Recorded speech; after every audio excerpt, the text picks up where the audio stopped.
Good morning. We're on the record in case number 2023-00310. Electronic 2023 Integrated Resource Plan of Big Rivers Electric Corporation. My name is Kent Chandler. I'm chair of the Kentucky Public Service Commission and will be presiding over the hearing today. I'm joined by Vice Chair Angie Hatton. Commissioner Mary Pat Regan will be participating in this case but is not available for the hearing. I'd ask anybody in the hearing room if you have cell phones to please turn them off or turn them to silent. The purpose of today's hearing is to take evidence in this case. Before we get started, we'll have an intro of appearance of counsel for the applicant, Big Rivers. Good morning, Your Honors. Tip Depp, law firm of Densmore and Scholl, here with my colleagues Evan Buckley and John Lavanga, and then Big Rivers has Tyson Kamuth and Cynthia Santana. All right. For the Kentucky Office of the Attorney General. Good morning, Chairman. On behalf of the Attorney General, I'm Lawrence Cook. All right. You'll be here for the next few days, won't you, Mr. Cook? I'm sorry, Chairman. All right. For the Sierra Club. Your Honor, Joe Childers representing Sierra Club, and I have with me Kate Huddleston and Nahal Shrinath. All right. Thank you, Mr. Childers. And for KIUC.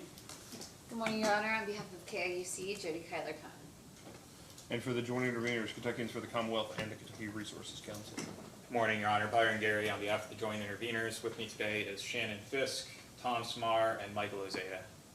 All right. Thank you very much. And for commission staff. Jason Collier and Ashley Hatchett. Okay. Thank you. I've reviewed the public notice this morning. It was given, and we do have evidence of it. They were all issued between the 7th of May and the 21st, which falls between the 7 and 28-day periods. We have a couple of outstanding, or we have an outstanding motion for confidentiality, but Mr. Childers, you have two outstanding petitions for ProHawk Beach, is that correct? Yeah, that is correct. Okay, so I'll grant those from the stand for the purposes of today's hearing, and we'll enter an order confirming that after the hearing. Thank you very much. And that would be for both of them, Mr. Srinath and Mr. Woolsey. Woolsey. Thank you. All right. Pursuant to the public notice that was provided in this case, the public was able to follow the instructions on the Kentucky Public Service Commission website in order to provide virtual comments before today's hearing. As of the start of this hearing, no one had indicated their interest in providing those comments virtually. Would indicate anyone interested in providing public comments prior to the submission, in this case, can do so prior to the submission of the case one of three ways: either emailing them to the Public Service Commission at psc.comment@ky.gov, mailing them to the Public Service Commission at 211 Sauer Boulevard, SOWER, Frankfort, Kentucky 40601, or they can be provided through our website at psc.ky.gov. Whichever way you provide public comments, please include your name, your case number, the case number, and where you are from. Is there anyone in the hearing room today that is not associated with this case that would like to provide public comments? Seeing no one, we will move on. Before we start with the presentation of evidence, are there any other motions, petitions, or issues that we need to take up prior to the case? You all took care of your substitutions through a notice, is that correct? Yes, that's correct. Okay. Your Honor, just one other thing. Just as yesterday, I think we have a couple of exhibits that we plan to share virtually, electronically. I have the same device here yesterday. I just wanted to make sure we're prepared to do that so we don't have to have an interruption like we did That'll yesterday. be fine. Does anybody else plan on sharing any other electronic No. exhibits? Okay. All right. And the exhibits, Yes, Your Honor, Sierra Club has. you all do? Okay. We have another one. We're We'll awash switch in out. technology here at the Public Service Commission. So let us know at the first break, and we'll set you all up with one of these. We as can well. switch out at the table here as well Okay. when it's between classes. And you all won't have any digital presentations. For the digital documents that you're planning on bringing up, are those record documents? No.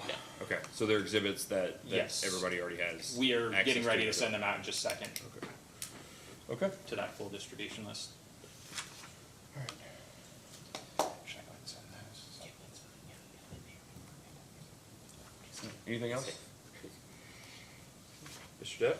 Okay, Big Rivers calls Vicky Payne.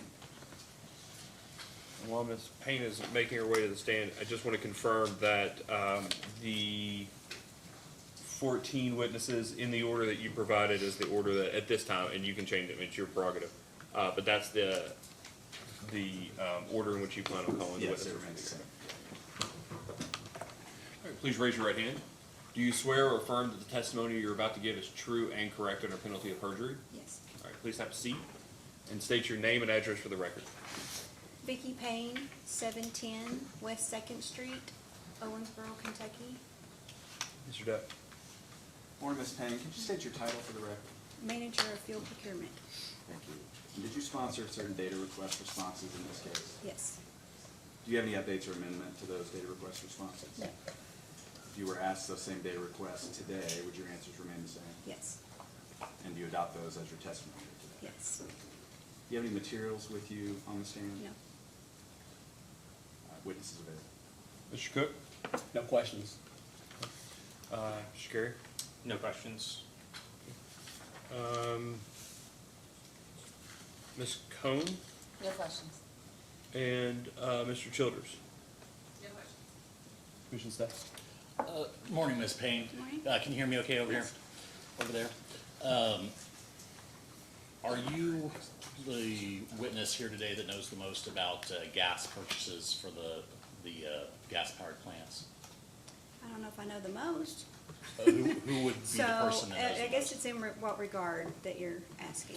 Gas purchasing for Green and Reed units. So I do not procure it, but I do help report on it and monitor it. Who procures it? ACES. And are there any other witnesses here that are involved with the gas purchase process? No, I don't think so.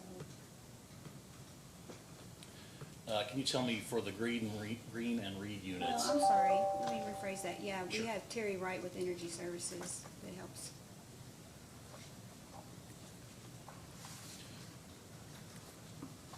Can you tell me for the Green and Reed units, are your gas purchases day-ahead purchases or longer contracts? They're day ahead.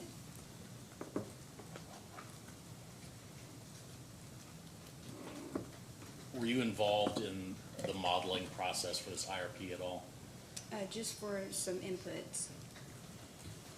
Do you know whether the model used day-ahead pricing or longer contract pricing for modeling purposes? No, I'll have to let John speak to that. And as far as gas transportation for Green and Reed, do you use firm or interruptible capacity? Interruptible.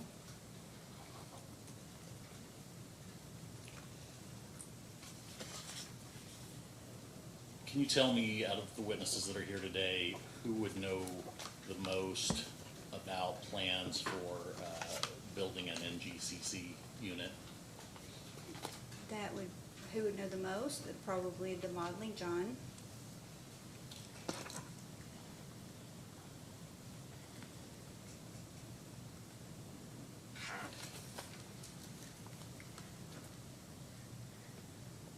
No more questions, Chairman. You need to redirect, Mr. Depp. Just wanted to clarify who might know about that. Okay. Ms. Payne, at Big Rivers, do you Oh. know who might know the most about the decisions regarding the natural gas needs? I think that would be a collaborative effort between all senior staff. Thank you, nothing further. We'll walk down the list of senior staff. Thank you very much. Okay, thank you. Mr. Depp? Mr. Chairman, first next witness, Big Rivers calls Ms. Brittany Johnson.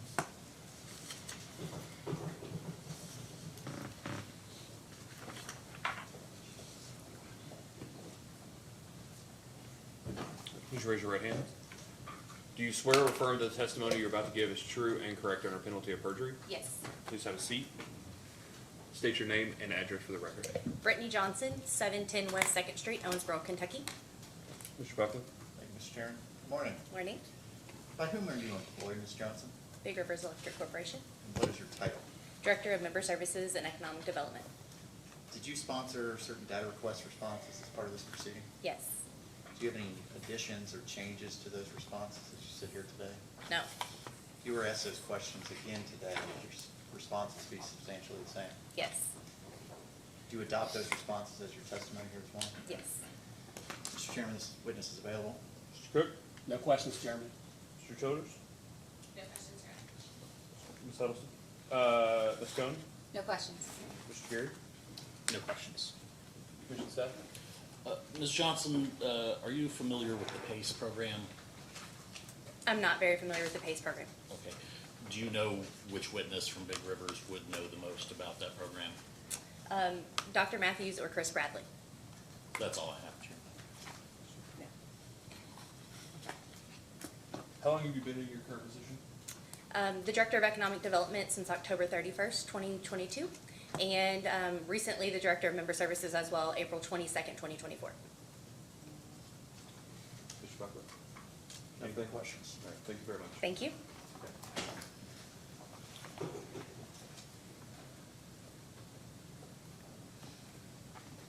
Big Rivers calls Jason Burden.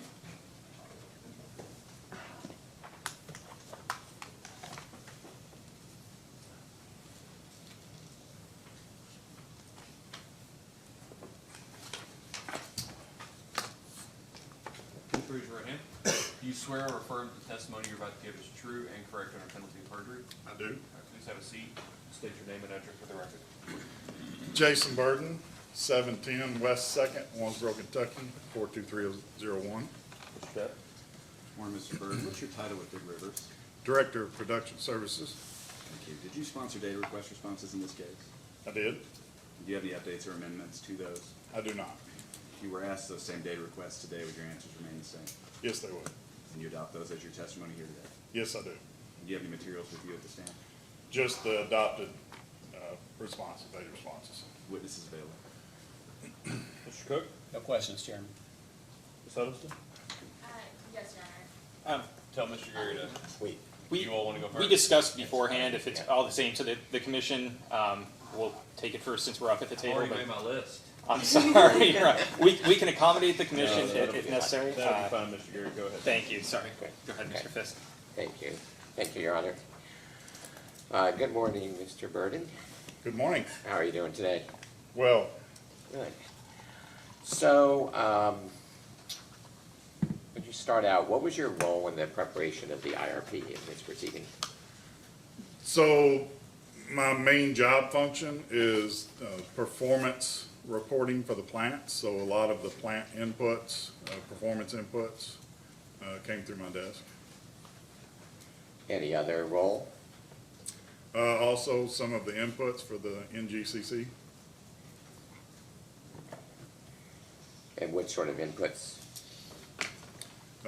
Build cost, performance, Any other? I think that's it. Okay. And have you reviewed any of the comments provided by interveners in this proceeding? Yes, I have. Okay. And did you, specifically the ones provided by the joint interveners? Yes, Yes. I read. And did you have any role in the preparation of Big River's response to the intervener comments? I did not. Have you seen the response? Yes, I have. I've read it. Okay, and in this proceeding, you've adopted some of Nathaniel Berry's data request responses regarding the all-source RFP that Big Rivers issued in 2022, correct? That is correct. And did you have any role in the preparation of the RFP? I did not. Okay. Do you know who here today may have had a role in that preparation? There's no one here today. At the time, Mike Pullen led that all-source RFP.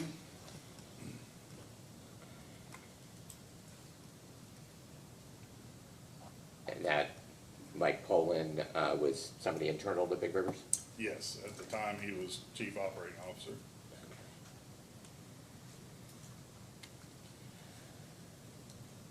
did you have any role in evaluating the responses to the RFP? I did not. So my role in the all-source RFP was to gather the information and submit the self-bid option into that. Okay.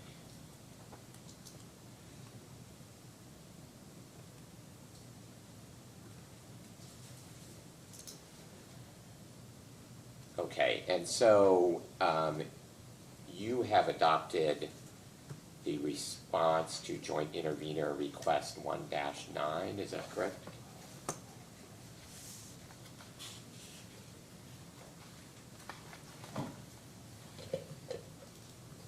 Yes, that is correct. Okay. And do you have that document, including the supplemental response? The supplemental response, Yes. I mean, I have the, is there another one?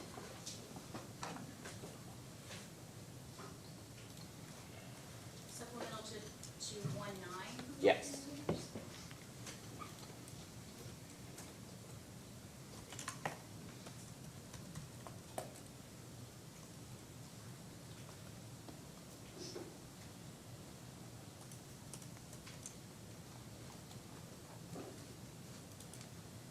I have the response to 1-9, but I don't have the supplemental. Okay.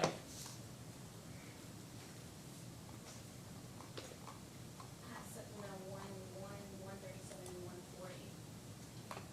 Do you have an extra copy of 1-9, supplemental 1-9? I don't. Let me see if I can pull it up. We've pulled it up on the screen from the commission's website, if that'd be okay to share that laptop with them. Sure. Certainly. That'll be fine. Okay.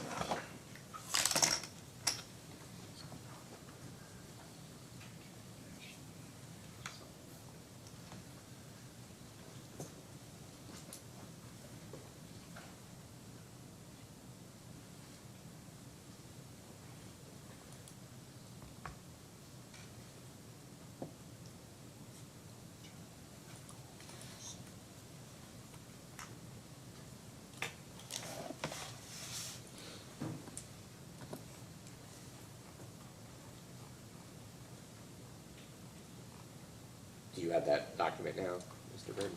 Yes, I do. Okay, great. And you have adopted, did you adopt the entire response? I did not. Okay, you only adopted which portions?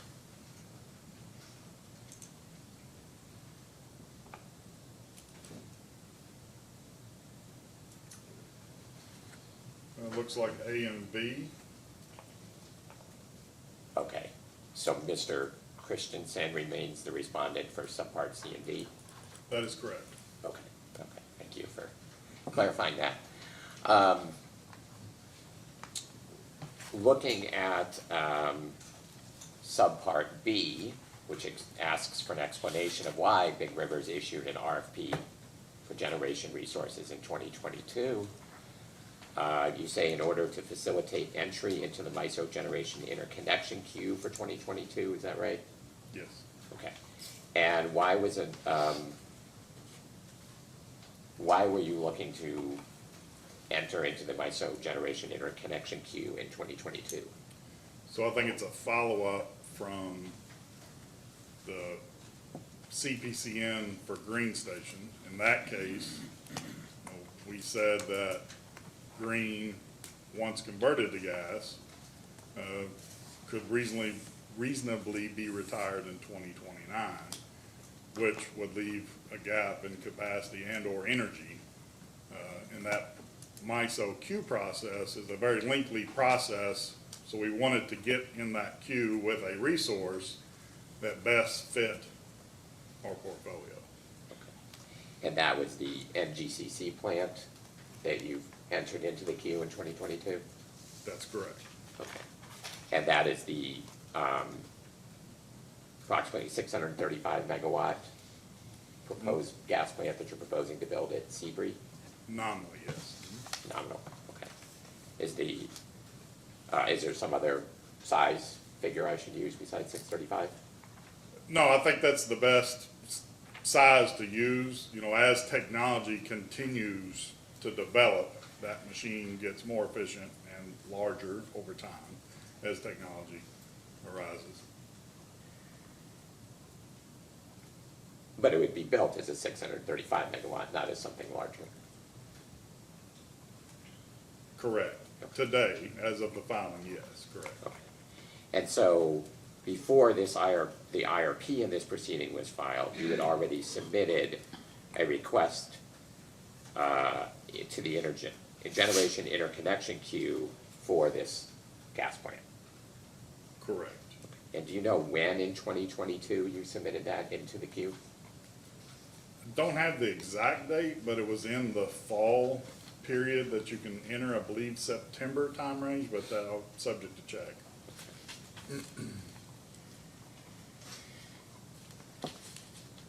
And how did this all-source RFP facilitate the entry into the queue?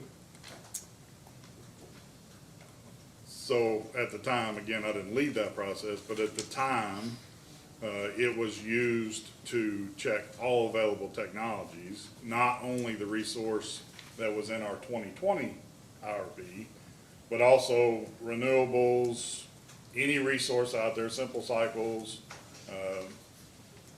as a gauge or a check against our self-build option. So we didn't want to be closed-minded with that process. We wanted to make sure we were getting a representative sample of technologies. So this gas plant had already been identified in the 2020 IRP, correct? It had not. A new gas plant had not?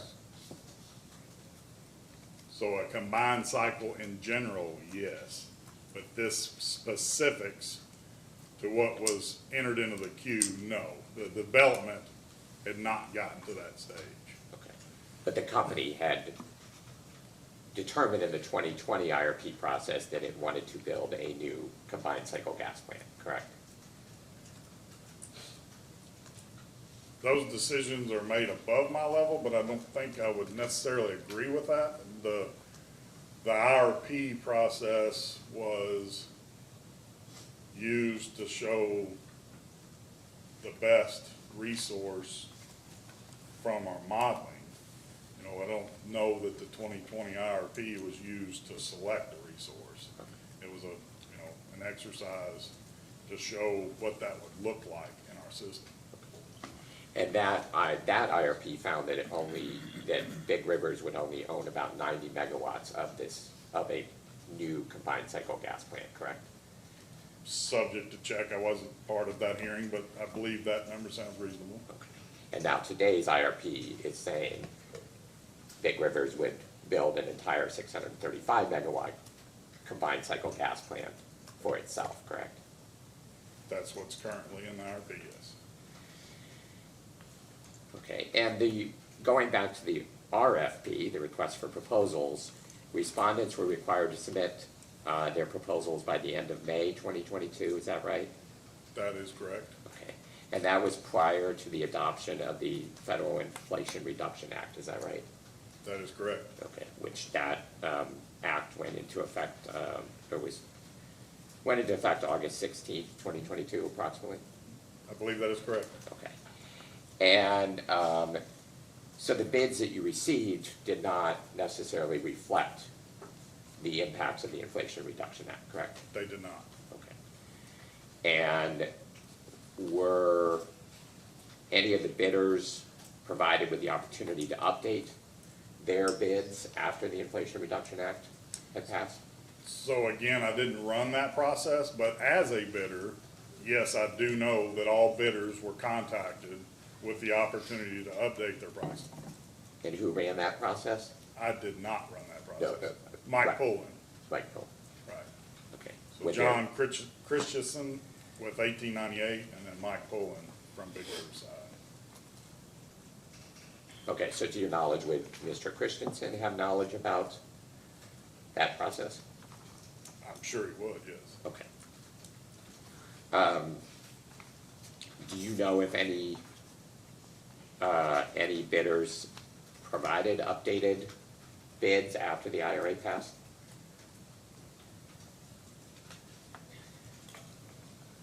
I do know some did, but I don't know if all did. But again, John would know that answer. Okay. And, the company provided a confidential summary of the shortlisted bids in the supplemental response to joint intervenor request 1-9, correct?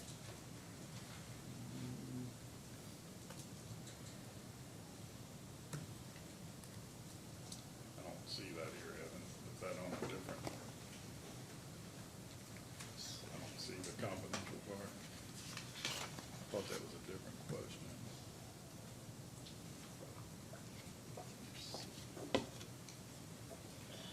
Okay, so that's John's part, okay. So.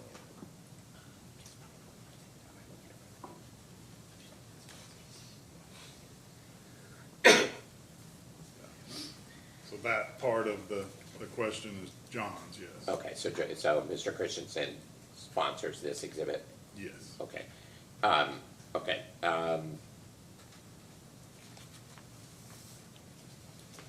Do you, and without revealing any confidential information from this, you said that you had submitted a self-billed bid into this process, is that right? Correct. That was my only role in the all-source RFP. Is, and again, let me know if you need to reveal anything confidential, and we'll deal with that. Is your bid reflected in this exhibit?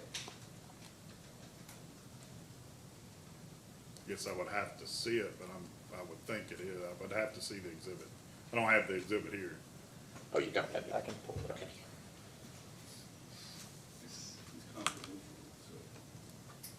Is it?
So looking at the confidential information, this is not part of my adopted testimony.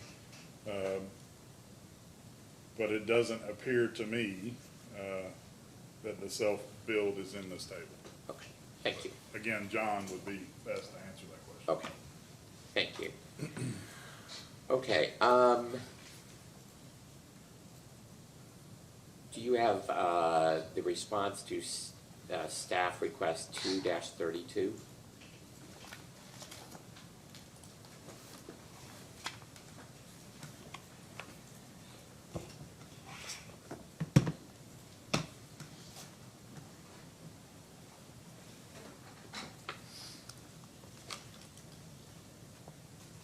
So yes, I adopted Part B Part B? of that. Great, and in Part B,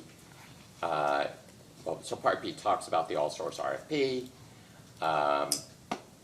and the last sentence says that the solar storage and hybrid resources could not provide the same level of flexibility that Big River needs to protect its members from price exposure in the market, et cetera. You see that? It does, yes. Okay. And did you do the evaluation to compare the solar storage and hybrid resources to the NGCC? I did not. Okay. So what is the basis for this statement that you're adopting? So the basis is we were looking for a dispatchable resource that provided rotating mass, frequency response, and flexibility for our member owners. So to your knowledge, is there any written evaluation comparing the solar storage and hybrid resources to the NGCC? I think that would be John Christensen, yes. That would be his, 1898. okay. So even though you adopted this response, the questions are better directed to Mr. Christensen? Further details past this specific response, yes. Okay, if you could turn to, the response to joint interveners 2-64.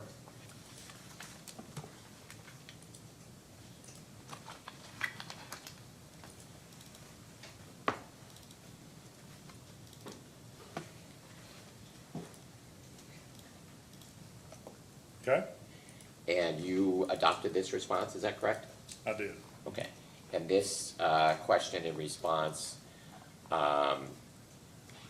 deals with the consideration of potential partners or co-owners for the NGCC plans, is that correct? That is correct. Okay, and the response says you're considering potential partners or co-owners in order to help ensure potential benefits to its member owners through the sharing of costs and output, is that right?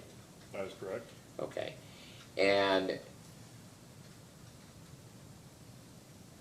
with regards to output, so the goal is to have some of the energy and or capacity of the NGCC plant go to other parties rather than Big Rivers?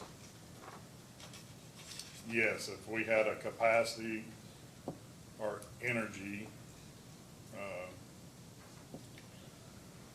overage, then our idea was to partner with other utilities to get the economy of scale on a more efficient combined cycle, rather than a simple cycle. Okay, and that's because the Big Rivers does not need the full 635 megawatts to serve its own member owner customers, is that correct? I can't speak to that. I think Terry Wright would probably best be able to speak to our capacity or energy needs, as that's kind of his wheelhouse. Okay, but if you're looking for other co-owners or partners, that would suggest you don't need the full amount for your own customers, correct? I think that would suggest that, yes, but I can't speak to our position. Okay. And do you know, is there a certain level of co-ownership or partnership that would be needed before Big Rivers would decide to proceed with the NGCC plan? I haven't been involved in that level of detail of those discussions. I don't know what that percentage would need to be. Do you know who would know? I would think either Terry Wright or Ms. Matthews would probably know our position best. Okay, and so to your knowledge, are they the ones involved in the discussions around how much co-ownership would be needed? Yeah, I mean, those are executive level discussions. Okay. Is anybody else involved in those discussions, to your knowledge? About how much offtake? Not that I know of. Okay. And have you had a role in trying to identify partners or co-owners for the plant? Not a direct role. Provided some inputs that would be the same as what's in here for those discussions, but not a direct role in those discussions. Do you know who has the direct role in those efforts? So Mr. Pullen had some while he was COO, and then Mr. Berry had some. I'm not sure if any of the other executive staff have or have not, but those two I know did. So they were the ones directly reaching out to potential partners or co-owners? Yes. Okay, so no one who's a witness today is involved in that outreach to potential partners or co-owners? I can't speak to that. I know those two did, but if there's others, I can't speak to who that is. Okay, so do you know why you were asked to sponsor this discovery response? If you were not involved in any of that work? Well, I was involved in the work. That's what I said. I did provide some of the inputs for those conversations on size and cost and variable O&M, so yes. So do you know if so the response says that no formal discussions with potential partners or co-owners have happened, correct? Correct. And do you know if any informal discussions have happened? I think there were many informal, yes. Do you know with who? I do not. And who would know that? I think for sure the two previous mentioned would know that.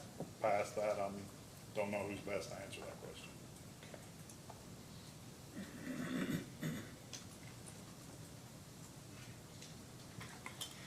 All right, if you could,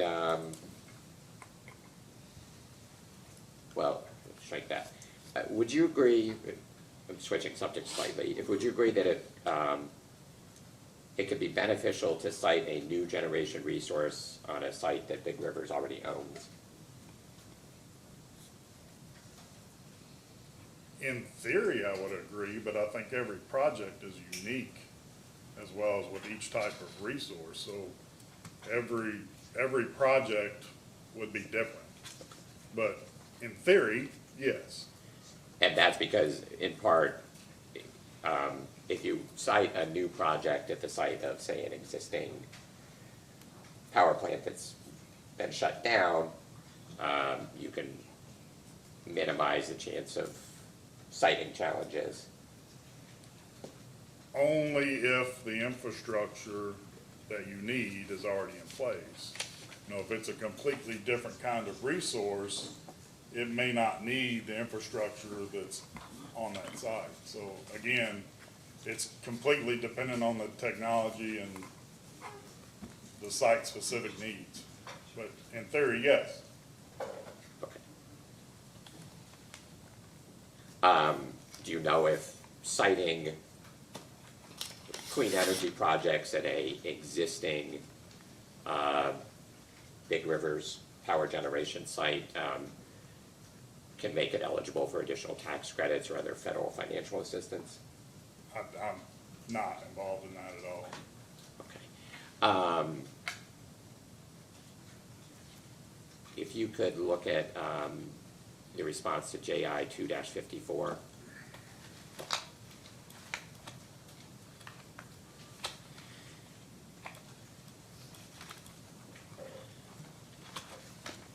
Okay, Okay, and you have adopted this response, correct? that is correct. Okay, and this request talks about in part, in subpart B, whether Big Rivers has evaluated the potential to self-build solar or storage resources at an existing Big Rivers owned site, correct? Yes, that is part B. Okay. And you say the Big Rivers has not formally evaluated such self-build at existing Big Rivers owned sites, is that correct? That's correct. Okay. And the last sentence, you note, Big Rivers believes it would be imprudent to build at the Coleman site until the CCR rule related to legacy ponds is finalized. See that? Yes, I agree. Okay. And why would it be imprudent to build at the Coleman site before the legacy pond rule was finalized? Because at this point, we're not sure what that closure of those legacy ponds will look like. So to start developing a site before you know the extent of the work required for the legacy ponds would be improved.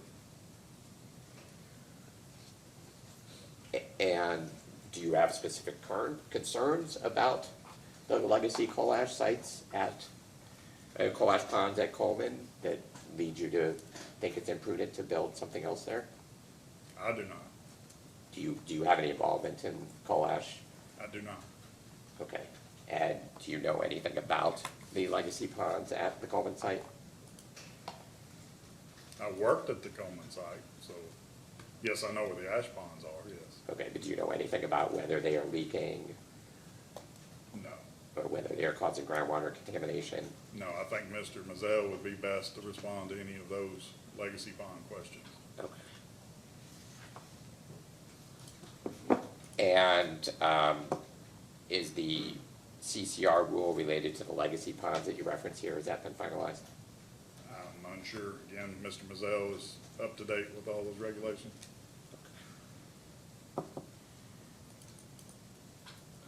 Okay. Can we go off the record for 1 minute? Should I check my notes? Go ahead. Yeah.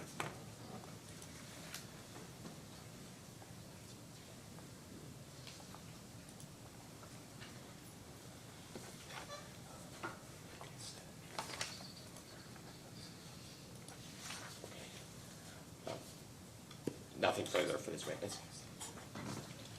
Ms. Huddleston? Yes.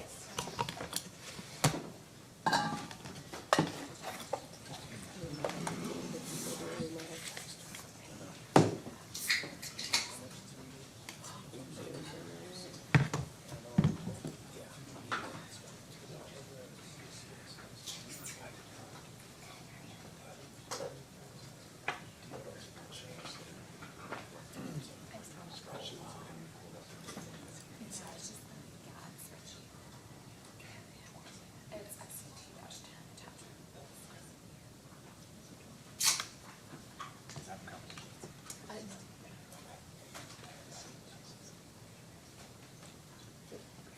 Good morning, Mr. Burton. Good morning. I'm Kate Huddleston. I represent Sierra Club in this litigation. And I have a few questions for you, mostly related to the GADS data for DB Wilson. Okay. So I am looking at Sierra Club 2-10 attachment, the Wilson GADS data. Do you have that in front of you? I think it'd be okay if we could put that up on the screen for when we get to these Excel spreadsheets. I think that would facilitate a discussion. For sure, Your Honor, it's gonna take me a second to organize that technology, if that's okay. Yeah, it's not 50. We'll take a short recess and we'll come back at, we'll just go ahead and take our morning break. So we'll come back at 10:05 and, Great. Mr. Rhodes can come out and help you set things up. Great, thank you. We'll be in recess till 10:05.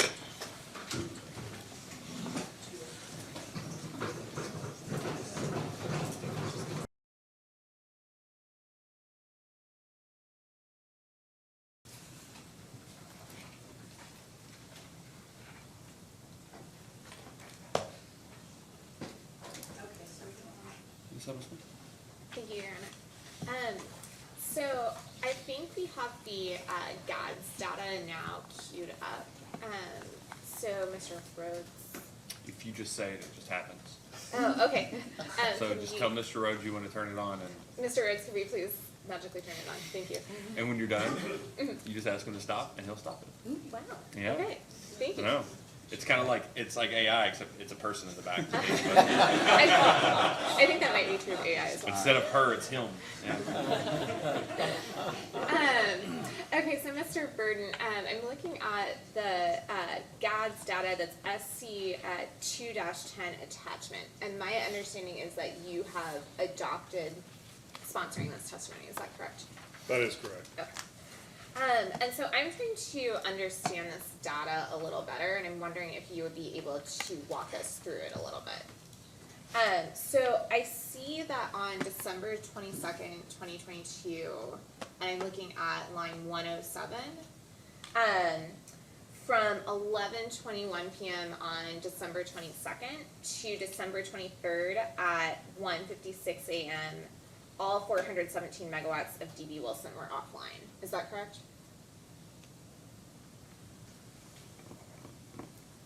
I'm trying to zoom in a little if that. That'll be F-107.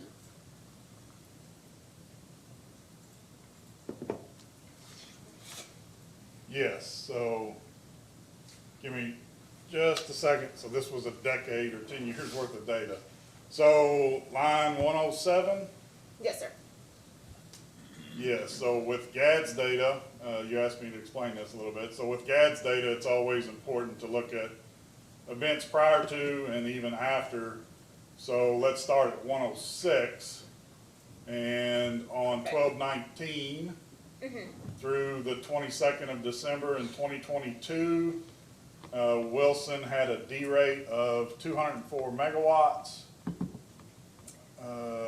for 81 hours and 27 minutes due to number 2 ID fan out of service. And what does that mean, number 2 IDF fan out of service, or ID fan out of service? So Wilson Station has 2 induced draft fans. Uh-huh. The induced draft fans keep a balanced draft on the unit and keep it negative pressure, Why is that important? because it's a balanced draft unit, and without the fan, it becomes positive. Okay. And So- what happens when it becomes positive? Fire comes out of the boiler. So that would be a problem. Yes. Okay, so, So without one of those fans, it was derated to nominally half load. uh-huh. And then to your line 107, which is where we started, into that derate, you'll see that it started the very next minute. Wilson had a combustion issue due to wet or frozen fuel. And the unit ended up tripping, and it returned to service 2.5 hours later. So for those 2.5 hours, Wilson was entirely offline, is that correct? That is correct. And prior to that, for 81 hours, Wilson was half offline, is that correct? Nominally, yes. 204 megawatts out of the 417 were not available. And what was the original cause for that 81 hour? I know we talked about IDF out of service, but why was that? Why was it out of service? So the ID fan, the induced draft fan, the motor went to ground and shorted out, so we had to replace that motor. And why did it go to ground? What was the cause of that? So we never got to the root cause of that. It's unclear whether something went through the cooling system of the motor or if it was just a bad rewind because that motor had been rewound the planned outage before that. I see. And I see that sort of like scrolling up through this data, it seems like there are a lot of problems with the induced draft fans, is that correct?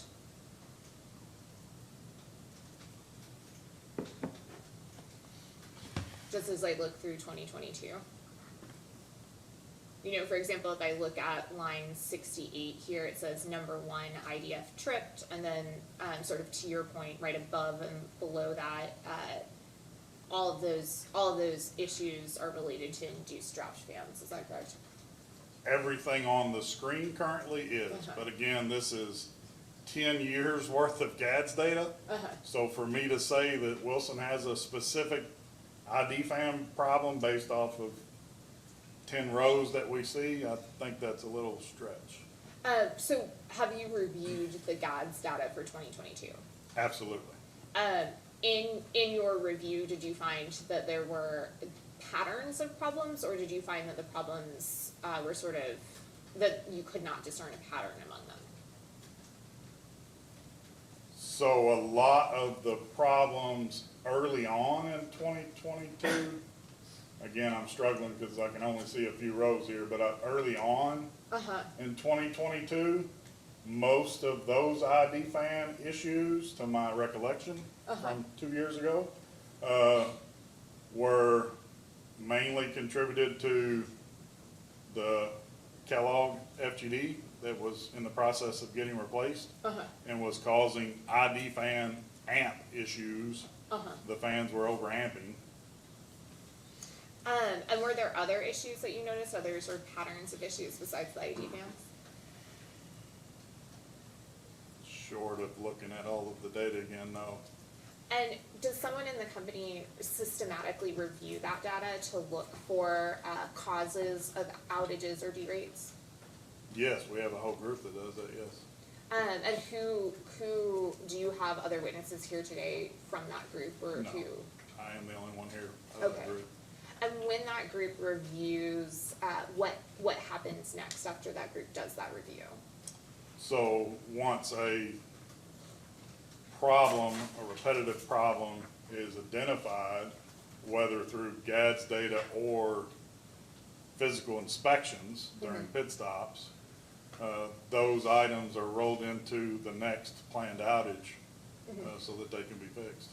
And do you keep track of the expenses specifically related to those, the problems identified through the GADS data or otherwise identified by that group? I do not. No one in my group does that, no. Does Not the anyone- expenses side. Does anyone in Big Rivers keep track of those expenses? Yeah, I mean, we have a whole accounting group that keeps track of all of expenses, but yes, they would be keeping track of all of the outage cause codes and all of those things, yes.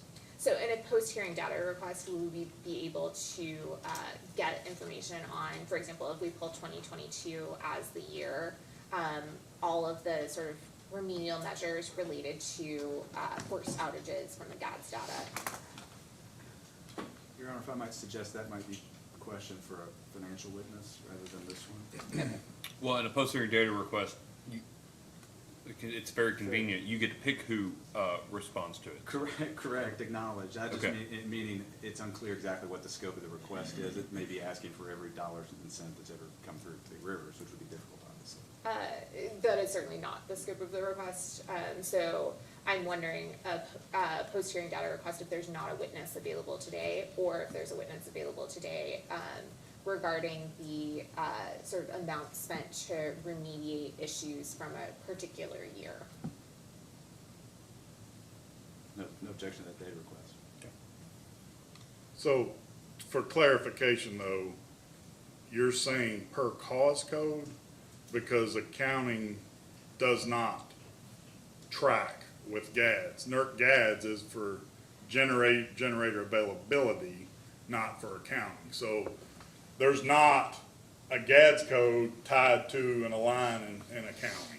So I guess what I'm wondering is, it seems to me that if I were a resource planner, I would want to know if Big Rivers is malfunctioning and I'm needing to fix that, how much it's costing me to fix Big Rivers, or to fix D.D. Wilson, excuse me, in any given year. So I'm wondering if the company does keep track of, we had XYZ, like we had vibration on the ID fans, and then we had this, and then we had that, and like this repair costs X dollars, this repair costs Y dollars, this repair costs Z dollars, and adding that all up over the course of a year, or individually. So the accounting will be for the asset. So ID fan, for instance. However, the expenses won't be by cause code. So, for example, we'll just throw out a random example.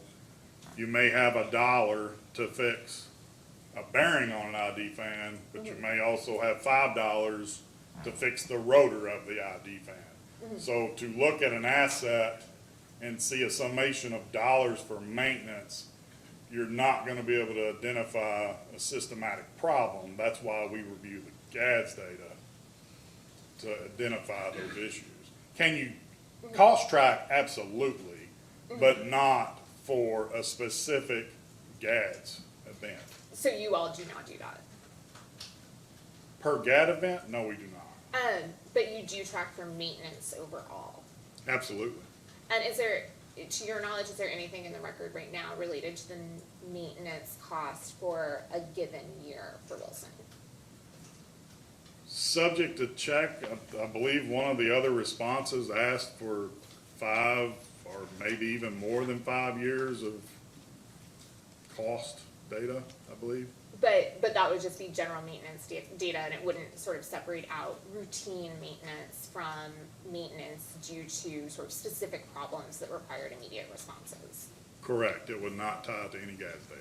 Okay, thank you. Okay, so looking back and going back down to December 19th on, basically.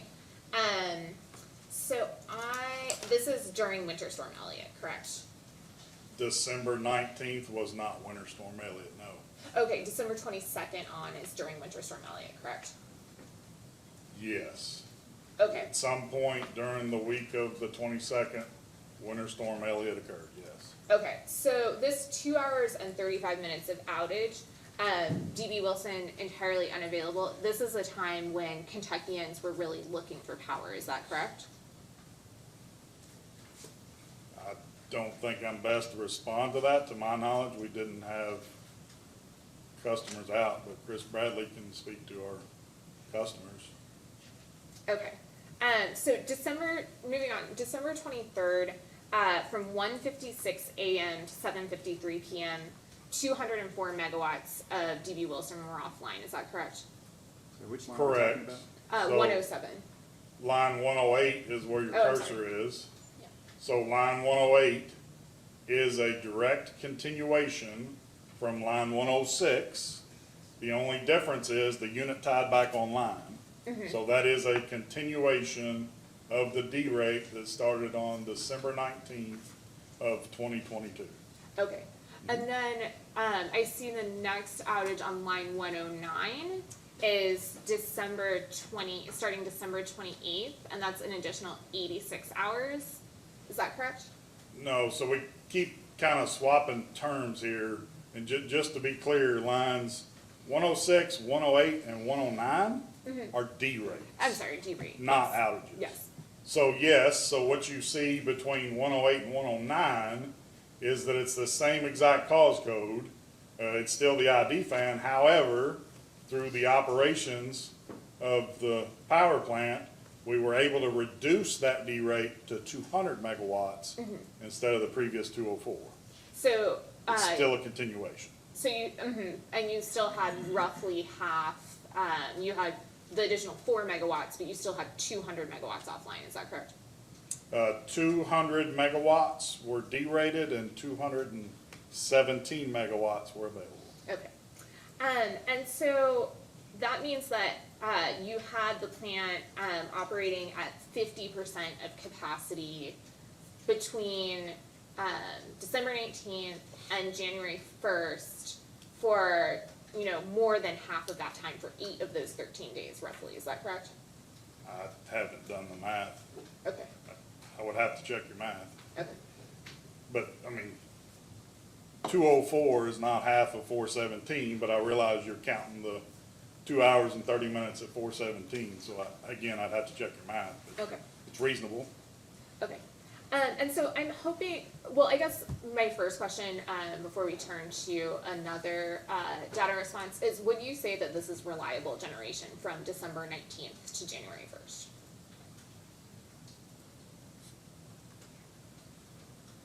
So this response was for 10 years or a decade worth of GADS And data, and I'm only I would asking about- absolutely say it's a reliable resource. And I'm only asking about December 19th to January 1st. During that time, is that reliable generation? Well, I think we've already identified that, you know, half the unit was unavailable, but throughout the rest of the year, So half the unit being unavailable, would you say that is reliable generation when half the unit is unavailable? for a specific period of time, no, half of it was unavailable. Okay, and I would like to clarify one point. So could you please turn to the response to Sierra Club 1-18A, attachment 1A?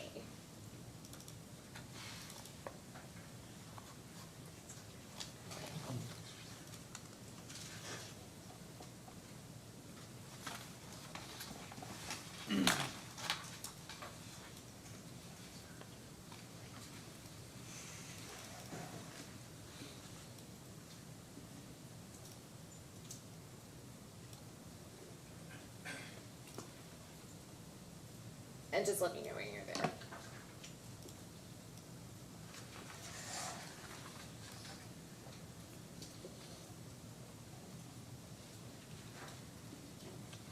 I'm there?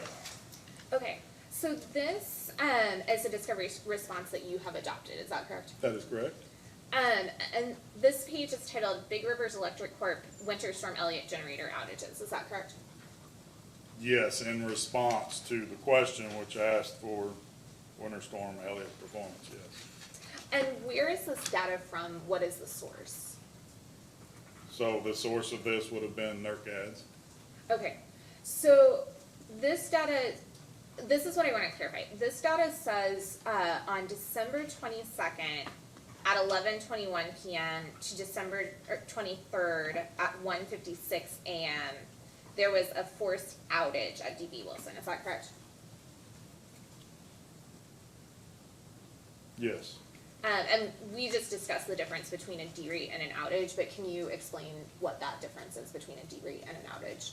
So a D-rate is only partial of a piece of the unit is unavailable, whereas an outage is all of the capacity is unavailable. And then if you look down to the next line, it says DB Wilson Station, December 23rd, 2022 at 7:53 p.m. to December 23rd, 2022 at 11:06 p.m. Forced outage, is that correct? It does. Okay, and this is my source of confusion. Where does this line of data come from?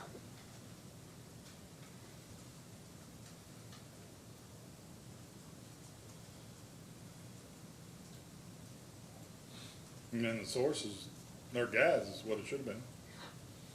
If you look back at SC-1 Wilson GADS data, where in that data does that reflect forced outage from 7:53 to 11:06 on December 23rd?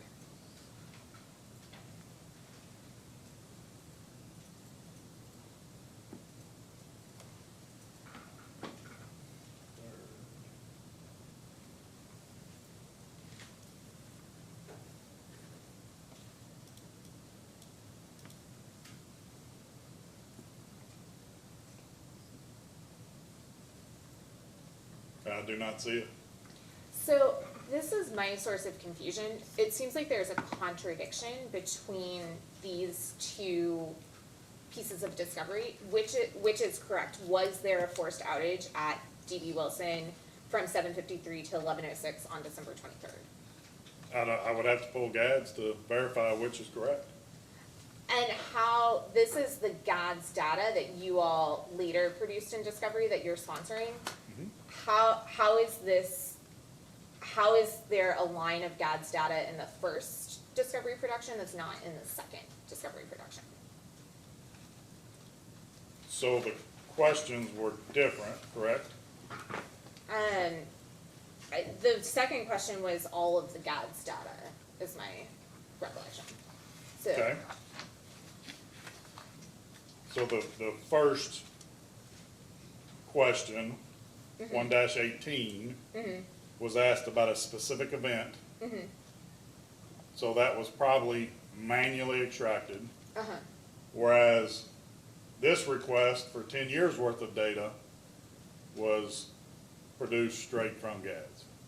So I would suspect that the error is probably in the first response, but I would have to check, because this would have been pulled straight from their GADS.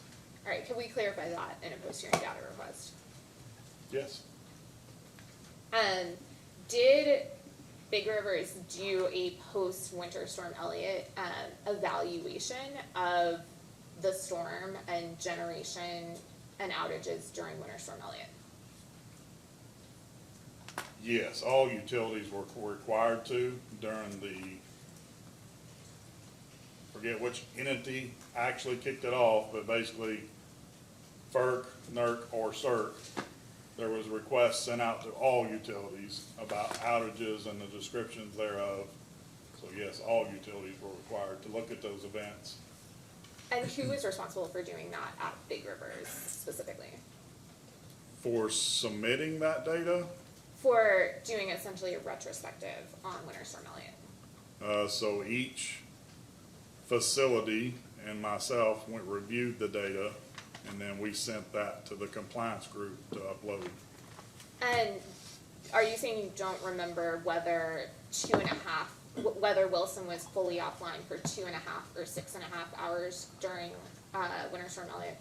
No, my recollection is that it's 2.5. That's what I confirmed, that I would trust this data Okay. rather than item 1-18.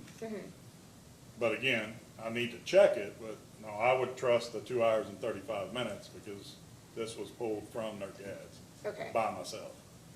Do you agree it seems odd that there's a very specific line in SC in the first data request that does not appear in the second data request? I don't, because again, the subject of this first data response was very specific, and it was a very short amount of time. So rather than to dump lines and lines of data, that was probably all done manually. Okay. So I'm not surprised, don't like it, but human errors do happen. Okay, so more broadly going through the GADS data, I don't want to belabor this, but I just want to highlight a couple of points. Before we move on, can I ask a clarifying question? What, on 1-18, when does that event, derate, outage start that you were asked about that doesn't show up on here? It is on 12/23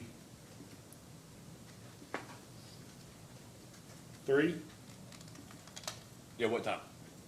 at 7:53 p.m. Is that synonymous with 1953? Yes, When does line 108 end?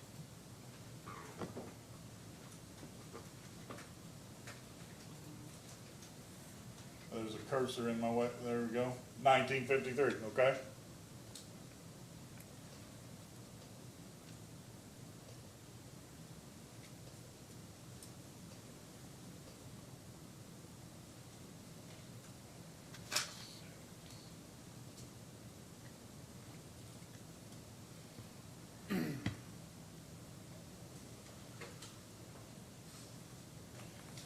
Again, I'll have to verify.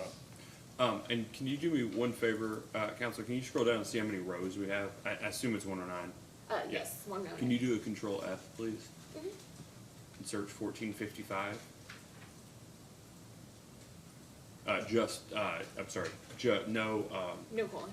no. You were asked earlier a question, I just want to be very clear. I think the term "a lot" was used about the number of instances in which the induced draft fans occurred during this year. Would you agree that out of 109 reportable incidents, that 71 of that 109 being the IDF would be a lot?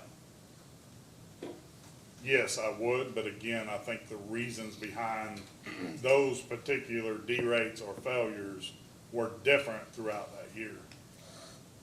Okay, but you know a power plant, you know what Wilson is? How given the size, complexity, and number of parts of Wilson, is it ordinary for an induced draft fan to be the primary issue any given year as it relates to a machine of that complexity? It is not, and that's why in the ECP, we wanted to replace that FGD, because it had reached its end of life. The Kellogg was done. Yeah, I guess what I'm trying to ask is a 70, let's call it a 60%. Does it seem normal to you that 60% of GADS reportable incidents or GADS reportable outages or derates in a given year is related to an induced draft fan? Does that seem odd to you? It does. Okay, that's what I'm trying to have an appreciation for. So I think the question you were asking is in any given year is an induced draft fan normally the cause of a GADS reportable outage or derate?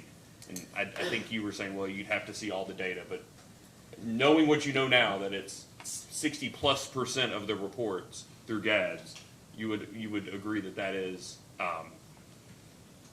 not normal.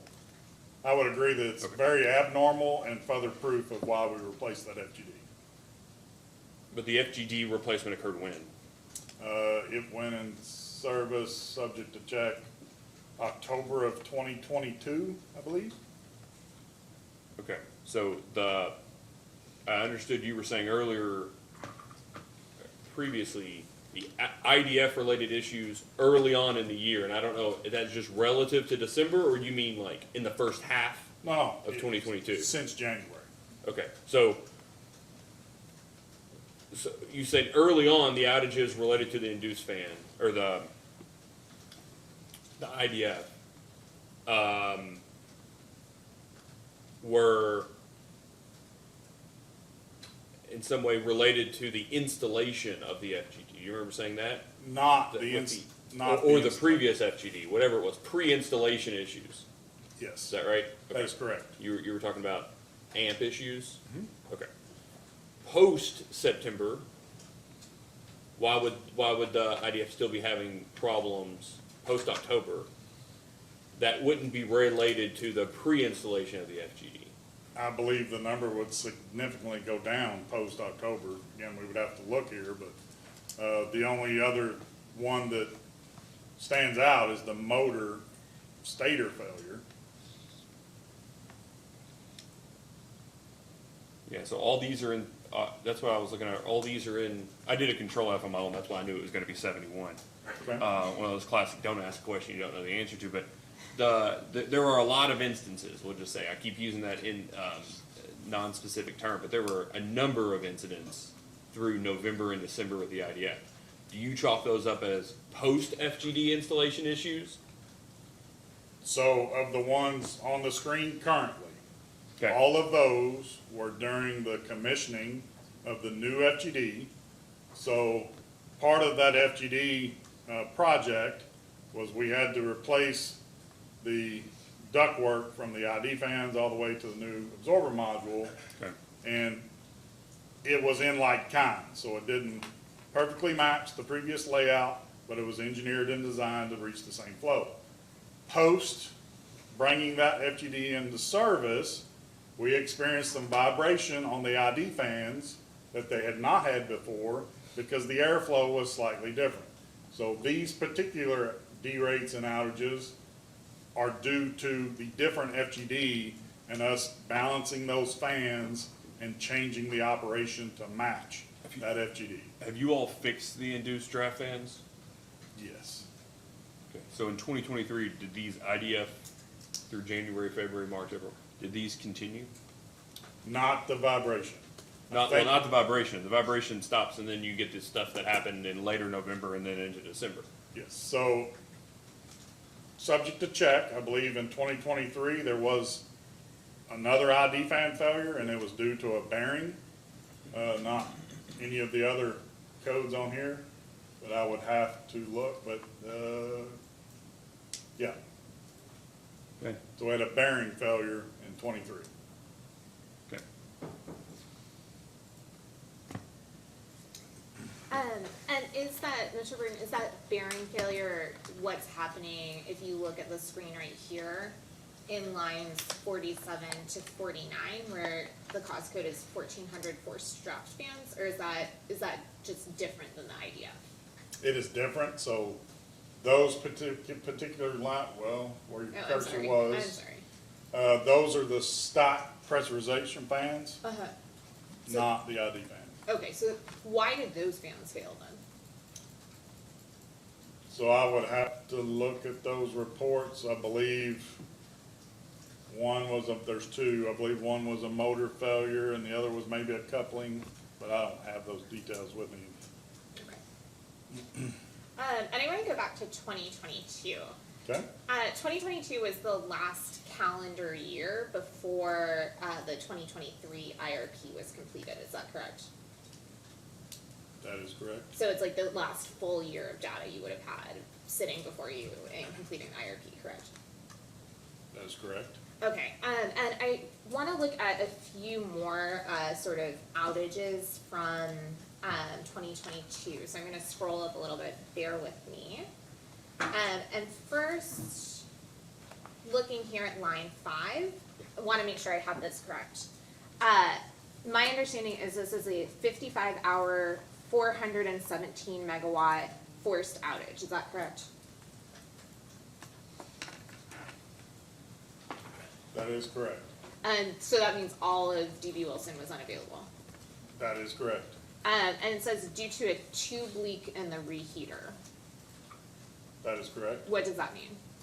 It means in the reheater section of the boiler, Mhm. where it increases the efficiency by the recycled steam of the turbine, there was a tube failure in that area that had to be repaired. Okay. And then skipping down to the next line, line 6 and line 7. So line 6, it looks like there's a 22 hour and 24 minute forced derate. Is that correct? That is correct. And that's in March, correct? That is correct. And it says electrostatic precipitator field out of service, correct? That is correct. And what does that mean? The electrostatic precipitator, it removes particulates Mhm. from the flue gas. Mhm. So this is different from the tube leak in the reheater, and it's different from the IDF, correct? Correct. Okay. And then after that 22-hour derate, it looks like followed by that, there's 9 hours in which the unit was completely offline. Is that correct? Correct. For a total of 31 hours of either significant derate or outage, correct? Repeat that, or 31 hours. Yeah, 31 hours of either significant derate or outage, correct? So you're adding row 6 and row 7 together? I don't think that's feasible. One is a D-rate, so when you use NERC GAD's guidelines, you would capacity weight that. So it wouldn't be, they're not equivalent. So I guess I would say I'm thinking of this from the perspective of like how much of DB Wilson is available. And what I'm saying is we have 31 hours where at least half of DB Wilson is unavailable. Is that correct? I would agree to that with row 6 and 7, yes. Mhm. And row 7, what does that mean when it says boiler miscellaneous unit tripped when closing 123A feeder breaker? So that's on the electrical switchgear. So when they closed one of the feeder breakers going out to the boiler house, it reopened and tripped the unit. And that's a different issue than any of the 3 previous issues we've discussed, correct? That is correct. Okay. And so then if we look down a little bit, skip forward 2 months to May 15th to May 17th. I'm looking at line 10 here. So that's an almost 46 hour and 57 minute forced outage entirely offline, correct? Yes, And that's due to an economizer tube leak near the penthouse floor, correct? that's correct. And what does that mean? That means in the economizer section of the boiler, we had a tube leak and had to enter the boiler and repair it offline. And that's a different issue than any of the issues we've already discussed, correct? Yes, it is. Okay. So But now, before we leave from that item, the 46 hours and 57 minutes to fix and economize your tube leak is outstanding. Okay. So next line 11, it looks like we have another, forced outage of 417 megawatts for 84 hours this time, is that correct? That is correct? And this is due to a different cause code, it looks like 1050, is that correct? Yes, that's a different bank of tubes in the boiler, the reheater outlet header. So different from any of the other issues we've previously discussed? That's correct. Okay. And now I want to go to June 17th to June 20th, so I'm looking at line 13. Okay? And it looks like there's a 417 megawatt outage, is that correct? Yes. And this is a forced immediate outage, so that means that, what does that mean? U1 forced immediate means the unit tripped itself. And so it was then offline for 72 hours and 54 minutes, correct? That is correct. And this says 8823, loss of SCR flow path, correct? It does. And what does that mean? So, subject to check, best of my recollection from all of this data, is that particular outage, I believe the HMI failed on the SCR damper system. What is an HMI for those of us? Human machine interface. Okay. So it's the computer that controls the dampers and the SCR itself. So to my recollection, that HMI failed and we had to replace that HMI. So it wasn't a mechanical issue, it was a software failure. And you can't put the boiler on without a clear flow path. So it couldn't be put back on until that had been repaired. Gotcha. And this is during the summer, correct? It's in June. Okay, and I want to skip down a little bit. Line 15, July 6th to July 11th, correct? Line 15, okay. And this is a 108 hour and 45 minute outage, correct? Yes, And this is 108 hours, 45 minutes, full outage for 117 megawatts, correct? yes, And this says 1040 first superheater, tube leak and platen SH, correct? correct. And what does that mean? So that's the platen section in the superheat of the boiler, so it's the hanging tubes that would be above the fireball. So this is a different set of tubes than the tubes we talked about previously? Yes, it's the platen superheater section. Okay. And that is also in the middle of the summer, correct? That event occurred in July per row 15. So you would agree in the summer? It's in July, yes. And now skipping down to row 17, I'm looking at a 36 hour, 11 minute, forced D rate of 262 megawatts. Is that correct? Yes, And this is due to the induced draft fans, correct? pre the 22 outage, yes, Okay, and this is the issue that you just discussed with the commissioner, correct? yes. And now I want to skip down to August 21st to 22nd.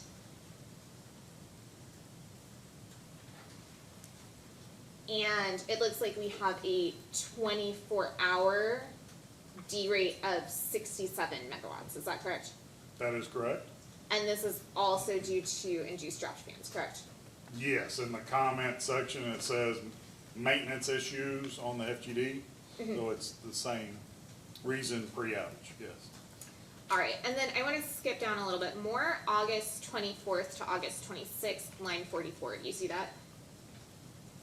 Line 44, yes, Okay, and this is 43 hours and 29 minutes, correct? correct. And per looking sort of just directly above that, if we look at August 24th, from 200 to 207, it looks like we have a 65 megawatt G rate, correct? Oh, sorry, from 00 to 07, we have a 65 megawatt D rate, correct? On line 43, yes. Uh-huh. Okay, so let's start with line 43. Okay? So this is 65 megawatts, 3410 feed water pump, number 2 BFP offline for repairs, correct? Yes. And what does that mean? So number 2 boiler feed pump, Mhm. which is a steam-driven boiler feed pump. So we took number 2 boiler feed pump offline for repairs. During that time, we were able to run our auxiliary feed pump. So although it did cause a D-rate, it was only a partial D-rate of 65 megawatts. And why was it offline for repairs? Why the repairs? I don't have those details with me. Is there someone who looks at that information in the company? Yes, I do. Okay. And so you would have that information sort of more broadly? Yeah. And so we're offline for 7 hours and 40 minutes, or I'm sorry, derated for 7 hours and 40 minutes. And then immediately from that, it looks like goes into 417 megawatt, forced outage, is that correct? Correct, that's a continuation, yes. And what is the cause for that? So row 44, column H, says air heater tubular as 1487, that's the cause code. And it says number 1 pH not turning, correct? It does in column I. What does that mean? So that's number 1 primary air heater, not turning. And why was it not turning? I don't have those details with me. It could be mechanical, could be electrical. This particular response is 10 years worth of data. I'm not prepared to talk about every event for across 10 years of time. So I guess my question is this different from all of the other sort of issues that we've discussed today in 2022 with DB Wilson? This is a new issue, correct? Yes, the cause code in column H is different, yes. And then I just have a couple more for us. So looking down to September 9th to 11th. All right, and I'm starting right here, or we could even start at September 8th. So it looks like September 8th, 24 hours, there's a 19.43 megawatt D rate, correct? Yes, with the cause code of 1455 with maintenance issues on the FGD is the comments, yes. And then September 9th, we have a 24-hour megawatt D rate, or 24-hour 92.73 megawatt D rate, correct? 24-hour, 92 megawatt D rate, yes. And the cost code for that is 8100. That's correct. And it says cleaning and repairs to components, correct? That's right. And what does that mean? So that means we were trying to make the necessary repairs on the old FGD to make it through the commissioning of the new FGD. Okay. And so that looks like 2 24-hour periods, so a total of 48 hours for that, correct? Correct.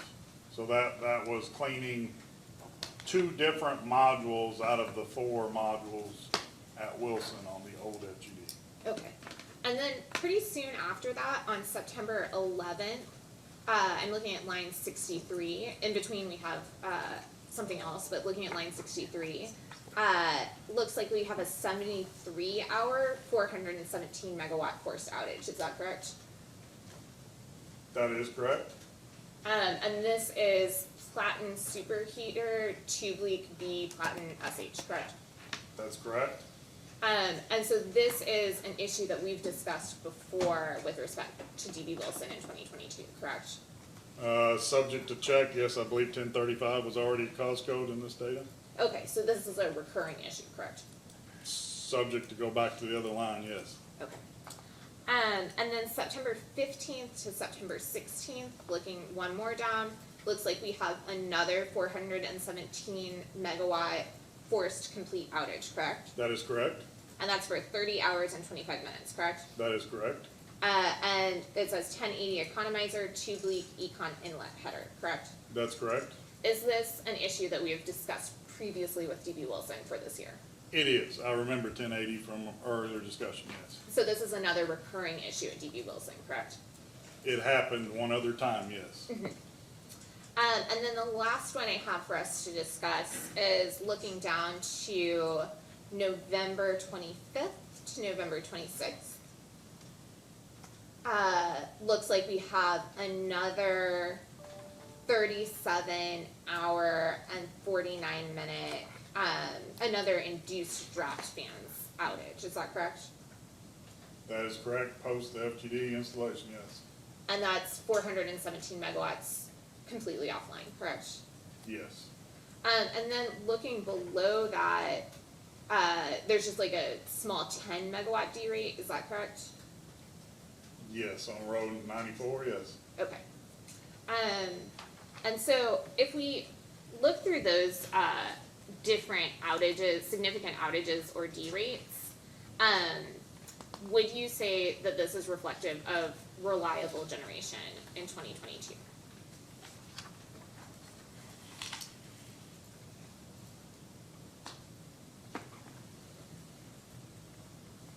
Just due to the sheer count of the events, I think there are a lot of events. But I don't have the rest of the data to say what the equivalent availability factor was. So all of those events that we just went through were at least 50 megawatt D rates, and some of them were 417 megawatt forced outages.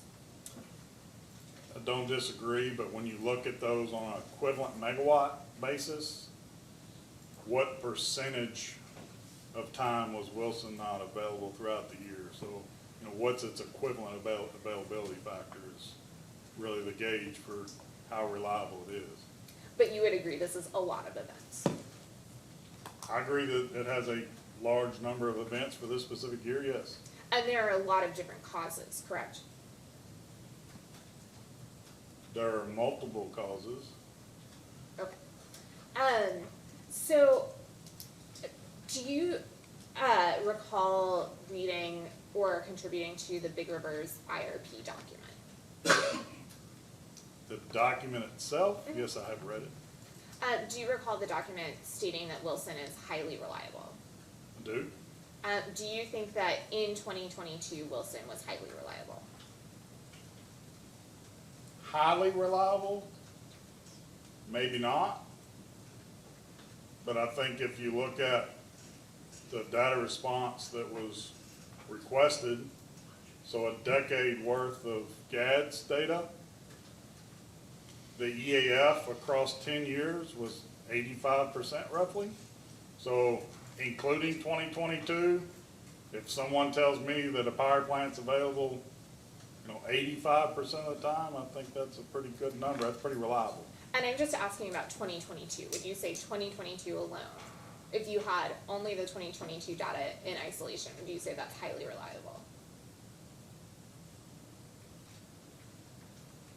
So again, without the context of the equivalent availability factor, I think that's hard to answer. Are there a lot of events? Are there D rates? Yes.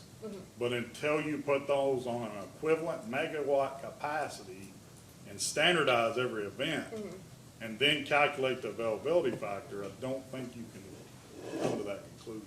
And have you done that for 2022 to determine one way or the other? I do it for every year.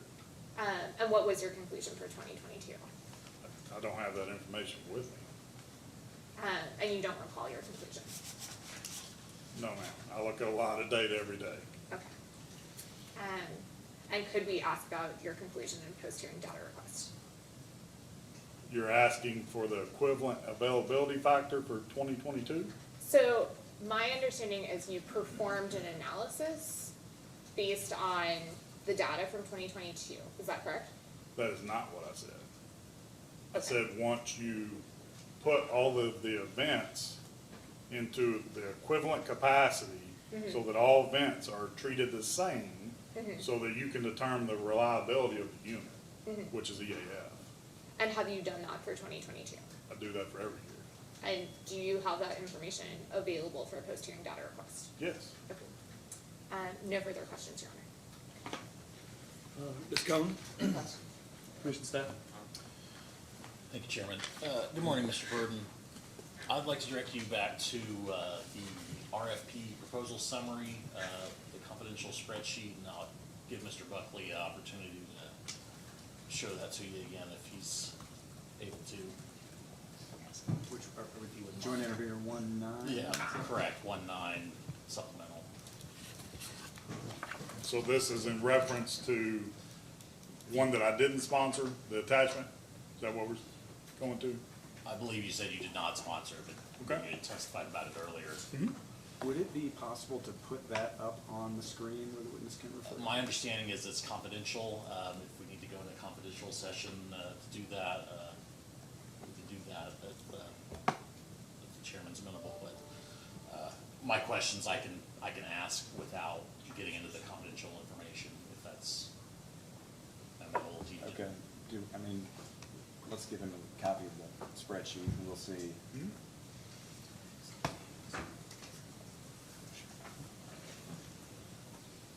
Thank you, Mr. Buckley.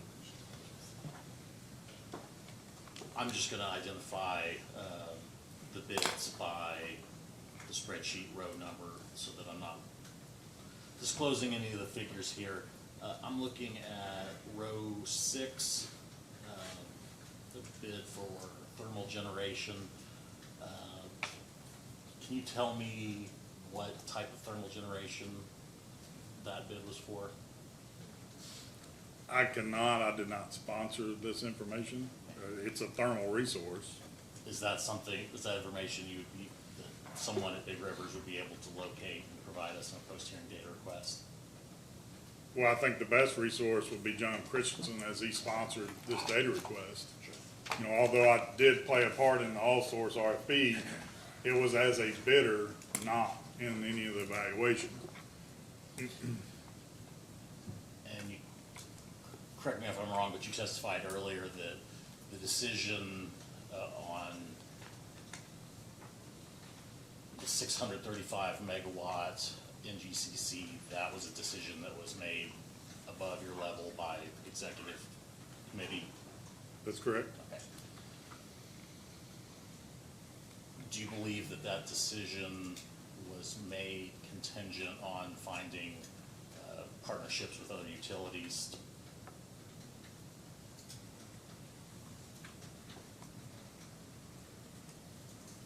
Yes, so to my recollection of the 2020 IRP as well as the 2023 IRP, when asked those questions, whoever responded is that yes, we were looking for partners. So if no partners are found, would you expect Big Rivers to seek to build something with less capacity? I can't answer that question.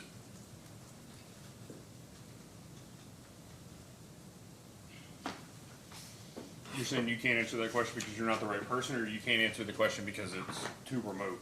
No, I'm not the right person to answer that question. Mr. Christensen isn't either. Would you agree? Correct. Who is? Probably Ms. Matthews.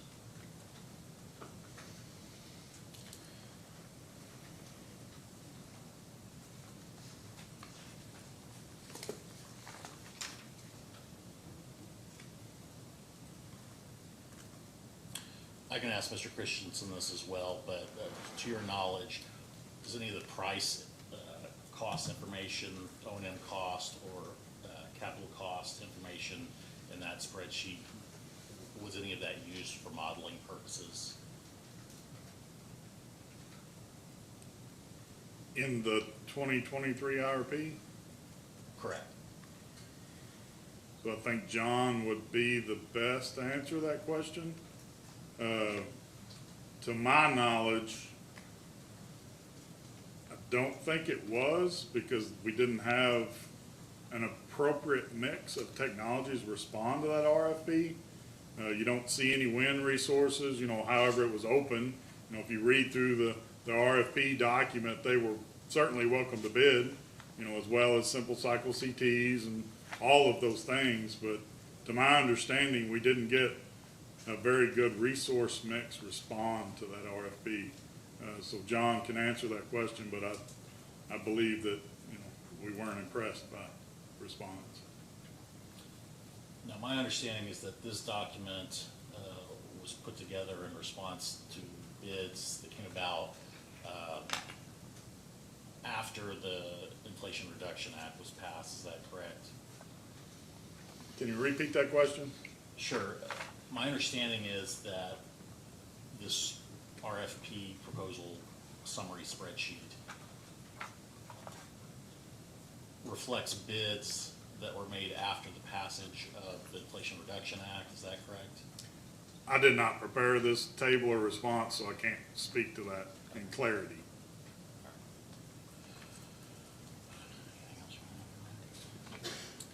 That's all, Chairman. Afternoon, morning. I'll Good run morning. together.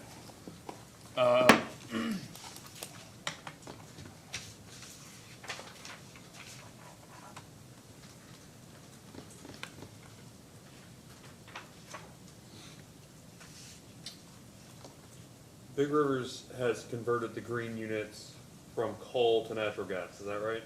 That is correct. And they sought commission approval to do so? Big That is- River sought commission approval to do so? That is correct. Are you generally aware of the case in which the commission approved that?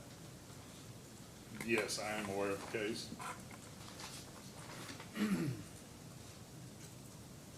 I wanted to ask you a question, and I'm gonna follow up with Mr. Christensen a little bit, but,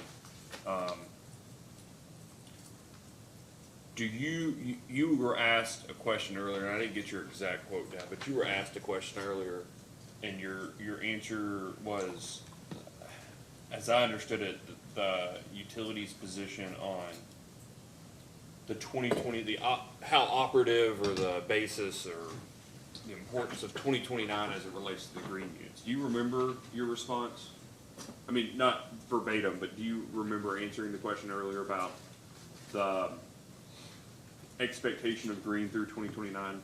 Yes.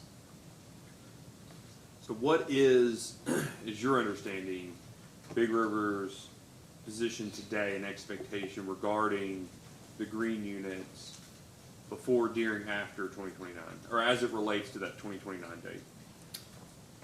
So I don't think I'm the right person to talk about position, but my understanding of the position is that in 2029, that position changes.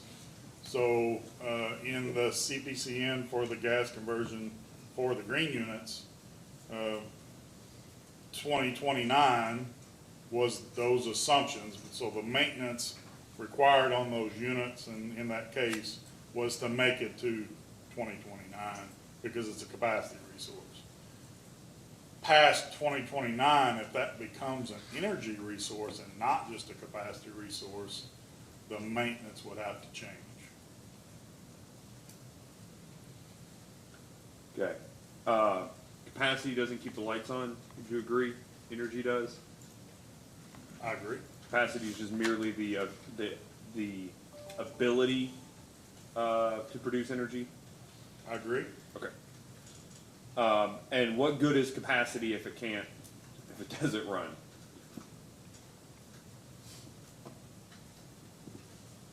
I don't disagree with that. Okay. So I'm reading from the order here, from the commission's order in that 2021-79 case. And this is not the finding section, this is the recitation of, the commission's recitation of the restatement of Big River's position. As additional support for its assertion that converting Green Station is the most reasonable least cost option, BREC maintained that if a natural gas combined NGCC partnership is pursued in the future, then the infrastructure and metering from the Green Station could be repurposed for the NGCC unit. So we'll stop there, I'm gonna come back to the rest in a second. Is it your understanding that the facilities and infrastructure used today by Green are sufficient for an NGCC unit? They are not. The order goes on to say, and this is again just a restatement of it's not a finding, it's just a restatement of Big River's position. Additionally, because the converted green station has a projected service life beyond 2029, if the NGCC unit is not constructed, Green Station could provide BREC with flexibility to meet long-term needs as an economical capacity resource beyond 2029. So from your previous discussion, would you agree that that is at least somewhat, and I know the devil's in the details, but that's at least somewhat in contradiction to what the commission's restatement of Big River's position was in the 2021-79 case? That post-2029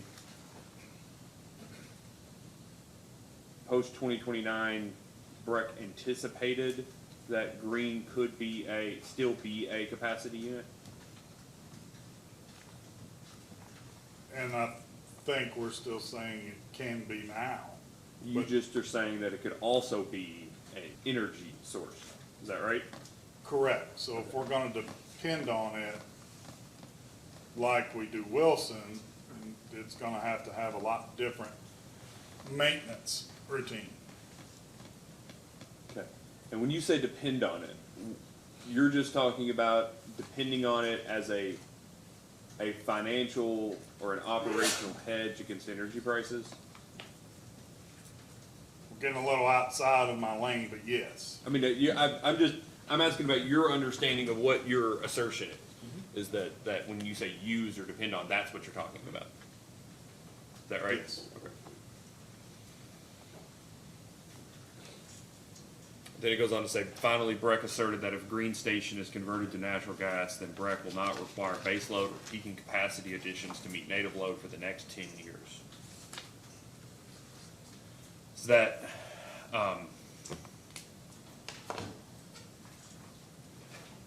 when did the all source RFP go out? 2022, Okay. As a respondent to the all source RFP, did the RFP envision capacity additions prior to 2029? can you restate that? Yeah. As a respondent to the RFP, do you remember if the RFP indicated an expectation of seeking capacity prior to 2029? I do not recall that in the RFP. Like, it didn't say the expectation is that the respondents will be able to be available or online by X date? To my recollection, subject to read it, I remember 2029 being mentioned, but in the document where it discussed the evaluation process and how each bidder would be scored, it said that if it came online prior to 2029, that wasn't, going to hinder it or make it score worse. In providing a response, did your response have a projected in-service date for a natural gas combined cycle? It did. What was the projected in-service date? Projected commercial date was May of 2029.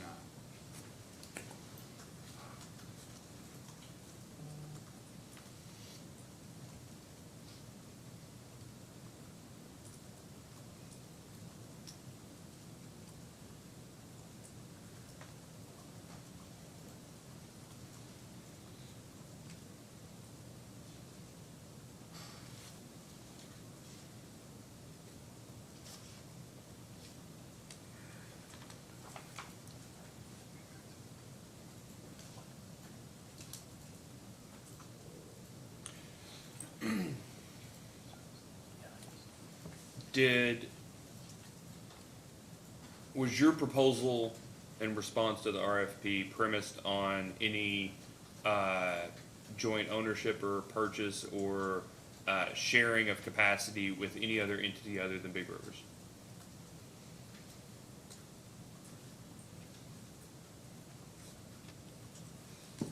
So the bid that went into the all source was for 100% of the capacity.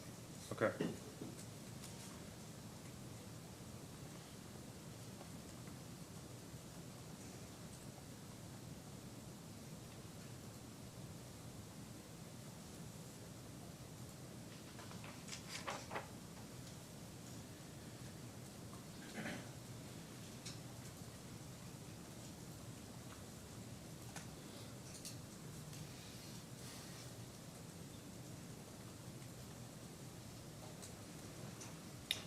So you were discussing that in the last IRP,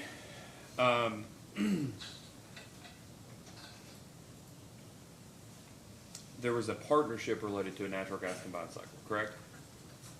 Yes, my recollection of the 2020 IRP is that we were taking a share of a combined cycle in that analysis. Does 90 megawatts of a share of a 592 megawatt natural gas combined cycle sound about right?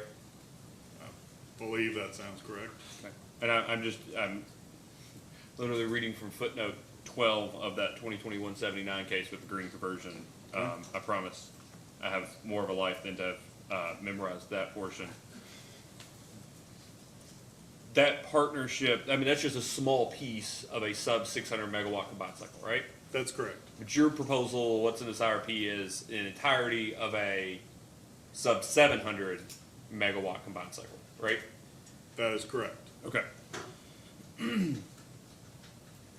So, we talked about earlier the previous assertion that the combined cycle could use the infrastructure and metering from Green Station. That's just not the case, right? With one caveat. So, Okay. yes, it can use the metering and gas station. All of that is still sized in support of that, but what's changed on the pipework outside of the fence is different today.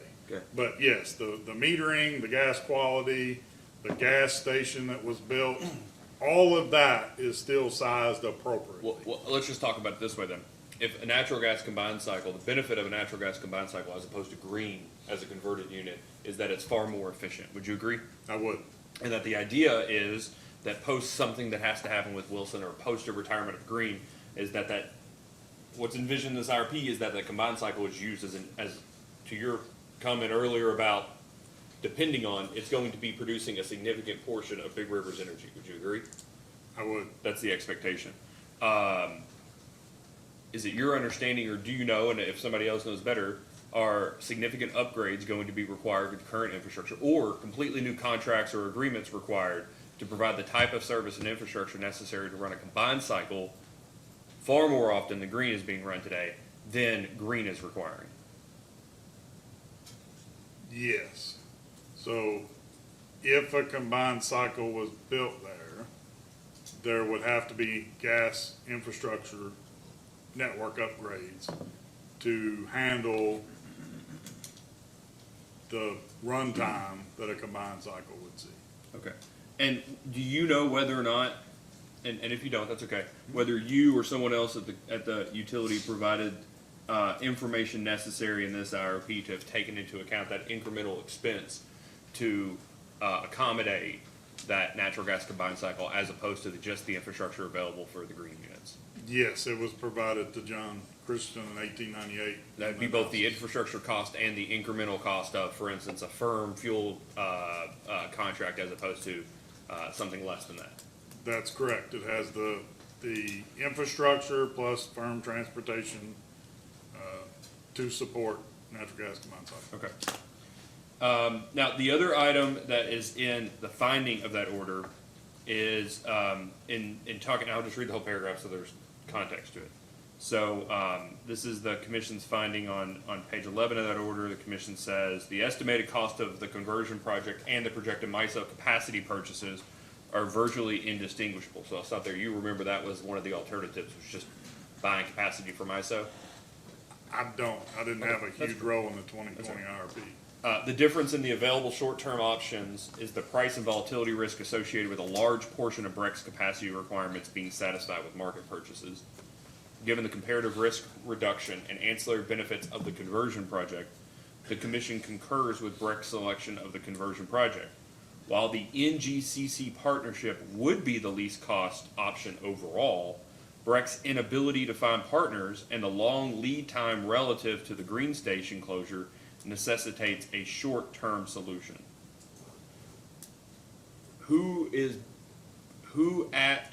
here today is best positioned to discuss whether there have been additional discussions about a quote partner for the NGCC?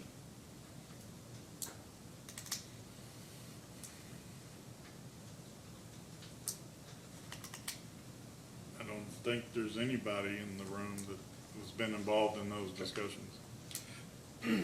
The IRP regulation, I don't like to be pedantic or be too detail oriented here, but the IRP requires that the resource assessment acquisition plan consider the potential impact of selected potential impacts of selected key uncertainties and shall include assessment of potentially cost-effective resource options available to the utility. And it also requires the utility to describe and discuss all options considered for inclusion in the plan, including, and this is sub C of that section, expansion of generating facilities, including assessment of economic opportunities for coordination with other utilities in constructing and operating new units. If there were detailed discussions with other utilities in coordinating, in constructing and operating new units, would you necessarily be one of the people involved in those discussions? I would not. As stated before, I did provide inputs and data about the combined cycle, but I wasn't in those discussions about partnerships. Well, I two different things. So you're the person that provides, you're on the other side of the business from the people doing the RFP, right? You're providing the bid, the self-build on behalf of the utility. That's correct. Okay. Have you, in the last 5 years, pursuant to the requirements of the IRP, had any discussions with other utilities about coordinating and constructing and operating new units?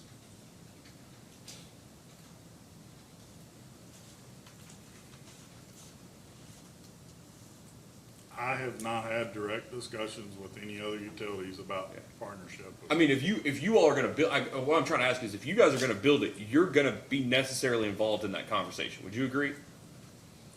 Yes. Yeah. To build the unit, yes. To construct a unit, you would be part of those conversations. And you've not had any of those, you've not been directed to or asked to come into, you've not had any of those conversations with other utilities about constructing or operating units together. So we've had discussions with other utilities about the combined cycle technology, but I haven't been involved in any partnership conversations or any of that. But have I been involved in talking to other utilities about the technology or the performance? Yes. But of just general discussions about combined cycles. Yeah, and not any all technologies, right? So Okay. not just the combined cycle, other technologies as well. But not in furtherance of joining up with them to do something about it. It's just general conversations with industry folks about technology. Is that right? Correct. Okay. Right. Yeah. Your peers about prevailing things that are occurring today. Yes. Okay, that's helpful.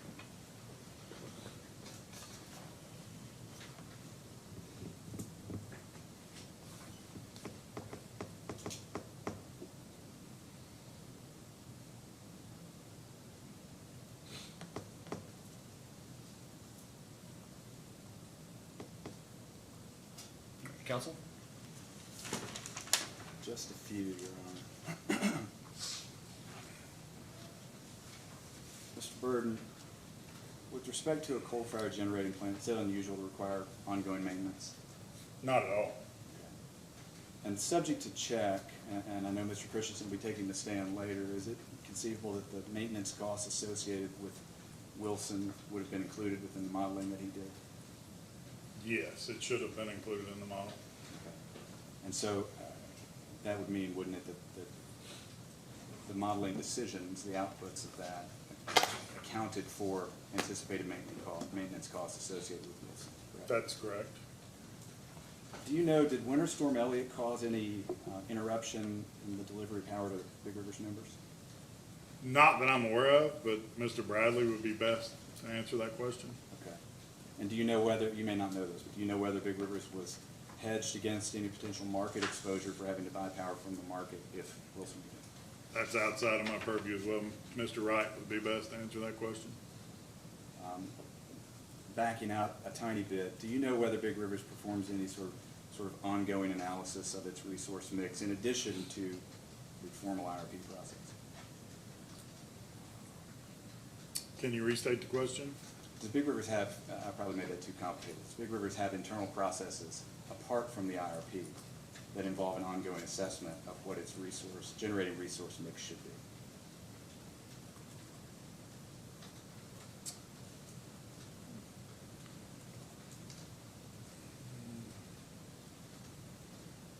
I'm not following you there. Not following, okay. Big Rivers looks, doesn't it, at how it should plan its generating resources on an ongoing basis, doesn't it? I agree. There are folks that always are looking at that. Do you know whether it's typical for a utility to assess power plant reliability on a 1-year or 2-year time frame in isolation? No, it's not common at all. Any benchmarking service that I'm aware of, you know, the larger ones, they've not typically gonna benchmark anything less than 3 years. Most likely it's 5 years plus is typically the benchmarking standard for fossil, because 1 year is just a glimpse in time. It's not representative of the unit, really. Thank you. No further questions. Thank you very much.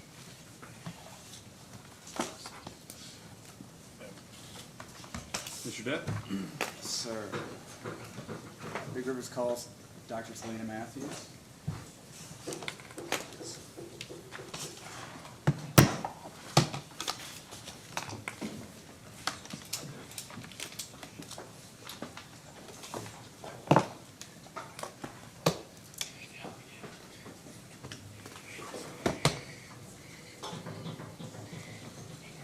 Please raise your right hand. Do you swear or affirm that the testimony you're about to give is true and correct under penalty of perjury? I do. Please have a seat. State your name and address for the record. My name's Selena Matthews, 710 West 2nd Street, Owensboro, Kentucky. Mr. Depp? Thank you. Morning, Dr. Matthews. Could you state your title, Big River, please? I am the Chief Financial Officer. And did you sponsor data request responses in this case? I did. Do you have any updates or amendments to those? I do not. If you would then ask those same questions today, would your answers remain the same? They would. Do you adopt those as your testimony here today? I do. Do you have any materials with you on the stand? I have all of the data requests that I answered and that I am now sponsoring. Thank you. The witness is available. Mr. Cook? No questions, Chairman. Mr. Geary? Yes, go. Thank you, Your Honor. Mr. Fisk? Good morning, Dr. Matthews. How are you doing today? Doing well. Okay. So you are the Chief Financial Officer for Big Rivers, is that correct? I am. Okay. And what was your role in this IRP?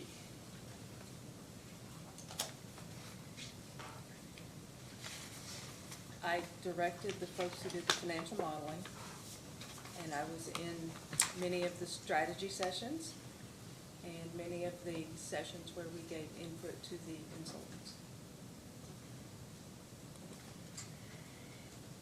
And when you say the financial modeling, which modeling is that? When Mr. Warren, I managed Mr. Warren, and the modeling that he did was under my direction. Any other modeling that you oversaw? And does anyone else who is a witness here today report to you? No.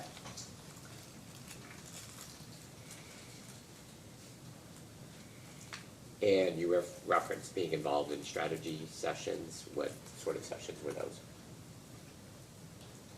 Sessions about selecting a consultant, sessions where we gathered inputs to give to the consultants. Were you involved in strategy sessions around the NGCC plant that's proposed in the IRP? Those decisions were largely made prior to my arrival at Big Rivers. The inputs into the modeling that resulted in the results I was in the room when those discussions were had. When did you arrive at Big Rivers? August 16th, 2022. Which I learned today is also the day the IRA was released. Yes.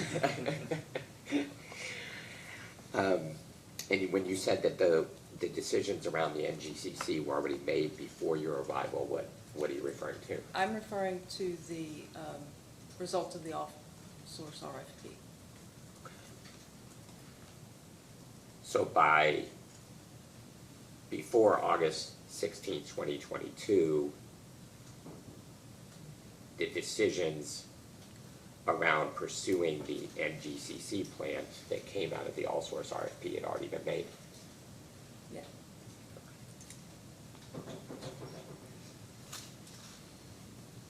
And I believe that was at that point, a shared resource was the plan.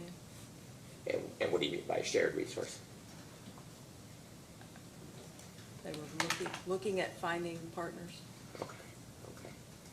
Okay, we'll get to that question in a minute.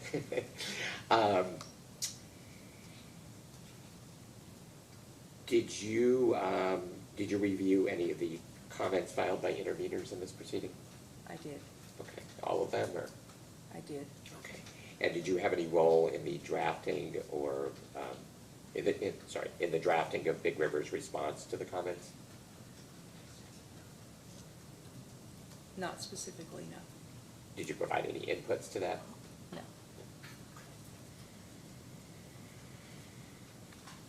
Okay, and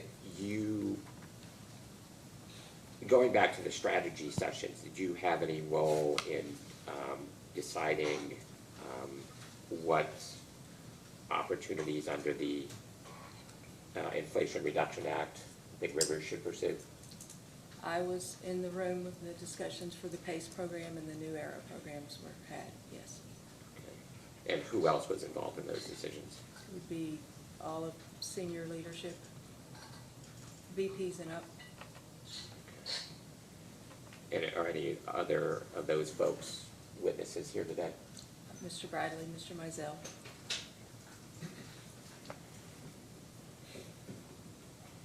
Mr. Wright, I suspect. Mr. Wright as well, though he may not have been in his present role. Okay. Okay, and were you in strategy discussions regarding the assumption that the Wilson plant would continue operating until at least 2045? I've been part of discussions that resulted in those comments, yes.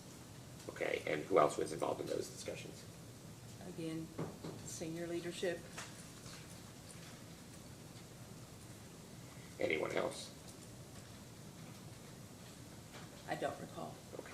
And was that a decision that had been made, that was made after you came to Big Rivers? I think it's a decision that's revisited and is ongoing. I don't know, I mean, yes, there was a decision made after I was there that we would continue to model Wilson as running and not being retired.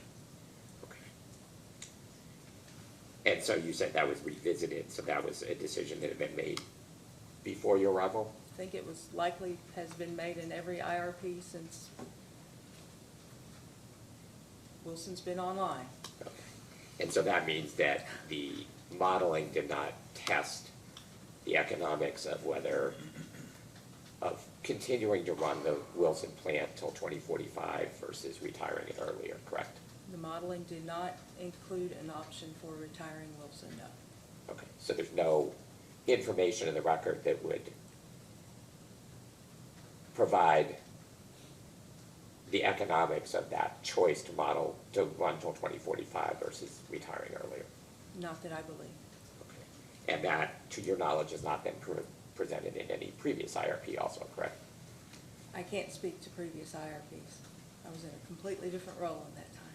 Okay, but when you said that your previous IRPs used that assumption, I said I assume they did. you assumed they did, okay.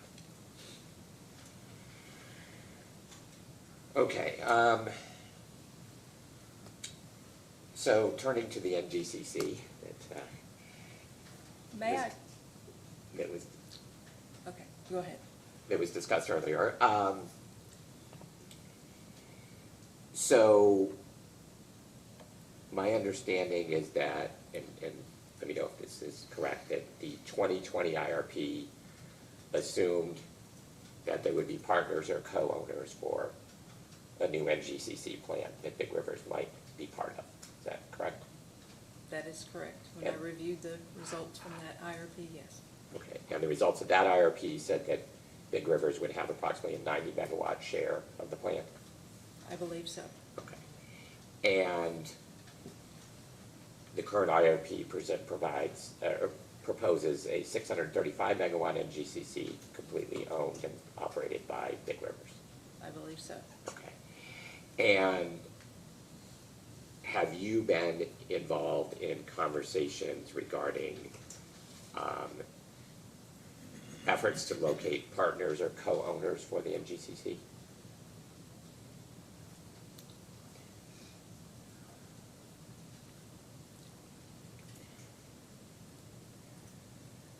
I have been in conversations where people have reported that they have spoken to other entities. I have not, I don't have any firsthand knowledge of those conversations. Okay. So you yourself have not reached out to any, I have not. okay, to anybody about the NGCC partnership, co-ownership? I have not. And who has reported to you that they've had those conversations? That would have been Mr. Berry, Okay. who is no longer with the company. Anyone else? Not that I recall. Okay. And have you asked anyone else at Big Rivers about efforts to get partners or co-owners for the NGCC? I have not. Okay. Did Mr. Berry, what did Mr. Berry report to you regarding the efforts to get partners or co-owners? That he had been in conversations with entities who might be interested. And did he identify entities? Not to my knowledge. No, so no specific entities. Do you know if he worked with anybody at Big Rivers on this effort to get partners or co-owners? I can't speak to that. Do you know who could? I can't speak to that either. Okay. So Mr. Vernon was mistaken when he suggested that you would have information about the effort to get co-owners or partners? Objection to that, he didn't. I mean, he suggested I ask Dr. Matthews because she would be the person involved. She has information. We're not gonna get back and forth. If I look at you, talk. If not, don't. I'm gonna sustain the objection. I don't know that she's positioned to answer that question. Okay. Thank you, Your Honor.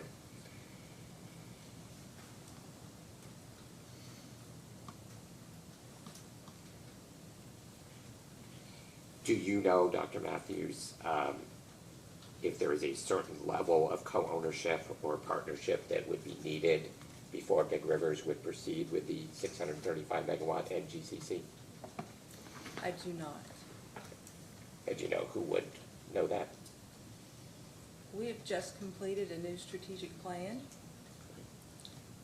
And we have 7 strategic priorities.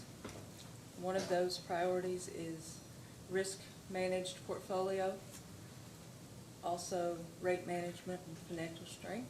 So we will be looking at all available options going forward in order to make decisions that are best for our members. And does this new strategic plan continue to have a 635 megawatt NGCC in it? It has next generation resource, whatever, whenever, and what size comes out of our research and our modeling. I'm sorry, what was the last part? That will come out of our modeling and our work going forward. Did this strategic plan do modeling, include No, we just kicked off the 7 strategic priorities, and as part of those 7 strategic priorities, we will start to make efforts to model our system, both load and generation, and make the best decisions for the benefit of our members. And is that process informed by this IRP? There will certainly be data that will be pulled from this IRP, but will it be informed by the specific decisions in this IRP? No, we will be looking at things afresh. Okay. Everything in this IRP is just being looked at afresh, or? We're going to look at our entire system through those 7 strategic priorities that I discussed, and one of those being risk managed portfolio. Okay. And we will be making decisions about timing, about resource, and about size going forward. Essentially, our new IRP process starts when we get staff report from this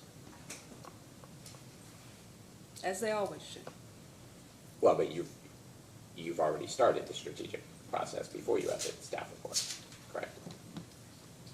Yes, we've outlined what our priorities are, yes. Okay. And did you have is this an update to a former strategic plan?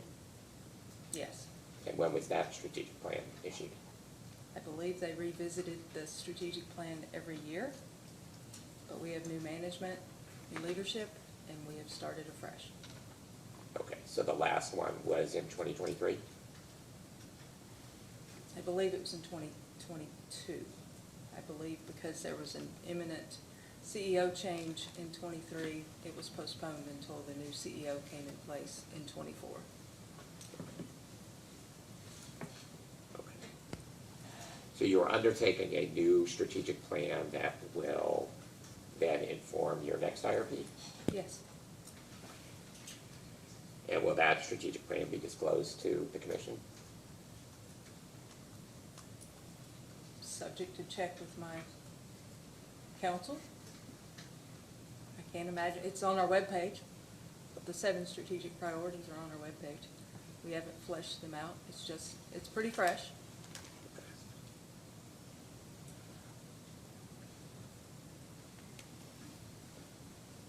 Okay, so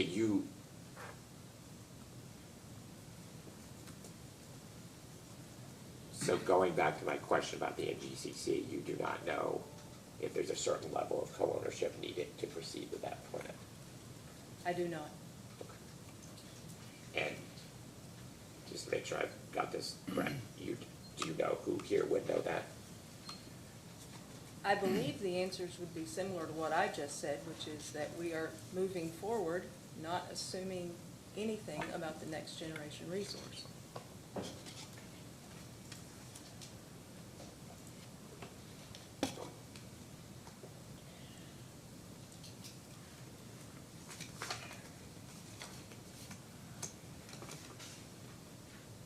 Okay, if you could turn to page 55 of the IRP. I do not have that in front of me.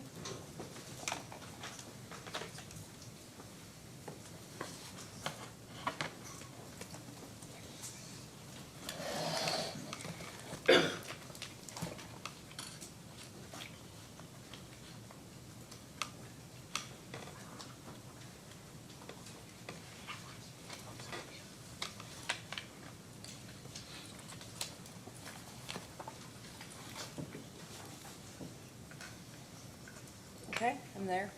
Great. So there's a discussion towards or a section towards the top of the page that said regulatory climate. Do you see that? I do. And then on the top of the very next page, it says opportunities. I do. Okay. And under the opportunities is listed the Inflation Reduction Act and the Infrastructure Investment and Jobs Act. You see that? Okay. And those are,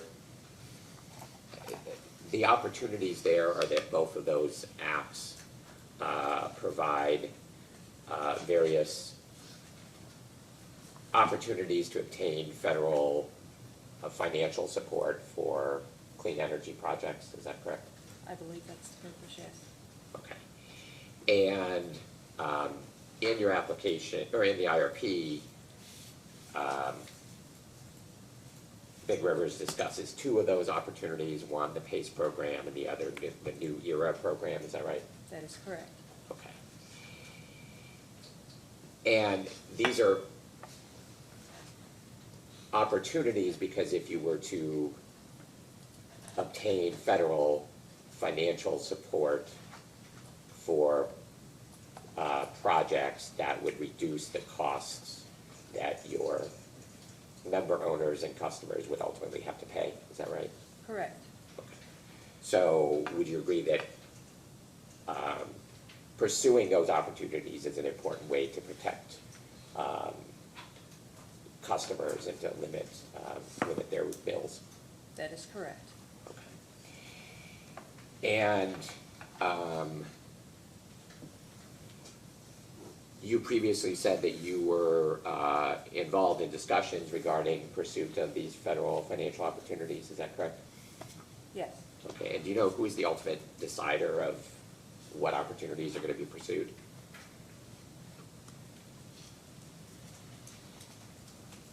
I believe going forward, that will be the board. The CEO taking recommendations to the board.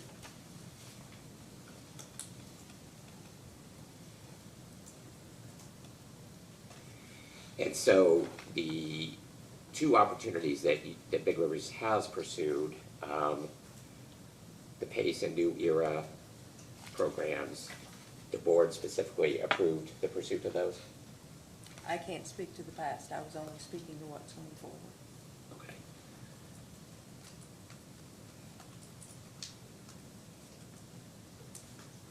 But in the future, if you decided to pursue opportunities, they would be the board that would ultimately approve? Yes. Okay. And the recommendation made to the CEO is made by who? Senior leadership, which would include me, as well as some of my colleagues that are here. Okay. And have you recommended the pursuit of any specific federal financial support? We are applying for some funding to harden our system, and we're working with our member owners on several projects as well. And what are the projects to harden the system?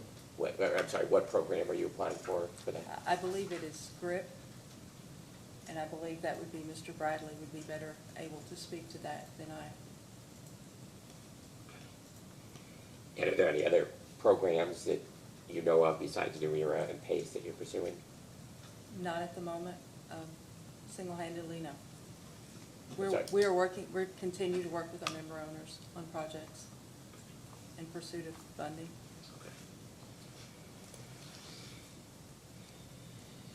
Okay. And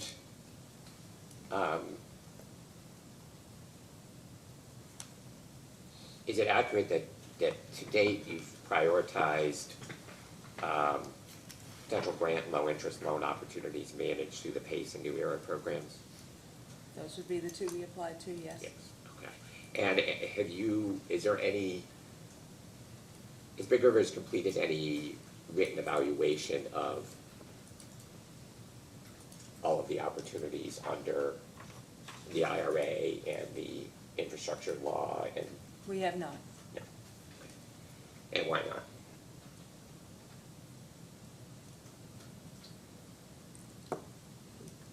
Have not had time to do that in the middle of the transition. Okay. That's the only reason? It certainly isn't that we're unwilling to apply for those. I believe when we start to look at the next generation resource, those factors will come into play as to whether or not there are opportunities to reduce the cost of any of those resources. But you realize there are some funding opportunities have closed already, correct? I believe so. Okay. And so because you didn't have time to evaluate all the opportunities, you may have missed some of those? That was probably an incorrect statement. We did not evaluate all of those alternatives, not assign cost.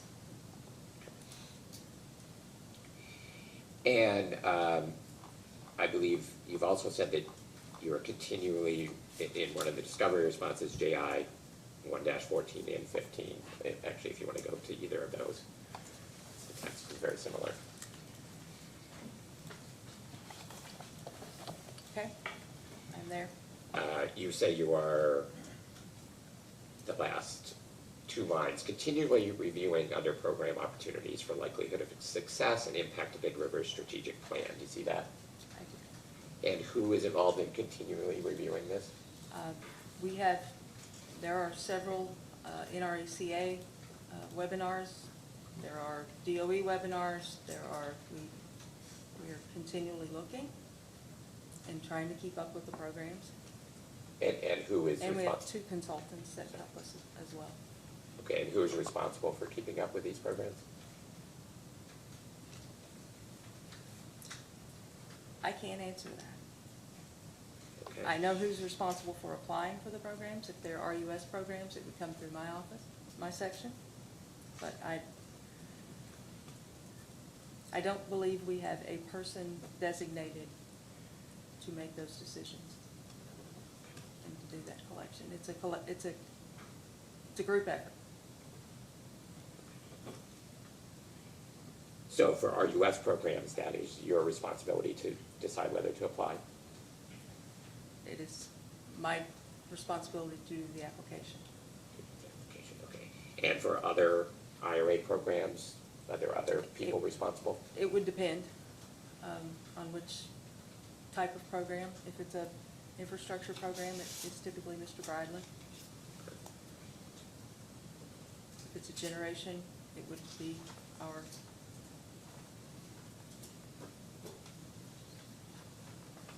CEO, I guess. Okay, how about if it's funding for energy efficiency and demand response? I believe that would be evaluated through Mr. Wright.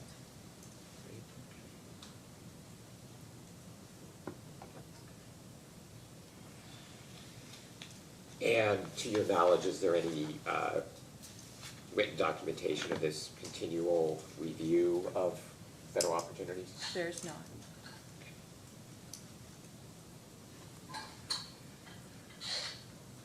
Okay, so turning to the New Era program, that is a program that makes $9.7 billion available for grants and low or no interest loans to rural electric co-ops to support a wide variety of potential clean energy projects. Is that correct? That is correct.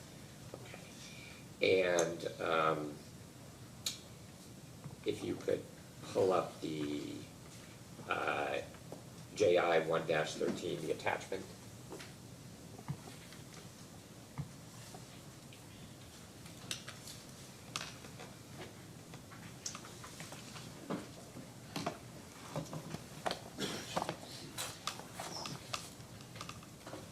Shannon, is that spreadsheet? It's just a document, it's the letter of intent.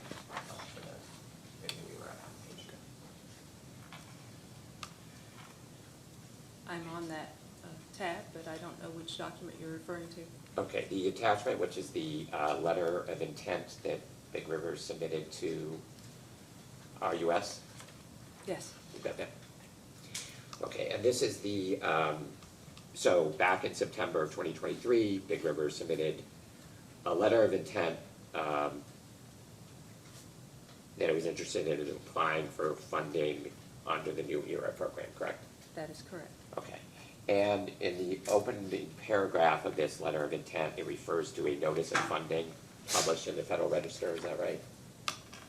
Yes. Okay, and have you, May I, just as a cautionary note, this is a confidential document, we're not gonna get into confidential. we are not.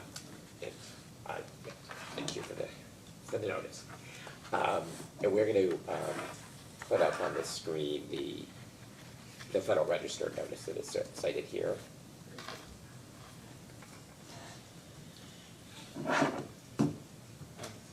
Plugged in whenever it's ready to be pulled up. Okay, and if you look on page 6 of this document, PDF pixels. Up there on the top left, it says eligibility information. Do you see that?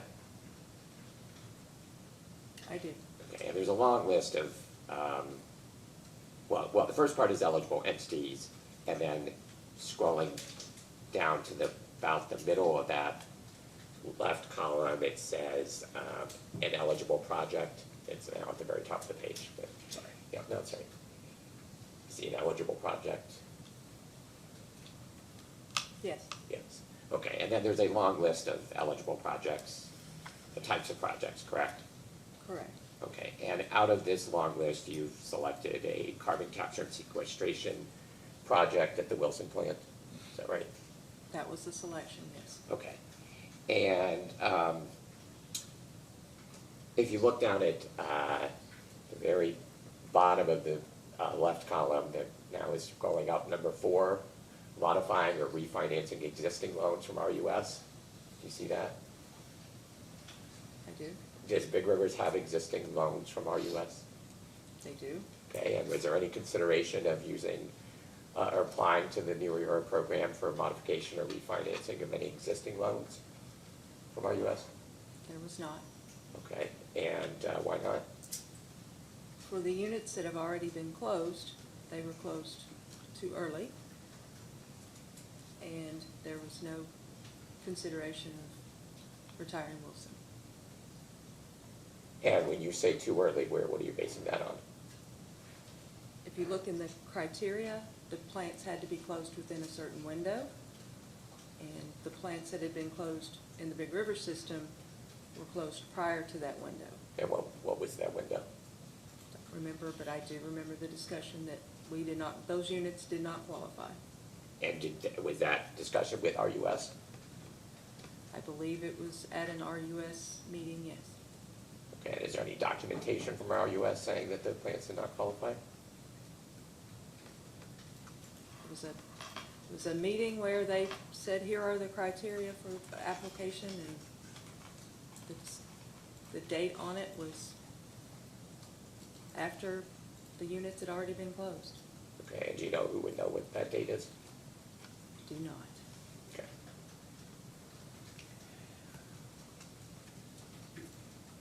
Okay.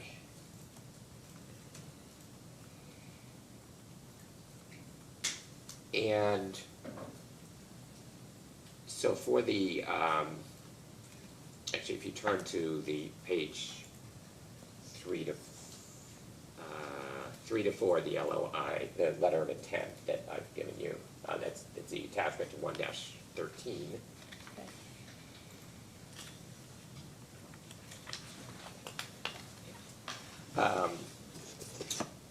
The bottom of page 3 shows that you are seeking, that the capital estimate for this CCS project is 2. Objection, I don't, This is public. that part is public, I don't know where we're going with everything else.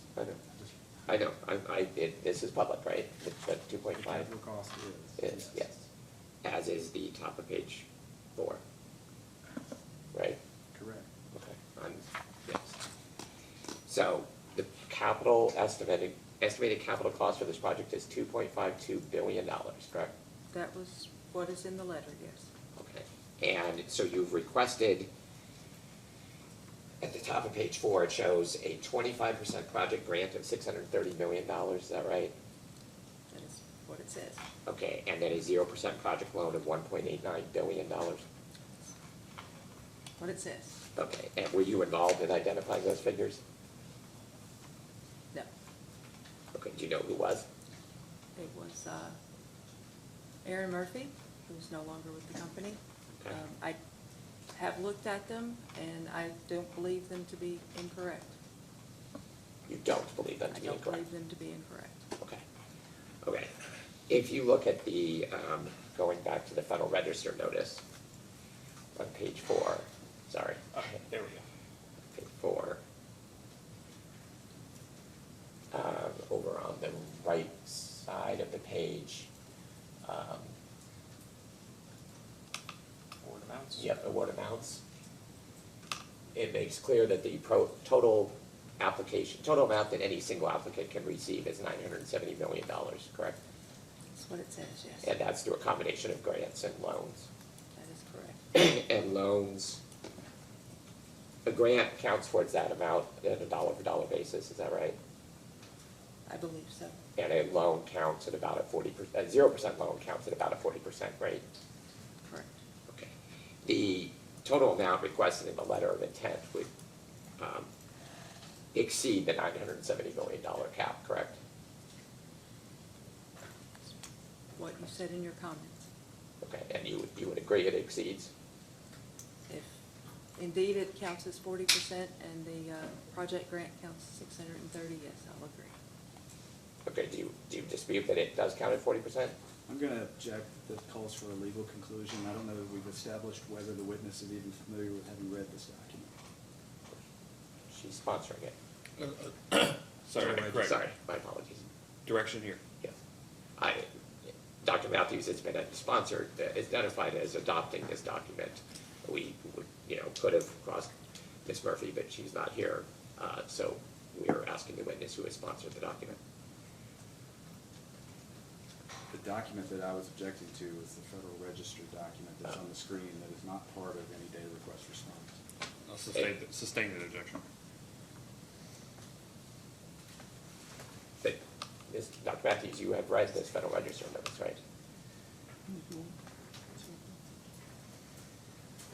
I have read the criteria. I don't know if it was in the Federal Register or in a RUS document quoting the Federal Register. Okay.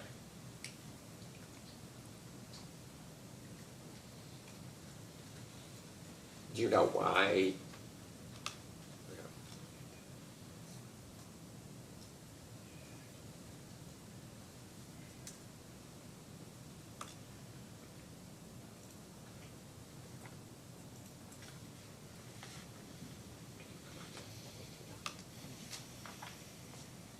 We could put up a different document.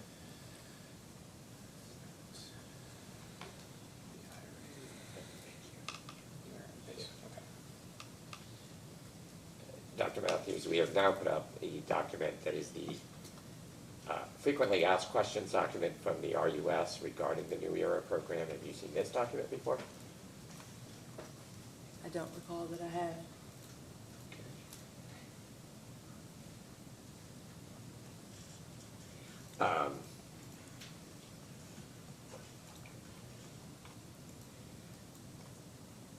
If you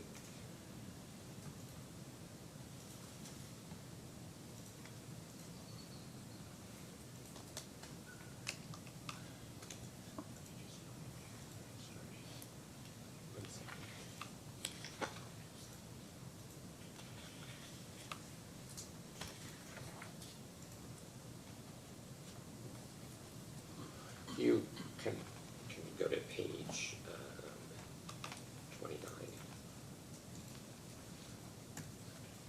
Actually, 28, sorry, 28.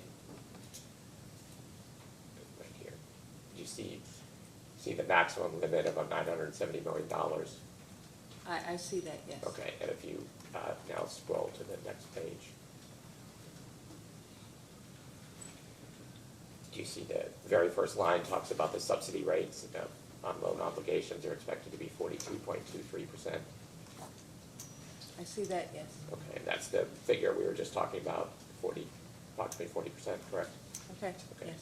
So taking those numbers, that would put your application to, your letter of intent, the amount you're requesting there to be over the $970 million cap, is that right? That is correct. And you know why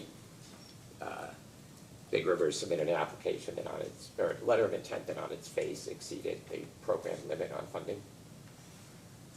I don't recall that decision was made by me. Okay, so that decision was made by, do you know who it was made by? The letter was signed by Aaron Murphy.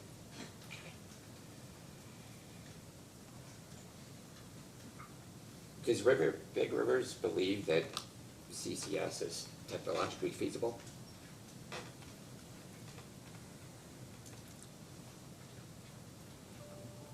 we were asked by the RUS to advance to the next stage of this program. And the board determined that with the limits of 90% capture by date certain around 2028 and a cost of approximately $4 billion, that the risk to our member owners for having to pay back the $970 million would not be worth it, and we're not going any further with the New Era program. Okay, but going back to my question, does Big Rivers believe that CCS is technologically feasible? I would believe that the board believes that it's not able to be 90% capture by 2028, 2029, when the deadline was set for the New Era program. That's all I can speak to. Do you know who at Big Rivers would know whether the company believes that CCS is technologically feasible? At what scale, at what scope, at what price? I think you're gonna have to be more specific with your question. Is it reasonable to assume that the Wilson plant would be able to capture and sequester 90% of its CO2 emissions by 2032? The board determined that by date certain, for 28 or 29, whenever the deadline for the New Era program is, that we would not be comfortable with leveraging $970 million on our customers.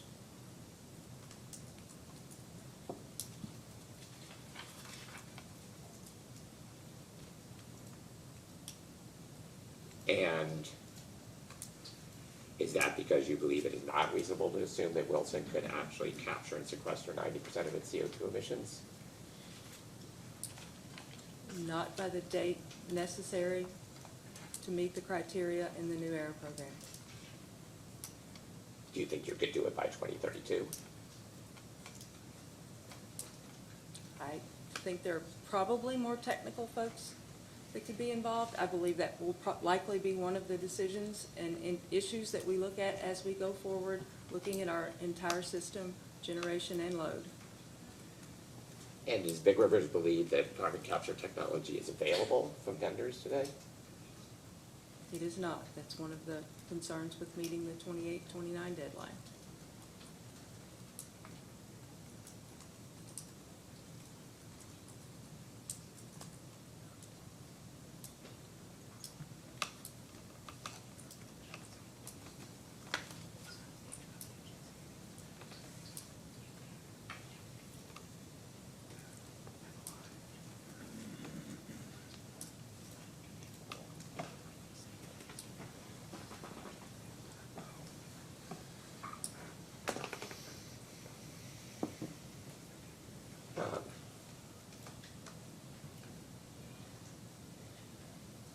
So at the time of your application, or the letter of intent, you decided to pursue a technology.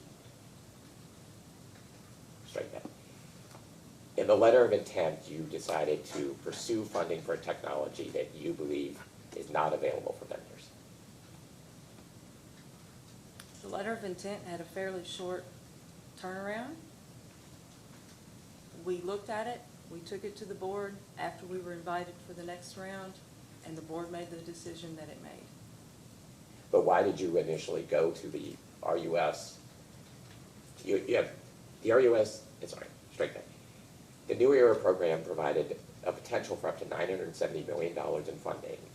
Why did the company decide to apply for technology that it believed it could not obtain from vendors as opposed to energy storage, renewable energy, and in the other litany of things that were available under the New Era program?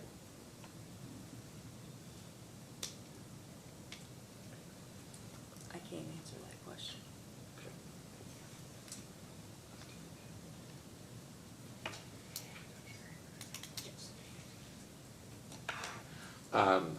One more topic, then I'll be done. Do you know the Energy Infrastructure Reinvestment Program?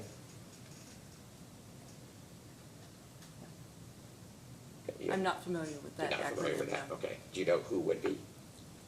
I don't. And if you looked at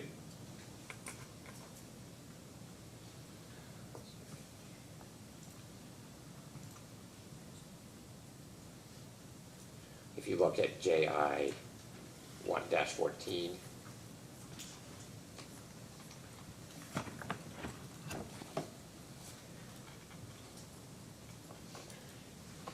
you have adopted this response, correct? Yes. Okay, and it And the asks part what- of the response I adopt is the part that says we haven't applied for any. Okay, so, but you did not know what that program was when you provided that answer? I was not sure which of the vegetable soup acronyms that program was. And you haven't looked to see whether there's opportunities under that program for reducing costs for Big Rivers customers? I have not. Okay.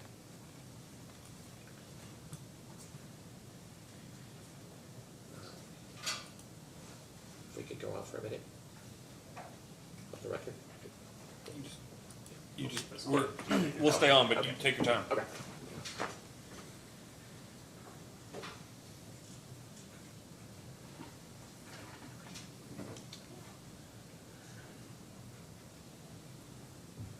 Okay,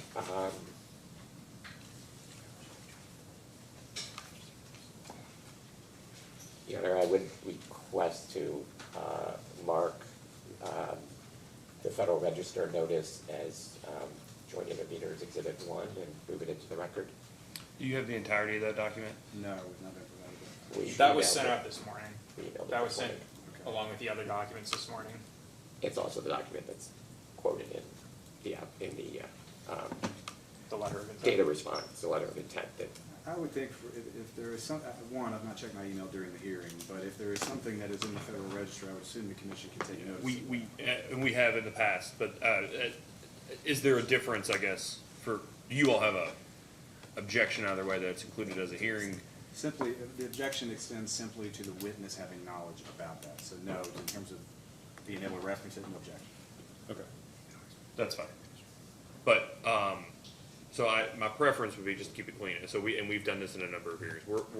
I'm happy to, we'll enter an order, but we can, if the request is to take notice of that's fine. of something in the Federal Register as a rule, then that's fine. We'll, grant that. That's perfectly great. Okay.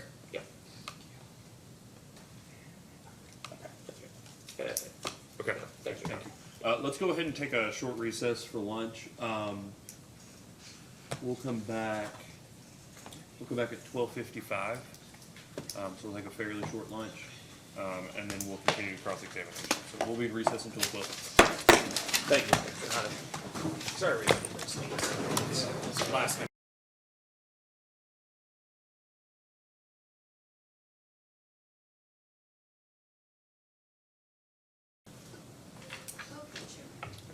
We're back on the record in case number 2023-003. Counsel, would you like to conduct your cross-examination? Thank you. Good morning, Dr. Matthews. My name is Neil Srinath, and I represent Sierra Club. How are you doing this afternoon? Doing well.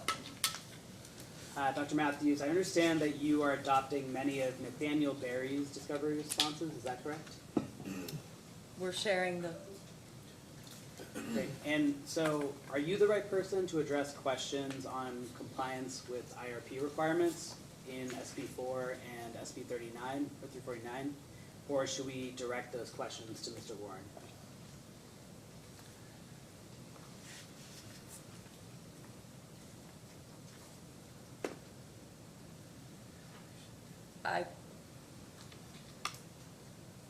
the IRP requirements, I would direct to Mr. Wright. Mr. Wright, you said? Yes. Okay. Thank The you. Senate Bill 4 and 349, I think any or all of us are equally able to speak to those. Okay, wonderful. I understand that you're also adopting many of Aaron Murphy's discovery responses. Is that correct? That is. And so then are you the right person within the company to address questions regarding federal programs such as the IRA? Great. I believe I have today. Could you please now refer to Big River's response to Sierra Club data request 120? Let me know when you're there. I'm there. There, you say, Big River's IRP, as submitted in the instant docket, reflects the impact of the programs created by the Inflation Reduction Act, including PACE and New Era, on Big River's generation portfolio. Do you see that? I do. Yet, the IRA is only mentioned 3 times in Big River's IRP. Does that sound right? I haven't counted. Assuming that's true, why is that? Is it, as you said to Mr. Fisk, because you didn't have time? Sorry, are we asking why she hasn't counted? Or? Why the IRA is not referenced frequently in the IRP? And perhaps I misspoke when I said that we didn't have time. I think it's probably a case of not having resources. I do not know why the IRA is only mentioned 3 times in the IRP. And when you say didn't have resources, do you mean capacity? What do you mean by People. resources? Okay. And we do rely on the groups that I mentioned before, NRECA and the other entities. Great. How were IRA programs and clean energy tax credits in the IRA considered in resource planning? I think Mr. Christensen can speak to if they were factored into the prices of the resources that were discussed in the modeling. Okay.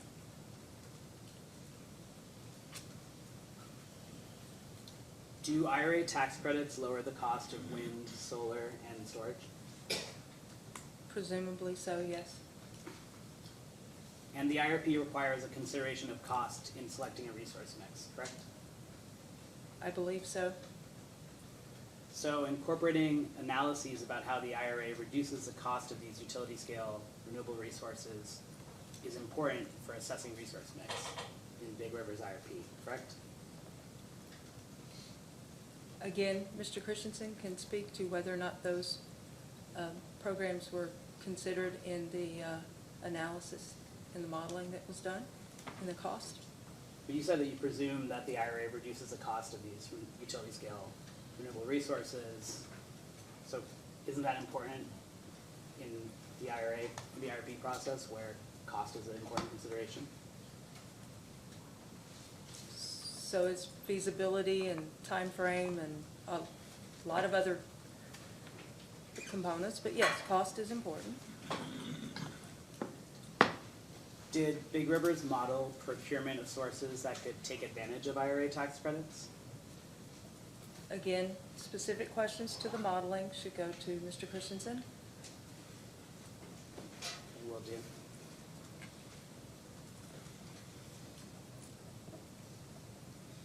Do you know if Big River's compared investments in coal and gas to investments in resources that are lower cost due to IRA tax credits?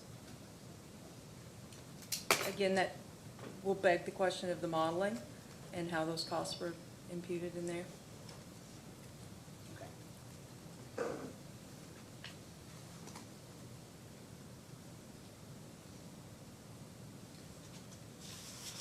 Responsible resource planning requires investigating all possible avenues for least cost resources for customers, correct?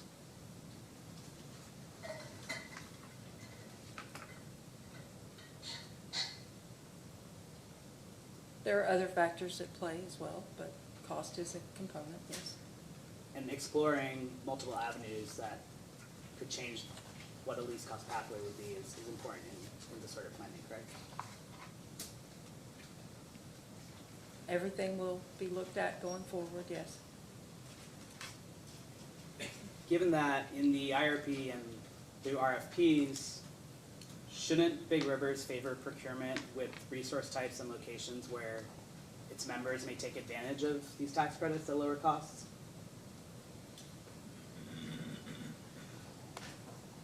Can't answer that question right now.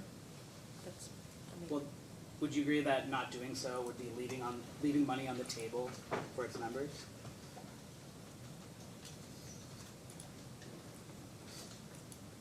I won't agree to that statement, no.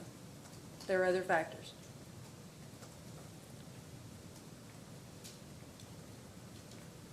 Is Big Rivers maximizing the use of IRA tax credits for the benefits of its members? Big Rivers is operating its system to the benefit of its members today, yes. Sorry, I'm not sure if you answered the question. I'm asking, has Big Rivers maximized IRA tax credits for the benefits of its members? And I answered the question that we operate our system to the benefit of our members, and we're not we're not building a new resource right now, so. But you can build resources that replace existing resources with tax credits, correct? I'm sorry, I can't hear you. But you can build new resources that replace existing resources with tax credits, correct? As we look forward at our load and our generation mix and make those decisions, that may be a decision that's on the table. So, Big Rivers has not evaluated whether and when to take advantage of, for example, wind investments to maximize the production tax credit, correct?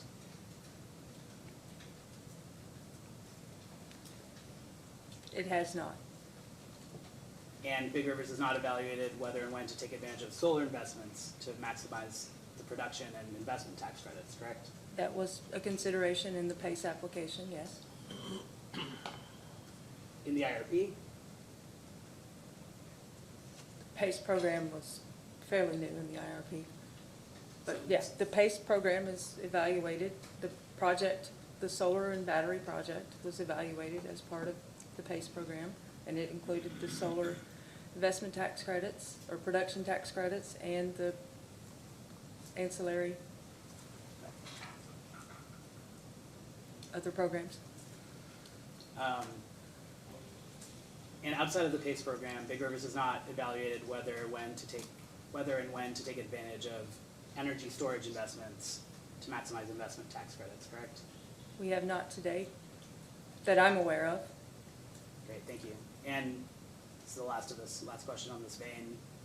Big Rivers has not evaluated whether and when to take advantage of investments in energy communities to maximize production tax credits, correct? Again, when we looked at the PACE program, one of the considerations is that our service area is largely covered by energy communities. Great.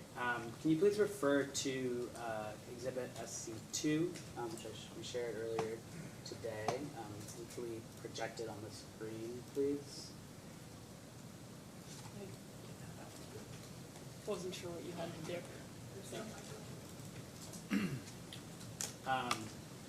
Dr. Matthews, could you please, just to yourself, read the end of the last paragraph of the first page, starting with, quote, "The IRA defines energy communities as," and have you seen this document before? I have not. That I can.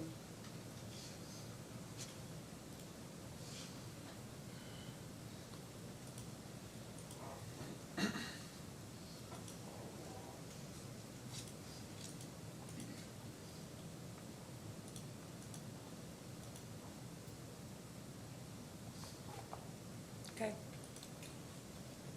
Examining these criteria, to your knowledge, are there communities near former coal plants in Big Rivers territory that could qualify as energy communities under the Inflation Reduction Act?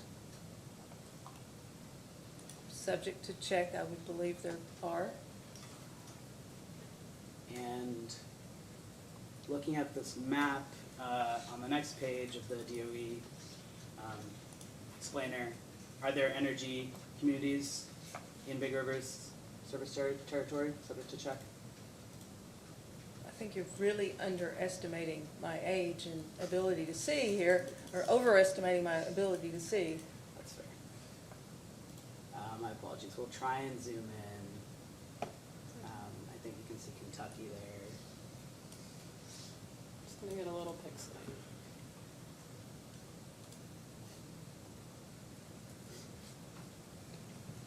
The purple and the orange here are energy communities. Those would look to be several in Big Rivers territory, yes. Great. And are you aware that the IRA includes a 10% step up in production tax credits for projects cited in energy communities? I cannot say that I was aware of that specifically, no. And were you aware then that the projects that qualify for these credits are projects with greenhouse gas emissions rate not greater than 0?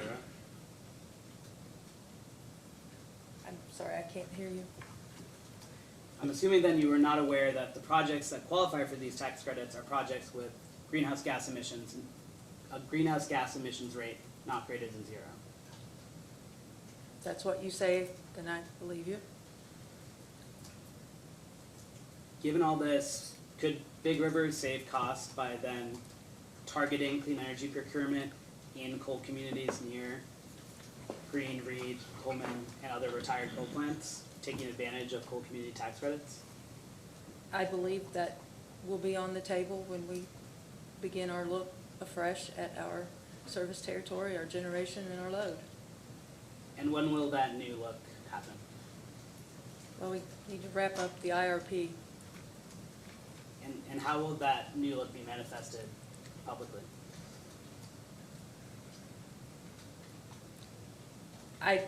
Those decisions have, we have a brand new leadership, a brand new strategic plan. The next step in our strategic plan is the implementation of the criteria, and I can't answer those questions because they haven't been answered yet. I understand that. And you spoke to Mr. Fisk about those 7 criteria. Are you planning to issue a new all-source RFP subject to this new information? That may be on the table. I don't know. So there are no plans to do so? There are no plans to do so today, no. Okay.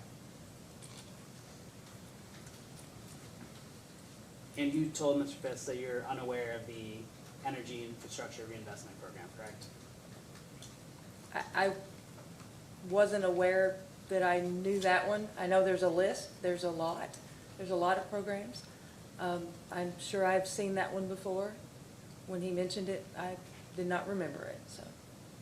Do you remember that it's a loan guarantee program that was passed as part of the Bipartisan Infrastructure Act?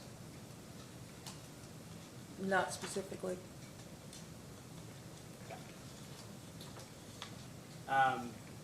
Big River states that it has not considered the availability of the low-income communities bonus credit program. Is that correct?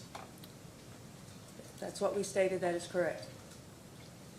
Yet Big Rivers could qualify for this program, isn't that right? I can't make that, I'm not looking at the criteria, I'm not looking at, but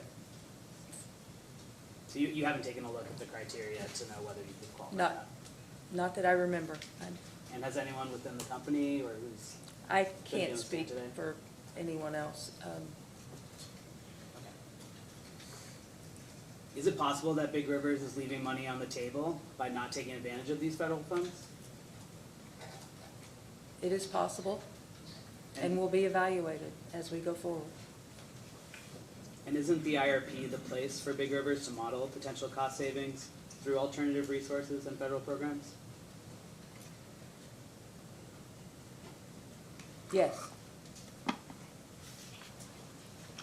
Without such modeling, how can ratepayers be assured that they're receiving just and reasonable rates?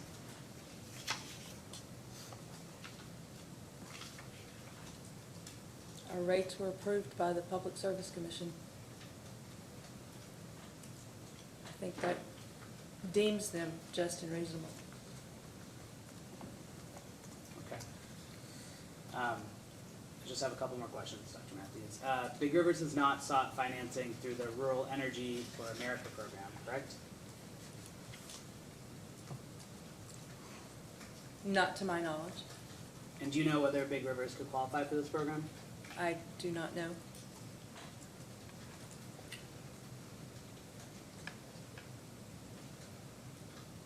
those are all my questions. Mr. Chair, I ask that the commission take administrative notice of SC2, this Department of Energy resource.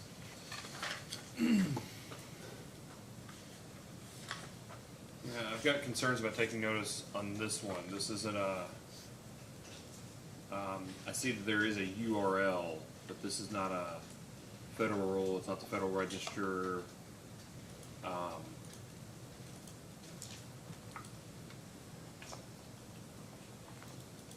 Can you scroll down? It seems to be sort of an FAQ, sort of document that's a,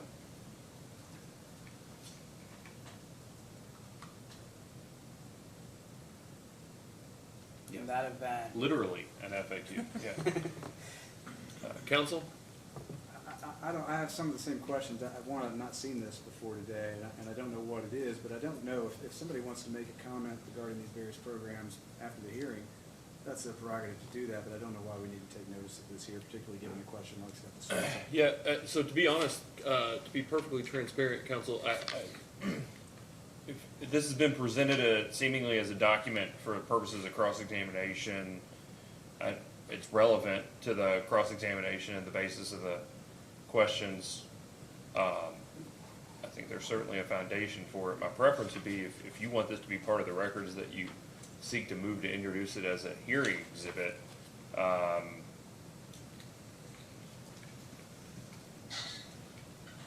in that case, I'll move to introduce it as a. I'll go back to you, Mr. Depp.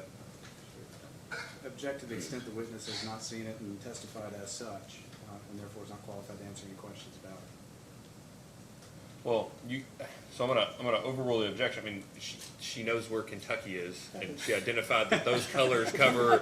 I mean, I get your point about the specifics, but there were certainly questions that she's sufficiently advised and informed to answer that were asked and that are specific to that. Okay, so we'll admit this. Would you like to note this as SC2? SC2. All right. So first, I want to make sure. Do you have a copy of this now? I may have it by email, I'm not certain. Okay. It's been emailed to all parties. All right, so I'm going to give you an opportunity before, I'm going to hold off on officially, so at some point, we will take a short recess prior to your redirect of the witness, give you an opportunity to look at the document, have it, review it with the witness, and see if you have any redirect as it relates to it. So so we will hold until that point, and I will note that. Second, counsel, do you have a copy of this? I believe that Sierra Club provided it to us.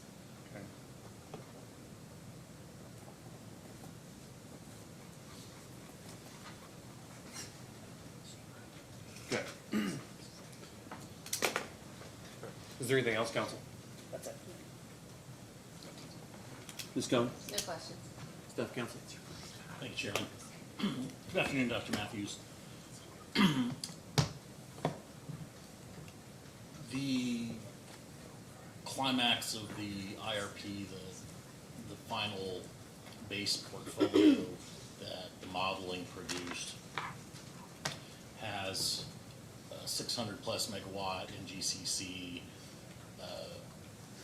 being operational by 2029 and Green Station being retired.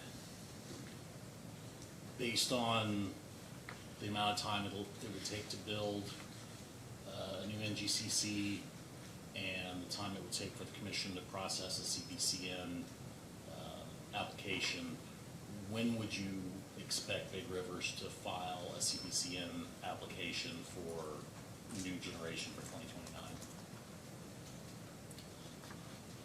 Again, I will point to the fact that we're starting afresh. I don't know at this point, while the natural gas combined cycle won through the RFP analysis, I think we're gonna look at things fresh. A lot has changed I have listened to folks say over and over that by the time the IRP gets filed, it's stale. And now I'm getting to see that firsthand. A lot has changed since the analysis, because if you think about when I started in August of '22, there were projects, decisions already, underway as to how to model energy efficiency, DSM, load, et cetera. So we will give the commission sufficient time to process the CPCN before we build a new resource. So you talked about basically a new round of modeling, and I can appreciate that based on what you just explained. Will you be part of the decision-making process as far as what assumptions will be given to whoever runs the modeling as far as which resources will be considered and what retirements will be considered? I would expect that the senior leadership team, in consultation with the board, will have some direction.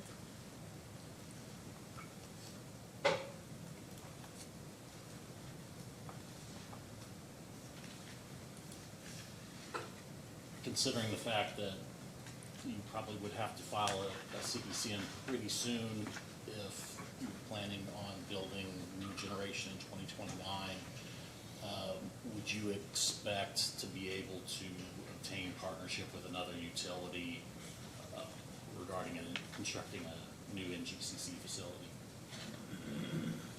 Again, we are no longer referring to we're building a new NGCC. We're referring to what is the next generation resource. And the timing and the size and the type and partnerships, all of that will be decided as part of our process going forward in consultation with our board, which is composed of our board members from our member owners and the member owner CEOs, and our senior leadership team will make those decisions. So it's fair to say that the options for resource assumptions are much broader than they were when this IRP was filed. They're broader than they were when the analysis was started. There were probably assumptions that had been, things came out of the 2020 IRP, things came out of the all-source RFP. Those are all prior to my getting there.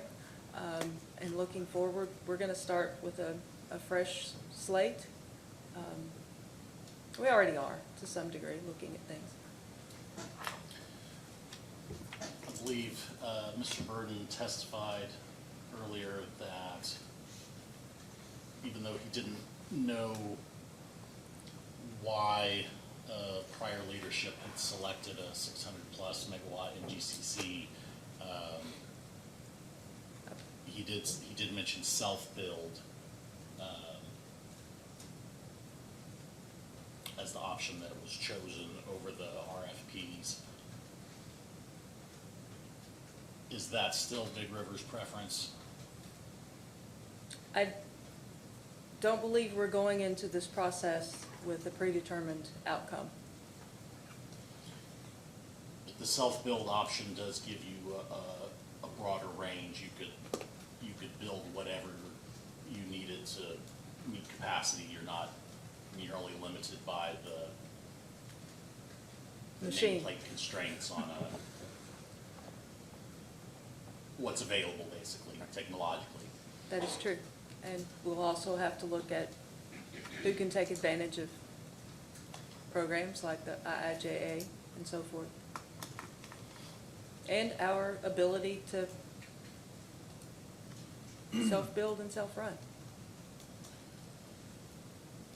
You mentioned that leadership had decided that it did not want to opt for adopting carbon capture due to the cost, correct? We made the decision not to go forward with the New Era program and the requirements that are in the New Era program.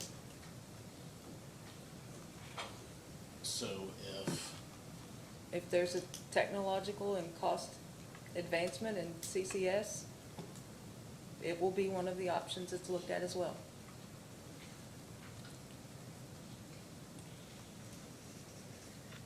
assuming carbon capture regulation survives the next 10 years, or to a point 10 years from now,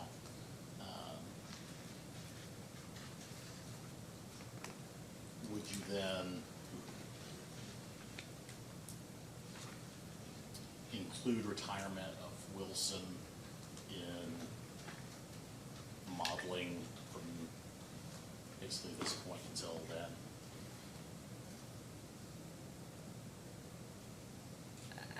I'm not Sorry, sure I Rob. understand That was understand your a poorly question. worded question. Let me start over. How, for future modeling that you're doing now, that you're going to do for your next IRP, will you treat Wilson Station differently than you did in this IRP, where you're treating it as assumption that it's gonna run for the whole planning period?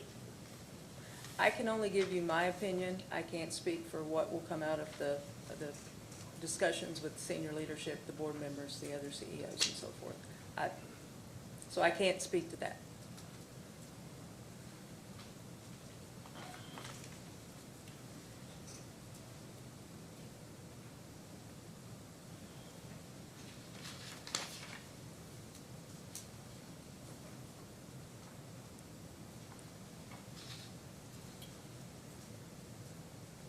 The IRP, and you don't have to turn to the page, but this reference is on page 56 if you look at it.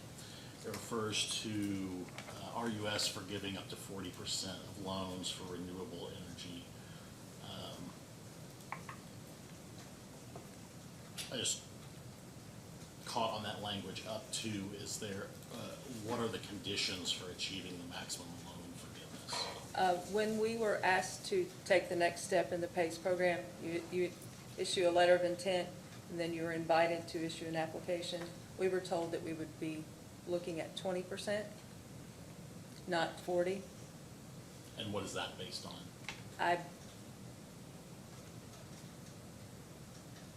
Subject to check. I believe it was a factor of the number of applications that RUS had gotten and trying to spread the wealth.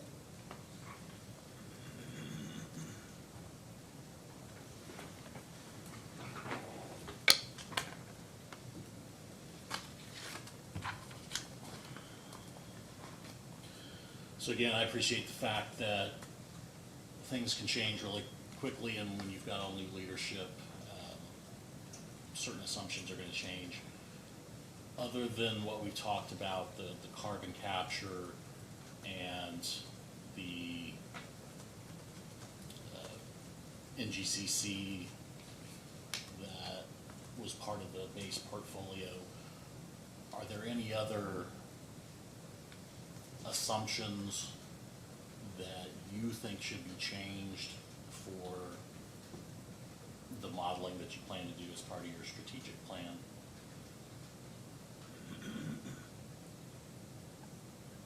I'm one voice of many, so I'm not going to sit up here and opine as to what I think needs to be changed, if that's okay. I think we're going to take a fresh look at everything.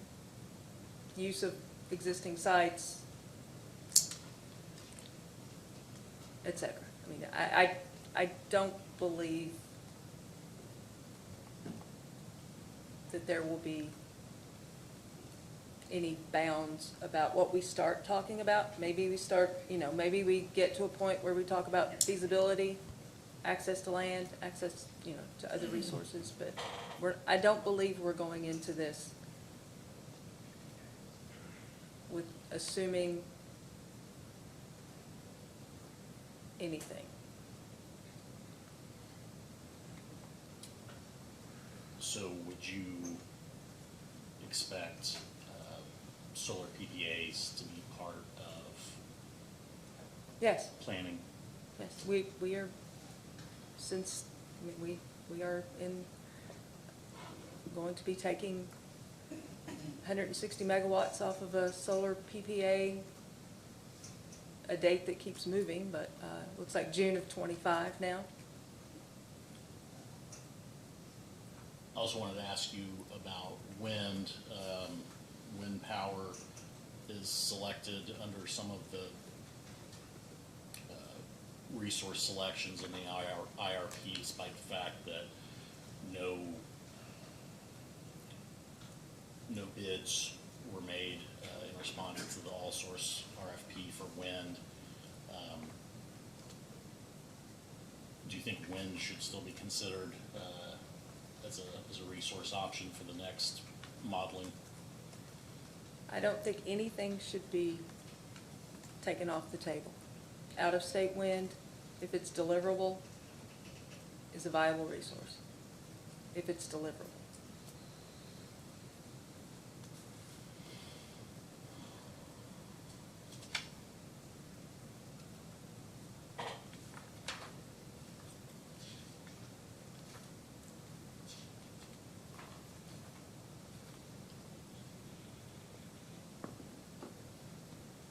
That's all, Chairman.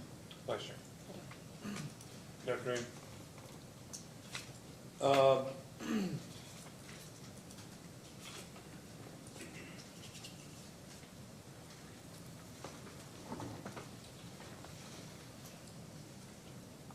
You're generally aware of the green conversion? Yes, And you're aware that the green conversion was dismissed as a pathway in the 2020 IRP? I am not aware, going back that far enough. You're aware that the green conversion was not chosen as a pathway or identified as a appropriate pathway in the 2020 IRP, right? I also don't know that. It's been a while.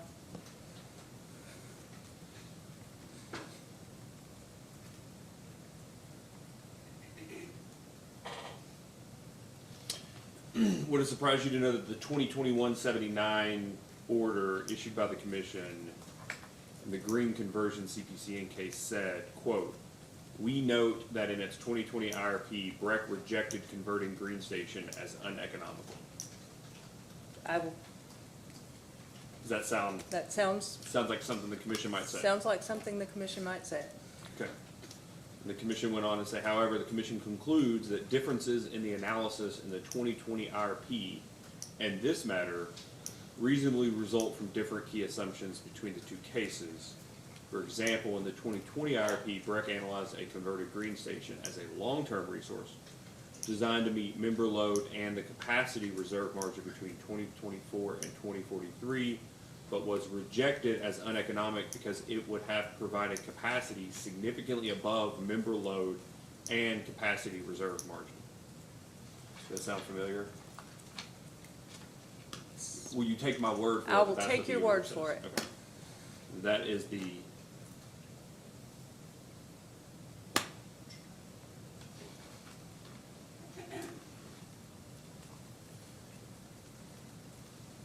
June 11, 2021 order in 2021-79.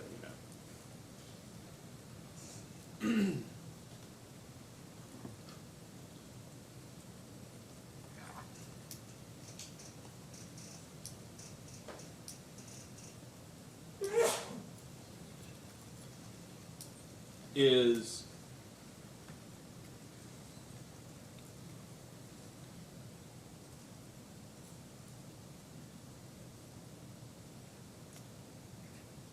in that case, there were alternatives proposed to the green conversion.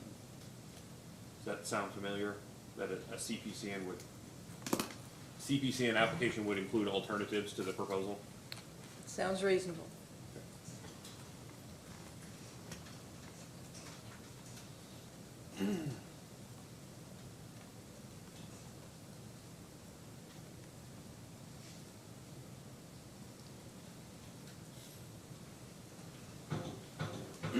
And in that application, the commission notes that BREC evaluated 4 options: idling Green Station and purchasing for MISO, retain Green Station coal-fired generation with upgrades necessary to comply with the CCR rule, convert Green Station to natural gas with non-firm gas supply as a capacity hedge until counterparties are secured for a proposed natural gas combined cycle partnership, and Green Station conversion with firm gas supply as a capacity hedge until counterparties are secured for NGCC partnership. Does that sound familiar? Sounds familiar. Okay. did the commission idle green, or did the utility proposal of the commission approve idling green and purchasing capacity for MISO? Believe the commission allowed non-firm gas delivery as a capacity hedge. The Option third three. one, option 3, okay. So there's no firm gas there now, right? Correct. Okay, it's non-firm, and the proposals, what it says here, holding that until counterparties are secured for a proposed natural gas combined cycle. One of them was retaining Green Station with upgrades necessary to comply with the CCR rule. With what Big Rivers knows now, was the green conversion in retrospect, which, you know, we don't have the benefit of retrospect, but knowing what we know now, was the conversion of green the least cost option?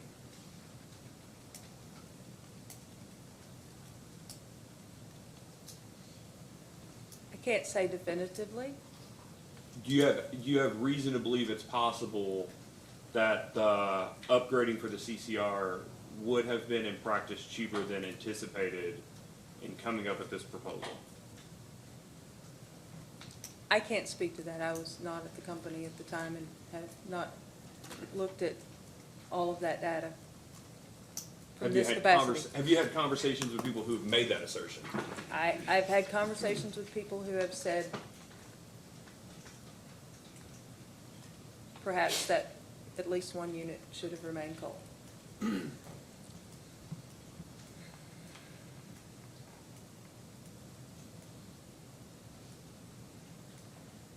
Would you agree that in at least the last couple of IRPs, or at least in this one, that Big Rivers has conducted IRPs materially differently than the analysis conducted in its IRPs is materially different than the analysis that the utility would conduct in preparation and filing for a certificate of public convenience necessity? I believe what's in the IRP is a good basis to start with the specifics that would be in the CPCN. Let me ask it differently. Based on your familiarity with this IRP Okay. and your experience in CPCNs, are the analysis conducted in this IRP of the type and breadth sufficient, in your opinion, to support an application for a certificate of public convenience and necessity? I will go back to saying that the analysis that was done is a good basis for a CPCN application. As a starting point or sufficient in its entirety? I can't speak to that. That's, Well, the reason I'm asking is, understandably, the position is Big Rivers is running and planning its system for the benefit of consumers, for the benefit of its owner members, right? Correct. And the benefit of their owner members, right? correct.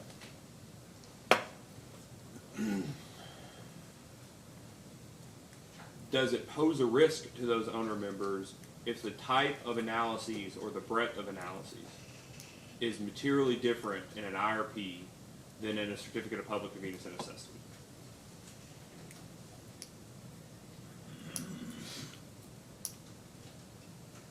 One more time.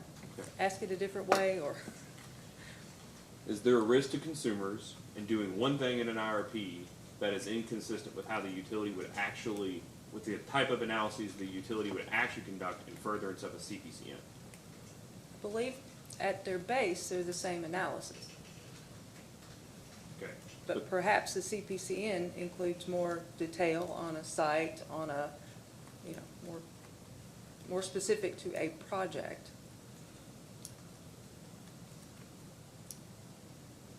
Okay.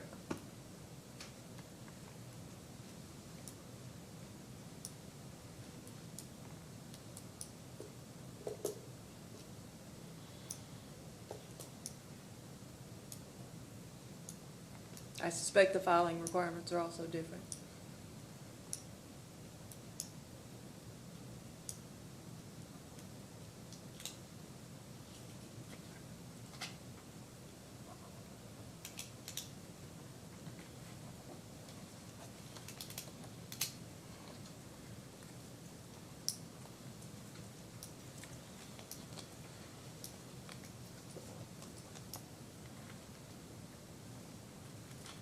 In this case, did the, do you know whether this IRP made, whether the modelers allowed, or the folks that helped conduct this IRP, the models to choose economic retirement and additions? Or whether retirements and additions were hard-coded? I believe Wilson was not allowed to retire in the modeling. And was Green allowed to do anything prior to 2029? I can't answer that. That's Mr. Christensen.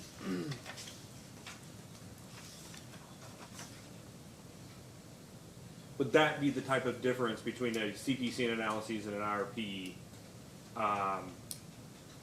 The hard coding of certain determinations of economics, would that be the kind of thing you think would be different in a CPCN proceeding than an IRP?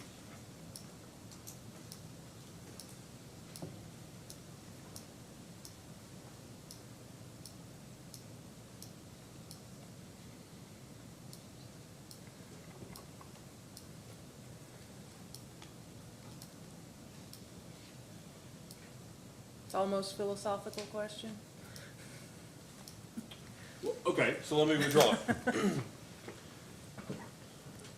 At its base, the determination to retire something economically is whether or not the stay open, is a comparison of the stay open costs of current generation versus the replacement capacity cost of alternative generation. Would you Correct. agree? I would agree. And that's the economic analyses that, at base, these models conduct. Would you agree? In the instance that we're discussing. In the IRP? Yes, I mean, the same model, if it's not Encompass. hard-coded, if it's allowed to economically choose to retire, that's the comparison that the model makes. Yes. And that's, let's just be honest, if you guys were going back and actually making generation decisions, least cost most reasonable, whatever is the lodestar there, that's what you all would want to know, right? Whether or not it made sense to continue to invest in this versus invest in this other thing. Correct. Okay. And that, by definition, is not the modeling that was run in this case. For instance, as it relates to Wilson, and I'll ask Mr. Christensen, but I'm pretty sure as it relates to the Green Station vis-a-vis 2029. Is that right? Yeah. Okay. And that's the disconnect I want to make sure I'm just Right. trying to appreciate. Okay.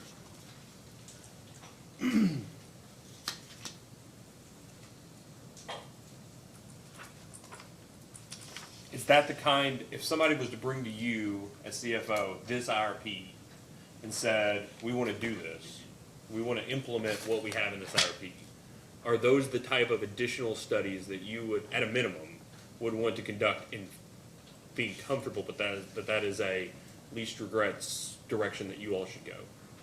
Yes. Okay. In light of the recent, I'll call it a strategic initiative.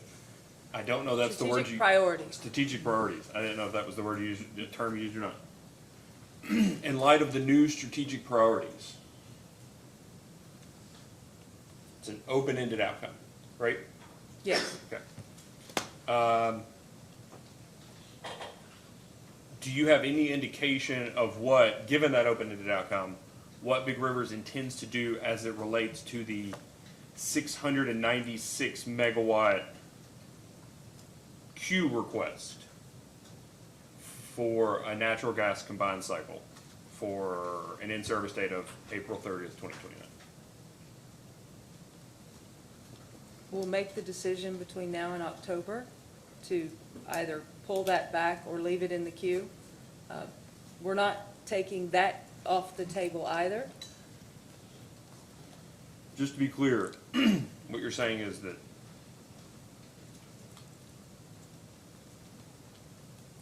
I believe the next opportunity to remove something from the queue is October. should I take the fact that this combined cycle is still in the queue as an indication that that is Big River's intention to continue with it? Or is it just merely the status quo and it hasn't changed yet? It's the status quo, it hasn't changed. Do you know why it's a 696 megawatt facility and that's not the megawatt that's otherwise being discussed throughout the IRP? I do not know that. Do you know who would know that? Is there anybody with the company today that you think here today that would know to answer that question? Mr. Burden,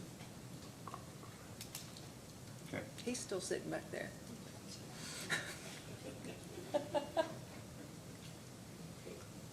A burden in the crowd is better than, Yeah.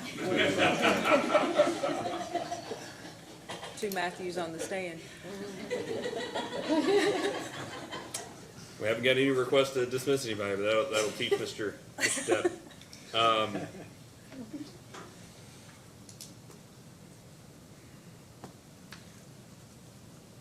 I asked Mr. Burden the question, I'll ask you the same question. Have you been part of any, okay, so going back. IRP requires, that there's a description and discussion of all options considered for inclusion in the plan, including expansion of generating facilities, including assessment of economic opportunities for coordination with other utilities in constructing and operating new units. Having reviewed the IRP, I can't find that there's a significant discussion of that. So I asked outside of it, which that's my question for Mr. Christensen. I'm saving that. That's not, I want to ask you in practice, do you have personal knowledge of whether the utility has had discussions with other utilities or coordinated with other utilities regarding the expansion of generating facilities, assessments of economic opportunities of coordination with them in constructing or operating new units? Discussions have been made. There are no there's no contracts, but there are discussions, and they're ongoing. Okay. So if we ask a post-hearing data request for who the discussions are with and who they include, there is an existence of information. Is that right? I will leave it up to the lawyers. Yeah, they can make all the Let them- objections they want. Let them Right, but object or not. I'm saying there is. There are instances of discussions Okay. in the past and almost currently.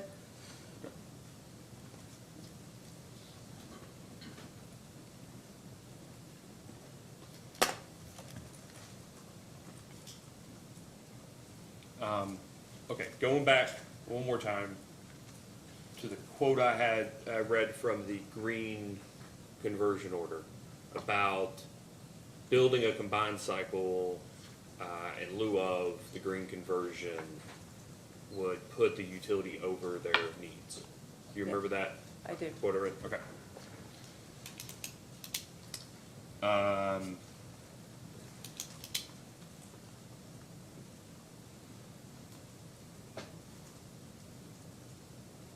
I think, from memory, that would have assumed that would keep Wilson on with set over.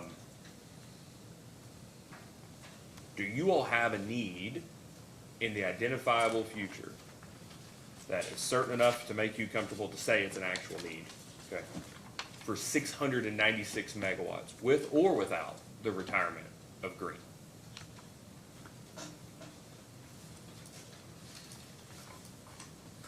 No.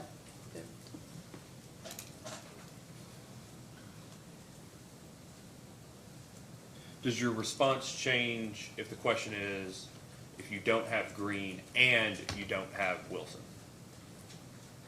Yes.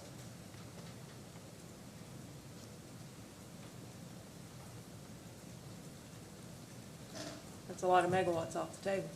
It's about 450, or 430 neighborhood, right? No, 600 and something, is that right? No, 800. 800. 800, I'm sorry, It's a I'd lot. say it's early, but It's the technical term we used earlier. It's a lot. it's a lot. It's a lot. Mr. Depp didn't object to the question about it's a lot, so I'm just gonna keep using it. It's a lot. It's somewhere between 8 and 850 megawatts.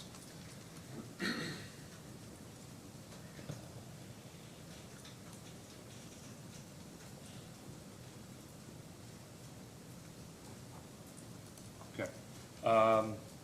Finally,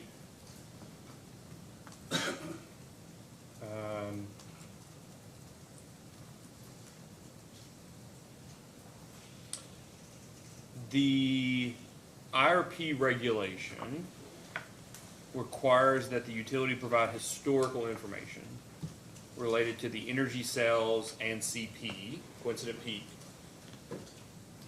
of retail and wholesale customers for which the utility has firm contractual commitments. And then also the same for customers for which there is interruptible or curtailable contract or tariff or under some other non-firm basis. Does that sound familiar? Sounds familiar. Okay. I think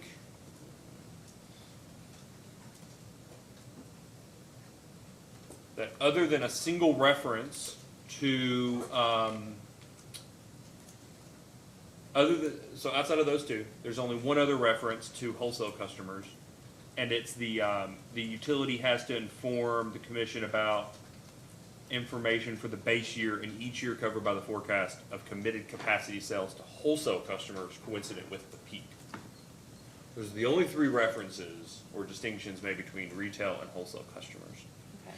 As it relates to your involvement in resource planning, resource procurement, discussions about the IRA, RUS, USDA, everything else, do you all look at the answers that you've been, so with it, the answers you've been giving are about your member owners, their member owners, Right. owner members, member owners.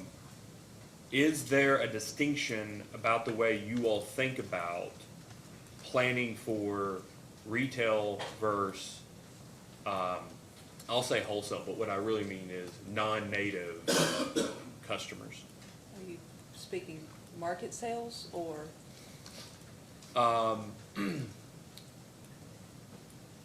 Sales, so I want to say wholesale retail, but technically you guys only have wholesale sales, right? I mean, that's, Right, you don't have, you're not a retail service, yeah, so. or G&T. I mean, for, sales to folks who are not your three owner members or their owner members. Do you all think about those things differently? Yes. I believe that is part of the way the strategic priorities are falling out. Okay, and in the next IRP, because, and you know this as well as anybody, the staff reports about the next IRP as much as it is about Right. the current IRP. In the next IRP, do you have an anticipation that you all will treat or call out, not treat, call out those, that difference in thinking about the capacity that eventually serves your own retail owner members versus capacity to serve other wholesale customers? I'm one of many voices in the room, but I believe that the needs of the member owners and their owner members are, will be first and foremost in those discussions. You have Big Rivers has wholesale contracts with its three owner members, correct? Yes, And you have other contracts with other entities that you also provide services to. Is that right? yes, Okay. Are the wholesale, are the full requirements contracts that you have with your three owner members beyond the 15-year planning horizon for your next IRP? So 2026. yes, Do the contracts that you have with everyone else that is not an owner member or an owner member of one of those owner members, are all of those contracts shorter or within that 15-year planning horizon for your next IRP? one expires in 26, one expires in 29, and I'm not sure about Nebraska. Nothing is, well, but you think it's shorter than 2043? Yes,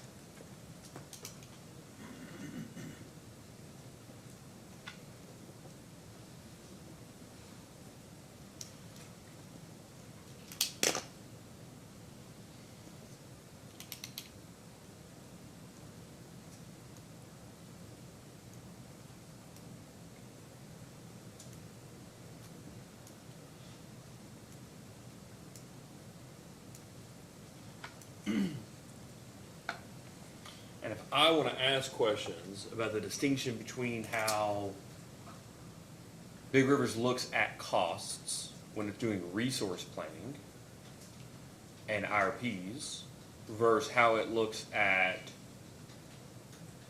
costs when it looks at meeting customer load on an operations basis at least cost, who is the best witness? Would that be Mr. Wright? That would be Mr. Wright. Okay. And just to be clear, before you kick it to Mr. Wright, and then Mr. Wright says, that was a Talina Matthews question. I'm gonna ask to be excused before that happens. Good luck. I know the guy who's in charge of excusing, and after yesterday, he ain't having it. That you heard Mr. Burden's testimony earlier about post 2029 possibly needing energy as opposed to just capacity, and we've heard a lot of testimony in the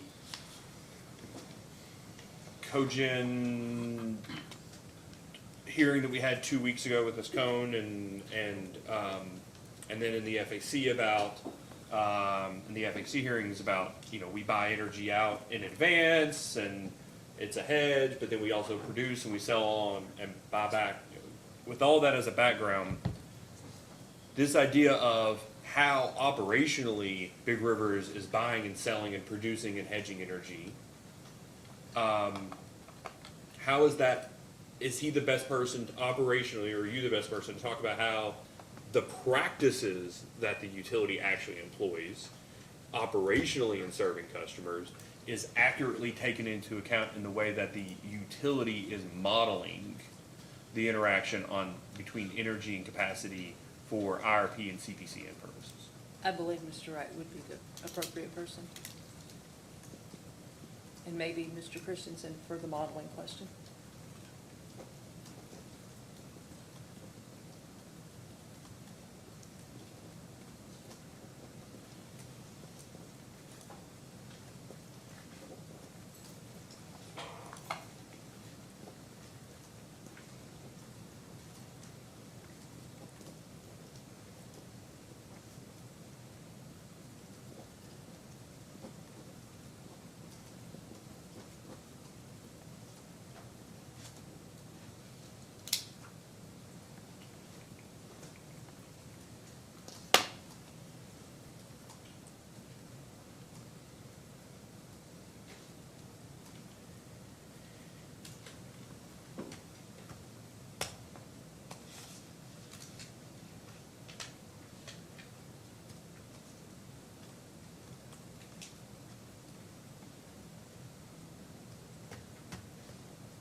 Do you have a copy of the IRP?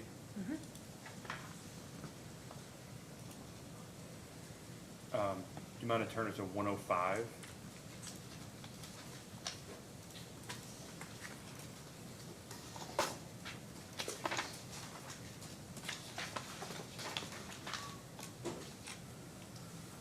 I'm there. Okay. It's actually 104 starts 7.1, power planning model. Do you see that? Yes. Okay. And then that section goes on to the next page. And then the last paragraph before 7.11, which I'll have questions probably for Mr. Christensen about. The last paragraph before it gets to that section starts encompass. Yes. You see that? Okay. I'm there. So I'm asking you this with your CFO hat on here. This says Encompass was used for expansion planning and production cost modeling. The capacity expansion mode determines the recommended mix of generation resources expected to achieve a least cost dispatch of existing and new generating assets to meet electric load along with regulatory and reliability requirements. Expansion planning is typically conducted on a simplified dispatch horizon. In the case of Big River's 2023 IRP, Encompass was used to simulate a typical 2-day week, one on-peak, one off-peak, 52 weeks a year. Then a detailed economic dispatch mode was utilized on an hourly basis for each year of the study period.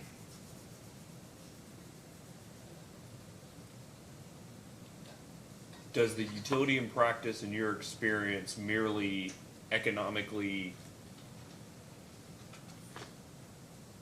dispatch its generation, and that's all it does on the energy front? I believe that's a better question for Mr. Wright. It is to get the details of it, but I guess I'm asking you have you ever written a check for anything other than economically dispatching or paying for exclusively LMP to MISO? You all pay money to hedge energy, right? You all buy forward energy, correct? Yes. So would you agree that that is not simply exactly the way operationally, of your understanding, that you all participate in producing energy for the benefit of your owner members? It's a really long question, so Okay. give it to me in parts. Okay.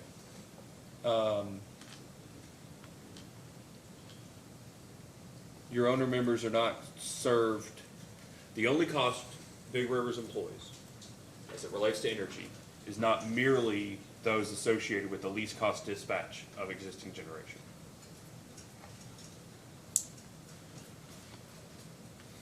There is hedges. And that those are, for lack of a better term,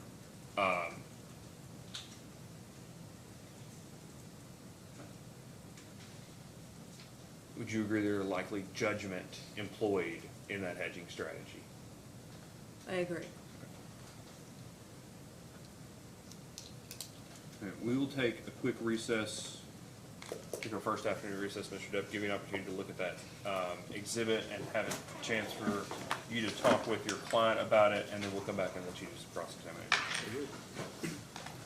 All right, we'll be in recess for, let's call it about 10 minutes, we'll be back at 2:15.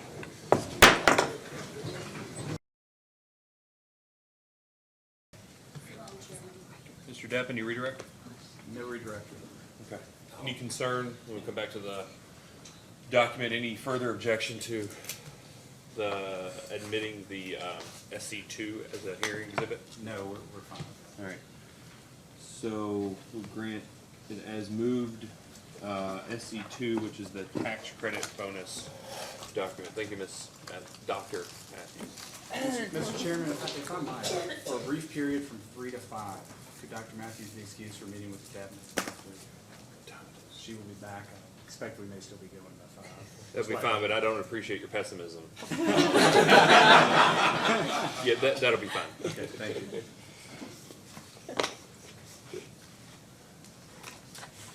I just ask everyone to be optimistic. As the kids say, good vibes only. Mr. Buckley, would you have to call your next? Mr. Depp, call your I'm going next. to take this one. Mr. Warren's very excited to be up here. So, Chris Warren. All right, please raise your right hand. Do you swear or affirm the testimony you're about to give is true and correct under penalty of perjury? I do. All right, please have a seat and state your name and address for the record. Chris Warren, 701 West 2nd Street, Owensboro, Kentucky. Mr. Depp?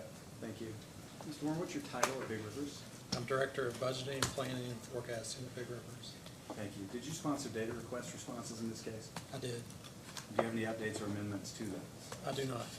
If you were asked those same data requests today, would your answer from them? They would. Thank you. Do you adopt those responses as your testimony here today? Yes.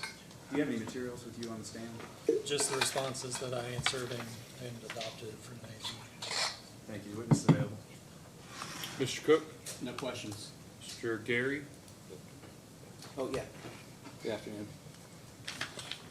Good afternoon, Mr. Warren. Good afternoon. My name is Michael Lozada on behalf of Joint Interveners. Can you please describe your role at Big Rivers? I head of the Budgeting Forecasting Department, also over finance. Can you please explain your involvement in the IRP process? Most of my involvement in the IRP was providing information to 1898 for their modeling.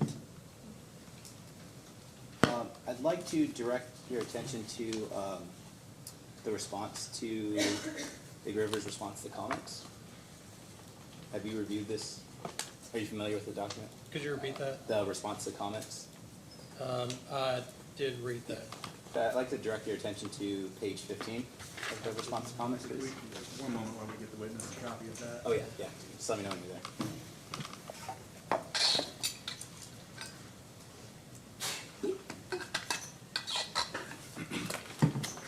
What page was that? Page 15.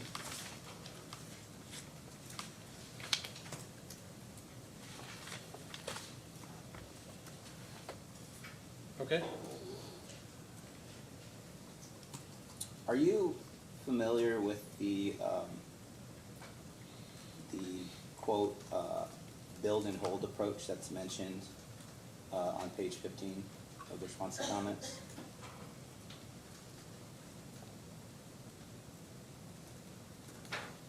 What part of the, oh, I see it here. Yeah, it's, my apologies. It's section A, the, sorry. Yeah, let me know if you're there, so I can direct you.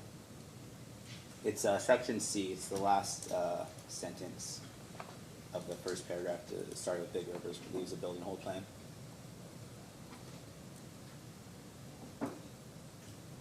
I'm not really familiar with that. Okay.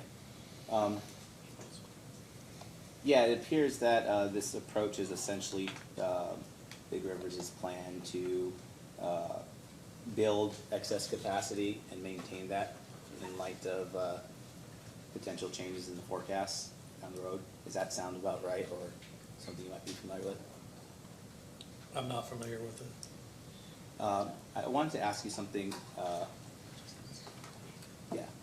In light of Dr. Matthews' statements a little earlier regarding, I believe, a fresh new look, is Big Rivers planning to reevaluate their plan to potentially, I guess, build and hold? And I know you said you may not be familiar, but are you aware of any reevaluation of that plan? I'll just reiterate what Dr. Matthews said. You know, we have the new strategic priorities. I think everything's on the table now as far as looking at our load and resources.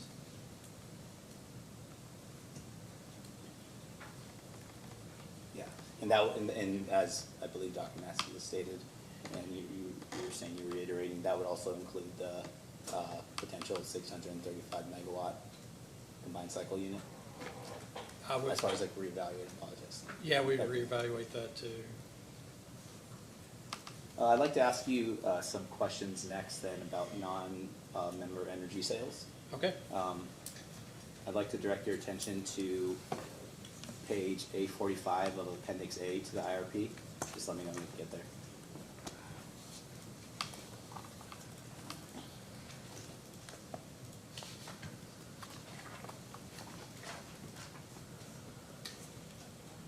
Okay. On this page, it states that Big Rivers engages in selling any available excess resources to non-members where those transactions, quote, derive value for the Big Rivers members, end quote. Is that correct?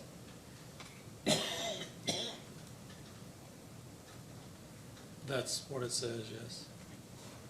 And to determine whether non-member sales, quote, derive value, Big Rivers would need to determine the total revenue that those sales provide, correct?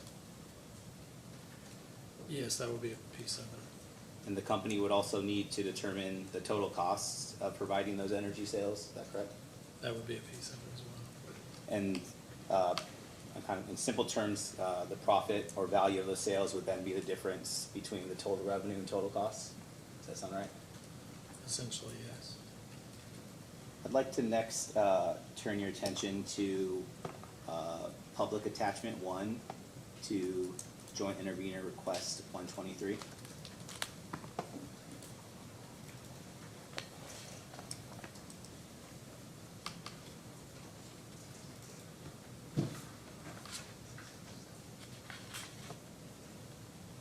I'm at 123. I wasn't exactly sure what you're looking at. There's an attachment, well, there's a confidential public attachment, but I'm going to ask about the public version of it. I've got the confidential, I believe. Okay. And you can, yeah, it shows the highlighted part? Yes. So, okay. I won't be asking about any of that. Okay. Just in general, this attachment provides the actual gross margin analyses for non-member contracts for years 2018 through 2023, is that correct?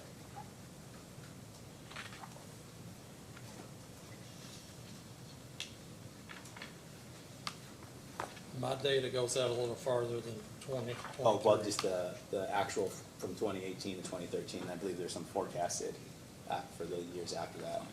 Yeah, and 23, and here's the forecast as Yeah, well, okay, yeah. because it was not completed when this was Okay, okay. filed. But then at least the actual for 2018 then through 2022. Right, yes. And at the bottom of this, it's public attachment 1, it also states that the Nebraska contract revenues and expenses are reported on a net basis, is that correct? That's correct. But Big Rivers does not conduct, well, I guess Big Rivers does not conduct net margin analysis for other non-member customer contracts, correct? Are you asking a question? Yeah, Do we conduct net margin? yeah, net margin analysis. And if, it would be helpful, I could direct you to, response to joint intervenor request 226. So we do not assign fixed costs to these contracts in this analysis. I will say in budgeting and forecasting, there are times we'll put a non-member contract in a model and look at it with and without that contract to see the impact it has on net margins. But we don't specifically break out fixed costs to non-member contracts. And so, yeah, and that would be in reference to also the OMU contracts and the KYMEA non-member contracts? Yes. But for the public attachment 1, the Nebraska contract revenues and expenses, those are reported on a net basis.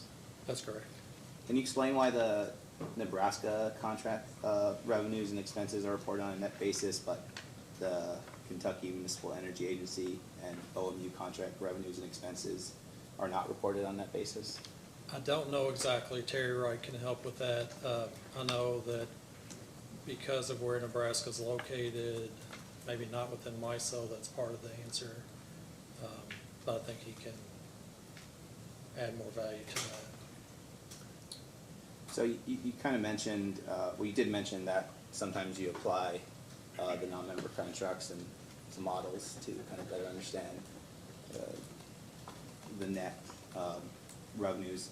But since Big Rivers does not actually conduct, I guess, net margin analysis for the non-member contracts, how has the company determined that these contracts derive value for its members? So we have the gross margin that they provide.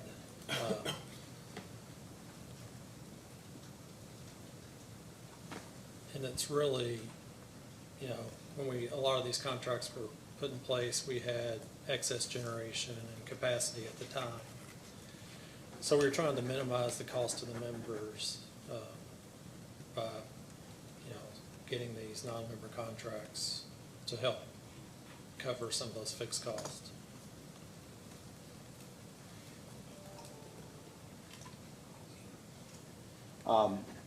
Looking forward, would there be any consideration to evaluating on a net basis and understanding the net costs of these non-member contracts?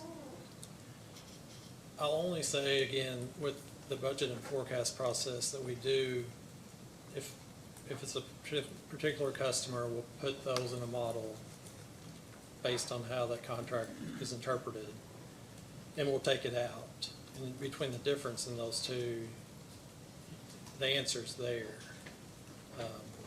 On an actual basis, we're not assigning fixed costs to those non-member contracts. Can I direct you to response to joint intervenor request 124D?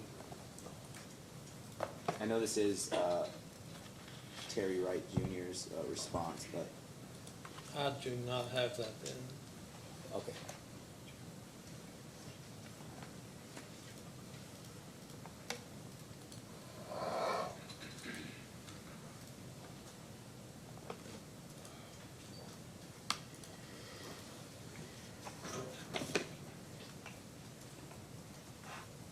Which Which number was it? I'm sorry. 124D. A joint intervenor, 124D.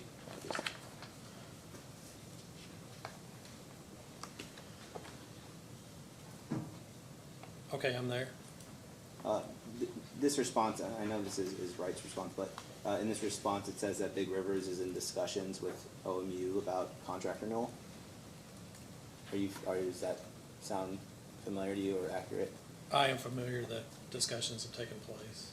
And for KYMEA, Big Rivers will have discussions with the Kentucky Municipal Energy Agency closer to the end of the current term of that contract. Does that sound right? That's what it says. Has the company determined or analyzed the potential renewal of these non-member contracts and whether they will derive value to its members? So I'm not certain where those discussions stand with OMU. I know we have modeled those. I also know part of the strategic priorities, that will be evaluated freshly too.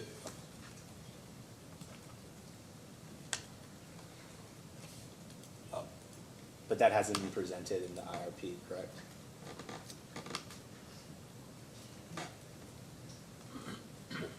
Could you rephrase that, ask the question again? Oh, yeah.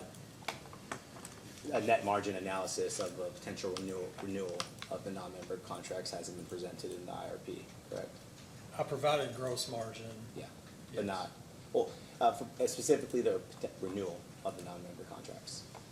So OMU in the confidential response has an extension past 2026 in the response. And that provided on a gross margin Gross margin basis. basis, correct.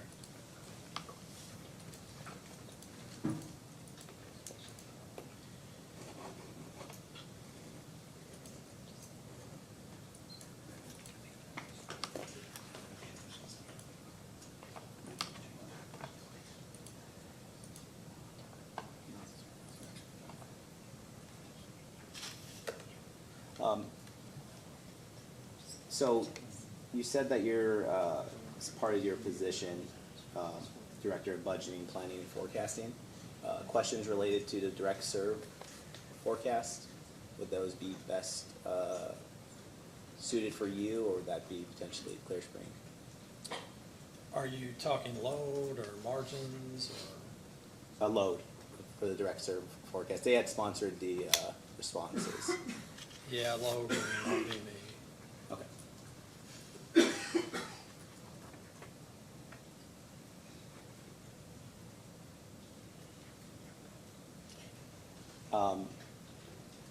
Okay, just to kind of, I have some questions about non-member contract renewals, like additional.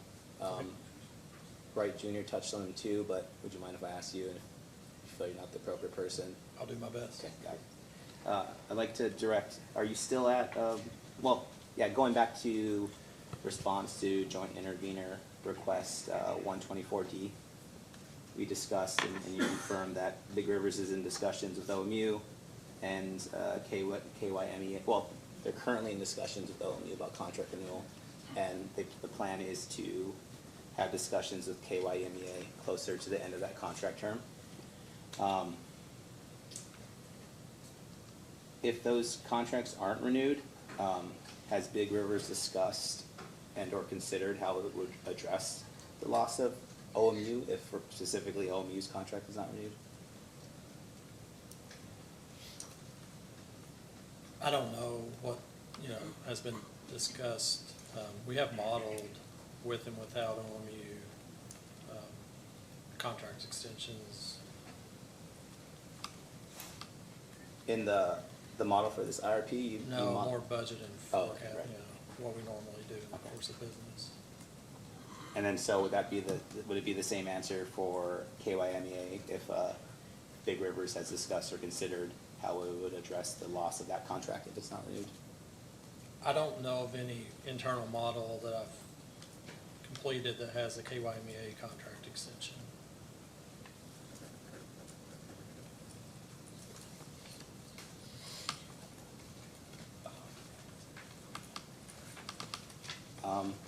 No further questions from me, Your Honor. Thank you. Thank you. Ms. Huddleston? Yes, Your Honor. Just a few questions.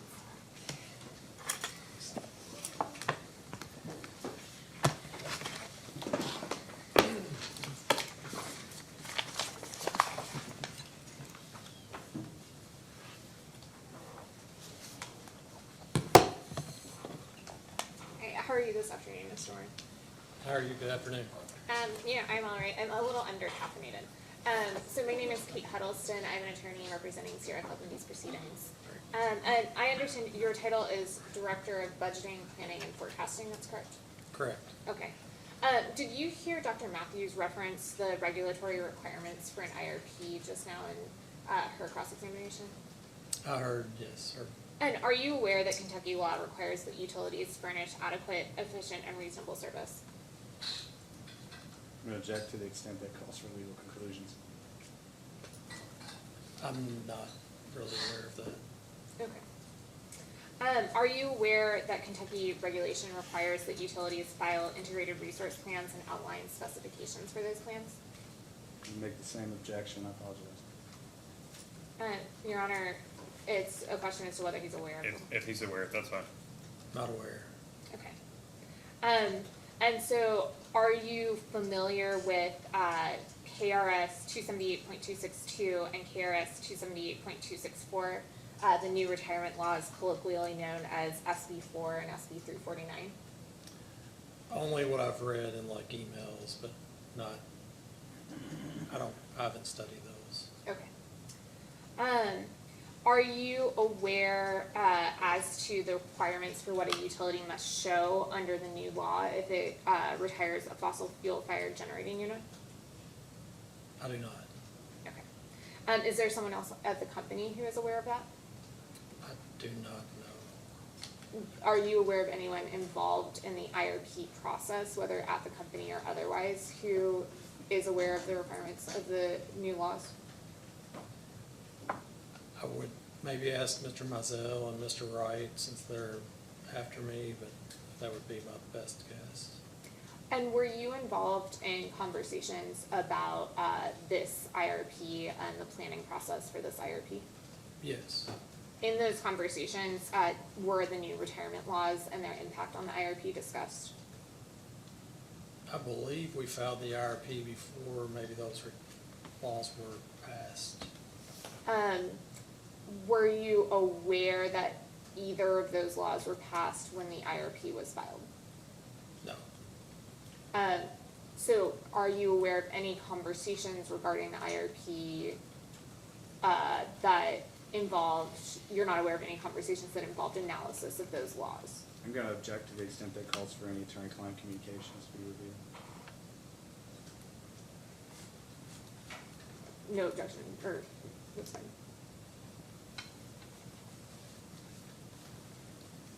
Could you repeat the question? Are you aware of any conversations within the company involving the IRP planning process as to like how it intersected with the new retirement laws or taking into account the new retirement laws? So I appreciate you restating the question. I'm going to overrule the objection because the existence of conversations are not privilege in and of themselves, only the content of them. So please, if you are able to answer the question, please do. I'm not aware of any conversations. Okay. So having replacement capacity in place for retirement requires advanced planning, correct? Could you say that again? Having replacement capacity in place for retirement requires advanced planning, correct? Yes. And so I want to zoom in a bit more on how you've thought about this planning process. Are you aware of requirements under Kentucky regulation that Big Rivers must provide a resource assessment and acquisition plan for providing an adequate and reliable supply of electricity to meet forecasted electricity requirements at the lowest possible cost? I'm generally aware of that. Mm-hmm. And are you aware that the plan must consider the potential impacts of selected key uncertainties and include assessment of potentially cost-effective resource options available to the utility? It's not really my, John Christensen would probably, maybe Dr. Matthews would be better to answer that. Okay. Are you aware as to whether the plan must describe and discuss all options considered for inclusion in the plan? I'm not aware. Are you aware as to whether the plan must include a description and discussion of key assumptions and judgments used and how uncertainties were incorporated into analyses? No. Okay. When you were in middle school or high school in math class, did your teacher ever tell you to show your work? It's been a while. Fair enough. Are you generally familiar with the expression to show your work? I'm generally familiar with that. So would you say that the Big Rivers IRP process involves sort of a requirement to show your work? I'm not aware of that. Okay. So you've adopted Witness Berry's response to PSC 2-24, correct? Yes. Could you please turn to that response? Okay. And look specifically to 2-24C.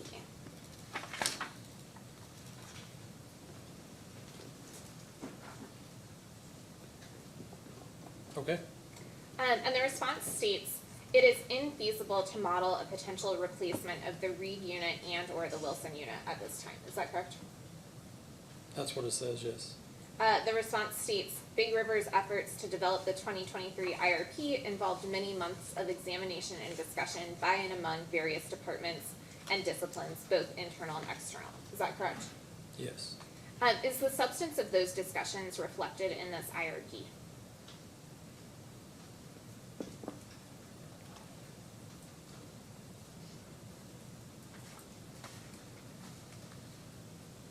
I mean, the IRP is an output of a lot of discussions and work and modeling. Yeah, I guess, so I hear you on the output, but my question is about whether the substance of the discussions themselves is represented in the IRP, not just not just what came out of those discussions as like the final decision. I think it's all interconnected, the discussions, and yes, we discussed with 1898 and internally. So are the, I guess not only the sort of outcome, like the choice to do X, but rather the sort of considerations that went into the choice to do X. Like let's say, for example, the choice to set the retirement date of Wilson. Are all of the considerations that led to that choice reflected in the IRP? I don't know if I can answer that because I wasn't involved in every discussion.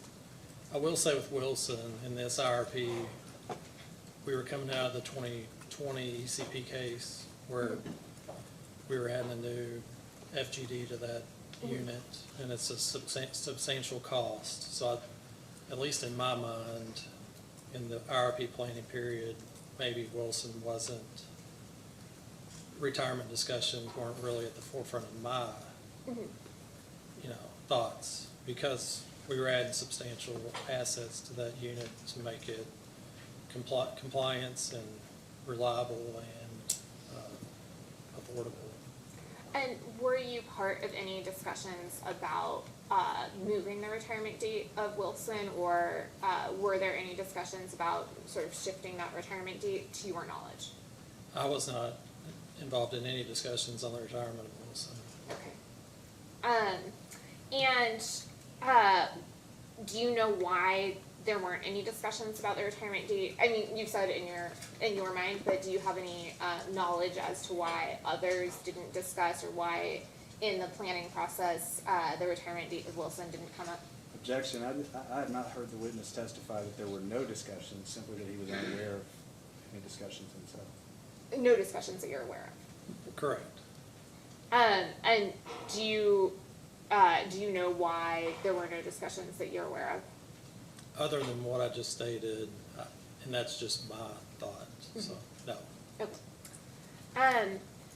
And are you aware of anyone who considered in the IRP process modifying the retirement date of Wilson? Again, I did not hear a date for Wilson retirement. I can say ever at Big Rivers, like, we haven't discussed that yet. Okay. We have shuttered substantial amount of coal assets the past 10 years, but to my knowledge, Wilson has not been part of that conversation yet. Do you know if this IRP provides a retirement date for Wilson? I do not believe so, and I do not know of that if it does. Okay. So let's turn back first to your response to 2-24C. So the response states that the requested additional, or the response you adopted, the response states that the requested additional modeling from the commission would, quote, require the unrealistic assumption that Big Rivers would or could replace such a significant portion of its power supply. Is that correct? That's what the last sentence of that page 2 of 4 says. Do you believe that at any point Big Rivers will need to replace the DB Wilson coal unit? Again, that's not my area, but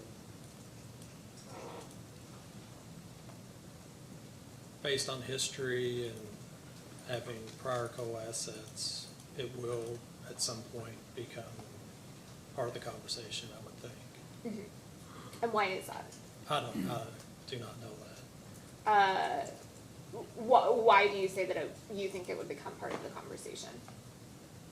It is an asset with some lifespan. I don't know what that is. Mm-hmm. I don't know if it's 50 more years or 100 or 25. I just don't know that. Has there been any discussion that you're aware of or any analysis at the company that you're aware of the lifespan of Big Rivers? You're saying Big Rivers? Or I'm sorry, DB Wilson. I would not be the right person to answer that. You're the director of budgeting, planning, and forecasting then, right? Who would be a better person to ask? It seems that would be in the production area. Mm-hmm. I'm not certain who that would be here. So of the witnesses today, you're not sure? I'm not sure. Okay. And you yourself are not aware of any such discussions or analysis? I'm not. Okay. All right, so in this response, the response states that additional modeling would require, 2-24C, would require, quote, a resetting of multiple fundamental baseline assumptions, including, but not limited to, geographical consideration associated with potential power supply locations, transmission impacts, potential retirement costs, and other necessary capital expenditures, operational changes, generation resource reliability and diversity considerations, market risk, and potential stranded assets. Is that correct? That's what it says, yes. Okay. So in this response, it looked to me like you point to 2 paragraphs where these multiple fundamental baseline assumptions are described and discussed in the IRP. Is that correct? In the response I adopted, that's correct. And nothing in those 2 paragraphs specifically discusses the retirement date for DB Wilson, correct?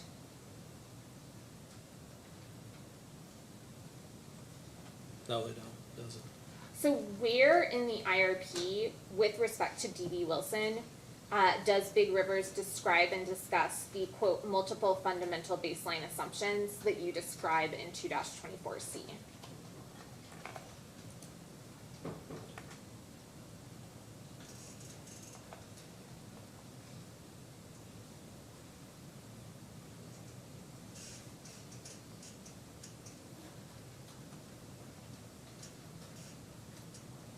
Could you repeat that?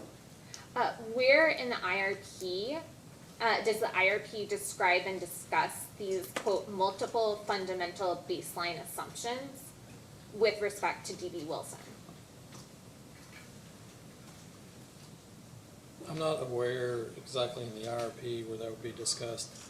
I do know you'd have to kind of pick a date I think John Christensen can probably get into more of the modeling on that.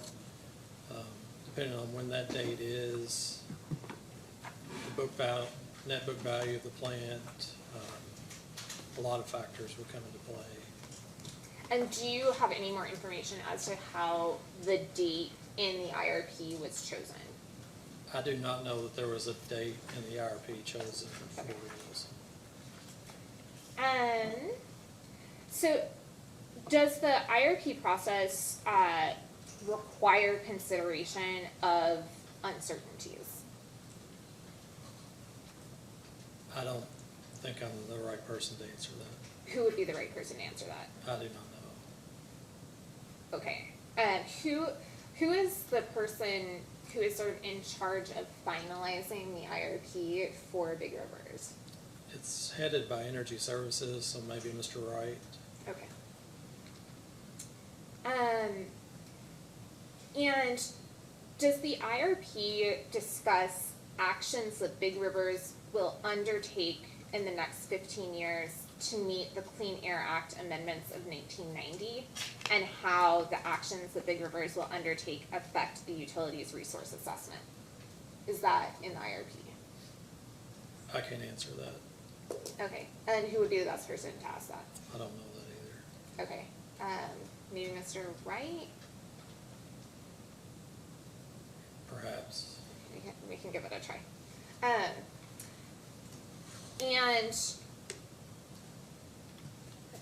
so I guess my last question then is, in thinking about sort of the generation mix that went into this portfolio, so you all picked an initial date for retirement, or you all didn't consider multiple dates for retirement of T.B. Wilson going into Encompass, is that correct?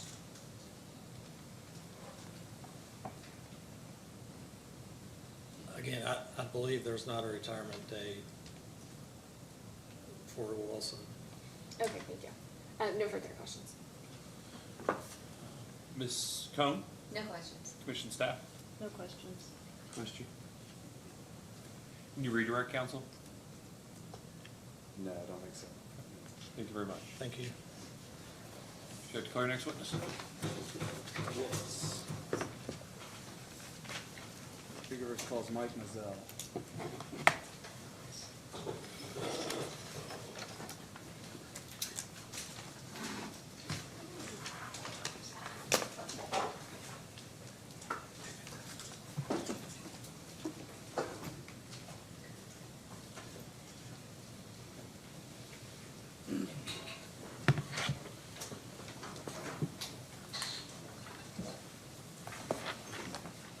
And Mr. Carey, will you have questions here, or is this Mr. Smar that will? Mr. Smar will ask, I believe he may have some exhibits that I'll assist with. Great. All right, please raise your right hand. Do you swear or affirm the testimony you're about to give is true and correct under penalty of perjury? I do. All right, please have a seat. State your name and address for the record. My name is Michael Mazzell. My address is 710 West Second Street, Owensboro, Kentucky. Counsel? Thank you. Mr. Mazzell, could you state your title at Big Rivers, please? I am the Chief Administrative Officer of Big Rivers. Okay, and did you sponsor data request responses in this case? I did. Do you have any amendments or updates to those? I do not. If you were asked those today, would your answers remain the same? They would. And you adopt those as your testimony? I do. Do you have any materials with you on this? I have copies of the data responses that I sponsor, answers to the data responses. Thank you. Witness available. Mr. Cook? No questions. Mr. Smar? Yes, thank you, Your Honor. Good afternoon. Good afternoon. Mr. Mazzell, did I say that correctly? That's correct. Great. I'm Tom Smar. I'm an attorney for the joint interveners in this matter. Could I start by asking you, what is your position at Big Rivers? I'm Chief Administrative Officer. And does that position involve keeping track of environmental regulations as they affect Big Rivers generating units? It does. So as part of your job, do you follow announcements from US EPA about proposed and final new environmental regulations? I do.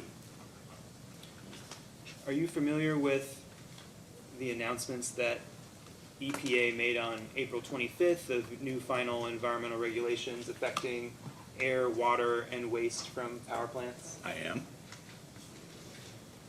Are you familiar with the rule that EPA finalized that updated the mercury and air toxics standards? I am. And are you familiar with the expression MATS? I am. And MATS is the mercury and air toxic standards? That's correct. Have you reviewed the final updated MATS rule? I have. Are you aware that EPA identified the DB Wilson plant as a power plant that would be affected by the updated MATS rule? Believe they identified it as one that could be affected by the MATS rule, but yes.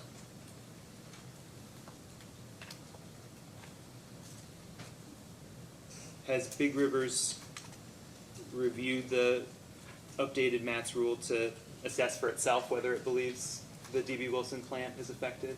We're in the process of that now. As you mentioned, the rule came out in late April. We are in the process of that now, making that evaluation, working in coordination with our operations team. And do you know what specific changes that EPA made to the MATS rule might affect the Wilson plant? To date, as of our analysis as of today, we have not identified any impacts on the operation of DB Wilson. That's subject to change as we complete our review, obviously, and we're working with outside technical consultants on that as well.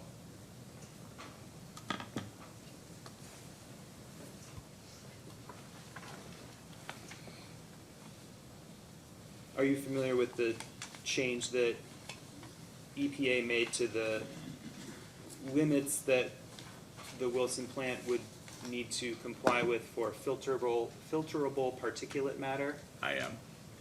And what was that change? It was a reduction, I believe, don't quote me here, I don't have the rule right in front of me, but I believe it was a reduction in the size of that particulate matter. And there were some other aspects, technical aspects of relating particularly to particulate matter.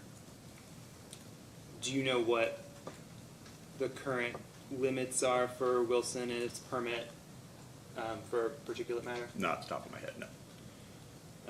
Do you have available to you a copy of the responses to Sierra Club's discovery requests? I have the responses that I sponsored. I don't have all of the responses. Do you have response to Sierra Club 1-13?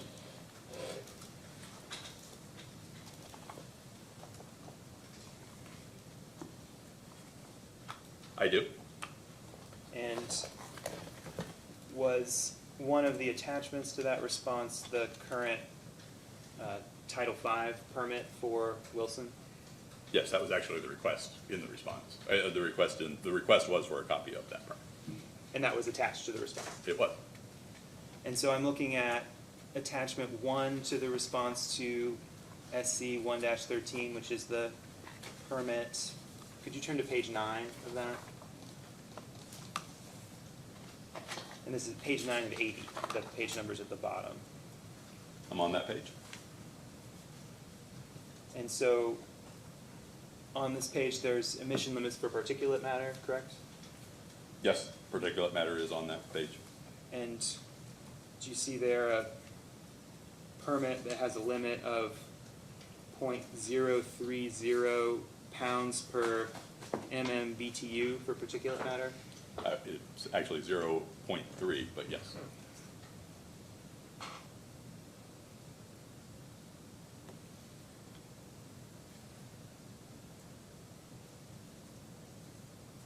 I'm sorry, could you repeat that answer?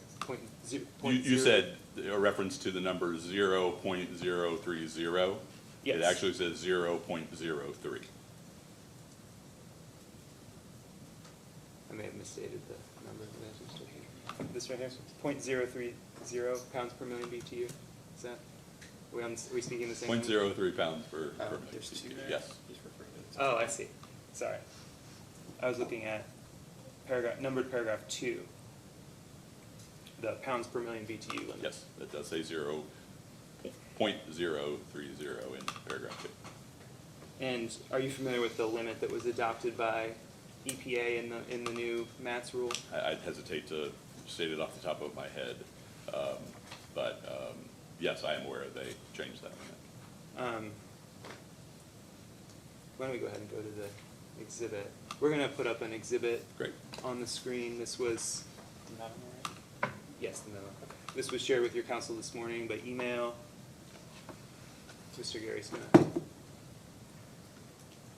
I'm plugged in and ready. There we go. Do you recognize this exhibit, Mr. Mizell?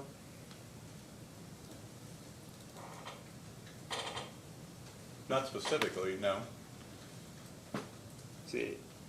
Have you reviewed the materials that EPA made available when it announced the Yes. update to the MATS rule? Yes. Are you aware that one of those materials was a technical memo that described how the new proposed filterable particulate matter limit would affect certain power plants that EPA had Yes. reviewed? Yes. Are you aware that the Wilson plan is mentioned in this memo? Again, I don't recall seeing this particular memo. I may have seen it, but I don't recall it looking at all the materials that EPA put out on this particular rule. You turn to page 5 of the memo, Mr. Gary. Thank you. And then scroll down to the bottom part there. So do you see on the screen here, there's a discussion of the DB Wilson plant.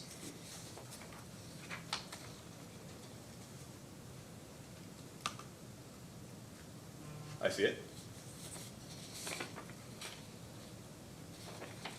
And then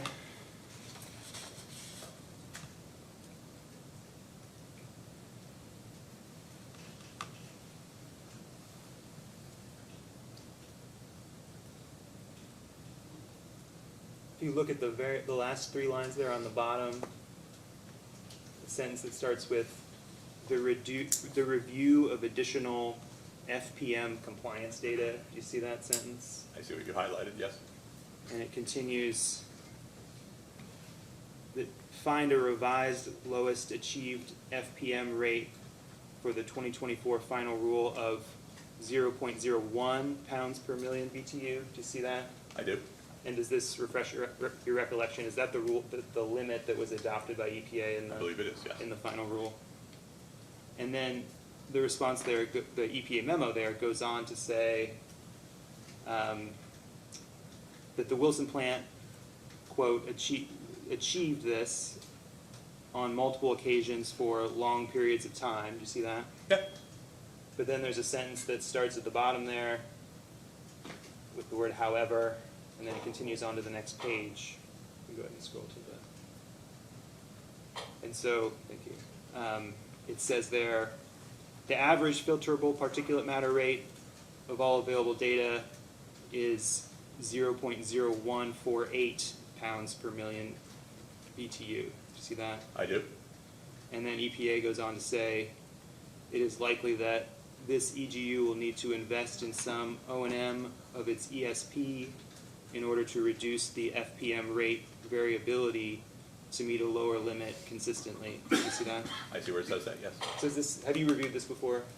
I know this information. I don't recall seeing it in this particular context, but I am familiar with that information, yes. So this is part of what you were discussing earlier. This is something you're assessing as part Absolutely. of reviewing the final And, rule. and as it notes, we actually have been under that limit for considerable periods of time.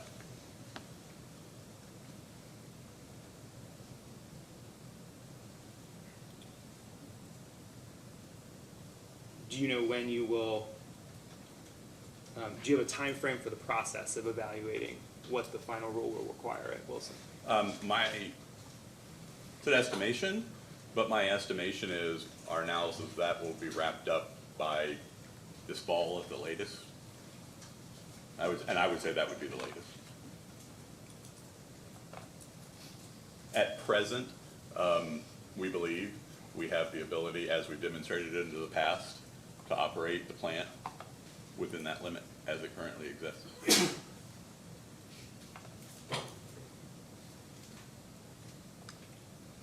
Do you have an explanation for why EPA found that the data showed an average rate that was in excess of the limit? I You'd have to ask EPA.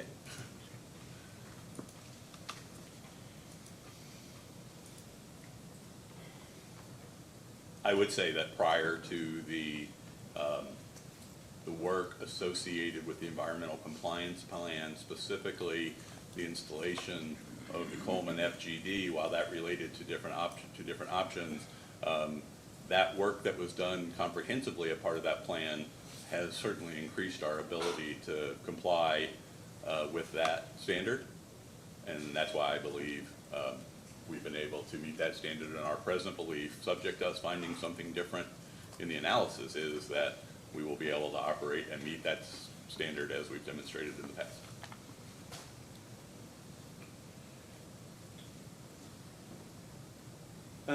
Are you familiar with the section that was included in the Big Rivers IRP about environmental requirements? I am. Were you involved in drafting that As the section? primary author of that section. Was the mercury and air toxic standards update rulemaking we've been discussing, was that included in that section in the IRP?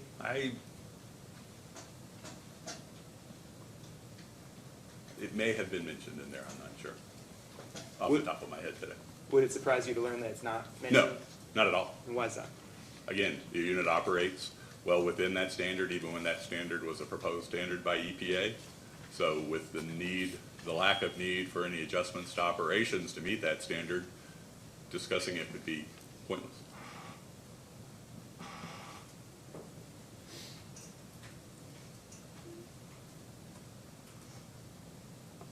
So you don't think that as part of considering possible future compliance costs or risks of future compliance costs, the company should have mentioned that there was this rulemaking that might require additional investment at the Wilson plant? If we believed it would require additional investment, I think we would have discussed it. Well, I think we've just been discussing that EPA found ultimately that the limit they set does require some additional No, investment. that's not what I believe that's not what they said. I believe it says it is likely that they will need to. So Our operating experience and the data demonstrates that it is possible to operate the plant at that level. EPA's collection of data from a distance is something you'd have to ask them about. So you don't think the possibility that this could have affected Wilson should have been mentioned in the IRP? I think if it was likely to have an impact on the IRP, we would have mentioned it. I'd like to move on to another rule, and you can take the exhibit down. Thank you, Mr. Gary. So one of the other environmental rules that EPA announced in this April was new greenhouse gas regulations under Section 111 of the Clean Air Act. Is that correct? That's correct. Have you reviewed that new rule? More than I'd like to have. Would you mind passing this out? Your Honor, may we approach, we have a handout to mark as an exhibit. That'll be fine. I think this would be joint interview JI 2 for a hearing exhibit, Your Honor. Sorry. I'll have to ask Mr. Smart. I don't know what JI 1 was. The Federal Register. Yeah, we agreed to take administrative notice of that, so it won't be included as a. So we should number it? Okay. And we can still name this JI 2 just to keep it. Okay. There isn't a JI 1 Okay. as it relates to a hearing exhibit. I think that since Mr. Fisk mentioned JI 1, we prefer to keep Keep it this as clean. JI 2, just. That's fine. Yeah. Thank you, Your Honor. I'll mark this as JI 2. This is the document titled BSER at glance. Yes.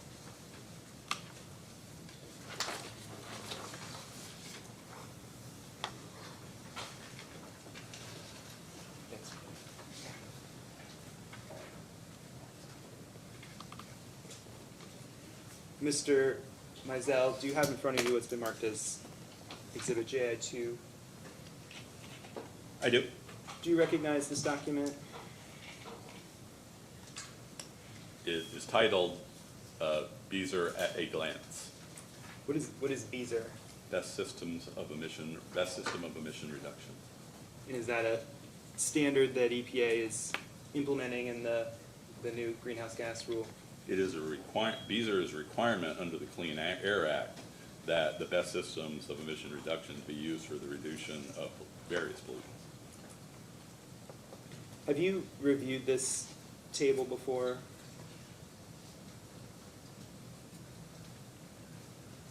Again, not knowing exactly which version of this table, it would depend on whether this was a table produced before the rule, after the rule, whether it was placed on the EPA webpage, whether you all created it, I'm not aware. I'll represent to you. This is a table that was posted on EPA's website at the time of the announcement of the final rule. So it, Okay. as I understand it, it should reflect what EPA included in the final rule. I would imagine so. And I think it's just useful as an illustrative exhibit. I'm not going to, if you're not familiar with it, I'm not going to ask that it be admitted into evidence, but I'd like to talk you through some of what's in here. Mr. Chairman, can I ask one thing? If we could be provided with a link to download this ourselves to the source document at some point? If we don't, if we have it already, that's fine. If not, it'd be helpful to have that so we see where it came from. Sure. It's on there. So here on this table, there are 4 columns, right? Yes. And two of them represent standards for existing steam generators, and 2 of them represent standards for new source and reconstructed stationary combustion turbines. Is that That's right? correct. So I'd like to start by referring you to the far left column, coal-fired boilers. Do you see that? I do. And under that column, do you see where it says existing coal long-term subcategory for units seeking to operate beyond January 1st, 2039? You see that? I do. Are you familiar with at least at a high level, at what the new rule requires I am. under this subcategory? I am. What does it require? Requires that EPA has found that the BESER for that particular pollutant is carbon capture and sequestration with a 90% capture of CO2. And what's the date by which? Oh, I'm sorry, by January 1, 2032.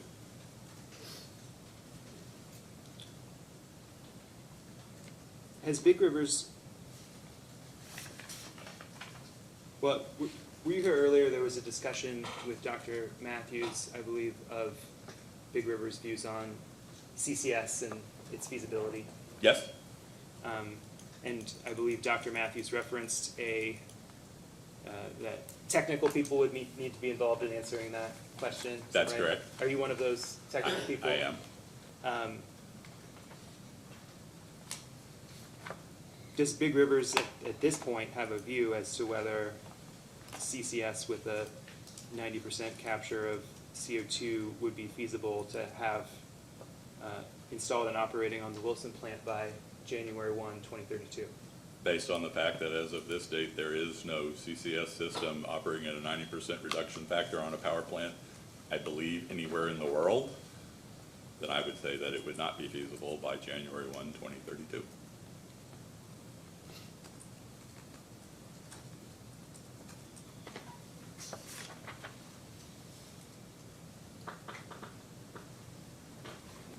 Has Big Rivers looked into the amount of energy that would be required to run CCS at the Wilson site? Not at the Wilson site, no. Have you looked at it in a different context? Yes, in reviewing ongoing projects that are attempting carbon capture, we have had discussions with other utilities that are attempting to build systems and what their anticipated parasitic load for the carbon capture unit would be. And do you recall what those projections might be? It's a very high requisite of parasitic load. I believe and I'm not, this is going off my memory from some time ago, I believe we had a discussion with another utility but with a plant not dissimilar to Wilson in terms of its carbon emissions, and I believe fully a quarter of its total plant output would be used as parasitic load just to run the carbon capture system. For this IRP, Big Rivers modeled what it called an aggressive carbon reduction scenario. Is that right? That's one of the scenarios we modeled, yes. Were you involved in providing inputs that were used in that scenario? I'm not sure what you mean by inputs. Like, did you have input into what was modeled as part of that? Yes, I scenario? did. Yes, I did. Was the parasitic load that you just mentioned, was that included in what was modeled for the aggressive carbon reduction scenario? It was not. It was not. Why not?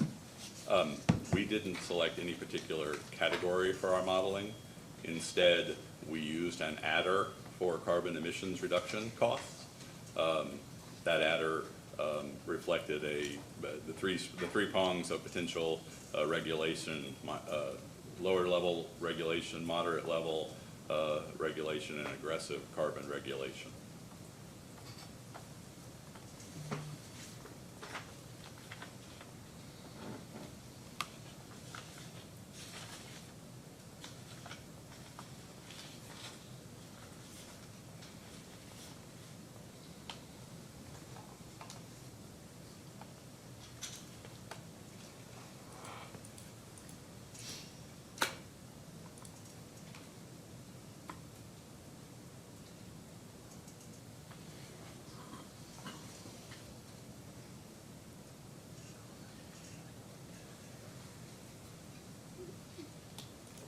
Turning back to the table,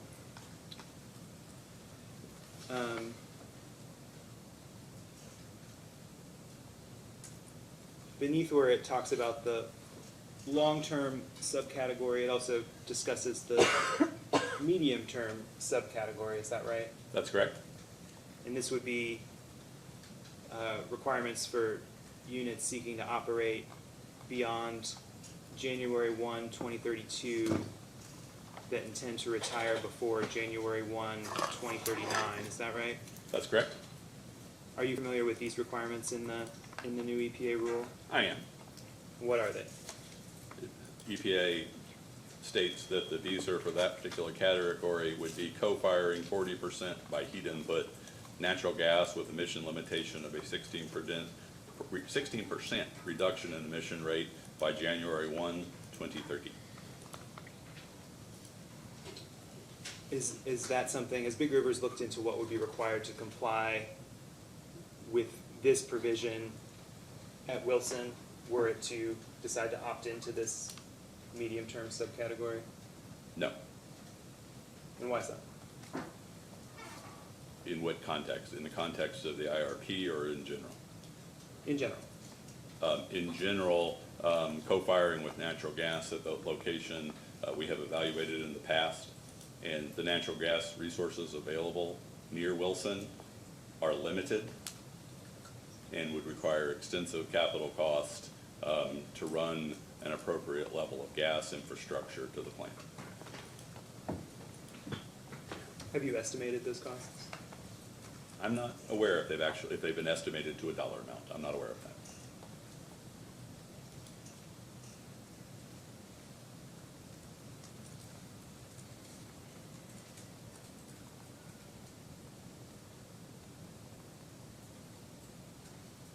Do you know if there's someone else at Big Rivers who would be aware of that? Mr. Burton may Mr. Burton. have evaluated that. I'm not positive, but he may have evaluated that. Is that estimate something that could be provided in response to a post-hearing data request? When you say that estimate, you mean assuming a document exists? If a document exists, yes. Okay. Yes. Let me take a step back. Do you know if a document exists? I'm not aware of any document that exists. Your Honor, we'd request the permission to seek that in a post-hearing data request if it exists. Well, take a step back. You want us to ask? No. Or you all are gonna ask the post-hearing We data would request? ask permission to make the request. You will have the permission to ask all of the post-hearing data requests that you would like insofar as they are you've asked them here and you've come up empty-handed. Thank Sorry, for my benefit, can we say that one more time, what the request will be? It would be for the cost estimate for, Running gas to. running gas to Wilson to comply with the co-firing, were Big Rivers to opt into that provision of the new greenhouse gas rule. Good enough for today's purposes. If it exists. And we'll put that in writing for you. Yeah, that's not a problem. We'll talk about it. If anybody has, if you ask a question today and you want to ask as a post hearing, just indicate you plan on asking as a post hearing, and then we'll talk about processing at the end of the hearing. Thank you.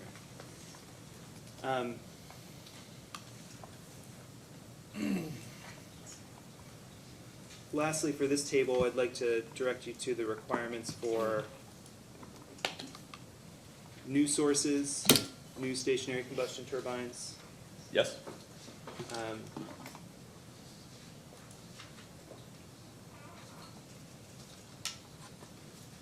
So there's been some discussion today about the status of Big River's plans to potentially seek approval to construct an NGCC.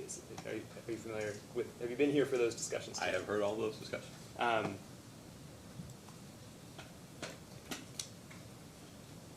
Do you have an understanding of whether Big Rivers would plan for any new NGCC that might move forward to be constructed as a baseload plant?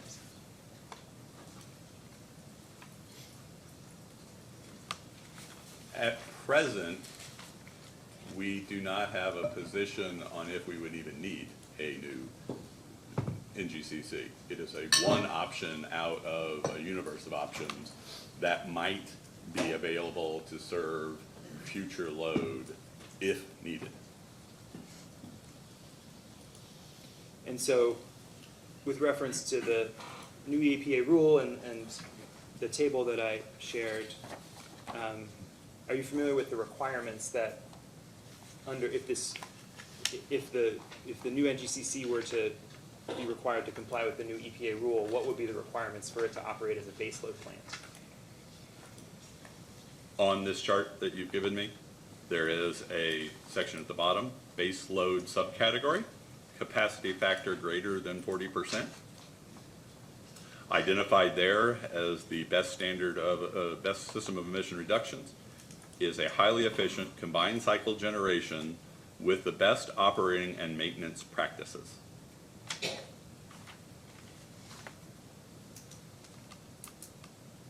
That would be, you just read the portion under phase 1, is that right? Oh yes, I'm sorry, under phase 2, the BESR would be continued highly efficient combined cycle generation with 90% carbon capture and sequestration by January 1, 2032. And so, is it your understanding that for a new, under this new rule, for a new NGCC to operate at a capacity factor of greater than 40%, they would need to comply, the plant would need to comply with this CCS requirement? That is the requirement under the rule as it stands today. And if alternatively, Big Rivers wanted to comply with the new rule by running the gas plant as an intermediate generator, that would mean limiting its capacity factor to less than 40%, is that right? Under the rule, that's correct, yes. You can put the document aside, thank you.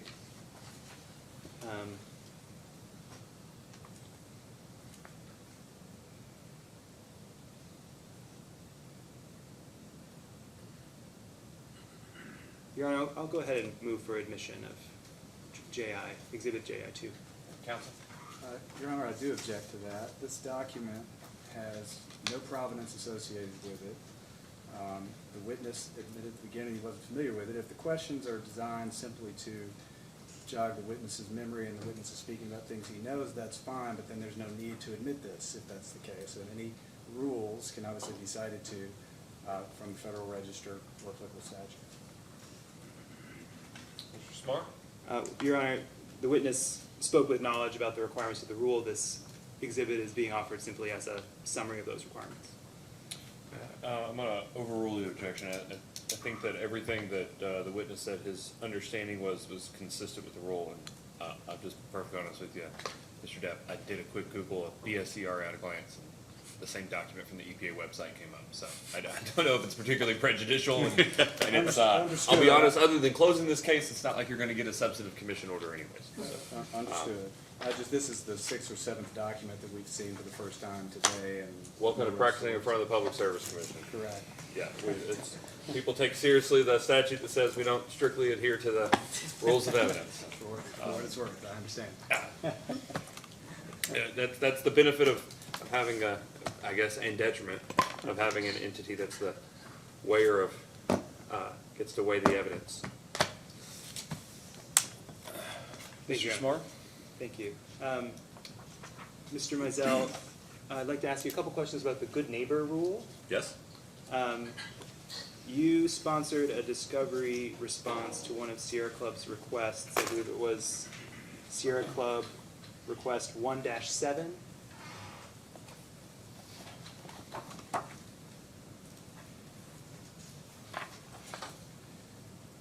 Yes? And so if I'm reading the response here correctly, what you're saying is that for the year 2023, the Wilson plant emitted approximately 497 tons of NOx during ozone season and was granted allowances for 609 tons of emissions. Do I have that right? Yes, that's correct.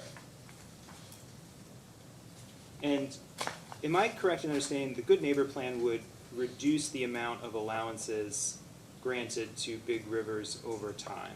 Is that right? Yes, over time. And has this Big Rivers, has Big Rivers calculated what those reductions would be for credits under the Good Neighbor Plan? We haven't had to calculate them in the rule itself. EPA sets out future standards at the plant level. And so we have reviewed that, and in the rule, EPA sets specific target reductions for the first several years, then converts to what they call projected reductions in the out years, I believe, starting in 2026. And while they projected future numbers for budget allowances in the out years, they acknowledge that in the rule, those actual allowance budgets will be determined by progress that has been made to that point. So they're not set standards in the out years, they are projected standards that will be reviewed in the year prior to that particular compliance year.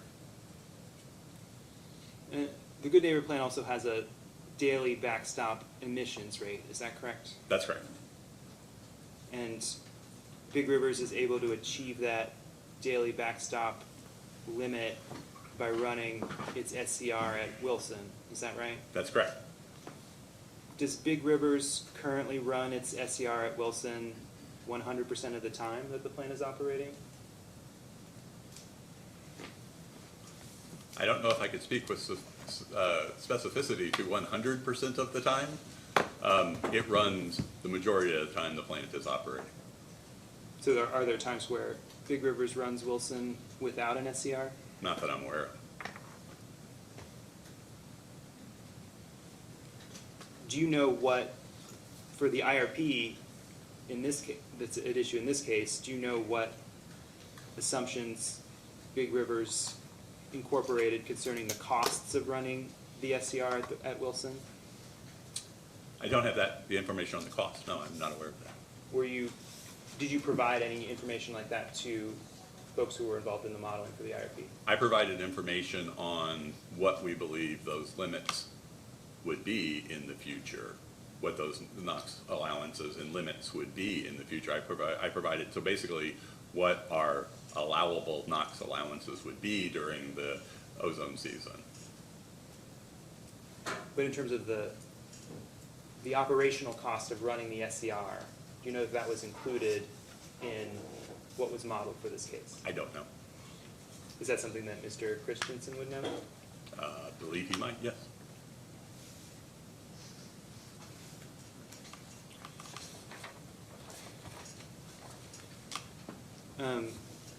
One last subject area for you. Sure. Another one of the recently announced rules was that a new rule affecting CCR regulations. Is that right? That's correct. The legacy, what's referred to as the legacy rule. Colloquially referred to as the legacy pond rule. Do you have, I don't think this is your discovery response, but I believe Mr. Burden, when asked earlier about a response to Joint Intervenors 2-54, referenced your name. Do you remember that? Yes, I am aware of that. Do you have that response with you? I do not. Could that be provided to Mr. Mizell? Thank you.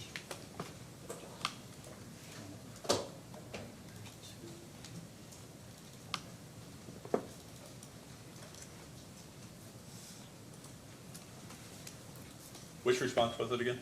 2-54.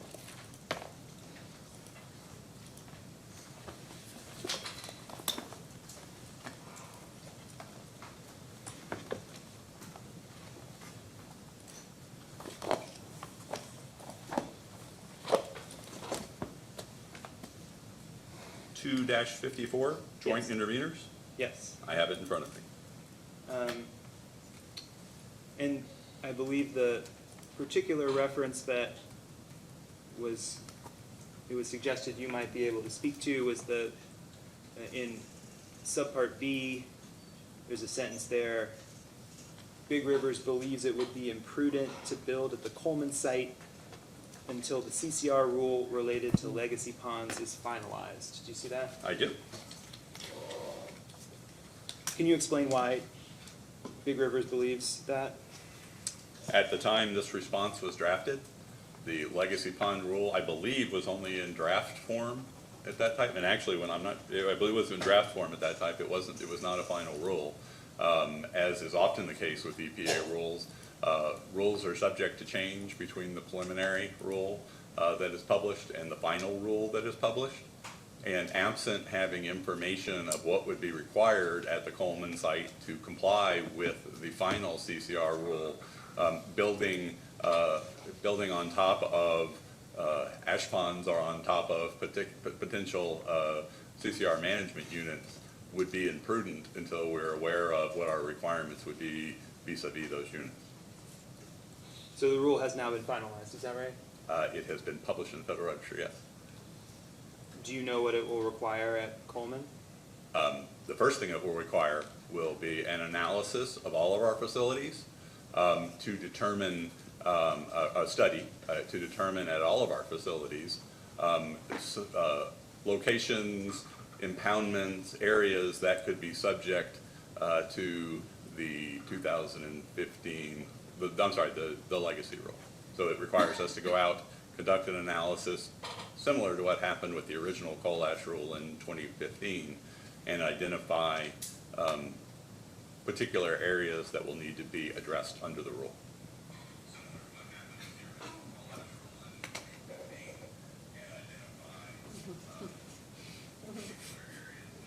Do you know at this point if Coleman has any such areas?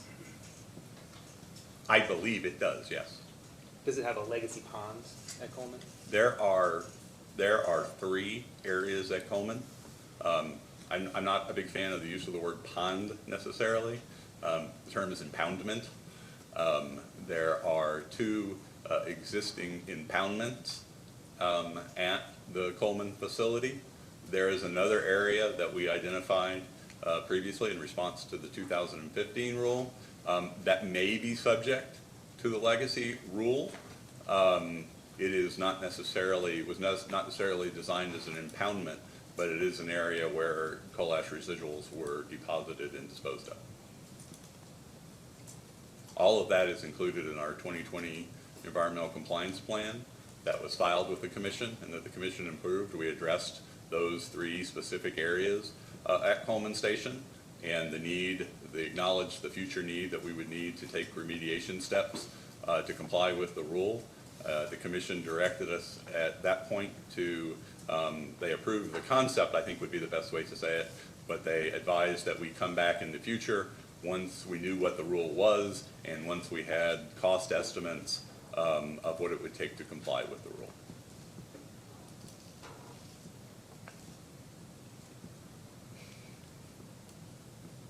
And do you know if there's a time frame associated with Big Rivers conducting that analysis?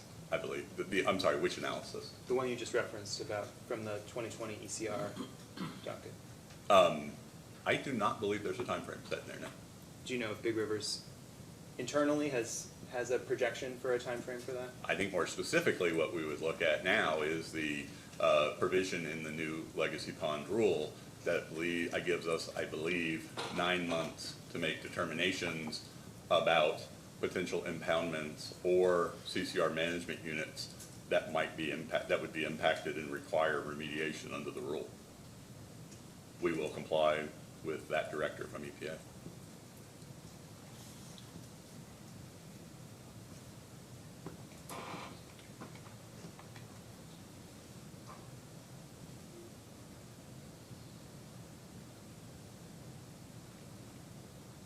One moment, Your Honor, just let me confer with my co-counsel.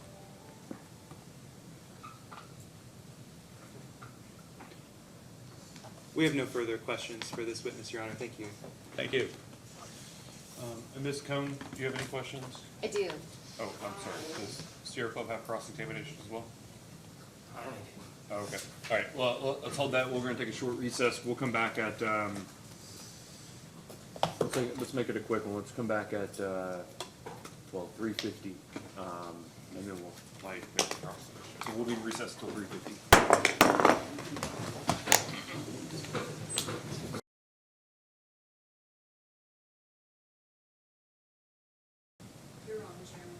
We're back on the record. Counsel, you have questions? Thank you, Mr. Chairman.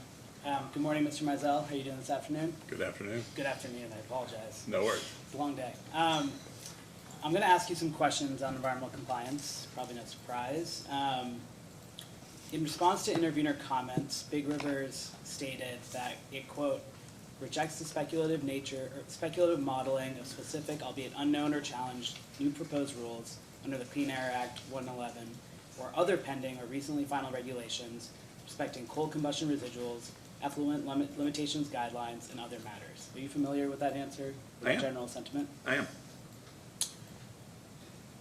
Sierra Club asked in discovery about Big River's evaluation of EPA's proposed Section 111D greenhouse gas emissions rule, correct? I believe so, yes. And in response, you stated, quote, Big Rivers considers a cost analysis study premature until better and more definitive information becomes available on the viability of the aforementioned control technologies. Is that correct? Could you give me a hint of what you're referring Yeah, to? you You can just refer to- generically said Of discovery course. responses. Yeah, you could refer to direct response to SE5.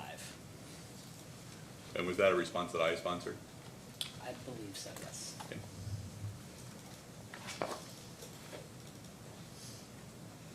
Yes.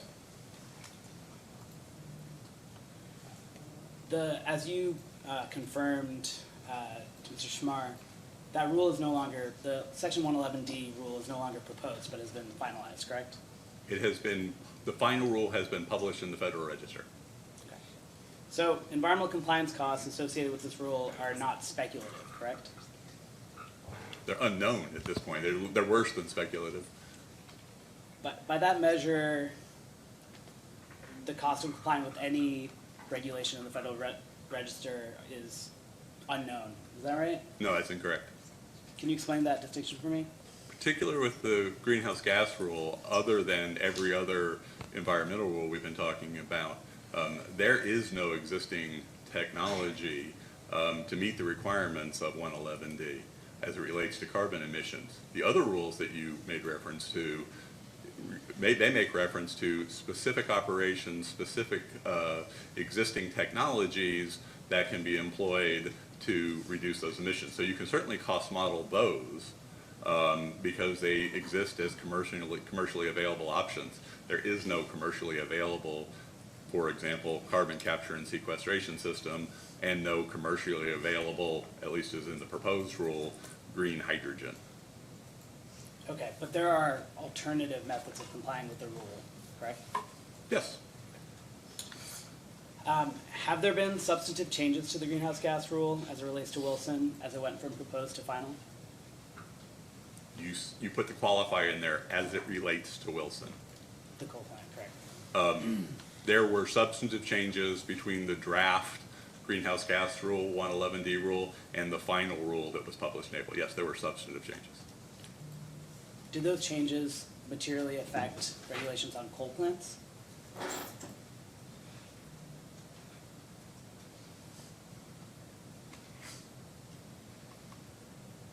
I don't believe so, no. Okay. Yet, Big Rivers did not incorporate planning for 111D into its IRP, correct? Correct. Not even as an alternate scenario, correct?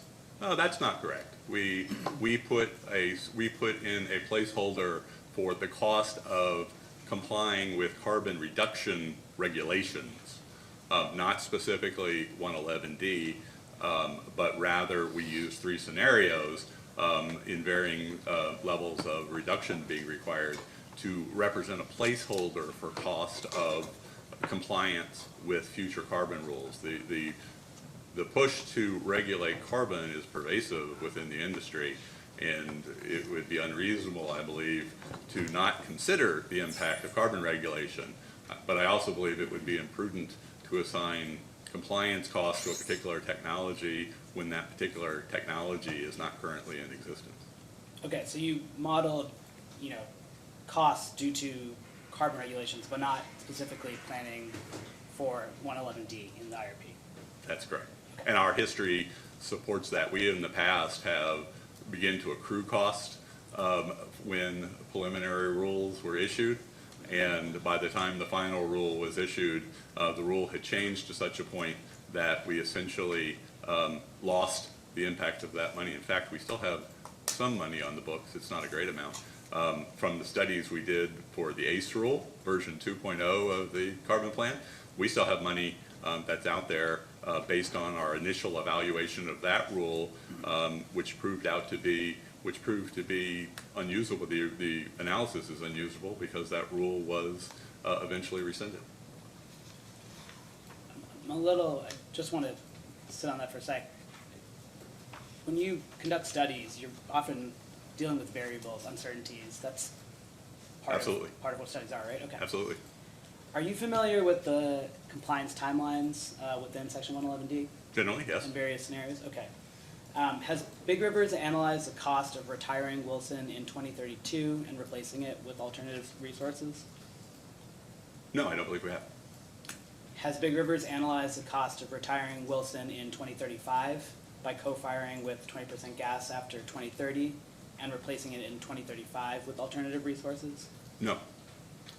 Has Big Rivers analyzed the cost of retiring Wilson in 2040 by co-firing with 40% gas after 2030 and replacing it in 2040 with alternative resources? No. So to operate Wilson past 2032, Big Rivers only analyzed installing CCS, correct? In the IRP? Yeah. That's correct. And you said today that CCS is not commercially available, it's not economically viable, correct? It is not commercially available. And it's quite expensive, is that right? Well, no one's been able to build one yet, so there have been billions of dollars spent by utilities attempting to build plants, and many of those utilities are now, several of those utilities are now getting rulings from their state PSCs that money was imprudently spent because of the lack of reasonable technologies. Given that, why hasn't Big Rivers analyzed those earlier retirement scenarios? Actually, the answer I just gave you answers that question. Looking at the earlier retirement scenarios that you mentioned, all involve CCS, co-firing with these others. None of those, all of those, because those technologies are not available at Wilson. I mean, not all the scenarios I mentioned require CCS. The 2032, 2035, and 2040 scenarios do not require CCS. No, they don't. They require co-firing natural gas, which is not available at the Wilson site. But Big Rivers could analyze the cost of pursuing co-firing of natural gas at the site, correct? We could analyze that. We could analyze the cost of putting in a small nuclear reactor as well. those are not exactly analogous, are they? One is utilizing an existing site, whereas the other is building an entirely new resource? You're talking about general analysis. There is a wide realm of analysis that we could do as it relates to Wilson. So Big Rivers currently intends to replace Wilson in 2045, is that correct? I wouldn't state it that way. I believe that the statement would be that the current projection, and I don't know if that specific date is in the IRP, but I believe the current projection is that Wilson would be expected to retire at 2045. Yet Big Rivers has not modeled what replacement resources might look like for Big Rivers or for Wilson in 2045, correct? We haven't modeled anything for 2045.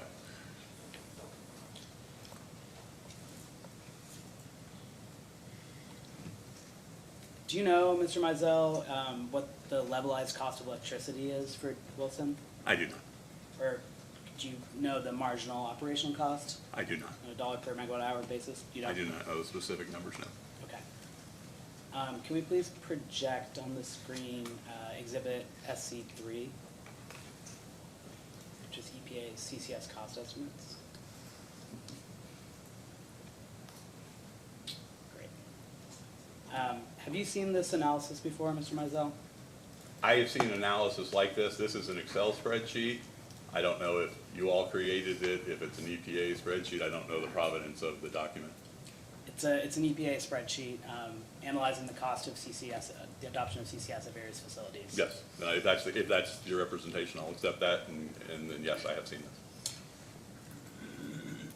If we scroll down to DB Wilson and then scroll over to total costs, CCS is estimated to add $24 per megawatt hour to DB Wilson's marginal operating costs. Is that correct? That is what's reflected in column AW, yes. And the cost of CCS could be even higher, correct, due to transmission and storage, unforeseen issues? There's a column that's reflected, that's stated as total costs. If that number of roughly $23.4 million is EPA's estimate of the cost of installing carbon capture, I think it's fair to say that is an inaccurate statement. Mr. Chairman, may I interrupt to just confirm? I don't believe that I have a copy of this, just to ask that we be provided with a copy of the spreadsheet. Maybe I can't find it. I've got a lot of emails. I don't know. Sorry, it was sent over this morning. It's SC3. I'm not seeing that in my emails. I see emails from Byron this morning, but I don't see the others from Sierra Club. Perhaps, just to be efficient about this, I mean, I can see it's obviously quite a wide chart, and I don't know how tall it is, the number of tabs. I don't have any problem with the questions being asked about it, as long as we have reserved the right, obviously, to comment upon this if we need to after, at some point following the commission's report.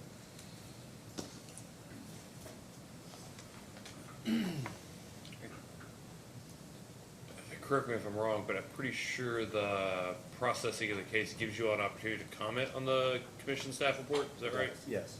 So That's what I'm referring to. yeah, that's, okay.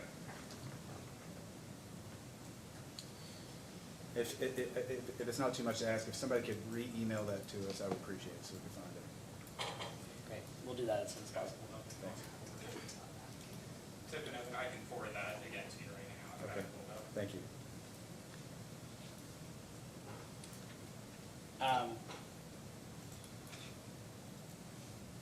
Mr. Mizell, Big Rivers does not incorporate these costs into its IRP analysis, correct? Absolutely not. Why is that? As I mentioned, the cost estimates that are presented here are well below, exponentially below, cost of current projects we're aware of that are under construction. They've exceeded these cost estimates and they're not done yet. So it sounds like to me that with the final GHG rule, with section 111D as currently finalized in the Federal Register, it would be in the interest of Big Rivers members to see what the cost would look like to retire Big Rivers and replace it with other resources. Is that not correct, given the high CCS costs that you've In the light of the greenhouse gas rule as it was published in April, Yes. I'm only speaking as one member of the senior leadership team, but I believe that the presence of the greenhouse gas rule, if it's still present as we work through our next IRP, I believe it's certainly potential that we would evaluate that retirement possibility, given the lack of a commercially available option under the current greenhouse gas rule. Isn't the time to do that analysis right now in order to save your members future costs of further investment into Big Rivers?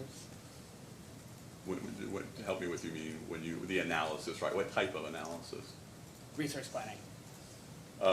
As we begin the resource planning, once the staff report is issued, I believe that's what I just said, is yes, I believe, I'm only one voice on the senior leadership committee, but I believe we will consider every existing final rule for its impact on operations of a particular plant to determine whether that particular plant provides the low-cost, reliable option that we need.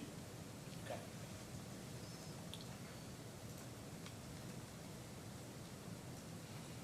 And I just wanted to highlight one more part of this exhibit. If you scroll to the column that says capacity derated, are you familiar with that term? I'm familiar with the term, yes. This shows 281 megawatts derating, or 200 megawatts of derating from retrofitting Wilson with CCS. Is that correct? Again, I've only looked at this exhibit for about 5 minutes, but based on my understanding of the term, yes, I would believe that that 281 megawatt number is EPA's view of the parasitic load that would be required to operate a CCS.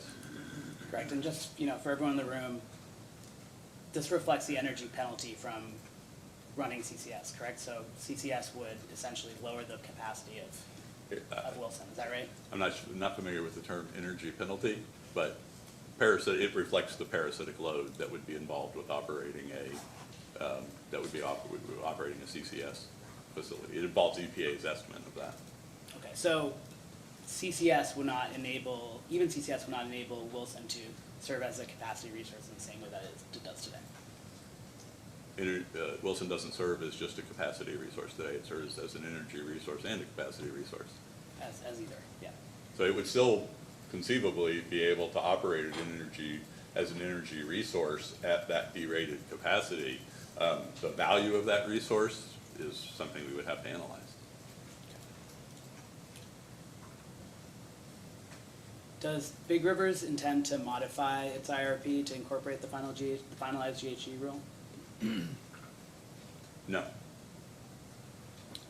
Can I point you to IRP page 95?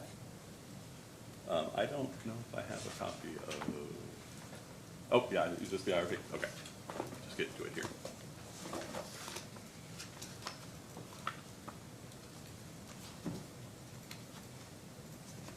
Bear with me. Yes, I'm on page 95. There it says, Big Rivers will continue to monitor the status of the proposed rule and will modify its planning as warranted by new developments. Yes. What does that mean? Means what it says. We will continue to monitor the greenhouse gas rule and modify our future planning based on that rule. And the finalization of the rule isn't a development that would necessitate a modification of the IRP? No.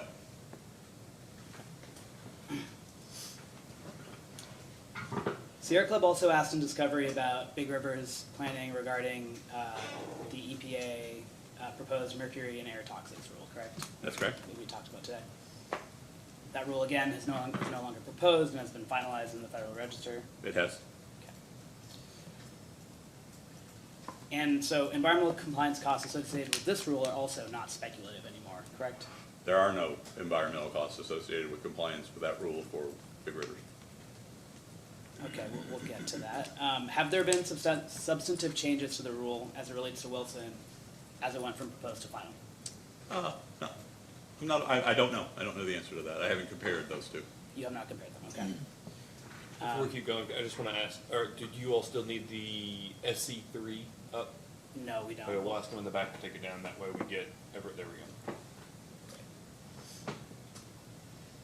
go. And so, Big Rivers has not analyzed the cost of complying with the MATS rule, correct? Because as you said, there are no costs according to, There are no costs to analyze. That's correct. okay. As witnessed by our discussion earlier, and EPA's own data that shows we've operated for long periods in compliance with that new standard. Okay. In response to our data, to Sierra Club's data request, Big Rivers objected on the grounds that, quote, that the reference to the EPA's mercury and air toxic standards is unduly vague and ambiguous insofar as it appears to refer to the April 3rd, 2023 proposed rule, which has not been finalized. Now that it's finalized, could you answer Sierra Club's data request in a post-hearing data request? Which data request are you referring to? I believe that should be SC 4. 4? I can check.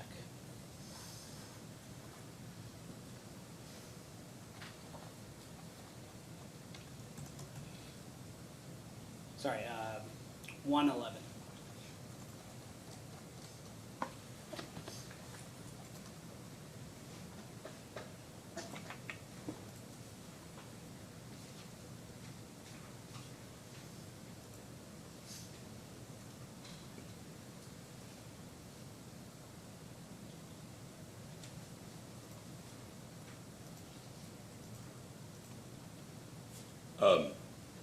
I can't speak to the legal objection, but as to the last statement, which is said is subject to the objection, if this request is intended to refer to the April 3, 2023 proposed rule, that rule has yet to be finalized. Therefore, any cost analysis is premature. Yes, that would have been changed by the publisher, the publishing of the final rule in the Federal Register, which is why we started analyzing the final rule once it was published. Okay, great. And so can Big Rivers respond to that in a post-hearing data request? Can update that data request? Yes. Do you know what are fine particulate matter emissions at Wilson? Generally, yes, I do. Are they in compliance with the final MATS rule? Which final MATS rule? The final MATS rule as was published in April? Yes. Generally, yes, they are. As witnessed by the EPA data we saw earlier in questioning, I believe, from the joint interveners. Okay. Could you please refer to Exhibit SC6?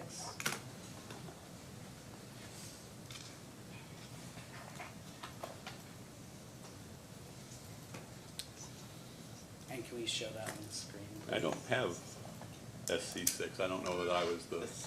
They'll put it up there. Okay. They just sent it to us.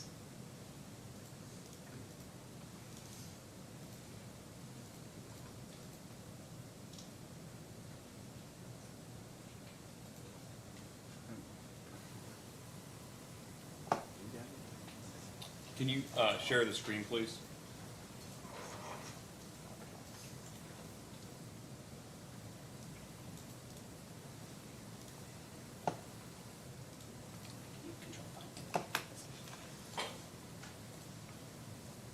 So, are you aware that EPA published a technical memo outlining compliance costs by unit along with the final MATS rule last month? I am. Do you know that it published as an appendix to the technical memo a spreadsheet detailing unit level compliance costs? I don't know if I was aware there was a spreadsheet associated with it, but I do have a recollection of this. So yeah, I believe it did. So when you look at the spreadsheet, EPA estimates here, if you look at the cell that I highlighted, EPA estimates that Wilson will have to reduce FPM emissions by 72 tons in order to comply with the 0.10 ton per MMBTU limit. Is that correct, based on your reading of this? That's what is reflected on the column, yes. And EPA estimates that it would cost ratepayers $88,162 annually to comply with this rule. The with the 0.1 ton per MMBTU limit in this rule. Is that right? I actually believe in the context of the document, what they said was that it's likely that those costs, those would what the costs could be, not as what they would be. Okay, it's likely that these are what the costs would be to comply. That's EPA statement, yes. Okay, but you said that there are no costs associated with this rule? As, again, witnessed by EPA's own data, the plant has operated significant periods of time below the 0.1 standard. Therefore, it's been demonstrated empirically that the plant can operate for long periods of time below the new standard that was promulgated in April. Has it operated below the 0.06 standard? Can we go to the second tab, please?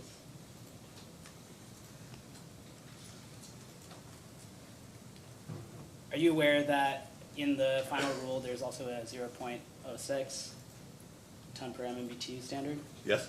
for fine particulate matter? Yes? And so, if you look at the cell that I've highlighted, EPA estimates that Wilson will have to reduce FPM emissions by 192 tons in order to comply with the 0.06 ton per MMBTU limit in the new MATS rule. Is that correct? That's EPA's estimate, correct. And then EPA estimates that it could cost ratepayers, it's likely to cost ratepayers $10.776 million annually in 2019 dollars to comply with this limit. Is that correct? That's EPA's estimate, yes. And so can you explain again, what is the data that disputes this? Numerous operational data, actually EPA's own data, EPA's own statement. It was not our statement, it was EPA's statement that the unit has operated for long periods of time below the 0.1 standard. That's not our position, that's EPA's position. So why would EPA publish this data just last month? I would suggest you ask EPA. The facts show, and the data shows, that the unit is capable of operating below those standards. EPA's opinion of what costs might be are something you'd have to ask EPA. I'm not sure how they developed it. I can only relate to what the facts are.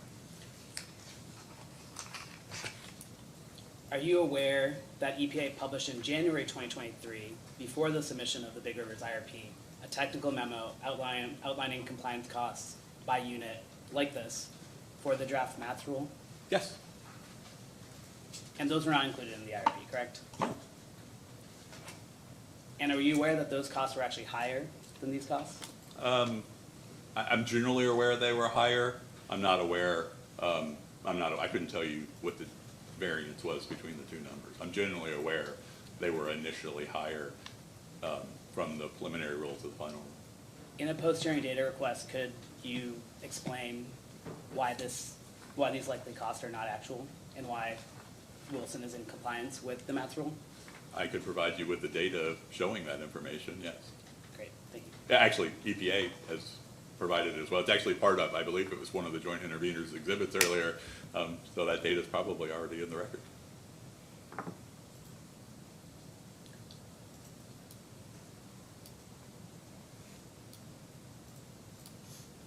If these costs are real, they would be incurred by Big Rivers members, correct?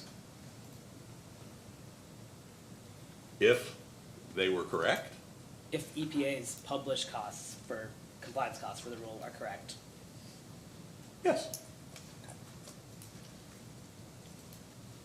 And IRP requires resources to be lowest cost, correct? Yes, lowest reasonable cost, yes. Yet Big Rivers is not projecting or building into the IRP likely costs according to the EPA. We actually factored in the actual cost, which is zero. Why would we use likely cost if actual data is available? And by actual costs, you mean actual compliance costs with an out-of-date rule?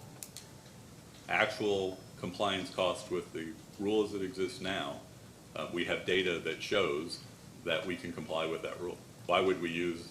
But was that data in the IRP? Has it been shared with interveners or with Sierra Club? I don't know if it was even requested. Sierra Club also asked in discovery, and we can take this exhibit down. Sierra Club also asked in discovery about EPA's proposed effluent limitations guidelines, correct? Yes, Those guidelines, again, are no longer proposed, but have been finalized, is that right? yes. EPA was quite busy in the month of April. And have there been substantive changes to the rule as it relates to Wilson, as it went from proposed to final? Not that I'm aware of. Has Big Rivers analyzed the costs of complying with the ELG rule? We are in the process of making a full technical evaluation of the final rule. We've reached some general conclusions about compliance with the rule, but a technical, as was the case that I mentioned with Matt's earlier, a technical evaluation is currently ongoing to see if in fact there will be any compliance costs. Does Big Rivers intend to modify its IRP to incorporate that analysis, No, even if there are anticipated costs? we would include those, if there are anticipated costs, we would include those in the next IRP. At present, there are no anticipated compliance costs, but again, as I mentioned, our technical evaluation of the details of the rule is not completed yet. Wilson operates as a zero discharge facility and has a leachate collection treatment system. So our present, as of May 22nd, thinking is there should not be any significant compliance costs associated with complying with that rule. Last, Sierra Club also asked in discovery about EPA's proposed coal ash rule. Is that Yes. right? That rule is again no longer proposed, but it's been finalized, is that right? The legacy, what's colloquially referred to as the legacy pond rule, has been published, yes. Have there been substantive changes to the rule as it relates to Wilson, as it went from proposed to final?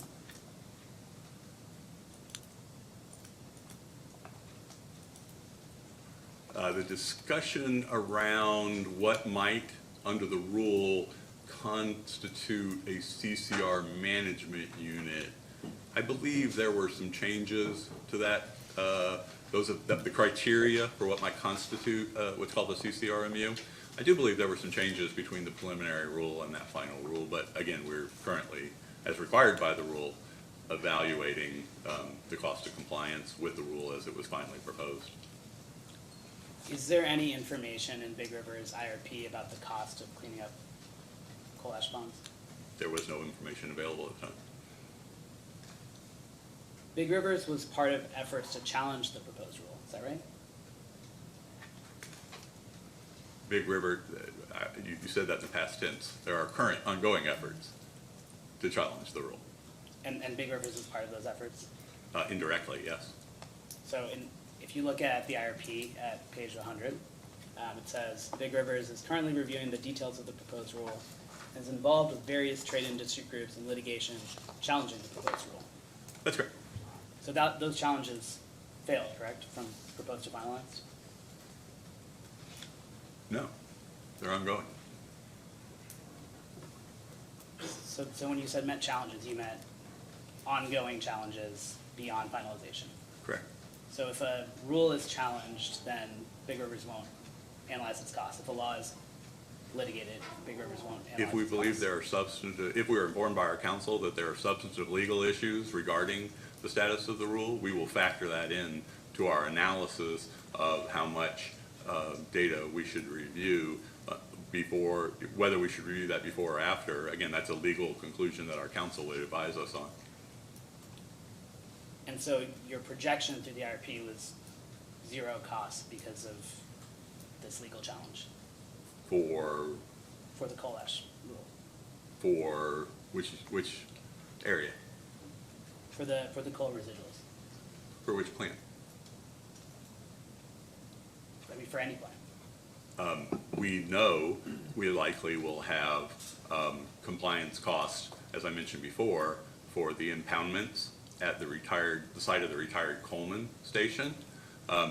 We know, and actually have already gone to the PSC in our environmental compliance plan, with the fact that we are likely to incur costs associated with compliance at that site. The final rule in April requires us within the next 9 months to analyze exactly what that's going to amount to. So that data on what that will cost is something we will have to analyze as EPA has directed over the next 9 months. And as the PSC has directed, we'll have to return to the PSC as it relates to Coleman Station once we have solidified costs of compliance. So, for the purpose of this IRP, Big Rivers did not include projected costs related to any of the proposed rules, correct? Of the 4 rules I discussed. With regard to the greenhouse gas rule, we did utilize a carbon adder to take the placeholder of carbon compliance with carbon emissions rules. So no, your statement's incorrect. And all 4 rules were finalized and adopted last month, correct? Yes. Can you please refer to SC4, and can we put that on the screen? That's Big River's CCR compliance webpage. Just real quick, were you aware that Big River's website demonstrating compliance with coal combustion residuals has been down? I looked at it yesterday, so it wasn't down yesterday. I believe this is from yesterday, but if you can see 5/21/24. But the 2015 CCR rule requires Big Rivers to maintain that website as up to date, correct? Like federal regulations. In fact, I directed that a change be made based on my review of the website yesterday. Okay. Yeah, I'm not sure why your system was unable, but that looks like it's likely a user error, not a problem with the website.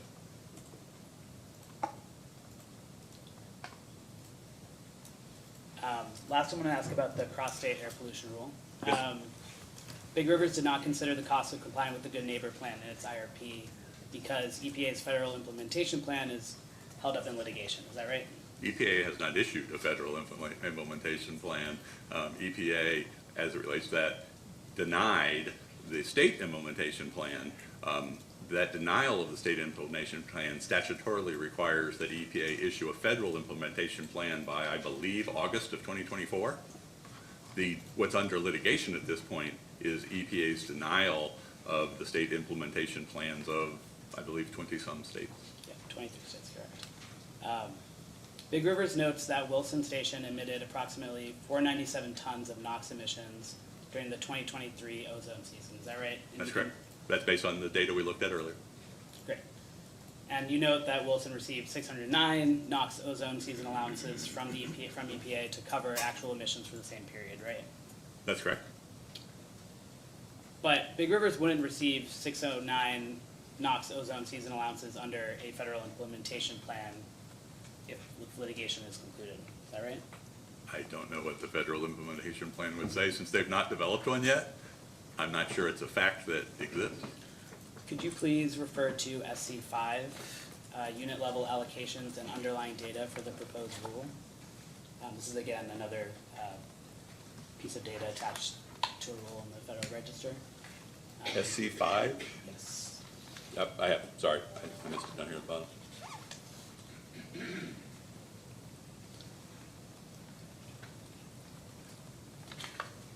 I'm looking at SC5. Have you seen this spreadsheet before? It's a spreadsheet, it's a unit level allocations and cost related to the Good Neighbor Plan. It was published in 2022. SC5 refers to information relating to the greenhouse gas rule. If I can, I think he's referring to this new exhibit that's been emailed around. He responded, he referred to it as a data, he referred to it as a data request, and SC5 data request does not reference the cross-state air pollution rule. I don't need to argue with you on that, but If you don't say it right, I can't answer it. Well, can you please refer to the spreadsheet on the screen? Yes. Are you aware of the spreadsheet?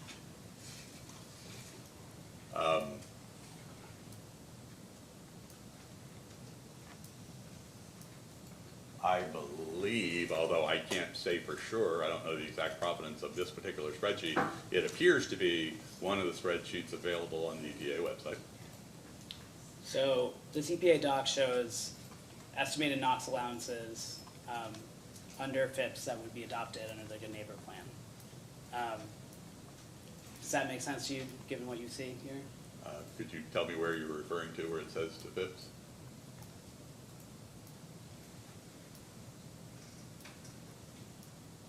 So if you look at illustrative 2026 Knox OS allocation, you see lower allocations for kind of every coal station. And if you look at the top, the name of the document is Good Neighbor Plan Unit Level Allocations and underlying data for the proposed. I believe, again, I don't know the provenance of this document, whether it's your document or someone else's. Subject to check. Subject to check, that number actually is part of the of the Cost-State Air Pollution Rule update, not necessarily what would be in a FIP. That number is part of the rule. What EPA did in looking at the rule was they looked at hard allocations for the years 23, 24, and 23, 20, and 24, and 25.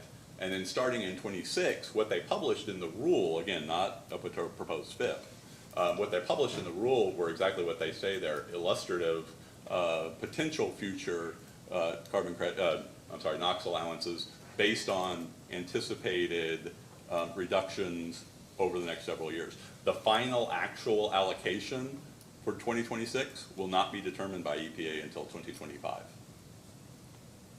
So let's say that the denial of the state implementation plan survives litigation. DB Wilson may have to reduce its NOx emissions substantially, right? From 497 tons to 392 tons as shown here. That's incorrect. That's incorrect? We have the ability to operate that unit at lower NOx emissions rate if compliance rules require us to.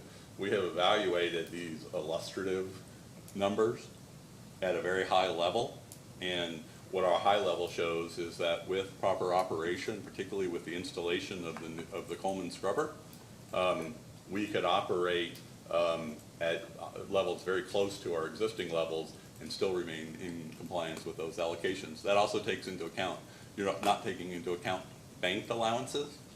So every year that we, for example, you mentioned 497 in 2023, we were allocated 609. The difference of that goes into a bank, which will build up over the next several years. So when we come, we will be allocated illustratively 392 tons of allowances in 2026, but the number of allowances available to us will be 392 plus whatever allowances we have remaining in the bank. Can you please point me to where that analysis is in the IRP? I don't believe it's in the IRP. Shouldn't that analysis be in the IRP if the IRP is analyzing potential costs to operating Wilson? I don't know. I don't recall exactly when these particular numbers were published by EPA. They were published in 2022. I'll take your representation on that. But So Big Rivers did not model this core uncertainty in displaying Wilson's costs in the IRP. Is that right? we evaluated whether at a high level there were any, if there was a likelihood, even in the worst case scenario, that we require allowances to operate. And it was determined, similar to the MATS rule, that we would not require to purchase allowances to operate at that level.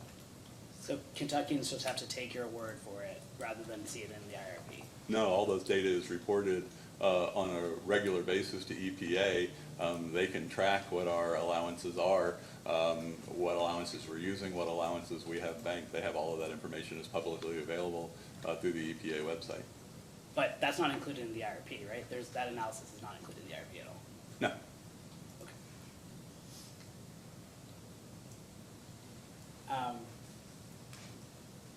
IRP regulations require that Big River's, quote, resource assessment and acquisition plan for providing an adequate and reliable supply of electricity to meet forecasted electricity requirements at the lowest possible cost. Is that correct?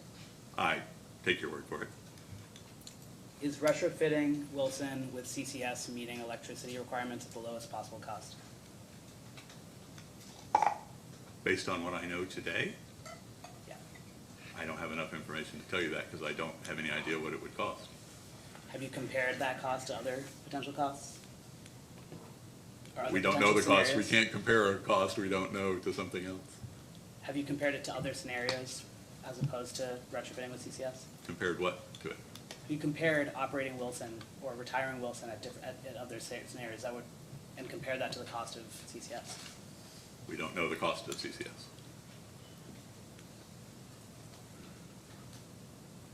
Did you provide analysis showing the difference in cost between keeping Wilson online and alternative resources?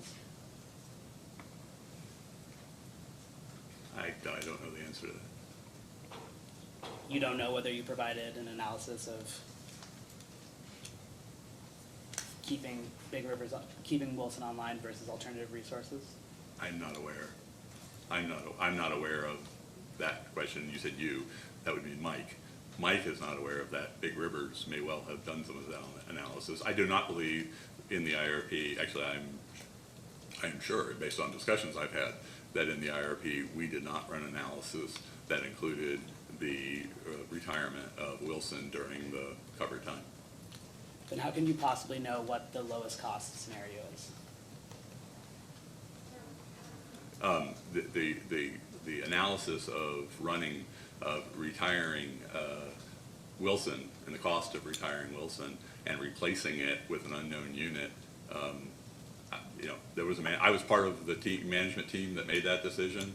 I can't tell you why we wouldn't have done that analysis necessarily. I do know that based on the significant investment, as you've discussed, the fact that we moved the Coleman FGD scrubber over has saved us our ratepayers a tremendous amount of money on future compliance costs, because we are in compliance with many of these rules because of the investment we made. I don't believe it would be prudent for us to toss away that investment early based on the return it's giving our members. You don't think it would be prudent, but you didn't show in the IRP that analysis showing it would be prudent. I don't believe it's in there. Okay. What percentage of Big River's capacity is provided, or energy is provided by Wilson? You'd have to ask Mr. Wright that specific number. But would you say that Wilson is a driver of ratepayer costs? It's a significant portion of Big River's portfolio? It is a significant contributor to our energy mix, yes. Based on your position, are you saying that Big Rivers has no obligation to analyze more cost-effective resource mixes in the IRP? No, I never said that. Where does Big Rivers analyze the cost of keeping current resources online against alternative resources, if not the IRP? That's a different question. But I don't believe we examine the cost of retiring Wilson as a specific unit as part of the IRP. Do you do that analysis at all? We continually evaluate, as we've discussed at some great length today. We had a change of leadership at the end of 2023.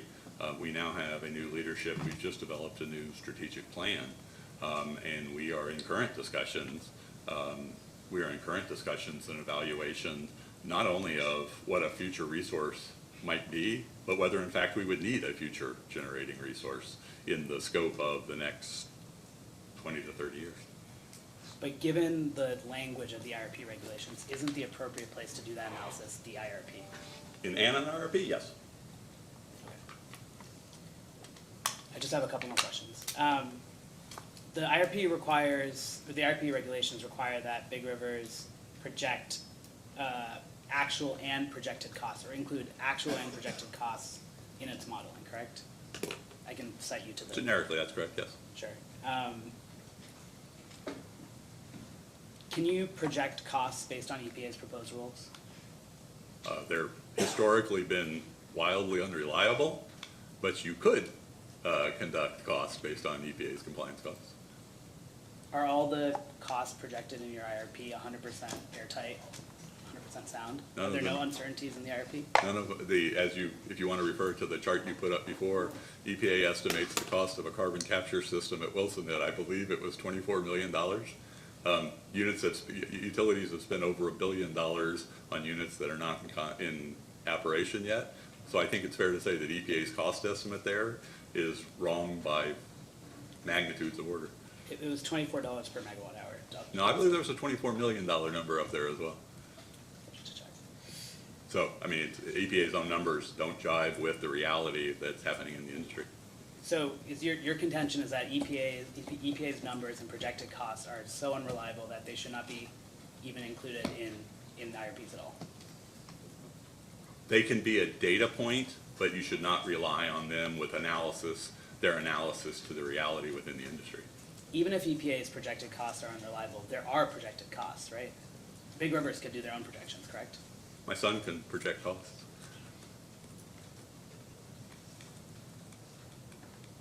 Putting that aside, Big Rivers could do projections, correct? Big Rivers could project costs based on proposed rules. We do that. Just We've not- we've done the analysis on the proposed compliance costs with the MATS rule, the ELG rule, as you mentioned, and as we mentioned, EPA's own data shows that, we have the ability to comply with, in particular, we were talking about, I believe, about the MATS rule, but EPA's own data shows that we have the ability to operate the Wilson plant in compliance with that rule. So that's not our analysis, that's EPA's analysis. But none of this analysis was included in the IRP. So in the IRP, Big Rivers did not include any projected environmental compliance costs with regards to the 5 rules I discussed today. Is that No, all right? that's, again, you asked that question before, and I stated it was incorrect before. We do have a carbon adder in there that reflects costs associated with compliance with a carbon emissions rule. That's not specific to any of the 5 rules that I discussed, though. You've talked about the greenhouse gas rule. That's all the questions I have today, Mr. Chairman. Ms. Cohn? Yes, I do, thank you, John. Okay, I also want to talk about the EPA's 111 rules. Everybody does. But I'll try to keep it short and sweet. No worries. Okay, I have to retread a little bit of ground just to get to my point. So- No worries, no worries. As you discussed with Council for Joint Interveners, those 111 rules establish CCS with 90% capture as the BSER for new natural gas-fired baseload units by 2032. Right, was that? Yes, the last- yes, I believe that was on the chart that we looked at. And new natural gas-fired baseload units are defined as those with a capacity factor greater than 40%. That's correct. You also testified already that the technology required to construct a new natural gas unit with 90% CCS is not commercially available. It's not Right. available at all. Right, it's not- you don't Much know less any- commercially. Right, no utilities using that technology right now. No plant in the world has been able to develop the technology that would meet that standard.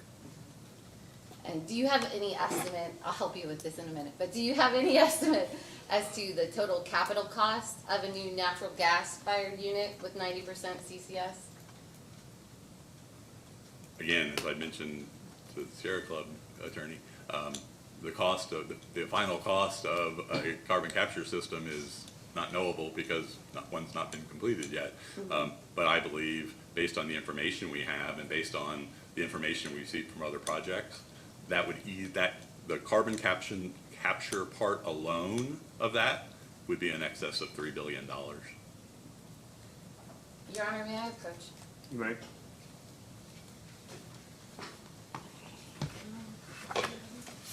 Doing it the old-fashioned way, not fancy digital.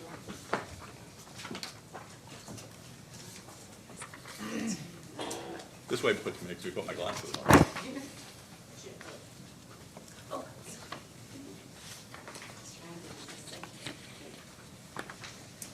Can I mark this as KUC 1?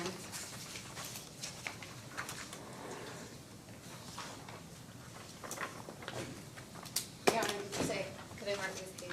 Thank you. That's fine. Okay. Mr. Mizell, are you familiar with these types of reports from the EIA?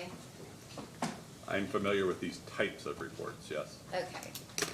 So this is a snippet of the annual energy outlook from 2023. I believe it is. yes. Okay, okay. Can you turn to page 2 of this report?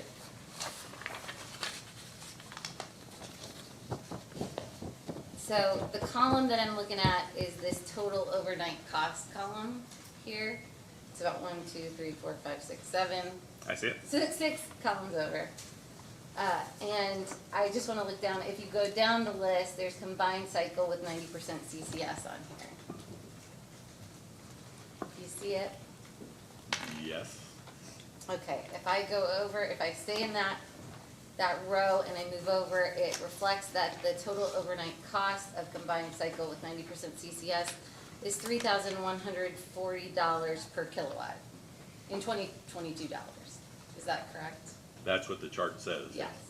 And right above there, there's combined cycle with multi-shaft, just for comparison. And if you move over to that same column, it says that the cost is $1,176 per kilowatt in 2022 dollars. Yes. Correct, okay. So I'm gonna ask you, with that in mind, could it be a less costly option for Big River's customers if Big River's constructed 2 combined cycle multi-shafts rather, and operated them below the base load threshold, rather than constructing a combined cycle at 90% CCS? Absolutely, yes, that's correct. Yeah, okay, thank you. And last question, I just want to kind of clarify this. I heard you say Big Rivers is still evaluating the impacts of these April rules, all these rules issued in April. That's But right. do you have any initial conclusions today as to how those rules would change the IRP, or is it too soon?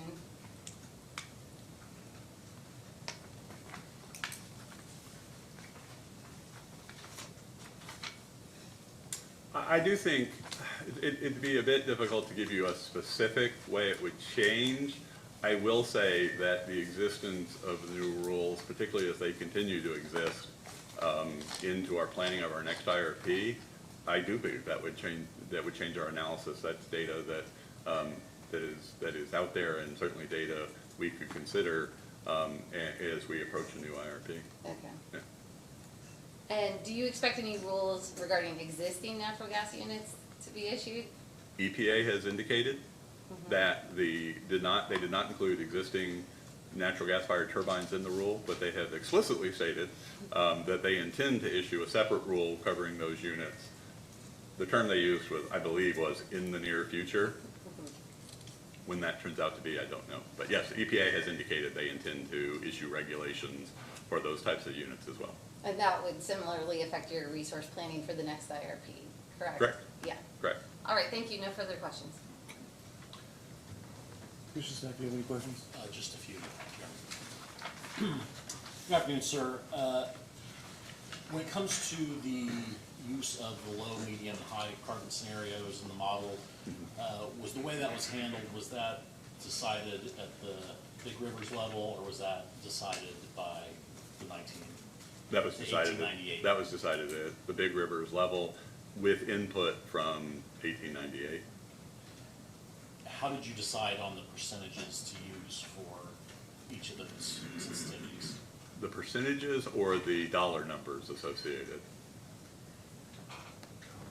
Dollars, I'm sorry. It's okay. We consulted with 1898, who has had experience in other IRPs looking at those potential cost adders. Additionally, I have personal experience looking at cost adders such as that in an IRP process, and I have used cost numbers similar to that in the preparation of several IRPs. Can you tell me what the purpose is of representing the aggressive carbon reduction portfolio? The aggressive carbon portfolio is somewhat just that. It's to address a portfolio where aggressive regulations such as the 111D greenhouse gas rules, the impact of costs based on regulations at that level of aggressive carbon reduction standard. So is it just for informational purposes? Does it have any impact whatsoever on the selection of the preferred portfolio? It definitely impact, I mean, you're adding that cost into the modeling, that cost per ton into the modeling. So yes, it would have an impact on the results that come out based on those three scenarios. The outcome for the base portfolio? Yes. Okay. So somewhere in the modeling, carbon pricing is applied before looking at the low, mid, and high CO2 sensitivities? You'd need to ask Mr. Christensen that question, I'm not aware. If you wouldn't mind turning to the IRP, page 162, and having a look at the table.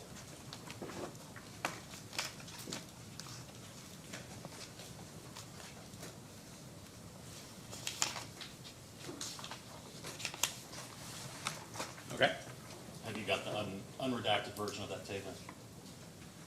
Yes, I do. Okay. I'll try to ask my question in a way that doesn't futz with our confidentiality here, but Mr. Deck can chime in if he thinks I am. So for the base portfolio and the alternative portfolio, under the low, mid, and high CO2 sensitivities, which way does cost go as you increase CO2 sensitivity? Up or down? I don't know if that detail is confidential or not, but You're just looking for a direction, right? That's right. it goes up. And for the alternative scenario, It also goes up. and for the aggressive carbon reduction portfolio. Also, I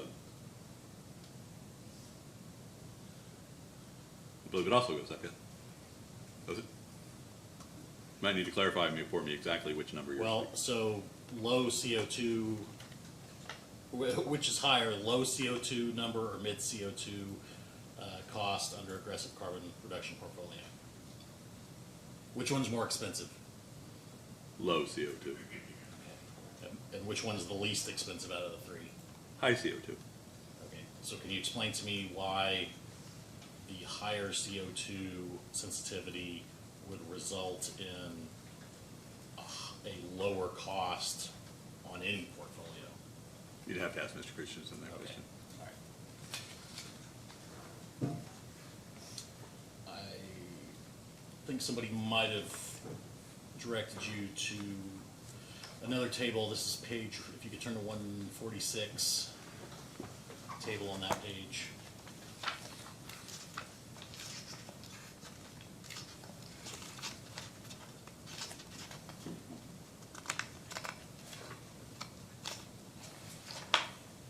I see the table. I think Sierra Club Council asked you earlier a question about, you used the term parasitic load, and he asked if that was synonymous with capacity penalty. And for purposes of this, you said you weren't familiar with that term, but for purposes of my question, let's just assume that parasitic load and capacity penalty are the same thing. Okay. Do you know why that would be significantly different percentage for an NGCC versus Wilson being coal-fired? You'd have to ask Mr. Christensen, I'm not sure with that.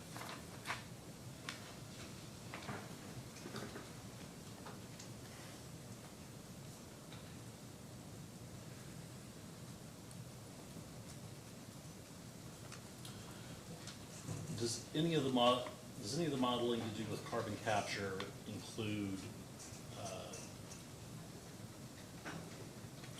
costs for disposing of CO2 after carbon capture? I'm sorry, but you have to ask Mr. Christensen again. The modeling questions are best directed to him. I feel like we're gonna get to the last witness, and Mr. Christensen won't actually be here. He's not real. He was trying to sneak out before, but we grabbed him.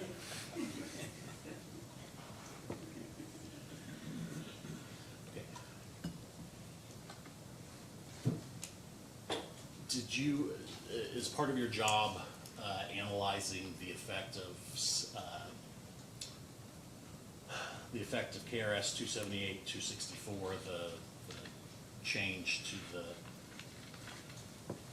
standard for retiring fossil fuel powered plants? As it relates to my role on the senior leadership team and my participation in strategy development as part of that team, yes. Can you give me an overview of how that statute and that new standard affected the IRP process? The statute was passed well after the IRP was submitted, so I'm not sure it had any impact. It's passed in March of 2023, and you filed in September, but you probably already did all your planning by then. I believe that's correct, yeah. Do you have any, how do you think it will affect, as Dr. Matthews testified, that new modeling would be run sooner rather than later? How do you think that statute will affect that modeling and future IRP modeling? Oh, I mean, we're gonna have to consider, the retirement criteria, I don't wanna say limitations, but however you wanna refer to it, we would have to consider that in our planning process so that we're making sure we're compliant with that state statute. My understanding of, and this is based on, let's say,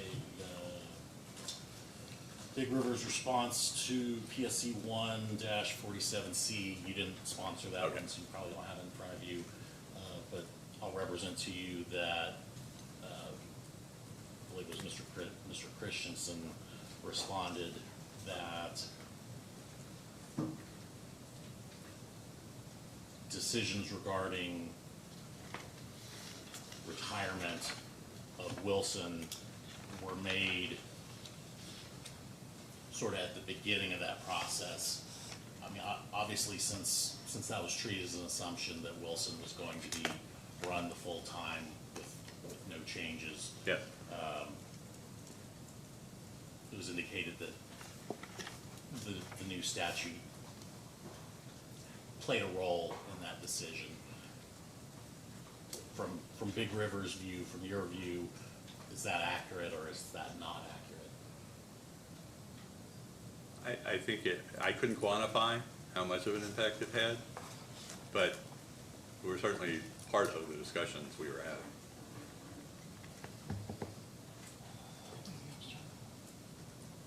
That's all, Chair.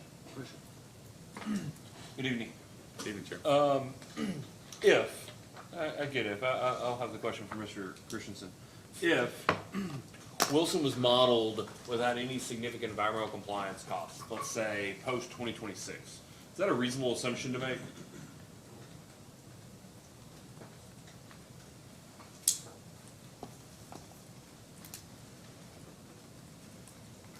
Yeah, you'd have to ask Mr. Christensen about what was modeled, but no, I would anticipate, as we did in this last IRP, that future environmental compliance costs, such as the carbon adders we looked at, would be part of any of our IRP analysis. And that's, in your experience, part of that calculation of economic retirements, right? That, well, would you agree that environmental compliance cost is one of the most significant incremental capital costs that would be considered in determining whether to retire or replace a generator? Absolutely. We're talking about environmental compliance costs that cost tens of, if not hundreds sometimes, but at least tens of millions of dollars per unit. Is that right? That's correct.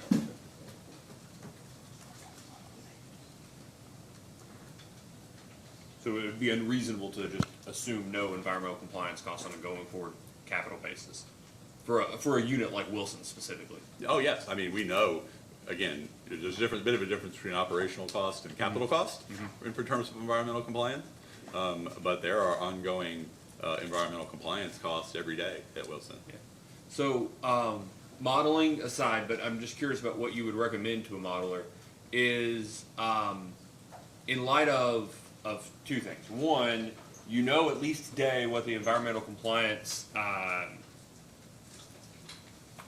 I'll call them schemes are, that you've got MATS and PM 2.5 and GHG and all the other, the whole suite of things that are applicable to an individual power plant or the emissions of that plant. Yes. And all those are on recurring cycles of review by the Environmental Protection Agency. That's correct. That's correct. So you know, at least assuming there's not a new endangerment finding for a new type of emissions or pollutant, you know the breadth, the suite or the suite of applicable rules.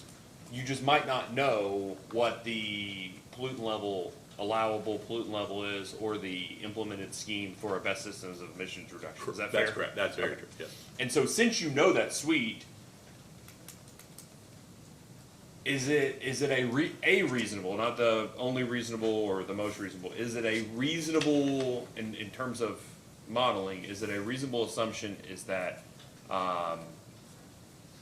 again, assuming that capital-related environmental compliance costs exist in the future, that it may be reasonable to assume some portion of past costs, like it cost us, I don't know, on average, X million dollars a year of capital costs to keep these units going, is assuming that past is, I guess, prologue kind of thing, but what you've incurred in the past is a reasonable proxy for what you might incur in the future in terms of capital expense. Is that a reasonable way to model that expected but unknown capital costs for purposes of things like the IRP? I would agree with that at a very high level. In more detail, there might be some variations to that, Right. but I would agree with it at a high level, yes. Okay. Because you've already agreed it's unreasonable to assume no Yes. ongoing environmental compliance cost. You gotta come up with something. You know there's going to be something, correct? Correct. You just don't know what it is. Don't know what it is. Yeah. It's not gonna be free. Is that fair enough? Yeah. I don't think the federal government understands the word free. It's not gonna be free. Alright. And have you been asked specifically for input on what a reasonable proxy for future environmental compliance costs would be for Big River's current units in the context of either CPCNs or IRPs in the last couple of years? With the, I just lost my screen. I think you can't hear us. 1 second. no worries.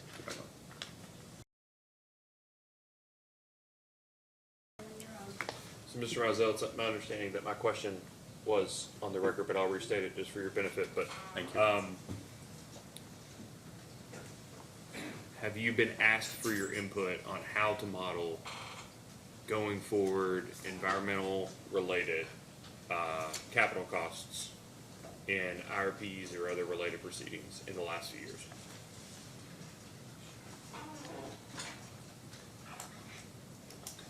Yes, to a certain degree, yes. Okay, and what has your position been in that regard?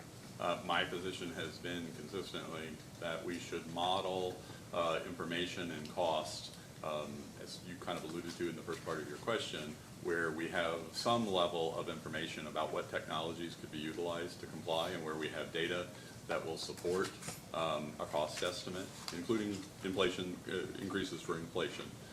That if we have that information sufficient to give us a reasonably accurate, or in the ballpark at least, number of costs, we would include that in the modeling.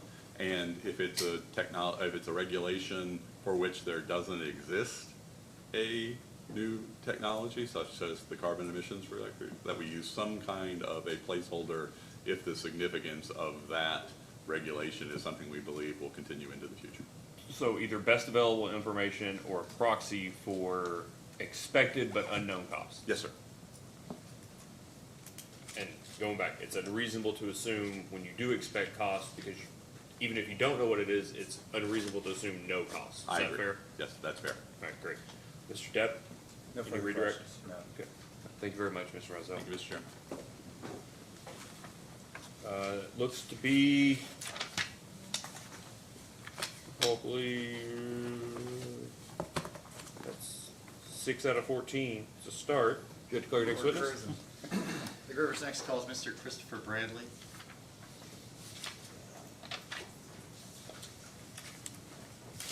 Your Honor, do you want us to move for admission now, or wait? What's that? Do you want us to move for admission? Oh, yeah. But 1 second, Mr. Bradley. I have, everybody will need to lean forward on this one. Yeah, I've got, SC3, SC6, SC5, and KIUC1 were referred to in the last set of cross-examination. I'm willing to. KIUC1, SC3, SC6, and SC5. You won't have the SCs because they were the electronic ones, but of course, if they end up in, we'll make sure you get a copy electronically. Willing to entertain motions. We'll start with you, Ms. Cohn, since you were Johnny on the spot.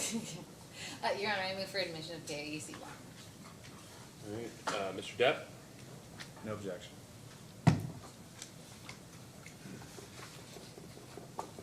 Counsel? Your Honor, I move the admission of SC four, I believe, for administrative notice of SC 3, 4, or 3, 5, and 6. 3, 5, 6, and what was the other one you were saying? And then, move to move into, the hearing exhibit SC 4. SC Which is the 4. website.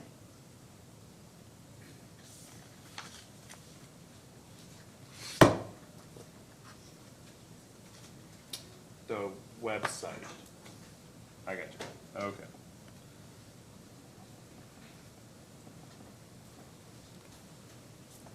All right, we'll start at 3, Mr. Depp, which is the first GHG roll Excel spreadsheet. No further objection other than the previous one. Okay. Providence? It'd be true for all of them. Okay. Same, that's the same for 5 and 6? Yes. The MATS and the other GHG Excel from the EPA? That's correct. Okay. And then, the website. No further objection beyond the prior one. The website had the URL, I think. Yes, I think. I went to the website, it didn't work either, so maybe it's just a recent thing. All right, I'm gonna grant, SC 3, 4, 5, and 6. And then certainly, to address, so for one, well, for all 3 of them, I need you to make sure that council has the versions that were presented here. Those will be the ones that are included in the notice of filing in the hearing. But since that's the case, they will be part of the record, in which you all can comment on post-hearing, post-staff comments. Okay. SC2, SC3, SC4, SC5, SC6. Okay. Please raise your right hand. Do you swear or affirm that the testimony you're about to give is true and correct under penalty of perjury? I do. All right, please have a seat. Please state your name for the record and your address as well. Chris Bradley, 710 West 2nd, Owensboro, Kentucky. Mr. Bolton? Mr. Counsel? Good evening, Mr. Bradley. Good evening. By whom are you employed? Big Rivers, What is your title? Vice President of System Operations. Did you sponsor data request responses as part of this proceeding? I did. Do you have any changes or additions to those responses that you'd like to make today? I do not. You were asked those same questions, would your responses be substantially the same? Yes. And do you adopt those responses as your testimony here today? Yes, I do. Mr. Chairman, this witness is tendered. Thank you, Mr. Buckley. Mr. Cook? No questions, Chairman. Mr. Gary? Yes, thank you, Your Honor. Do have a few. Good, I guess, fair to say evening at this point. Good afternoon, good evening. Good afternoon, good evening. Ms. Bradley, my name is Byron Gary. I am counsel for the Joint Interveners, Kentuckians for the Commonwealth, and Kentucky Resources Council. Just want to start by saying if I ask anything that's unclear, feel free to ask me to restate it or repeat it. I'm glad to do so. And if somebody else is better to answer, just let me know that as well. Sound good? Yep. Okay. And just back to what your counsel just asked you about a minute ago, your role at Big Rivers, your title is Vice President System Operations, you said, right? That's correct. Okay. And that's the same position that you had this whole proceeding, correct? Yes. Okay. Just making sure nothing has changed there. I know there's been some shakeups. Has your responsibility been substantively the same since this proceeding was initiated? Yeah, the only thing that's changed is the person I report to. Okay. And who do you report to? Who would be your direct report? My direct report is the CEO. Okay. And could you explain what your job entails? Basically, everything related to the transmission system, the planning, the engineering, the operation, and the maintenance of the transmission system. So planning, operation, maintenance of the transmission system? That's correct. Okay. And did you assist in the preparation of this IRP? To some degree, yes. Okay. And I may ask you if you participated in a specific part of it or something that was referred to. If not, let me know. I ask who might better respond. Understood. Okay. And did you review the comments from the various interveners in the case? I did, yes. Okay. And did you participate in the preparation of the response to intervener comments? I had no comments or no input on on those responses. Okay. Did you review the response from Big Rivers? Yes. Okay. First one thing that I wanted to ask you about is the all-source RFP that's been mentioned a few different times. Are you familiar with what I'm referring to when I say the all-source RFP? I am familiar with it. Okay. And did you take any part in preparing the bid for the NGCC? No. Okay. So with relation to the NGCC, you didn't evaluate whether there were transmission costs that might be associated with that? Just, not really an evaluation. There was questions posed to me a time or two on can we connect that at 161 or 345, and are there issues there? Just real, not substantial Okay. input, but Do you recall when those questions were asked? And when I say when, like what stage? Was it during the preparation of the RFP or the bid by Big Rivers? there was some input that I provided, I believe, before the all-source before the self-build option was submitted. I Okay. believe. And did you review the RFP at any point? No, I did not. Okay, so you're not familiar with what's in the request for proposals at all? No. Okay. If I told you that it required that all bids be financially settled for being directly delivered to Big Rivers, would you believe me? Yes. Okay. Would being delivered into Big River's system include things like interconnection costs, potentially? Yes. Okay, so you would expect, if I told you that bids required all costs be included, that interconnection costs would be a part of those bids? Yeah, the direct interconnection costs I would expect to be included. Okay, but you said that you didn't assist in the preparation of the self-build bid here? We may have given some indicative transmission pricing. I don't remember reviewing the final bid. I believe there was probably some input asked of my group.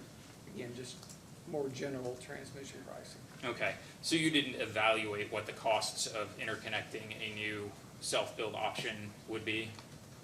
I believe it was posed to us where they would want to connect and roughly what the cost could be for connecting, not network upgrades, but the connection, the direct connection, what it would cost to build a terminal, for instance, to tie that unit into. Okay, but not in any rigorous manner, you didn't conduct a study or anything like that of what it would cost? That's correct. Okay.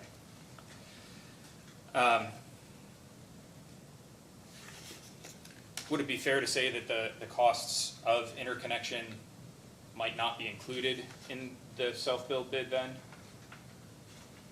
I would assume that those costs, those generic indicative costs that we provided would have been included. It would be my assumption, but I didn't review the final proposal Okay. submittal. And you mentioned that you have not participated in any study of what the transmission system upgrades would require either. No, that project's been submitted to the MISO study queue, and I'm participating, or my group is participating as a transmission owner within the MISO process. Okay. So you are currently studying whether transmission upgrades will be necessary? MISO is currently studying that, and we're participating in that study. Okay. My group is. Have you come to any preliminary conclusions of whether upgrades are needed? It's very early in the study process, so we've seen one round of results come from MISO. It's preliminary, their draft results, they look favorable to date, but Fair to say there would be costs at least? right now it looks like, just based on preliminary studies, it looks like there could be minimal cost. But again, it's step one of a several month process. Okay.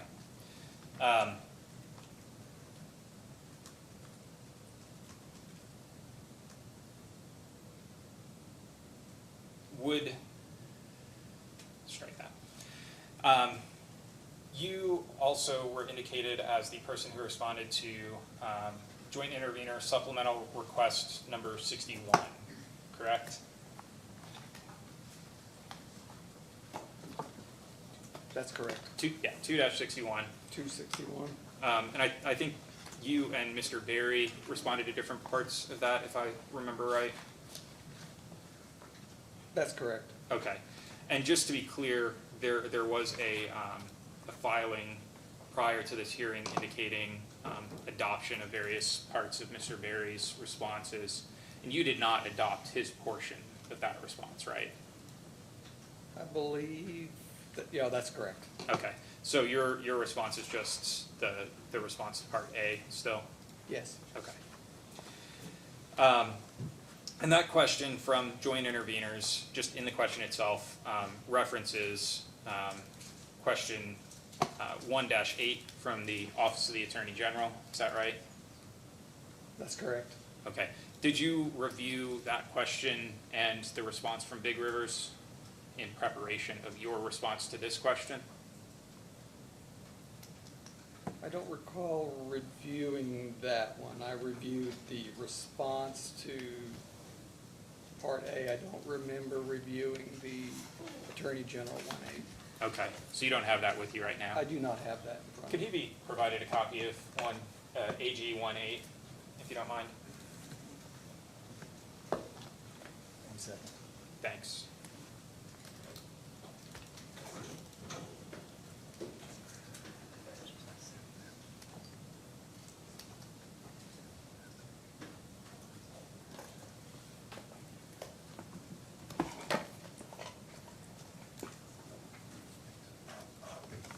You've got that, okay. And just for context, not asking you to adopt Mr. Berry's testimony, but just verifying what it says there, that the request from the Attorney General asked about the inclusion of and reliance on renewable generation in the IRP. Is that right? Correct. Okay. And Mr. Berry responded that Big Rivers recognized the value of Wilson Station in particular to balance out intermittent renewable resources. Is that right? That's correct. Okay. So just returning to your response then, you indicated in your portion of the response to Joint Intervenor 2-61 that you haven't evaluated what an excess of inverter-based resources would constitute. That's correct. Okay. But you said you were following some developments at FERC and NERC. Yeah, there's a lot of things published and a lot of evaluations and studies related to how much inverter-based resources can be. Okay. And you, added to. go ahead, sorry. No, I was saying, so I'm trying to monitor the studies that other people are doing. Okay, so you specifically, that falls within your responsibility to follow those developments? That is one of my, yes. Okay. And in a footnote to your response, you cited 2 specific documents? Right. Okay, can you say what those are? FERC Order 901 was referenced, inverter-based resource strategy,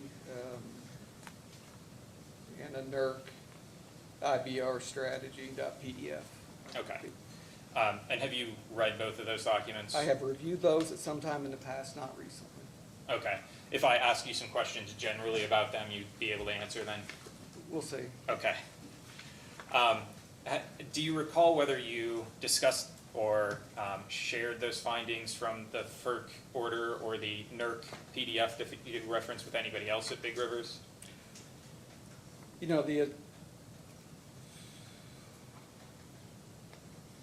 I don't know. I don't recall if it's been shared with Okay. others.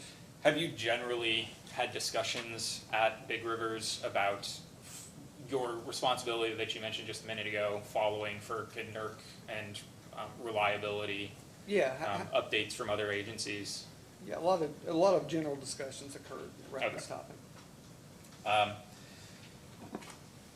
And the borrowing from the FERC order, the material impact on the reliable operation of the bulk power system that is addressed in that order doesn't have to do with the intermittent nature of inverter-based resources, right? It has to do with the differences between the response of synchronous generation resources and in the response of inverter-based resources, right? You know, sometimes it's the grid following versus the grid forming. Okay. To some degree, some of that. Yes. Okay. So it has to do with how they respond to the grid, not how they get their power. Right. Okay.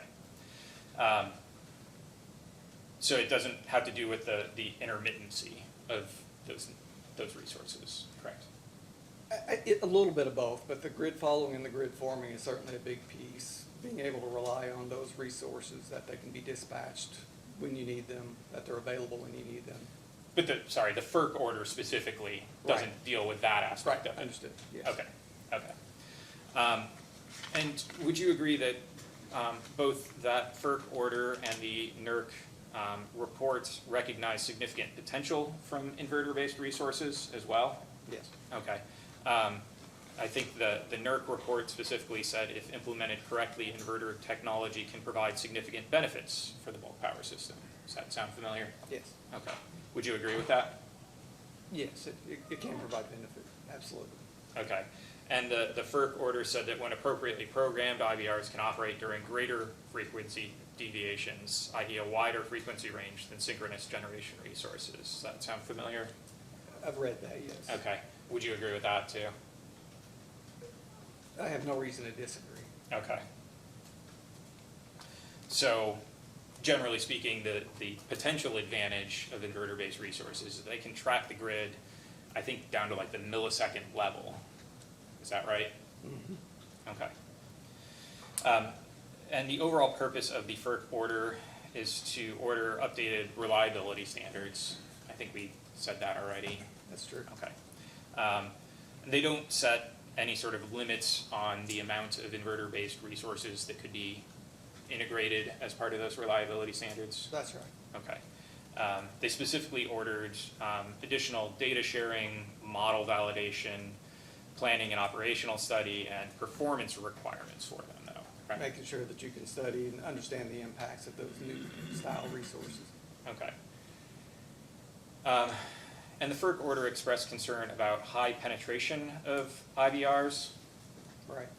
Would you say, compared to what FERC is concerned about, that within Big River's territory there's a high penetration of IBRs? There's potentially a high penetration if you look at the MISO study queue. Would you say right now that there is a high Right now, penetration? there's not. Okay. I think I only have a couple more quick topics, hopefully. One, you responded to a couple of questions about the PACE project. Are you Correct. familiar with that? Okay. Yes. You indicated at one point that the PACE project hadn't been submitted into the MISO interconnection queue because of a pause on new submittals. That was correct. Okay. Has that been submitted to the MISO queue now? No, it has not. Okay. Why is that? Because we haven't met the requirement for site control. Okay. So you don't have a specific site owned or within your control We yet? had a site identified, we don't have control of the property, we have no options on that property, so we cannot enter the queue yet. Okay. So the pause from MISO on the internet connection queue wasn't the only reason you hadn't submitted it? That's correct. Okay. Big Rivers participates in the MISO Transmission Expansion Plan, or MTEP. Is that how you say that acronym? MTEP, yes. MTEP, okay. And you submit projects into the plan as well? That's correct. Okay. Have you submitted or contributed to any recent transmission expansion projects within Big River's territory recently? We have. Okay. Say how many approximately? One that was a 161 kV interconnection, and a few projects that were more local based kind of projects. Okay. You also comment on projects and modeling that are submitted to the MTEP? Correct. Okay. But you don't track Big River's comments. In the past, the comments have been more modeling kind of things. It's not, they weren't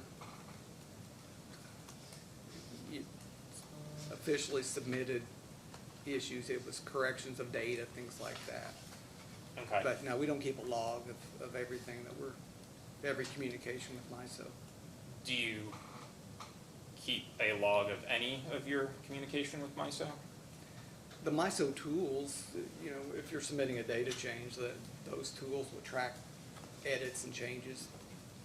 And some of the official responses now are tracked through an online tool with MISO. So I have submitted comments since that response was written that now would be tracked through MISO. Okay. Do you recall what those comments were on? On Tranche 2 study results. Can you describe what that is? It's MISO's long-range transmission expansion plan, and MISO published the initial set of transmission projects that they intend to pursue, and asked for comments on those projects, and I submitted some comments. Okay. And if we were to ask for those comments, would those be able to be disclosed? Yes. Okay. Just noting, I think we may have a post-hearing request for Big River's comments on Tranche 2. If you could refer to your response to Joint Intervenor 166.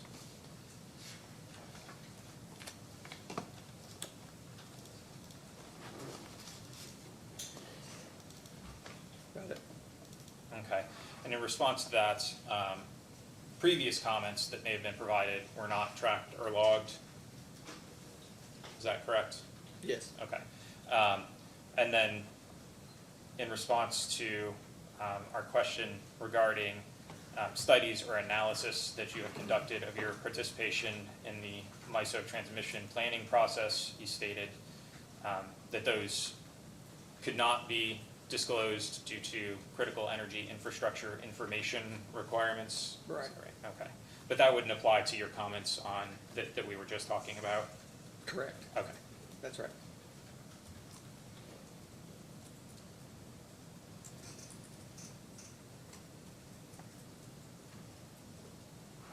You've also participated in MISO's Summer Coordinated Seasonal Assessment, or CSA? Is that Right. right? Correct. Okay. That's also considered CEII? Yes. Okay.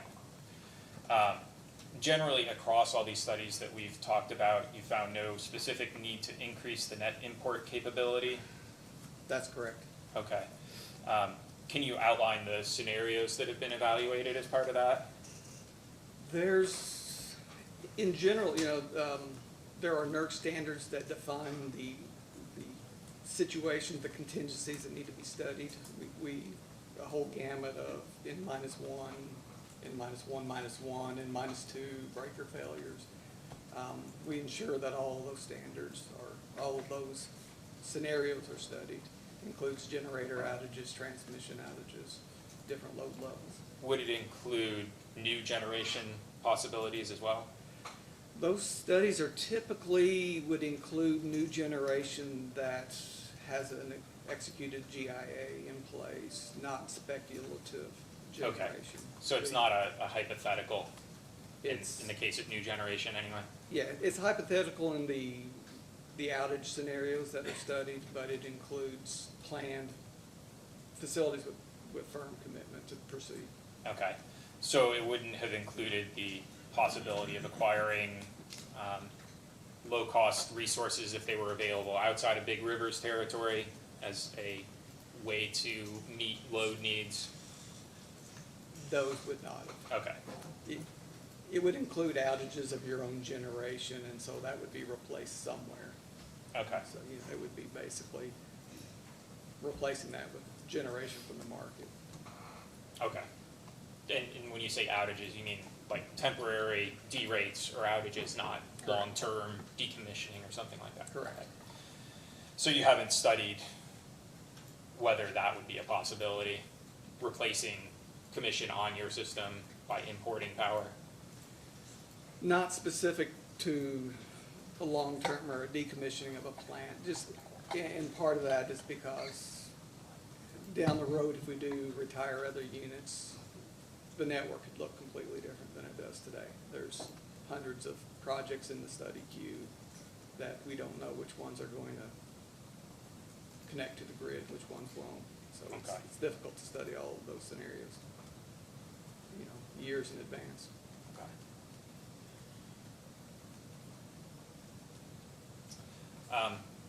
You indicated elsewhere that you have examined the possibility of a MISO PJM interconnection. That's correct. Okay, specifically through EKPC. We've studied that multiple times over my career. That most recent was, I know we studied once, it's not been recent, maybe 2010 was the last time we did a fairly deep dive into that study. Okay. And it didn't warrant further investigation at that time. We couldn't justify it. It was a lot of money for some benefit, but minimal benefit at that point. We couldn't justify the cost at that point. Okay. And you haven't done a deep dive since 2010? Not at Big Rivers. I know MISO and PJM through SEAMS kind of studies. I think they're getting ready to kick one off later this year. Okay. Looking at the seams between those two, but Big Rivers itself, no. Okay. I think what you may be referring to, just recently PJM and MISO announced they will, PJM and MISO will collaborate on an informational interregional transfer capability study. Right. Does that sound familiar? Yeah, Okay. that was just released within the last couple of weeks or so. Yeah, so you're familiar with that. And will Big Rivers have a role to play in that study?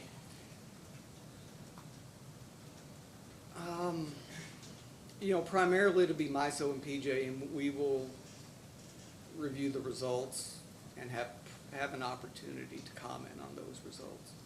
Okay. Are you aware of the timeline for that? I am not. Okay.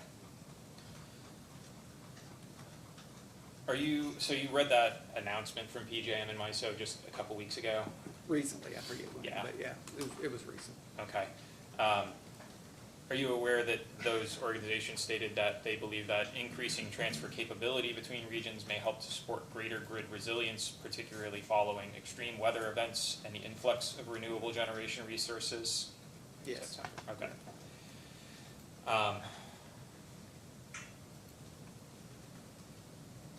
And are you familiar with the Interregional Planning Stakeholder Advisory Committee?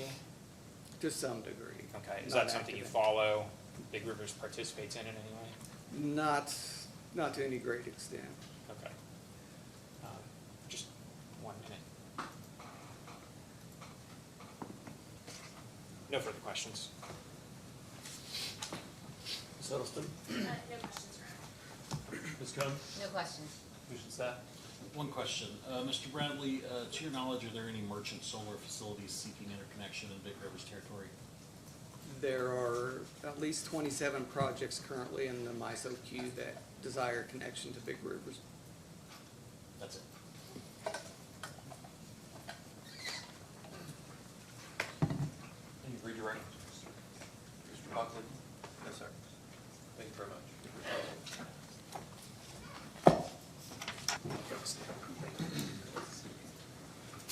I just have a feeling, that we aren't gonna get done with Mr. Wright before the break for dinner. So I just, maybe we will, I don't know. I don't wanna add more to Mr. Wright's plate, but, just a heads up to all the council that's conducting cross-examination.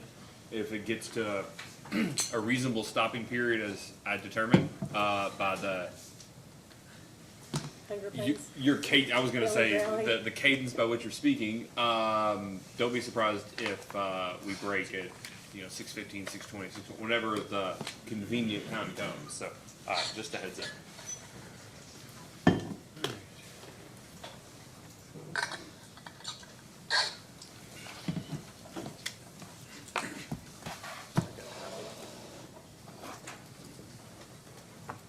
All right, Mr. Wright, please raise your right hand.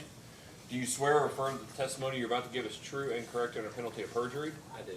All right, please have a seat. State your name and address for the record. It is Well, seven. you can state your name and address for the record before you have a seat. Okay, 710 West Second Street, Owensboro, Kentucky. And your name? Terry Wright, Jr. Mr. Buckley? Mr. Chairman. I'll give you a second to get settled there, Mr. Wright.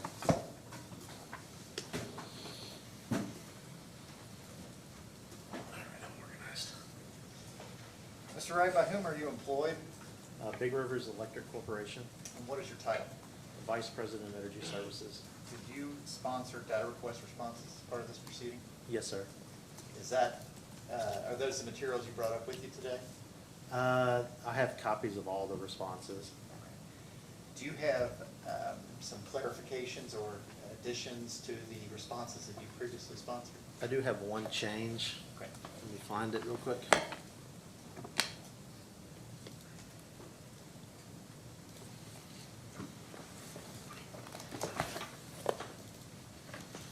It is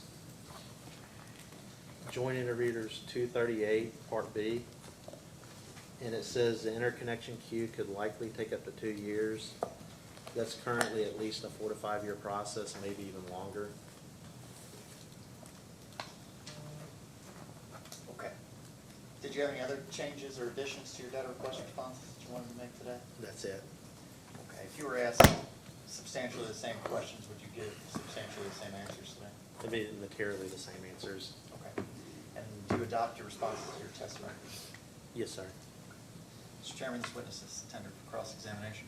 Mr. Cook? No questions. Mr. Gary? I'll let Mr. Ozeta. I have a few questions, Your Honor. Please proceed. Good evening, Mr. Wright. My name is Michael Ozeta on behalf of the Joint Intervenors. Good evening. Can you please describe your role at Big Rivers? So you know what my role is right now? So as of right now, I'm the Vice President of Energy Services. Did you have a different role? Was that your role at Big Rivers during the IRP, or during development of the IRP? I was the Director of Resources and Forecasting during the IRP, and then I took over as Vice President in August. Okay. Can you please explain your involvement in the IRP process? So when I first started, I started back in January of 2023. I was the backup to the IRP process. I wasn't the primary lead on it. So I was serving more of a backup role in it. So I was told to observe and watch and be ready to step in under an emergency type event. I was also involved in the load forecasting piece, assisting with the load forecast and some capacity values. And who did you back up? Marlene Parsley. Okay. She was the original Director of Resources and Forecasting, and she retired, and she's now a consultant for us. Okay. I'd like to ask you some questions about the direct serve customer class and forecasts. I believe you said you have your responses to discovery requests. I correct? do. Okay. I'd like to direct your attention to your responses to joint intervenor requests 1-19C and 1-20D. We can just, there's similar responses, so we could start with 1-19C. It's helpful. You just let me know when you get there.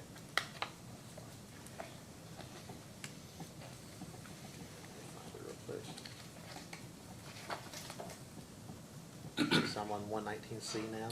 And your response redirects or directs to the response to joint intervenor request 1-19B, is that correct?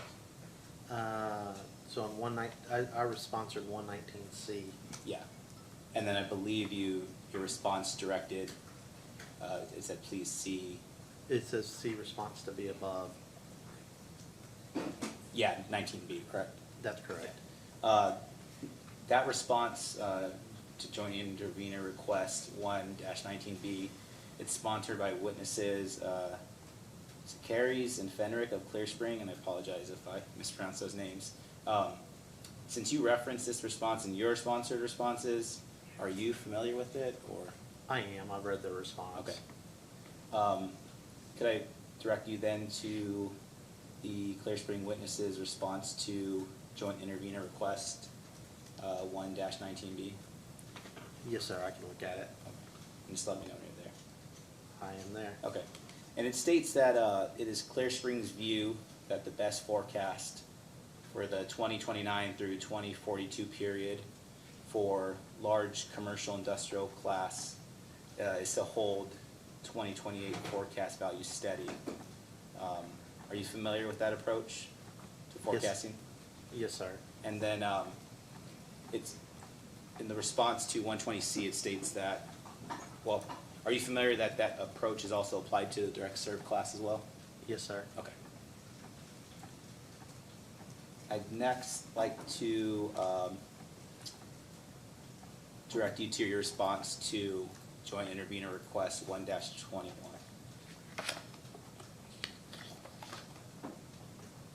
Okay. And that, as a part of that response, you direct to response, joint intervenor request 122, which is also sponsored by the same Clear Spring Witnesses. Are you familiar with their response to 122? I've reviewed it at one point. Okay. If you could take a look, I'd like to ask you a question, and then if you're able to answer, at response to Okay. joint intervenor request 1-22. Okay, I'm looking at it. According to that response, direct serve customer sales are projected to comprise 48.1% of native system sales by this year, 2024, correct? According to that chart, that's Yeah. correct. I'd next like to direct you to the IRP at page A43 of Appendix A, load forecast. You can just let me know when you get there. So the IRP, which page? It's in Appendix A at A-43.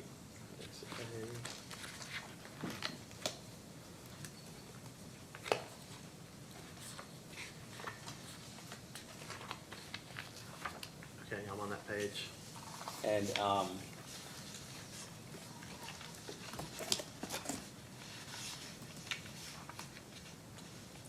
there's a chart on this page, and it shows that Big River's direct serve customer sales were 28.8% of native system sales in 2022, correct? That is correct. Thank you. I'd next like to direct you to same Appendix A at page A33. A33.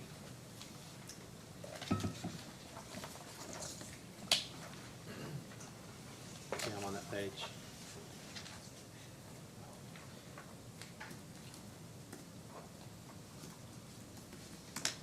And then at that first paragraph, the second sentence, it says that, it states that the direct serve class is expected to add one additional consumer in 2023 and one in 2024, correct? That's what it states.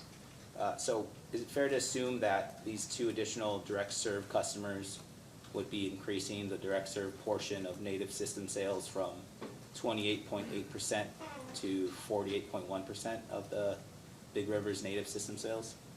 One of those direct serve customers is very large. Yeah. And so it's adding a significant portion of load to our system. Yeah. So then the significant increase is due to at least one, if not both, of the? It's mostly related to one. Okay. There's one customer that's very large. Okay. Was that the customer that was expected to be added in 2023, or the one that was expected to be added in 2024, do you know? I think it came online, I think it's towards the end of 2022, early 2023, in that time frame. Okay, so in reference to the statement that was made about the expected addition of one consumer in 2023, that would be that consumer? It would be that one. Okay. 2024 is a different customer. Yeah, and so they came on, the direct serve customer that was added in 2023, the timing was kind of was that as expected?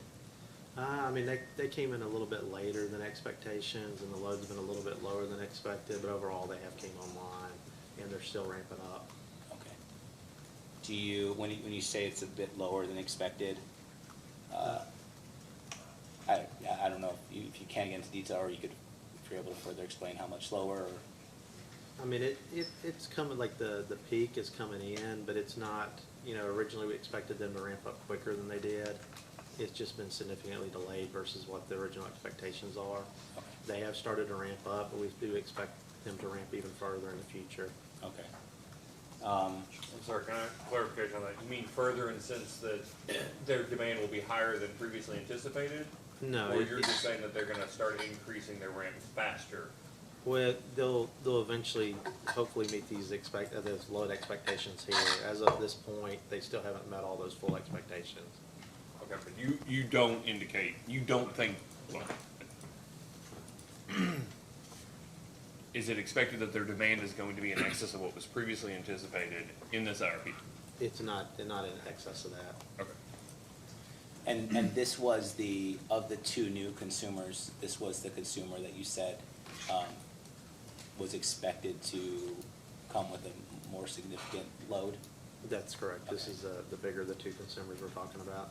And there was a significant delay, you said, in, I mean, I wouldn't call it significant, but I mean, it was definitely delayed versus when it was originally expected to start ramping up. okay, you did say significant delayed though, little. Okay, well, You- yeah, you can cancel that statement and call it was just delayed. Okay, okay.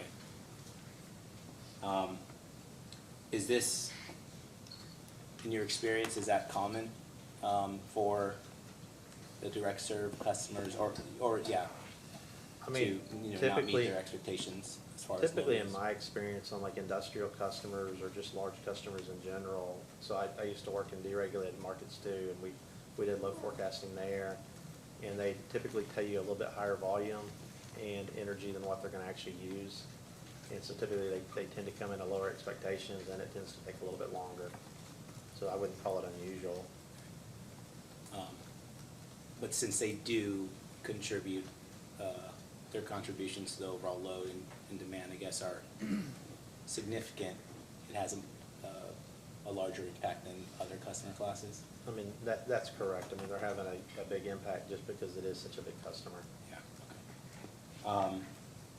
As for the direct serve customer that was expected to be added in 2024, have they come online? They have. They're very consistent. Okay. And did that occur kind of as far as the timing as expected? It did. They're actually producing more than we expected, so they're using more energy than we expected, which is on the other side of it. So, Yeah. Mr. Chairman, I don't mean to interrupt, but I think we just want to be careful about confidentiality and specific member load usage. Just, I know there's some questions about megawatts and things, but just to kind of give Does it worry you that we're talking about the big one and the little one? well, Or the not as big one? I think that's probably fine, but just a cautionary word. Yeah, so if we need to, we can go into confidential Okay, session yeah, if I you wanna wasn't- ask specific questions. I don't think I wasn't planning to ask specifically about confidential, but feel free if it gets that way to lead me back to, back on course. So on this topic of, large industrial customers and the impact they might have, in 2013 and 2014, Big River's experience, kind of how significant one or two of these customers can affect and reduce the overall load when the company lost 2 aluminum smelters in their service area, correct?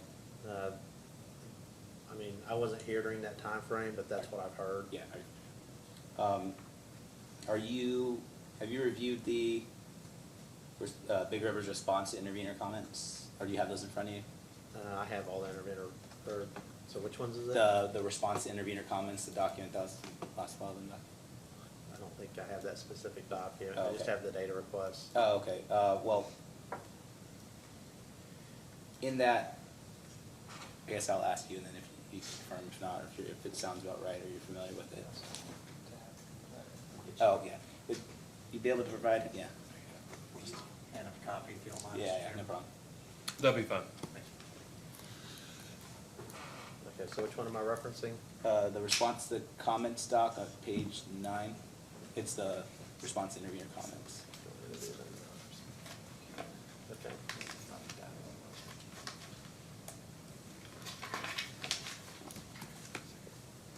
Okay, I'm on that page now. At, the last paragraph, first sentence, page 9. It states that the loss of these two smelters presented a nearly calamitous financial challenge to the company, correct? That's what it states. So, kind of, having discussed all this, would it be beneficial to Big Rivers and its members to kind of learn from these past experiences and evaluate alternative scenarios in the IRP in which direct serve sales do not remain steady at nearly half of, the total system sales throughout 2042? So, I mean, in this case, those specific customers that you're referencing, Century Aluminum and Alcan, I mean, those were a significant portion of our system. Yeah. They're way bigger than what this individual customer Yeah. was. I mean, you're talking magnitude different. So yes, we're planning around this customer, but I mean, even if, for some reason they were to go bankrupt or something would happen, would we lose load? Yes. But is it gonna materially impact us like these two customers? No, not to the same degree. Yeah, but it would still have, well, yeah, would you agree that it would still have a significant impact compared to other customer classes if there I were mean, if we fluctuations? lose a 1 megawatt customer, it's gonna have an impact. Yeah. But as I think you confirmed, the plan for the direct serve, or the way direct serve class is currently forecasted, it's forecasted that remains steady from, I believe, 2029 through 2042. It is, but I mean, if you look back at like 2018 to 2022, during that period, we lost customers, or period we've added customers. Yeah. I mean, it's one of those, it could go either direction. We could sign a large direct serve customer tomorrow. We could lose 2 direct serve customers tomorrow. So really the best thing we can do is just to model that status quo, because it could easily change either direction. As far as managing risk, there's more risk presented from losing. I mean, there's definitely risk that, if you lose a customer, yes, now you've got excess energy that you gotta market. But this customer is not so large that it's such a large portion of our portfolio that it's gonna create that kind of risk. It's not like the smelters. Can I direct you to page, since you have the response to the intervener comments, I guess I'll direct you to page 15 there. Okay.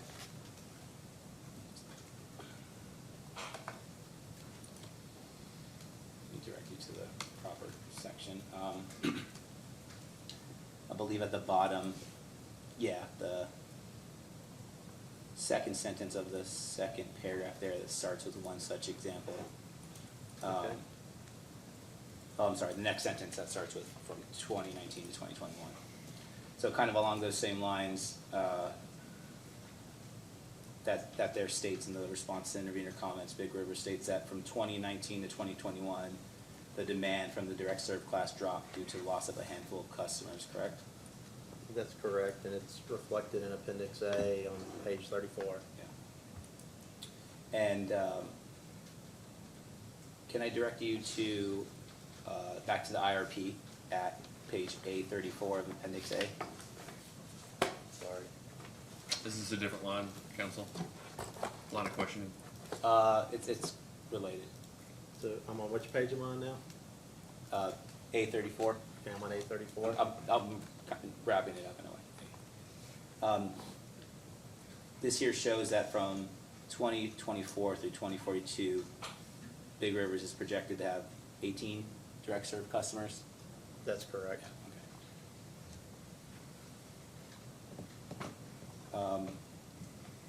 I'd like to ask you about some direct serve, the sales agreements, and this as it pertains to publicly available information. Do the direct serve customers have sales agreements with expiration terms? So I know some of the LIC customers, I think they just continue, and I couldn't reference every single one of them, because I'm not familiar with all of them. I know some of them have terms, but then past that term, they would be an LIC type customer. So it's not like just because it ends on this date, they're automatically done. At that point, they would roll in, my understanding is they would roll into the LIC rates. Okay. And they wouldn't need to renew that agreement to I mean- remain in the direct serve class? And I'd have to talk to legal counsel here on that item. I'm not an expert on legality. Okay. So would those would the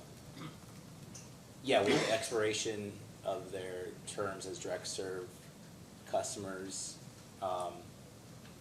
affect the load for the direct serve class? I mean, it shouldn't, because again, my understanding is they would roll into LIC rates.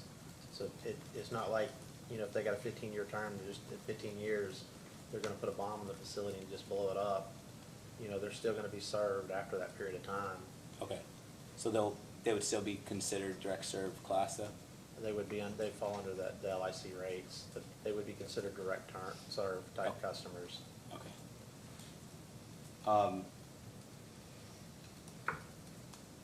And was this information, as far as their expiration, the expiration terms of their agreements, is that factored into the forecast for the direct serve class?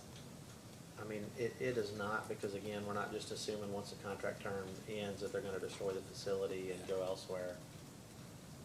Okay. I'd like to next ask you, I mean, to the extent that they gave us notification that they're planning on moving or relocating, yes, it would be incorporated into the forecast. But if they don't give us that type of notification, I mean, towards the end of the term, we're gonna reach out to them and try to have those conversations. But I mean, to the extent that they're not telling us they're doing anything, then they're just gonna continue under LIC rates. okay. You have a different line? Yeah. Okay. So this is a good time to take a short break. We will take a recess until 6:50. We'll come back and don't argue in an OFT, Mr. Wright. You're back up. So we'll be in recess until 6:50. Yeah, I guess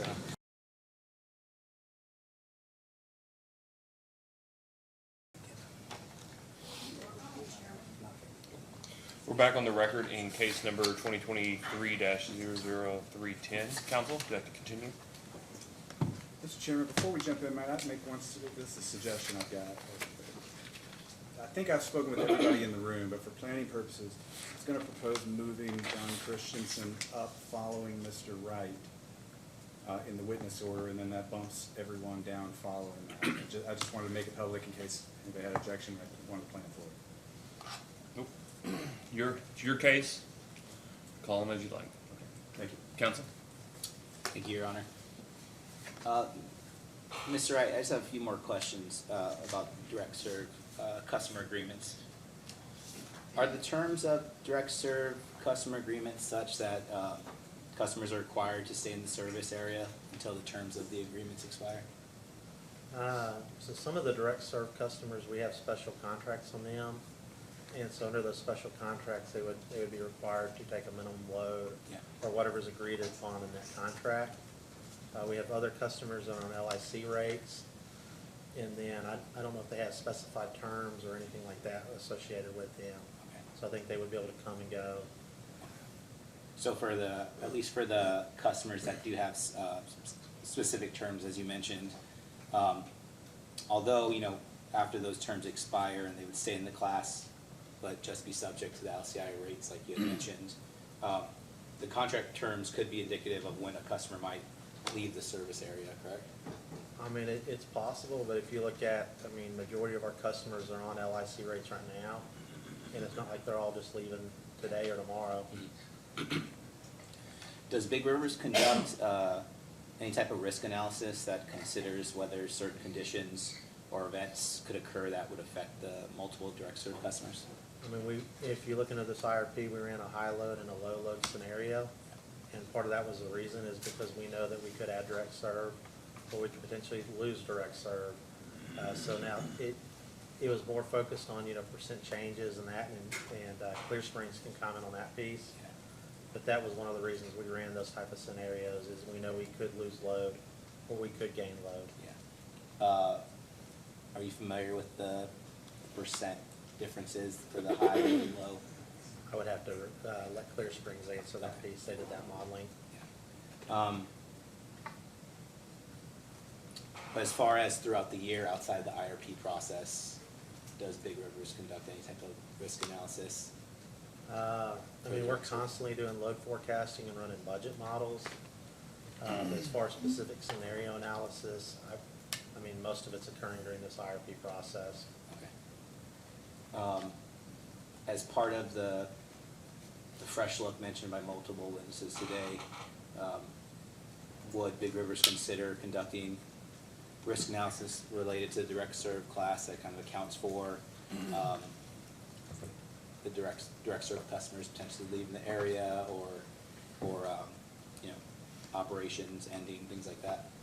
We ran that low load scenario, which would take into account loss of load type scenarios.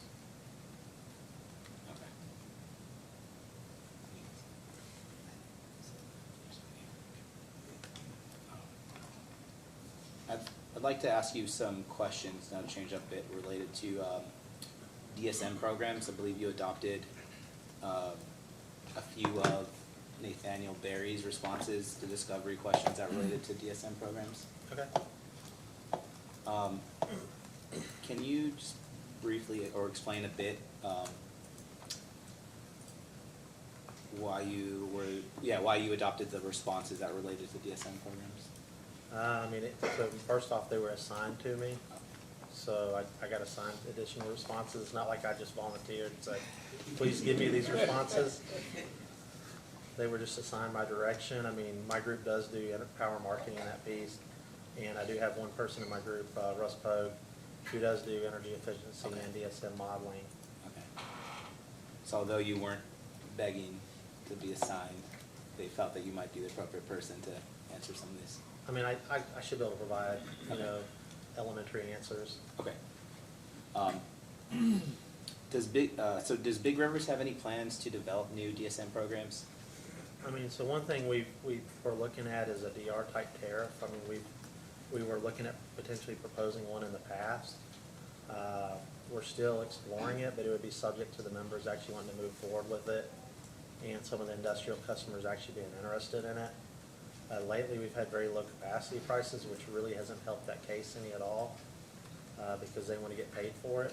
Nobody wants to do a demand response type program and not make any serious money on it. And so subject to capacity prices and that piece, we could potentially draft one in the future.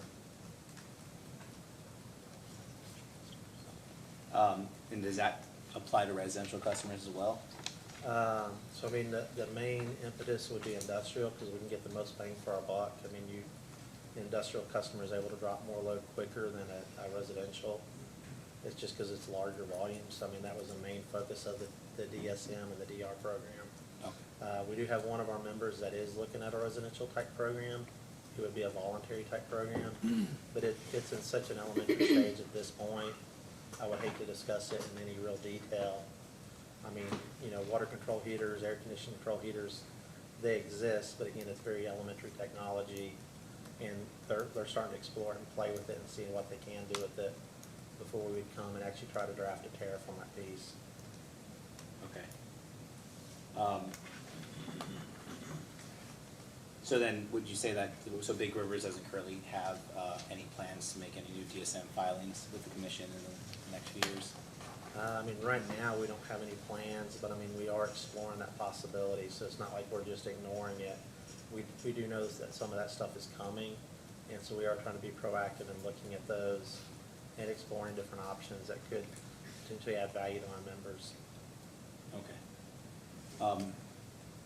Big Rivers has a DSM potential study on file in this case, correct? That's correct. And that study shows that increased spending on DSM programs would benefit Big Rivers customers? That's correct.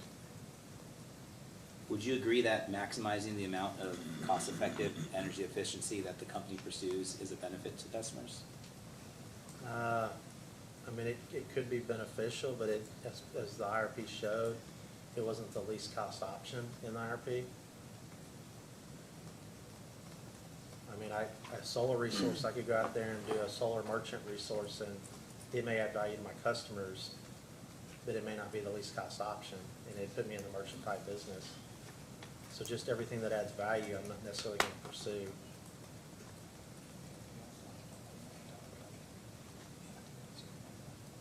And the IRP only modeled a $1 million budget, is that correct? That's correct. So then, did you consider other alternatives to the $1 million budget? I mean, the $1 million budget was what was modeled in the IRP. So just to confirm, no alternatives, correct? That's correct. Do you agree that an important goal of DSM programs is to avoid the need for the company to spend money on new generation in the future? I mean, that would be one of the goals.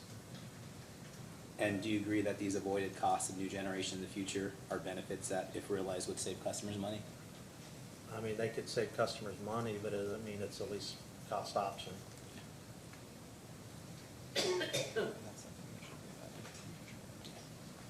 And so, is that something that should be evaluated in future IRPs then? I mean, it was evaluated in this IRP. But just that one option, correct? Just that one option. No further questions, John. Thank you. Ms. Huddleston?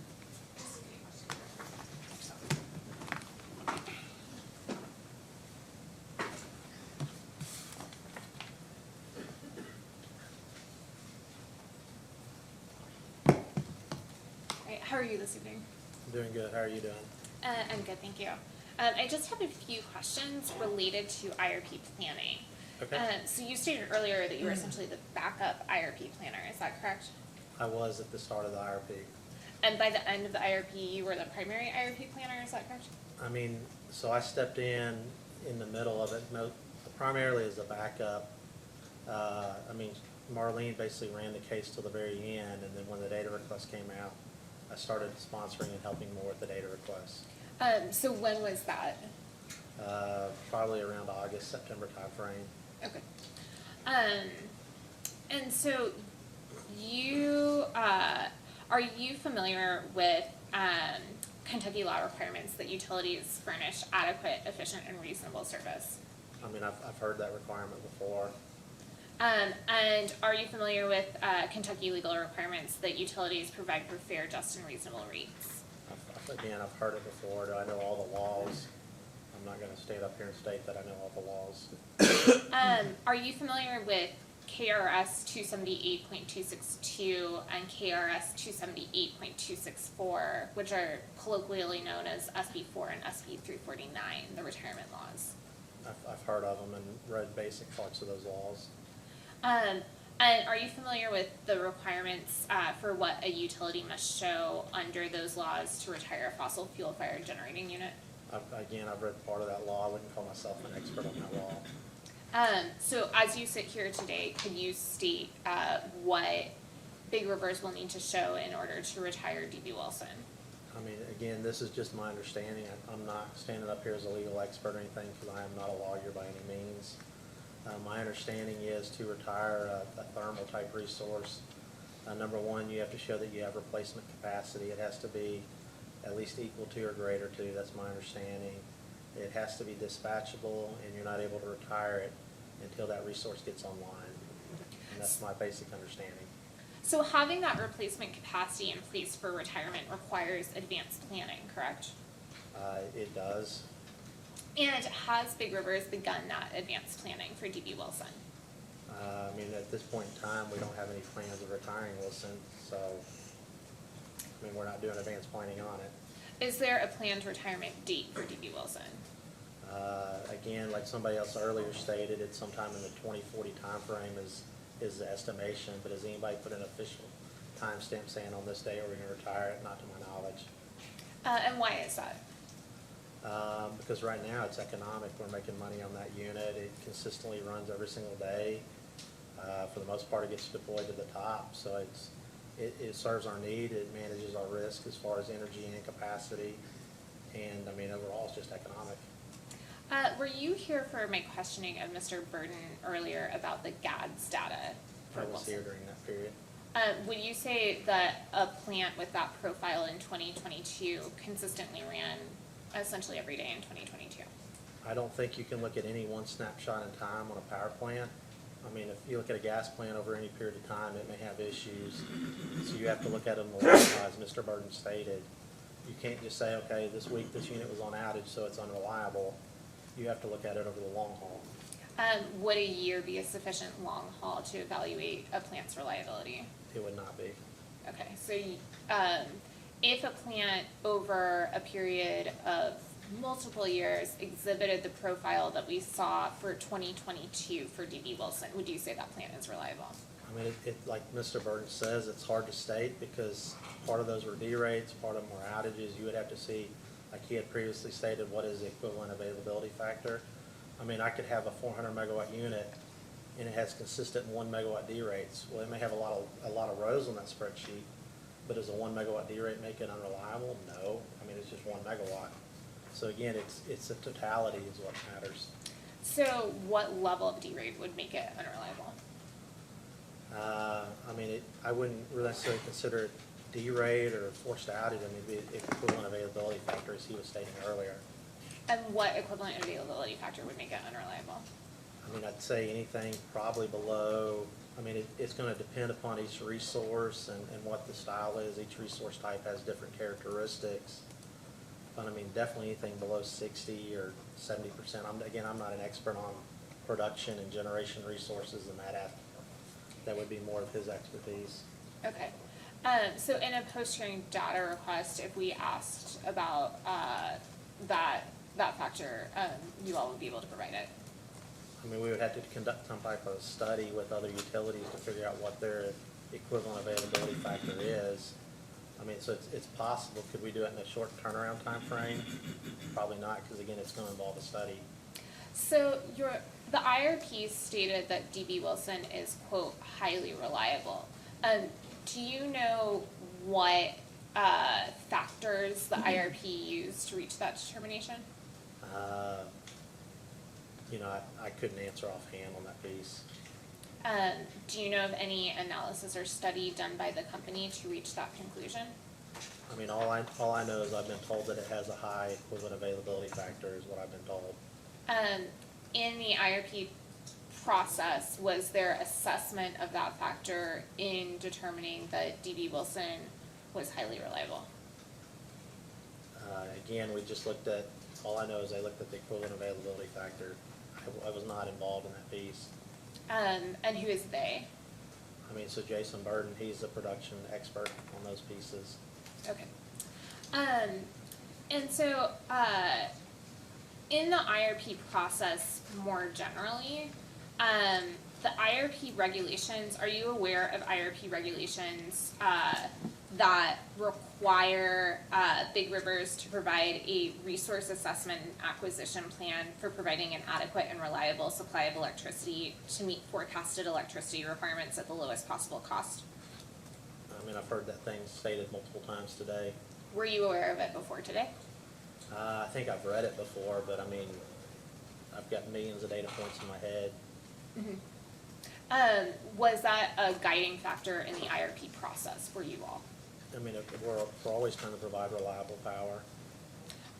Are you aware that the IRP must consider the potential impacts of selected key uncertainties and include assessment of potentially cost-effective resource options available to the utility? I think, again, like I said, I think I've seen that requirement, but am I an expert on it? No. Was that requirement a guiding part of you all's sort of creation of the IRP? So we looked at all the requirements at one point during the IRP and made sure we were able to check off all the requirements that we were meeting them. Where in the IRP does the IRP discuss actions to be undertaken during the 15 years covered by the plan to meet the Clean Air Act amendments of 1990, and how these actions affect the utilities resource assessment.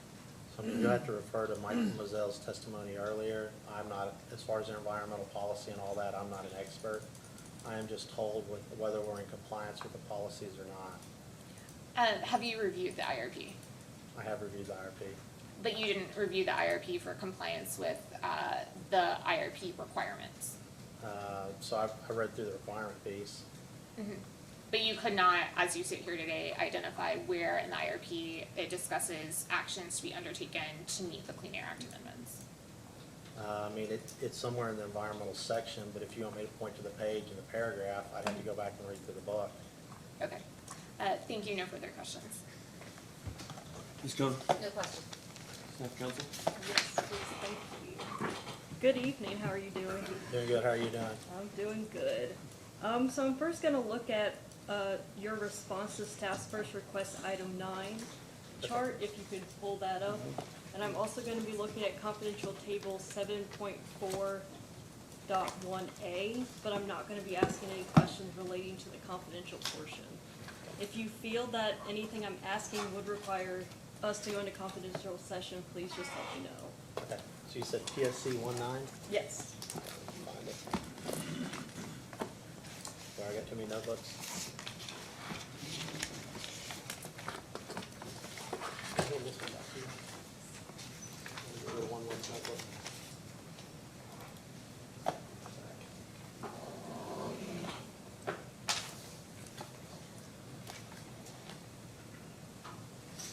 So I'm on PSC 19, and what was the other table? It's table 7.4.1A. 4.1A.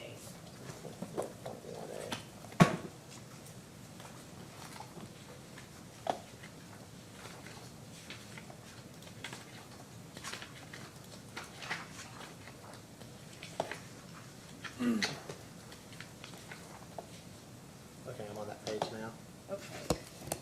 Can you confirm that the member peak CP used in table 7.1.6A, which is the last column in item 9, is in part derived by subtracting the MISO CP, the BREC CP to MISO CP factor used in the table provided in item 9? I believe it is, because I believe at one point we did that calculation. I think it's falling on this next page.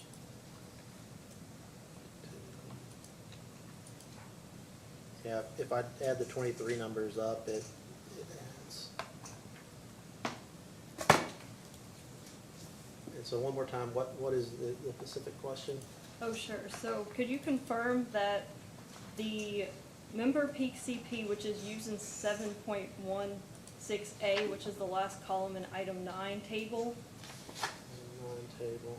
is derived by subtracting the BREC CP to MISO CP factor, which is the 4th column in that table?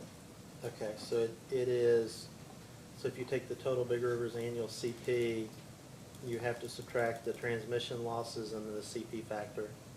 Okay.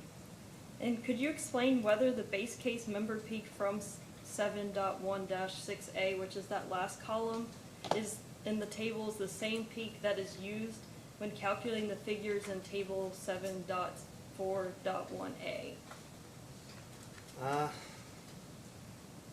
You had to hit us on a post data request, because I offhand, I mean, we got so many charts that I couldn't answer. Okay, yep, that sounds good. So I will ask that as a post-hearing data request. Okay. And I'm gonna shift gears now, and I'm gonna ask you some questions about non-member sales. Okay. So in our last staff report for the IRP case at 25, I'm just gonna read this to you. It says, so the Business Practice Manual Resource Adequacy number 11 states that it requires an LSE like BREC to include the demand and energy attributed to their wholesale customers in the LSE's demand and energy forecast when calculating the LSE's PRM. How do you account for non-member sales and other contracted demand and energy forecasts? Okay, so in the case of, so we have 2 customers that are non-members in the MISO market, and then we have 1 customer that's non-member, and it's an SPP. So SPP is handled completely different So we have to go and procure the capacity for SPP to meet so SPP would have their own PRM requirements, and we would have to procure the capacity to meet those SPP PRM requirements. As far as the MISO market, so they're not modeled in our PRM, but we have to manage them through ZRC transfers. So we have to do those ZRC transfers to those two customers. And in the case, well, I better be careful, confidential. I don't want to discuss confidential items on that piece, but I mean, it's basically they're going to be handled through a ZRC transfer. You're going to transfer those capacity to those customers. So it's a little bit different. And is there any difference between a wholesale customer for BREC and a non-member customer, or is that I mean, interchangeable? You'd have to define the term wholesale and what it means. I think it means all the different things to different people. What does it mean for BREC? Well, I don't even know if it means the same thing within our organization. I mean, I think you could ask that and it may mean something a little bit different to somebody else. And so I've only been here about a year, so I wouldn't 100%, I'd hate to define and say, hey, this is what it means to the organization as a whole. But I mean, non-member sales is a term that I would typically use to refer to those non-native customers. And then I'm sorry, by non-native, you mean end-use customers that are not owner members of your owner members? That's correct.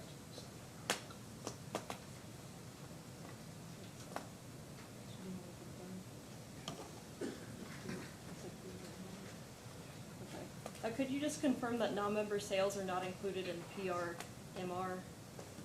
They're not included in our PRMR requirements because they're handled through ZRC transfers. And then I'm next going to refer to Breck's response to staff's first request, item 47C, and I'll read it to you. It says excess capacity can be used to meet extended non-member sales. And I'm also going to refer to Breck's response to staff's second request, item 27, where it states that extensions were not modeled in the IRP as the probability of extension was unknown at the time of IRP modeling. How do you reconcile those differences, especially when Breck is planning to renew their non-member contracts for Owensboro Municipal Utility and KYMEA? Okay, so one more time, ask that question again. Sure. How do you reconcile the difference between that the extensions were not modeled in the IRP as the probability of extension was unknown at the time of IRP modeling, that statement, with the statement that the non-member sale contracts will be renewed for Owensboro Municipal Utility and KYMEA? Well, I mean, the thing is, we don't know if they'll be renewed or not. Like, I mean, there's no guarantee. Are we in contract negotiations with some of them to potentially renew? We are. But there's no guarantee that we'll win those contracts. It's just, for example, if I go out and sign a customer tomorrow and I'm talking to them, I may be able to get that customer, I may not. They may be able to get a cheaper offer from somebody else. And so just because you can renew, it doesn't mean they're gonna necessarily take that track. Like on some of those customers, I have to be very careful in what I say.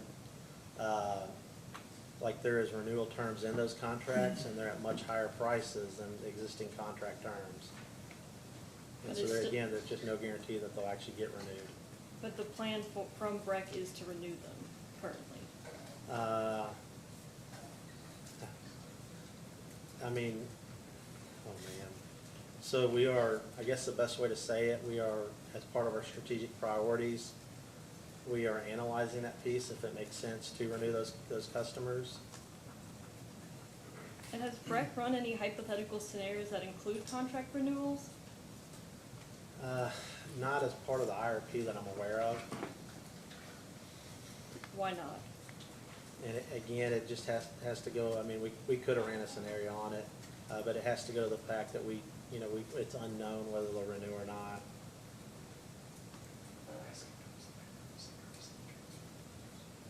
Could you explain how a ZRC transfer works? It's basically a portion in the module E of the MISO capacity tool, and you go out there and you transfer those ZRCs. It's basically SAC accreditation values. So for example, Wilson would get a SAC accreditation value, and you're transferring that SAC value to that customer. And I'm gonna loop back to the hypothetical scenarios. You said you didn't model it for the IRP, so have you modeled it in other situations? We did look at it at one point as part of a renewal negotiation. We were running budget model runs on it, trying to figure out margin impacts of renewal versus non-renewal. And so we're still doing contract negotiations with one of them, trying to do that analysis. Does BREC use the same forecast in the IRP as it provides to MISO? So that the answer would be no. The forecast in the IRP, it was as of, I think it was March, April, or May, somewhere in that time frame. While the capacity that was submitted, it was submitted in the November, December time frame. So it would be whatever those load changes were during that period would impact the MISO submission. Is it a similar analysis though for each load forecast? For example, in regards to non-member sales contracts, is that still forecasted the same to MISO as it is in the IRP?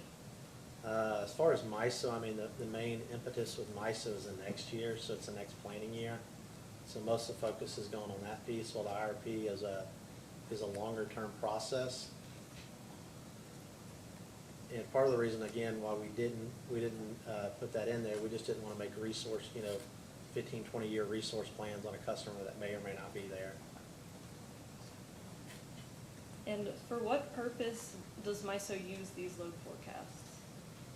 So they use it directly as to calculate the PRM requirements, and that is the obligation that you have in that PRA auction.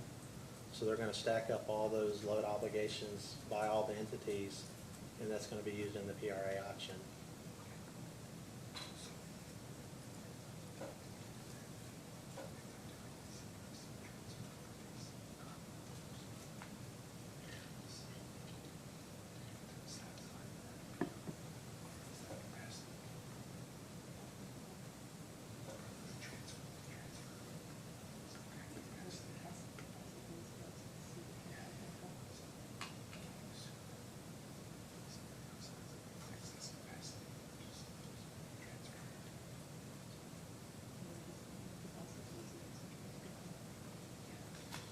Where does the capacity for the ZRC transfer come from? So it's directly from the SAC accreditation on the units. So again, like Wilson will get a SAC value, and then so say for example Wilson gets a 400 megawatt SAC value associated with it, then we would say, okay, if we're going to transfer 50 megawatts, Wilson, you take 400 megawatts minus the 50, so Wilson would net have 350 now. And so that ZRC transfer is coming off those units.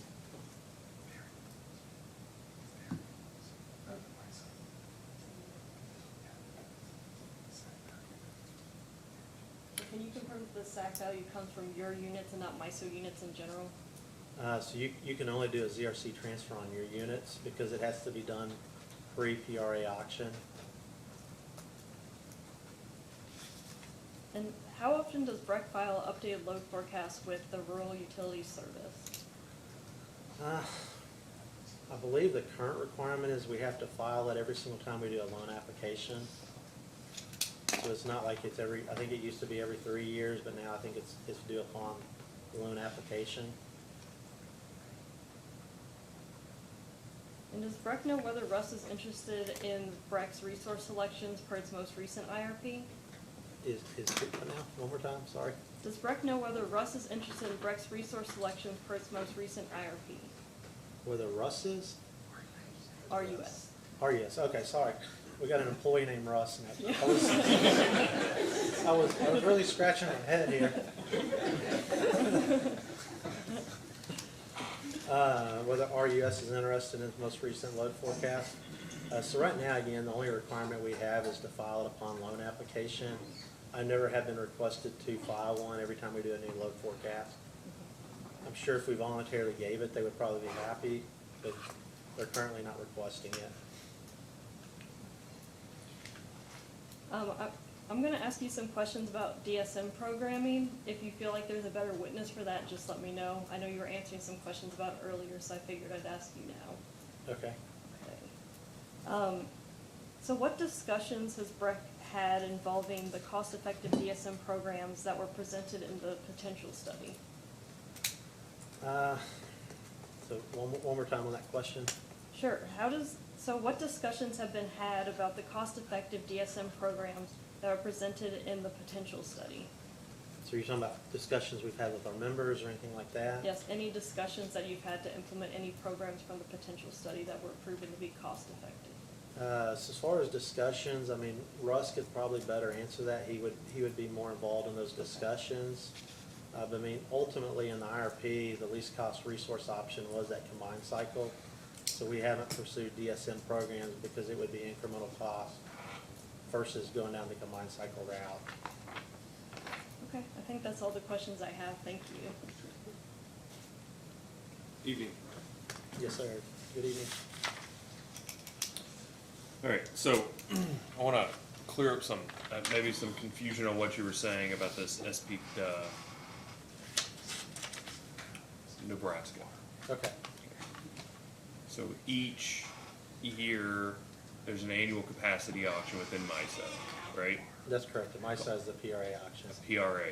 And what does PRA stand for? Well, I think it's something residual auction, price residual. I don't remember what the P stands for offhand. So you have the residual auction, so you all satisfy your own plan with however many megawatts you need. MISO tells you how many you need. You satisfy your plan. If you have some left over, if you have a residual amount left over, you sell it, and if you need some, you buy somebody else's residual amount, right? So one correction to that, MISO doesn't tell us how much we need. We have to submit the load forecast, and then we have to gross it up with transmission losses and PRM requirement. Okay. So we're kind of telling them what we need, but they're gonna sit there and evaluate it and see if it, But if they tell you your load forecast is no good and you should have done it this other way, then yeah, they're gonna check you, Yeah, subject to check. that's fair. All right, so it gets grossed up for losses, and then gets grossed up again for a reserve margin, right? That's correct. Okay. So that's your required amount. Then on the other side, you have resources, and those are in the form of zonal resource credits, right? So they're in the form of SAC values, it would be Okay. SAC accreditation. All right, so your resources have SAC values, That's and you correct. have to meet for whatever the gross ups. You have to meet required ZRC. Is that right? So it wouldn't be the ZRCs, you have to meet that PRM or SAC, basically the total Okay. requirement. So what's a ZRC? A zonal resource credit. So it's a zonal resource credit, so that's a transfer mechanism. Okay. It's where you basically transfer the SAC values from one counterparty to the next. So if I go out there and bilaterally, so if I do it in advance of the PRA and I bilaterally buy capacity from somebody else, they would do a ZRC transfer to me. But if I sell capacity bilaterally in advance of the auction, I'm gonna transfer ZRCs to them. Okay. Is ZRC denominated on a megawatt basis? It is, it's Okay. basically just a fancy word for a bilateral is what it is, A fancy word for what? a bilateral transaction. Okay. But a credit is equal to an accredited megawatt. That's correct. Okay. A non-derated megawatt. It'd be, I don't know if I'd say non-derated, but it'd be, once they run their LOLE study and all their different studies, it would be the accreditation that they give you. Okay. So not taking out E4DE, taking out everything else. That's what the number of megawatts assigned to a unit is equivalent to the ZRC that's transferable from that unit. I mean, once you get that SAC accreditation, that would be the maximum ZRCs you could transfer from Okay, that unit. great. And then basically you all are just identifying a portion of your units to be willed into SPP. Is that right? That is not correct. So Okay. we have to, so you can't really, trying to be careful, you can't really, well, especially with capacity, you couldn't really will capacity from MISO to SPP, so that wouldn't be possible. You could technically will energy from MISO to SPP, not very easy, you're crossing an ISO, very difficult, it doesn't really work very well. But as far as capacity, you couldn't really transfer capacity from MISO to SPP, so we have to go out and physically procure that capacity in the SPP market. Okay. So if you're procuring capacity somewhere else, then why does it affect your capacity? So what do you mean there? You said that you reduce the amount of megawatts from your own, on a ZRC basis from your own units. So we- you used the example of, I think, 50 megawatts or 55 or something. It was just an amount. So we do that, but we don't do it for the Nebraska customers. So the Nebraska customers are completely separate. That's just for non-native wholesale customers within the MISO footprint. I mean, technically, one of our customers is not in the MISO footprint.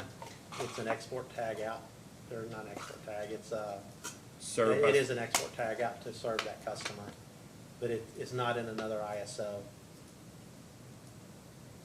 Served by, it's in a different balancing area. It is, It's in the LGDKU balancing area. it is. Okay. And so they have to prove that they have enough to serve their own load. Prove they have enough to serve their own load. So they would have to, and again, this is just my understanding, is they have to prove to LGKU that they have enough power and capacity to serve their load in that system. Oh, they have to prove to them they have enough, not to. That's correct, not to Okay. MISO. Okay. And I've never been part of that requirement per se.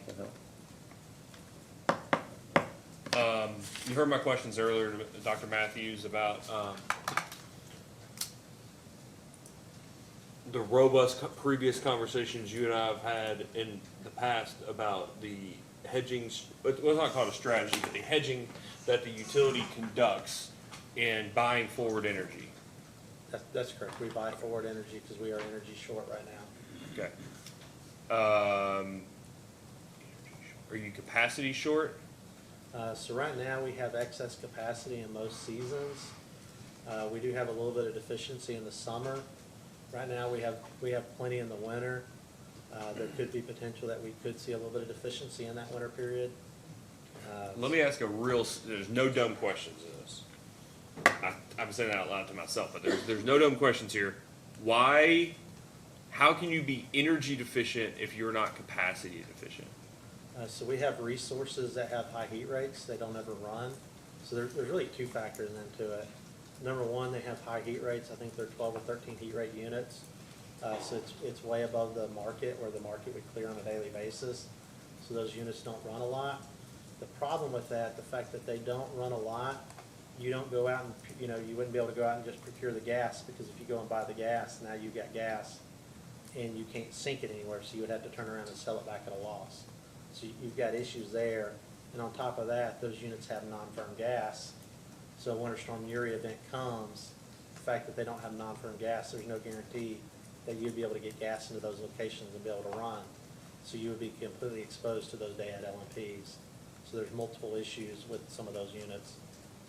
Okay, so when you say energy efficient, you mean you're in a place where you wouldn't necessarily be generating all of your energy and it be economic compared to the prevailing market price. That's correct. The market Okay. LMP is cheaper, but also, and again, that's why I want to kind of further expand the fact that those units have non-firm gas. They're not even a true hedge during certain portions of the year. So there's exposure on our portion of our system. All right. Just so I have an appreciation here, did you have that conversation with Mr. Christensen about what your all's hedging and forward energy purchasing practices are when he was coming up with how to use the model? I mean, so he's aware of the positions and what they look like. One of his optimization goals by running his models is to solve that energy deficiency, to try to balance load and supply. So that's one of the things IRP is doing in his Encompass model.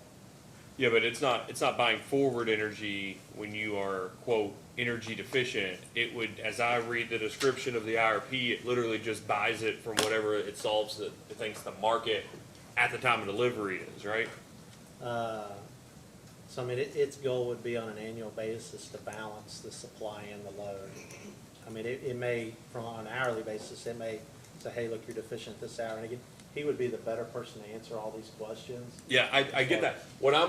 So let me just, because I will ask him the questions about what he did. I'm trying to ask, did you tell him this is what we do in terms of how we actually are buying energy, and we're buying, week-long or month-long strips of energy going out at X megawatts? I'm not sure if we had those conversations or not, but I mean, when he ran his study, it would have shown the energy deficiency piece.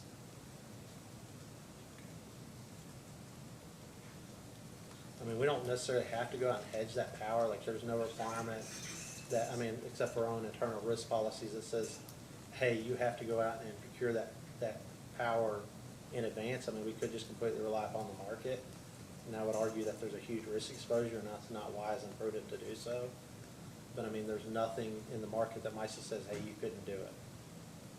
Yeah, I'm not trying to argue that. I'm trying to have an appreciation for whether there's a big, important disconnect between the way you're operating your system and the way the model assumes you're operating your system.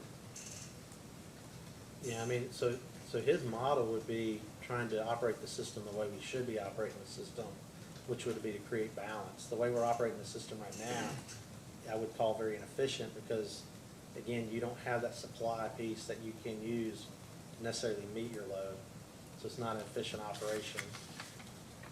The conversion of green was cheap capacity, but is not very helpful in serving energy needs on a day-to-day basis. Is that fair?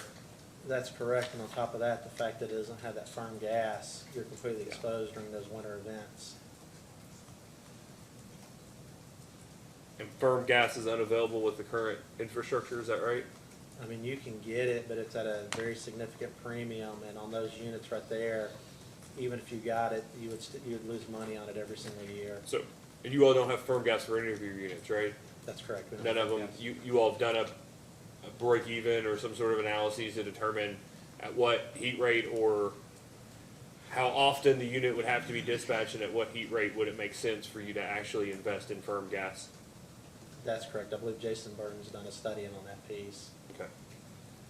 And until it's something like a natural gas combined cycle, it would make sense. Is that right? That's correct. You got a lot of CTs in MISA that don't have firm gas. So I've got to ask, how do you, okay, just talking about for 1 second, and I know there's folks here that are specifically here to talk about this, the DSM side, right? Okay. DSM includes the calculations of, there's economic, which gets thrown around and I never know what it means in any particular context, but there's economic, and then there's what you were saying earlier, which is it didn't always choose the $1 million of DSM because it wasn't the least cost. Who made a decision to use forward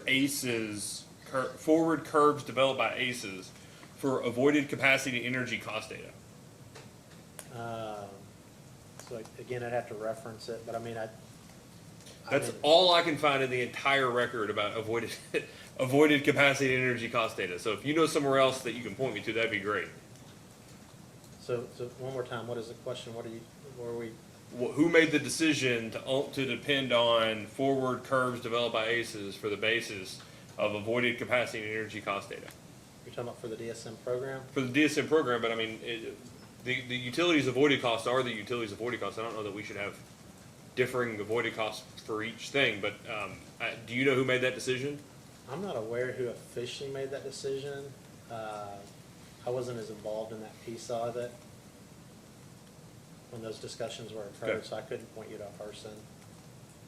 Are the actual costs, the strip of energy that you all are buying on a recurring basis, a good use of avoided energy costs for purposes of like figuring out DSM programs?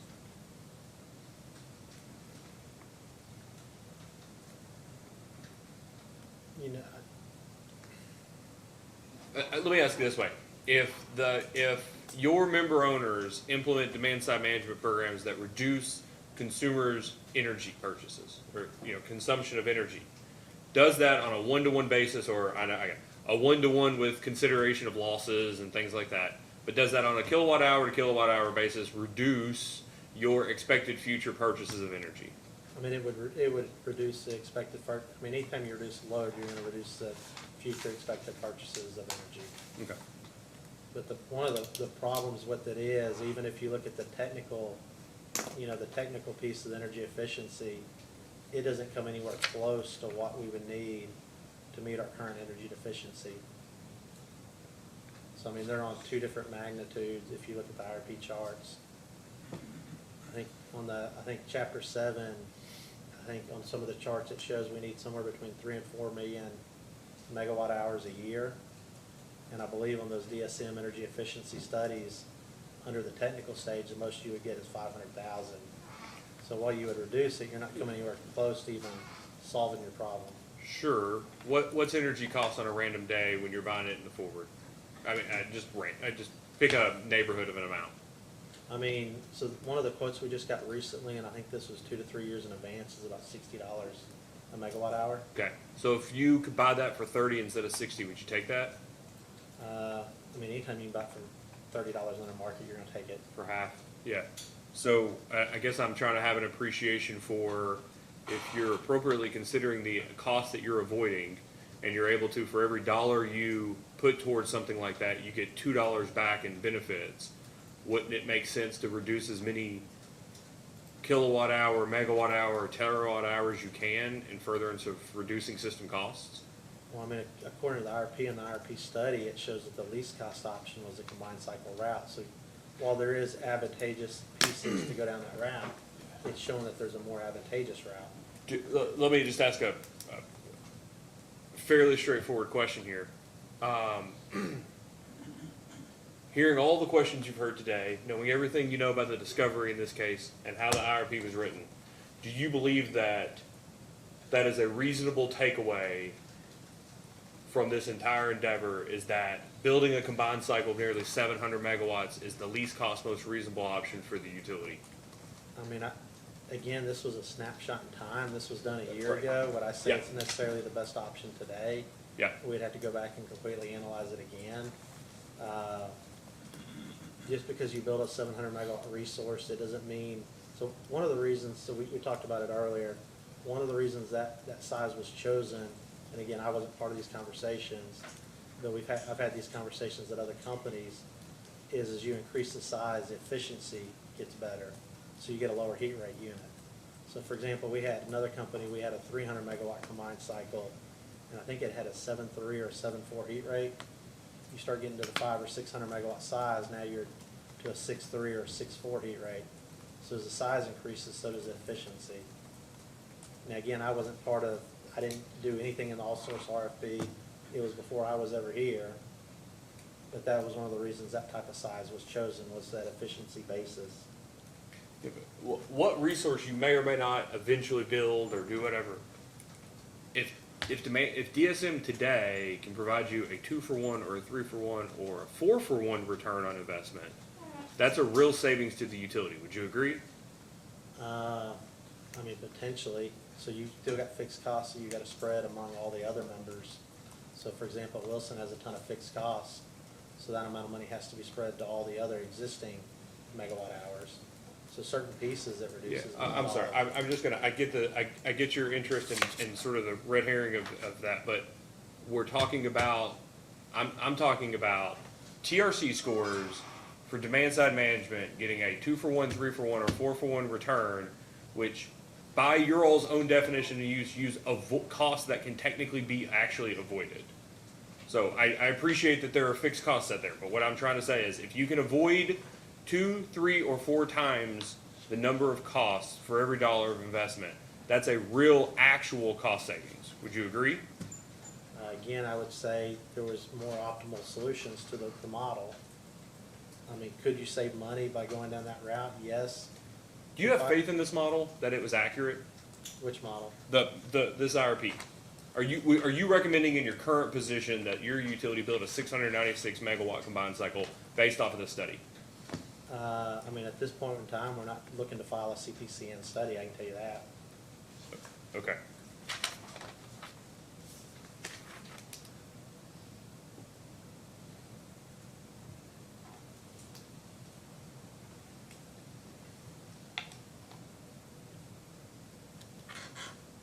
Do you know who at Big Rivers makes the qualitative determination to spend exclusively $1 million a year as a cap on demand side management programs? So my understanding is that came from the past IRPs and other energy efficiency programs that were done in the past. Okay. So you don't know who dictates $1 million a year being the cap? I do not. Okay. Do you know who in directing the IRP in this case said that it should only be modeled at $1 million? Again, I wasn't part of those conversations. That all occurred. Is that a question for witness Parsley? It's either maybe her, maybe Russ Poe. Okay. Counsel? Thank you, Mr. Chairman. Just a couple of redirects, if I may. Going back to the hedging practices, just for clarity, the current hedging practices that Big Rivers employs with respect to energy is a consequence of the energy deficiency that presently exists. Is that correct? That's correct. As energy deficiency goes away, that portion of the forward hedging goes away with it. Okay, and I think you spoke to this, but the modeling is designed to reduce or eliminate any energy deficiency. On an annual basis, but not on an hourly basis. Okay. So would you expect to continue to engage in hedging practices in the same way you do now if you had sufficient energy as modeled in the future? I mean, that would be the goal, is hopefully we don't have to go out and forward purchase energy like we are today. It would help eliminate exposure. Okay. And it would be more cost effective. Okay. So, okay, I think I'll leave that there. And on the DSM piece, and I know we've spoken, there's a number of people that are remain to go up there that have some things to say on DSM, I think, but is it a fair statement that DSM, along with, you've heard the testimony here today, that DSM is a part of what is being evaluated by Big Rivers going forward in terms of the fresh start we've heard about? I mean, it'd be definitely one of the options we look at. Okay. And are you aware, and I think you testified to this, but Big Rivers continues to evaluate presently DSM programming that can and may be implemented in the future? Yeah, we're primarily looking at the DR side right now, but I mean, subject to, I think there's federal funding available under the IRA for potential energy efficiency programs, so subject to us being able to get, free money, we would definitely explore those opportunities. No further questions, Mr. Chairman. If you find that free money, let me know, Mr. Wright. I hope we find it. You may step down. There's probably a hook attached with it, but. Mr. Depp, would you like to call Yes. the witness? If it's okay, we're going to take them out of the original order and call John Christensen.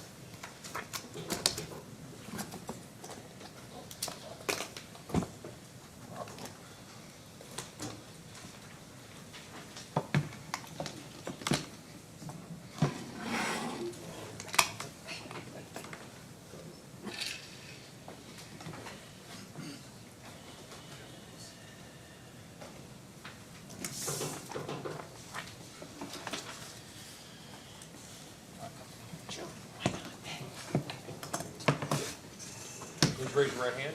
Do you swear or affirm the testimony you're about to give is true, incorrect, under penalty of perjury? I do. All right, please have a seat and state your name and address for the record. My name is John Christensen. My business address is 306 West Superior Street, Duluth, Minnesota. Mr. Depp? Thank you. Mr. Christensen, good evening. Who's your employer? I'm employed by 1898 & Co., a division of Burns & McDonald Engineering Company Incorporated. Thank you. And what's your title with them? I'm a senior project manager. Did you sponsor data request responses in this case? I did. And do you have any updates or amendments to those? Not that I'm aware of. Okay. If you were asked those same data requests today, then I assume your answer would remain the same? Yes. Okay. And you adopt those as your testimony? Yes. Do you have any materials with you on this? I have the data requests that I sponsored. I believe I have all of them, and I have a copy of Chapter 7 of the IRP with me. Thank you. Witness available for cross. Mr. Cook? No questions, sir. Mr. Gary? Mr. Fisk? Mr. Fisk? Thank you, Your Honor. And good evening, Mr. Christensen. Good evening, Counsel. Thanks for hanging with us today. Just to clarify, your role with regards to this IRP was as somebody in charge of the modeling that was done, is that correct? Yeah, so I worked with a couple of members of our team to conduct the modeling and help effectively act as a translator between Big Rivers' inputs and the outputs and so forth, so yes. And who did you work with at Big Rivers? Almost everyone in the room that's on the witness list today at different points in time, or Okay. multiple points in time. Did you have a primary contact or? Marlene Parsley was, I think, for most of the time, sort of the primary contact, although most interactions probably occurred in group settings with multiple people, simultaneously. Okay. And have you reviewed any of the comments that were provided by interveners in this proceeding? I believe I read all of the comments that were submitted. I may have missed some, but I believe I did. Okay. And did you have any role in the preparation of the Big Rivers response to those comments? The response to the comments were primarily written by Big Rivers, as I recall. I think I received a few questions that I attempted to provide some clarity on. Okay. And I believe you said you have Chapter 7 of the IRP up there. I do. Just Chapter 7. I mean, you've got the rest of it here, as I understand it. But yeah. Were you involved in drafting that section, or?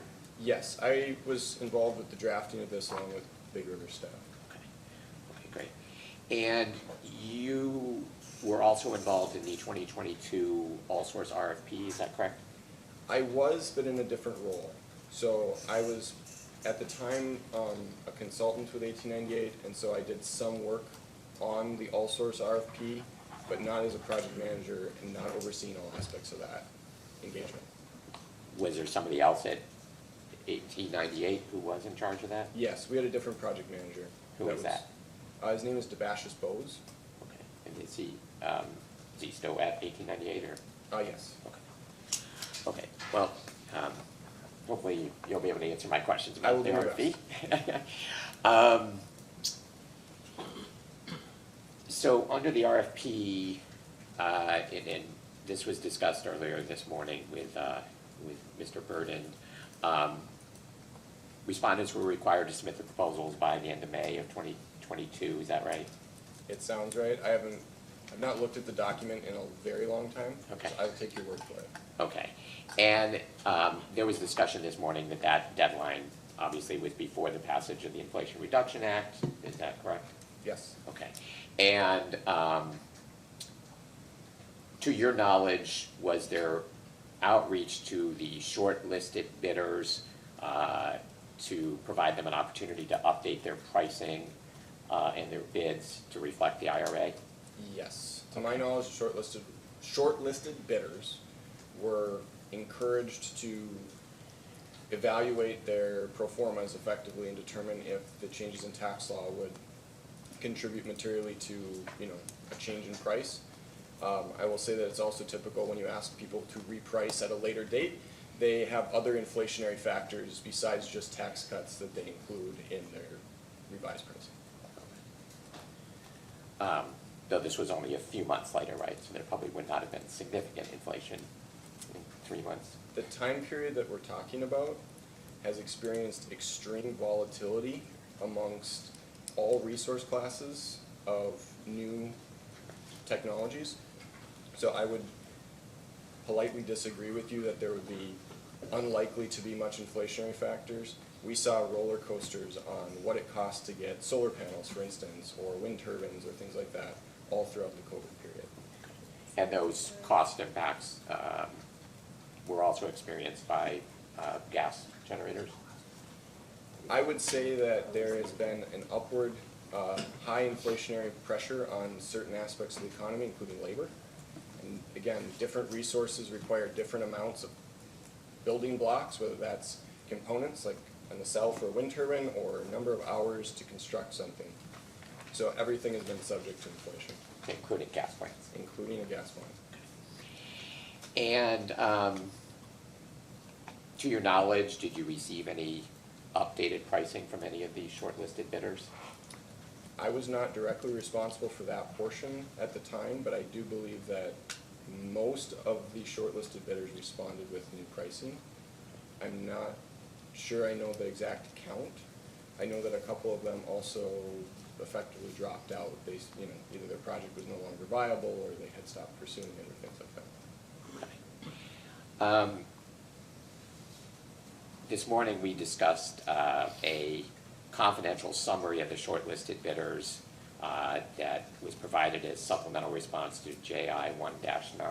Were you here for that conversation? I was here for the conversation. And I believe you were identified as the sponsor for that short list. I believe that I was identified as the respondent on that. I don't believe that I have that in my notebook though, so if you'd like to ask questions, we'll have to grab a Yes, copy. if we could have that for the witness. Because you said 2-9? 1-9. 1-9? You give me just a second, but I don't. Certainly. I do not have 1-9 here. Mr. Chairman, may I approach?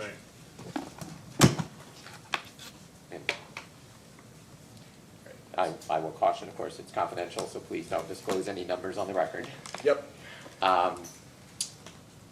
My primary question is so that document provides a summary of certain characteristics of the shortlisted bids, correct? Yes, it appears to.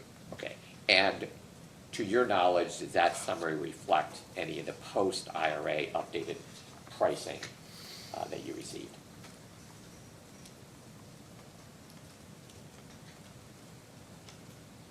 That is a good question. I don't have the text that went along with 1-9.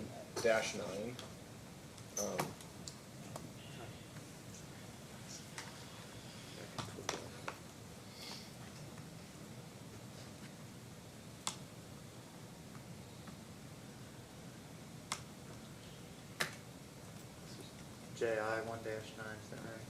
Yes.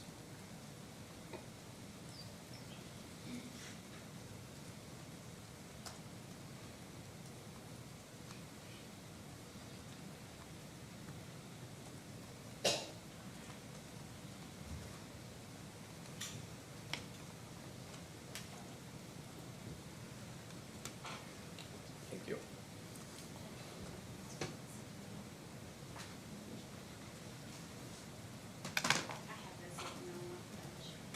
Okay. Apologies. No worries. Okay.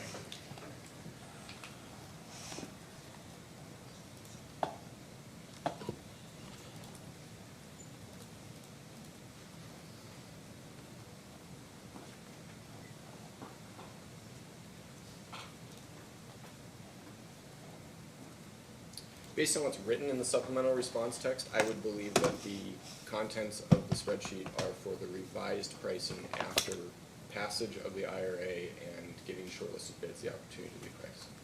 Okay, thank you.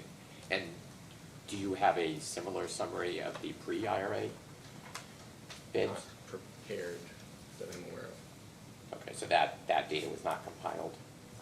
Well, it would have been compiled by Mr. Bowes and provided to Big Rivers, and Mr. Barry and others would have reviewed it during their process of shortlisting and other things. But I don't have a spreadsheet that I'm aware of in the same format that you're looking at there that has those bids in it. Okay. And what was the process for evaluating the bids and deciding which ones would show up on the short list? I did not do that work, but I will opine slightly on how it is generally done. So there would be a scoring methodology that would be identified, both quantitative and qualitative factors, and those would be reviewed for each bid, and ultimately that would be used to rank and ultimately determine what is the top few projects of each type bid into an RFP at a high level. And to your knowledge, is that a written document? I don't know that there's a written document of that. Sometimes there's just spreadsheets, sometimes it's communications amongst staff. It depends on who ends up preparing stuff like that. Okay, and if there was well, strike that. To your knowledge, did that process occur both for the original bids that you received before the IRA and then was updated for the post-IRA bids? I don't believe that any kind of further scoring was reviewed for post-IRA bids, as those would have already been scored and identified as potential valid projects. Okay. Before the passage of the IRA, I'm not entirely sure what was generated or shared with Big Rivers, or what they generated internally. And was there any other evaluation done by your firm of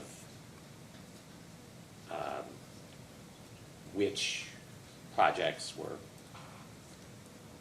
the most economic or the best choices for Big Rivers to pursue? I don't believe so. So no modeling or comparison of, say, renewable projects to gas or storage or? I mean, not in the way you might be thinking of modeling, no. I mean, so when you evaluate an RFP and you're looking at projects that you might eventually pursue, you're primarily interested in gathering a list of at least enough that hopefully by the time you get to contract execution, somebody is left standing at a price point that you might be comfortable contracting for, right? So the point of evaluating an RFP is not to identify a single project, it's to identify maybe a group of projects that could be further considered by a utility or organization. And that's what the short list represents? Yes. Okay. And As I do you know, understand is the short list, were there a significant number of projects eliminated, that submitted bids that were eliminated before the short list? I am not sure the exact number, and I'm not sure what categories they're in. There were, as I understand, several what I would call duplicative bids received. So, for example, a duplicative bid might be a company that comes in and says, hey, look, we will sell you project X, and we'll sell it to you in 2027 at this price, 2028 at this price, 2029 at another price for, who knows how many years. And so at some point during the shortlisting, you kind of whittle that down, and the project itself, regardless of timeline, either makes the list or it doesn't, right? And so there's some of that, and then there's probably some other projects that were eliminated purely on the basis of, other factors that identified them as being less reliable to come into service, or cost was, such that they were, not competitive.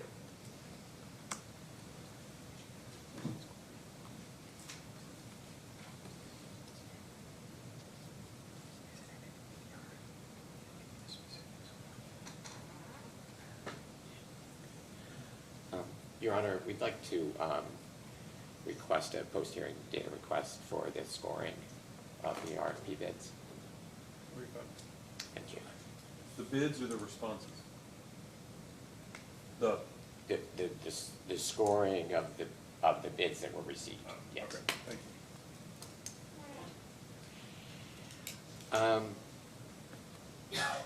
you. And Mr.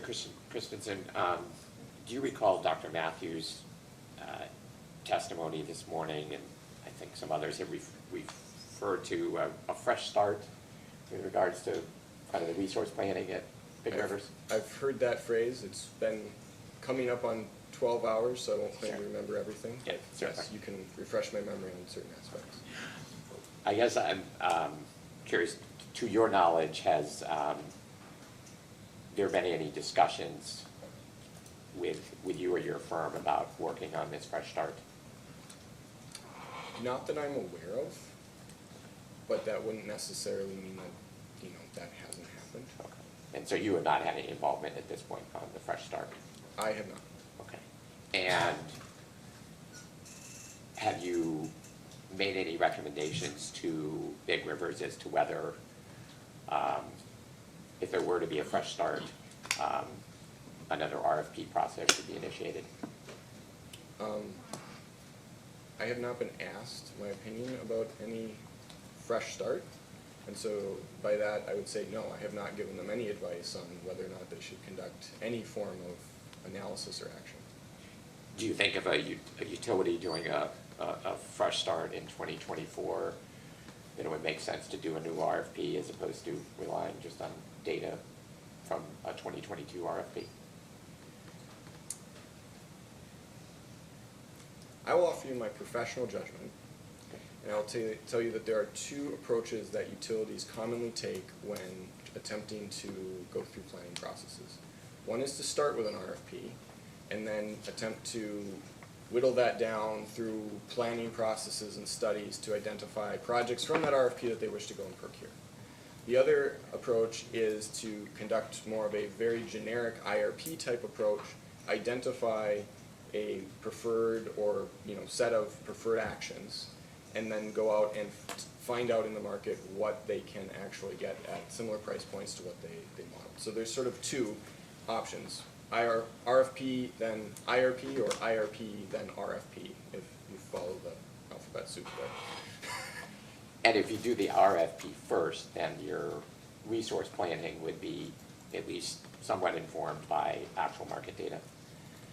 Yes, and the challenge is that when you do that, you sometimes get projects that might look attractive, and by the time you get through all of the parts and pieces of developing an IRP model, doing the planning, going through hearings, and, you know, all that, the projects are sold, gone, or no longer being developed, right? And so, again, back to my comments on a short list, you want to have multiple on a short list before you can really take that process all the way through and come out with something that you can purchase or build. Okay, moving on to a new topic. One of the issues that's been raised in this proceeding is whether Big River should have modeled potential retirement dates for the Wilson plant during the planning period. Is that correct? Yes. Okay, and just to confirm, your modeling did not do that, correct? Our modeling did not do any retirements of D.B. Wilson at any point during the study period. Okay, and if you could look at your response to staff 2-30. Give me a second to get there.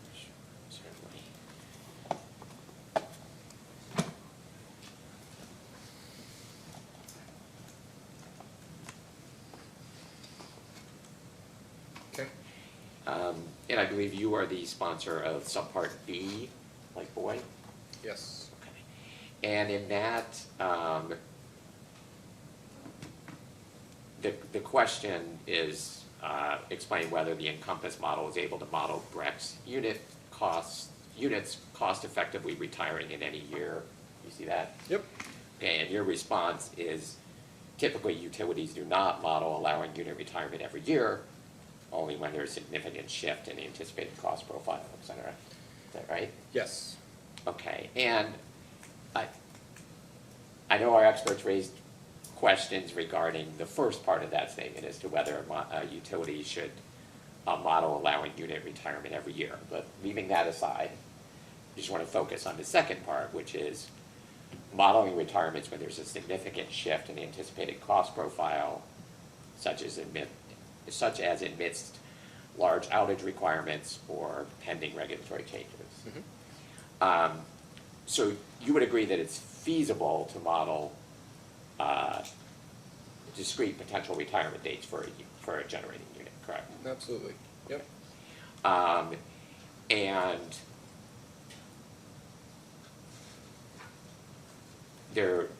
that a utility, in your opinion, would typically do so when there's some sort of a significant potential shift in the cost of that unit. Is that right? Yeah, regardless of what those could be, but yes. Okay. And would major regulatory deadlines, for example, under the 111 rule that recently was issued, qualify as a type of pending regulatory changes that it would be appropriate to model retirement dates around? I would say yes, once the utility understands what those insert here regulatory thing is going to mean for them financially, operationally, et cetera, right? So simply the presence of a rule in the future at some point becomes more difficult to then place a specific date and a specific cost associated with it. But yes, if there's a known directive that a utility shall do X to a unit and it's going to cost Y, and that Y is a large enough number to be significant, then yes, it would make sense to consider retirement around that time. And are you aware of the finalized 111 rule? I am aware that the EPA has been very busy in the last few weeks. I do not claim to have immense expertise on exactly what that's all going to mean yet. Are you aware that for coal units that are projected to run past 2039, the 111 rule would require them to meet emission limits that reflect installation of CCS. That's my understanding of the new final rule, yes. Okay, and so, in your opinion, if you were doing resource planning, would the date at which CCS would be required be an appropriate date to model as to whether to retire the unit rather than install the CCS? It's a great question, and I would say that in future IRPs across the country, that is going to be a question that utilities are grappling with, because they're being told to potentially use a technology that you cannot purchase at this point in time, right? So I'm not aware that you can call up Hitachi or Mitsubishi and buy a CCS thing and put it on the back of your coal plant today. And so the challenge is going to be exactly how do you model that, right? But I do believe that, yes, you're going to have to come up with some form of proxy for modeling that rule in the future. Well, you did model CCS in We this did, based, IRP, I mean, correct? based on publicly available assumptions, which materially are not purchasable at this point in time. Okay, but you would agree that under your, as you say in your response, significant shift in anticipated cost profile, installation of CCS would be a significant shift in the anticipated cost profile of Wilson, correct? Yep. Okay. So, leaving aside whether CCS could be purchased today, if they had to install CCS in 2032, that would be appropriate to evaluate, should you instead retire the unit? Yeah, and I would say that the utility is gonna have to make a decision on how they feel if they could even comply with that rule, right? From a modeling perspective. Right. You can't model something that you don't know what you're gonna do with. And there's also under the 111 rule, if a unit were to retire between 2030, a coal unit were to retire between 2032 and 2039, they would need to meet emission limits that reflect 40% co-firing with natural gas. Is that correct? I believe that is true, but that is completely subject to check. I've not gotten that far into it. Will you hear today for testimony about whether that would be a significant cost for the Wilson plant? Yes. Okay.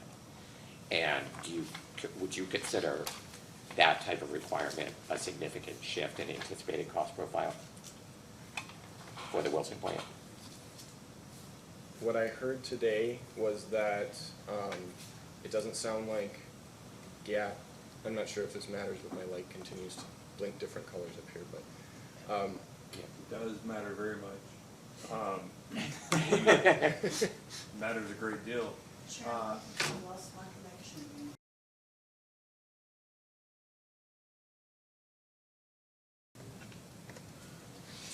We're back on the record in case number 2023-00310. Just a warning to everybody, there's a more than 0% chance that we have a complete technology failure tonight. So ask the important questions. Because for every second that goes by, it's more likely that we have the technology failure, and we have a separate hearing tomorrow, and so if we have a technology failure tonight, we'll be having to have a different discussion about how we go forward. So, Council, continue your cross-examination on that high note. All right, thank you, Your Honor. Okay, I'll try to keep it quick here. Mr. Christensen, if you could turn to page 138 of the IRP.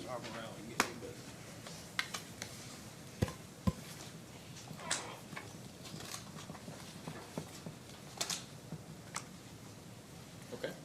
Okay, and this figure 7.2.2A, just want to make sure I understand, this reflects your kind of base case conditions that you then modeled through a series of sensitivities as your capacity expansion modeling, is that right? I think the graphic is attempting to convey that there was expansion planning sensitivities that were modifying base case conditions on sort of a single variable analysis, ultimately leading to some tables that are elsewhere in Chapter 7 with results. And that analysis ultimately led to a base portfolio, correct? Yes, so the expansion planning was done to, excuse me, the expansion planning was done in an attempt to identify different mixes of resources that potentially had synergies with each other, and then those were converted into actual portfolios for production cost modeling, which is a second phase of a modeling effort. Okay. And this figure does, strike that. Do you recall there's been conversation throughout the day, I think, about a carbon adder? Yes. Okay, and the carbon adder is designed to reflect impacts of carbon regulations, or potential carbon regulations? Yes. Okay. And at the stage of the modeling reflected in figure 7.2.2, I don't see any reference to a carbon adder. Carbon adders were not used in the expansion planning portion of the analysis. Okay. They were used in the production cost analysis portion. Okay, so the carbon adder did not come into play until after your portfolios were identified. I'm trying to think back to time frame when we were doing different aspects of the modeling. And I don't recall exactly when the decision to model the advanced carbon reduction portfolio was determined by Big Rivers. So I really cannot answer whether or not we were having any discussions about the advanced carbon portfolio when the expansion planning analysis was being done. That was somewhere in that time frame. But the portfolios that were developed and then modeled, they were developed without any consideration of a carbon adder. The base portfolio and the alternative portfolio, I would say, in general, yes, they're based on the sensitivities that you see here and are listed on one of the pages here. I'm not going to waste our time trying to find it, but yes. Okay. And do you know, there was also discussion earlier about potentially needing to operate the SCR pollution control on Wilson year-round for environmental compliance reasons. Did you You're hear that? speaking of NOx control with the Yes. neighbor rule? Yes. Okay. I recall that. Do you know if the cost of operating the SCR year-round was reflected in any of your modeling? I don't want to punt to somebody else, but I think you're going to have to ask Mr. Burden whether the O&M costs provided for the facility included the cost of operating the SCR year-round. Okay. Your Honor, since Mr. Burton's already gone, can we do a post-hearing Yeah, that'd be request? great. That seems to be the perfect example of a post-hearing data request if Okay. I've ever heard one. Great. Okay, so if you then turn to 142 to 143 of the IRP. Okay. And actually, let's look at 143, table 7.3.1, shows the base portfolio and the two other portfolios we were talking about. Is that right? Yep. Okay. And just so I'm clear, the resource decisions reflected in this table, those are input into the model, correct?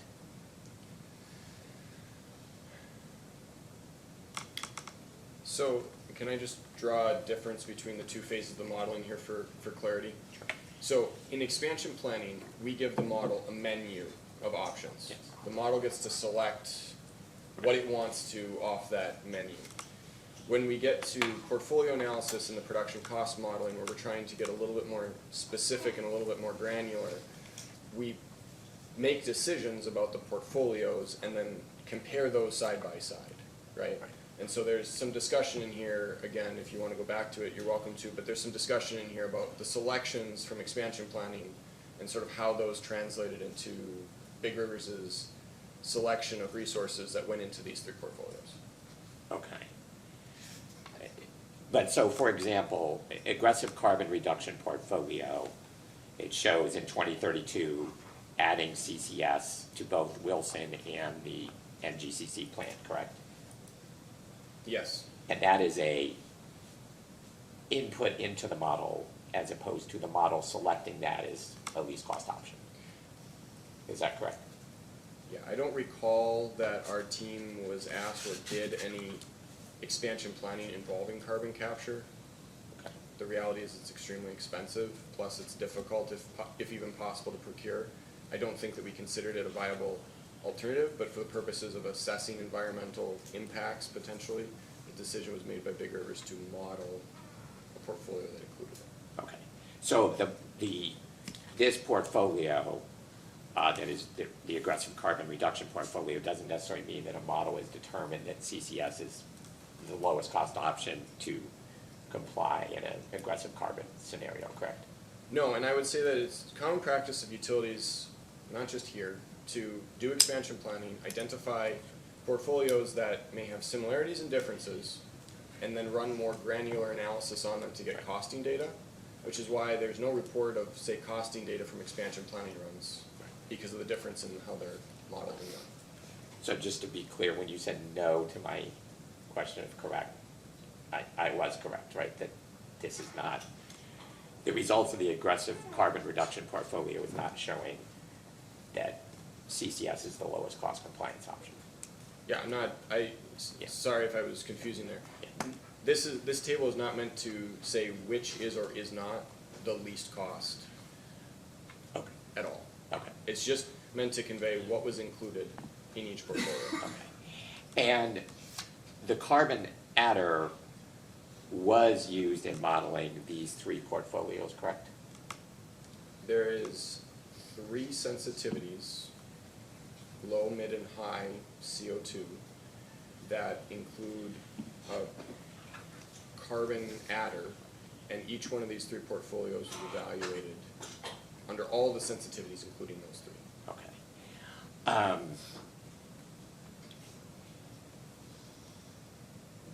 But the carbon adder in the modeling of these 3 portfolios would not have, no matter what you set it at, would not have led to a different resource portfolio, correct? At that point in time, we were not doing expansion planning. Okay. So these scenarios don't say anything about whether a carbon adder would have, for example, shown that the Wilson plant was uneconomic to continue operating. I mean, can you rephrase the question? I'm trying to... Your modeling of these 3 portfolios with a carbon adder, the results just show the cost of that portfolio. It doesn't say whether any specific unit in that portfolio is or is not economic, correct? Correct. I mean, there was no further analysis done on a unit-by-unit basis in each one of these modelings. Okay, if you could turn to 145. Page 145? Page 145 and 146 of the IRP. Sure. Yep. There's a section here about assumptions regarding carbon capture and sequestration. Do you see that? Yes, I do. Okay, and there are various costs that are confidential, so please don't say them on the record. Various costs identified here, correct? Correct. Okay, and those are summarized in table 7.3.2A on page 146, is that right? It looks like most are summarized in that table. Okay. Yes. And a few are reported in the text on 145. Correct, yeah, yep. Are these costs that you developed? No.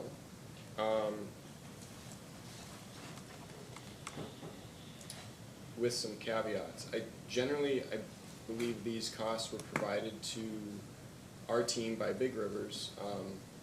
I think Mrs. Murphy was responsible for developing or providing a bunch of them. I think they came from, well, I don't know exactly where they came from. I believe that she was looking at some EPA data.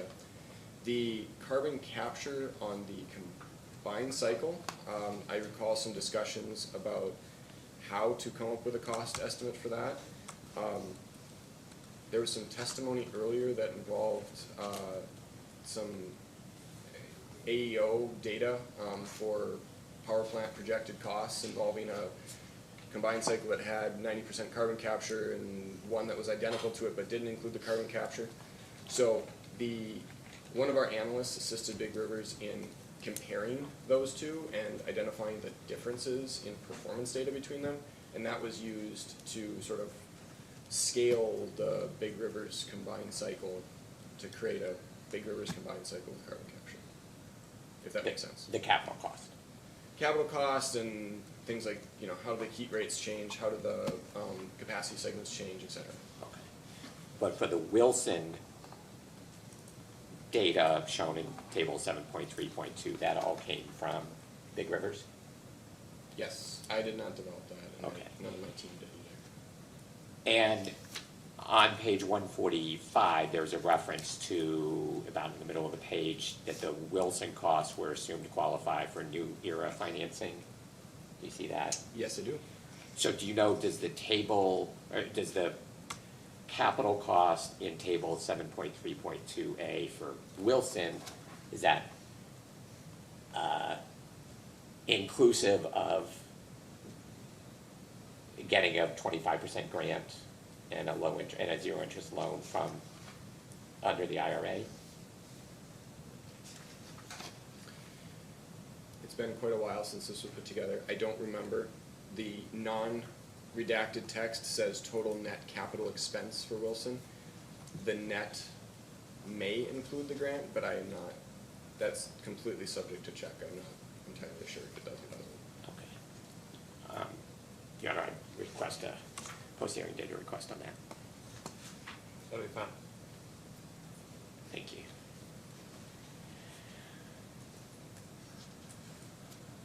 Okay, all right, hopefully one final series. Different topic. You're modeling, one of the resources evaluated in it was battery storage, is that right? Yes. Okay. And would you agree battery storage can be an important tool for integrating intermittent resources into a utility's energy system? I would say that it's a tool. I don't know if it is always, important, significant, whatever. It depends on the utility. But it can help integrate? Certainly. Any resource can be used to supply, energy or capacity within the limits of its capabilities. And the capabilities of the battery storage can help address the intermittency of renewables, correct? Within reason, yes. And when you say within reason, then you're talking about kind of percentage of renewables in the system, or?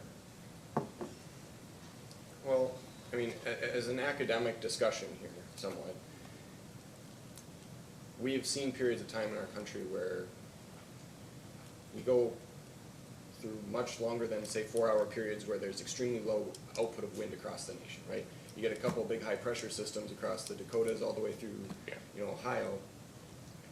Your battery can be long exhausted by the time, it's out. So if you're asking, can a battery be paired with a renewable and then that's it, I would disagree with you. But if we're talking about, can you shift a couple 100 megawatt hours from 5 o'clock to 9 o'clock with a battery? Sure. And that does help integrate renewables if you can do that shift. As long as the load profile and everything else of the utility demonstrates a need for that shift and it's economical, sure. Okay. And battery storage can provide ancillary services, correct? Again, can, yes, and I would say that, it depends on how the utility, the owner, the contracts, the warranties, whatever, are set for a storage asset, but it can be if it's appropriate. And did your modeling of storage account for any ancillary service benefits that storage can provide? No, it did not. It's not very typical for IRP modeling to include ancillary markets, especially in an organized market like MISO. The RTO generally has sufficient, ancillary service offerings from all of its members. So usually there isn't a requirement, like there is with capacity for Big Rivers, say, to bring a certain amount of ancillary services to the market, right? So generally not something that's modeled in an IRP. But you did not evaluate whether there'd be ancillary service benefits of increasing storage for Big Rivers? No. Okay. And battery storage can also provide black start services, is that right? Again, I would say that I'm maybe not the right person to directly answer that, but, you know, I believe that you can contract for the right kind of technology to get certain services from any kind of inverter-based resource. And Black Start service, potential Black Start service benefits of storage were not factored into your analysis of battery storage for Big Rivers, is that correct? No, in an IRP model, generally speaking, we don't have black start type scenarios in which we would model starting the system and needing that type of service. And battery storage can also provide energy arbitrage services, is that right? Sure. Okay, and that's also a potential benefit of storage that is not reflected in your modeling? I would disagree with that. It is reflected?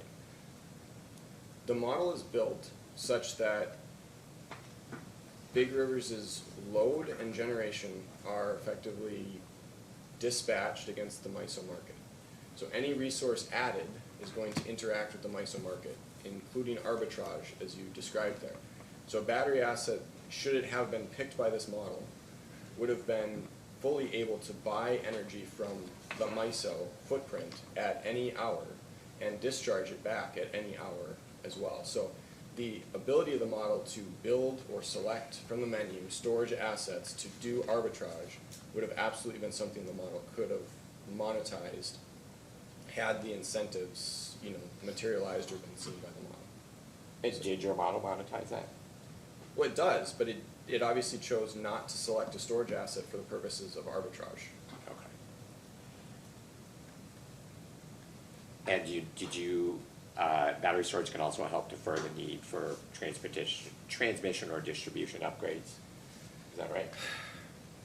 That's a very black and white question, and I'll respectfully say that that's a complete unknown on every single battery where you put it. So, unlike most resources, batteries do not have a external source of energy, physics energy, that they can convert into electrical energy, right? So a battery has to charge and then discharge, meaning that when we look at, you know, and not we meaning me, but when system planners look at a battery, they're no longer looking at it from a purely generation interconnection request perspective. They also have to look at it from a load perspective, right? Because it's both. So that's the challenge. But that ability to, why does that not help defer need for distribution upgrade at times? Like, is that not a solution that can be identified where you otherwise might need a distribution upgrade? Generally speaking, a distribution line is not going to be capable of supporting charging a 200 megawatt, 800 megawatt hour battery, right? The capacity of a distribution circuit in town may be capable of 10 megawatts, right? So it depends on what type of battery we're talking about. In an IRP, we generally are going to model large utility scale stuff. It's going to be transmission interconnected. It'll never really interact with the distribution system.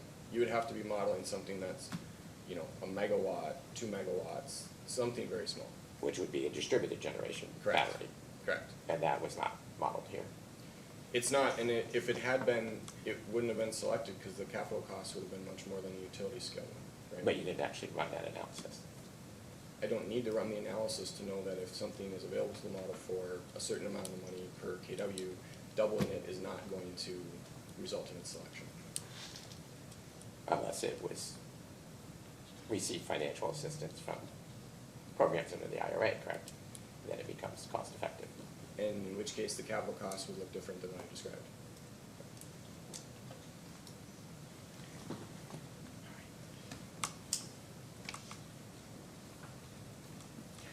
Nothing further, Your Honor. Ms. Huddleston? I just have 3 questions. Ms. Huddleston?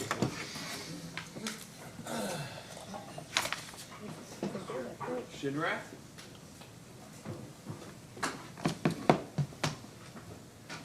Thank you. I'll keep this very short. Mr. Christensen, there's been a lot of talk about the need for a fresh start today. Ideally, wouldn't a fresh start mean the drafting and development of a new IRP to replace this one? I don't know that I can address that question, to be honest with you. You spoke from your professional experience beforehand. Could you speak from your professional experience to address that question? From my professional experience, both having worked in a utility and being a consultant, utilities are continually evaluating their decisions. So, Big River is stating that they intend to take a fresh look or have a fresh start, whatever, seems to me to be a continuation of a planning process that never, ever really ends.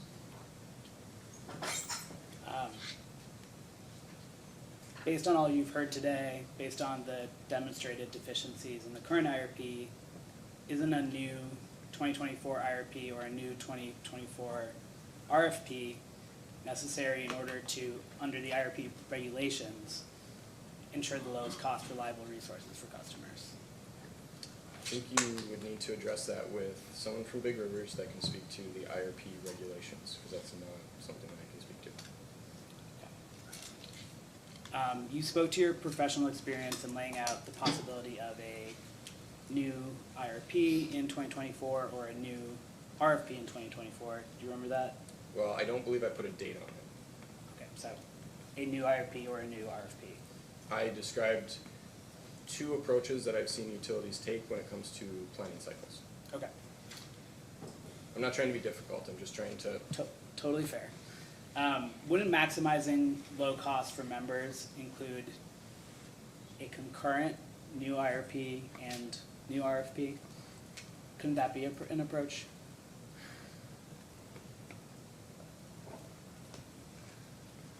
To be honest with you, I'm not entirely sure how a concurrent one would work. They would still need to be somewhat staggered, I think, to be effective.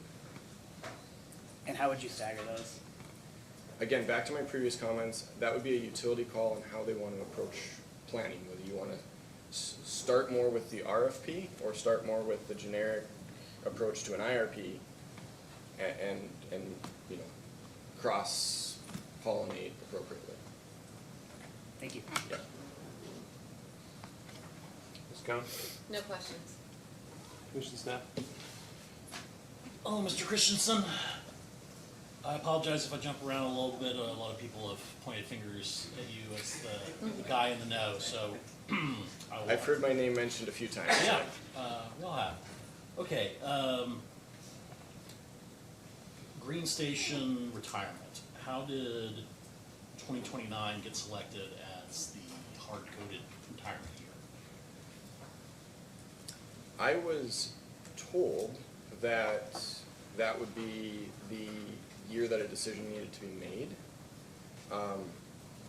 I am not entirely sure how Big Rivers came to that conclusion. Would it have cost any additional time or money to have evaluated or run the model with Green Station being able to be retired in any year? I mean, if you're asking if our firm would have charged more for a scope change involving that level of modeling, I don't know that I can answer that at the moment. But there would have been additional time required to do that work, yes. Are we talking hours, days, weeks? Definitely denominated in multiple days to weeks. Is that generally going to be true for anything that is treated as changeable compared to something that's hard-coded? Not necessarily, but there are different levels of complexity of changing different kinds of assumptions in a model, right? If we got an email that said, hey, you know what, we supplied a gas price forecast that was incorrect, that could probably be changed out in the model and rerun in a day or two, right? But if we're talking about structurally building a model that has the capabilities and has been tested and vetted to, you know, as you said, retire a unit in any given year, you have the assumptions development, and then you have the model set up, and that is a more complicated question. And obviously, there's going to be a difference between like a binary change versus a dynamic change that covers multiple years. source. Correct. Got it.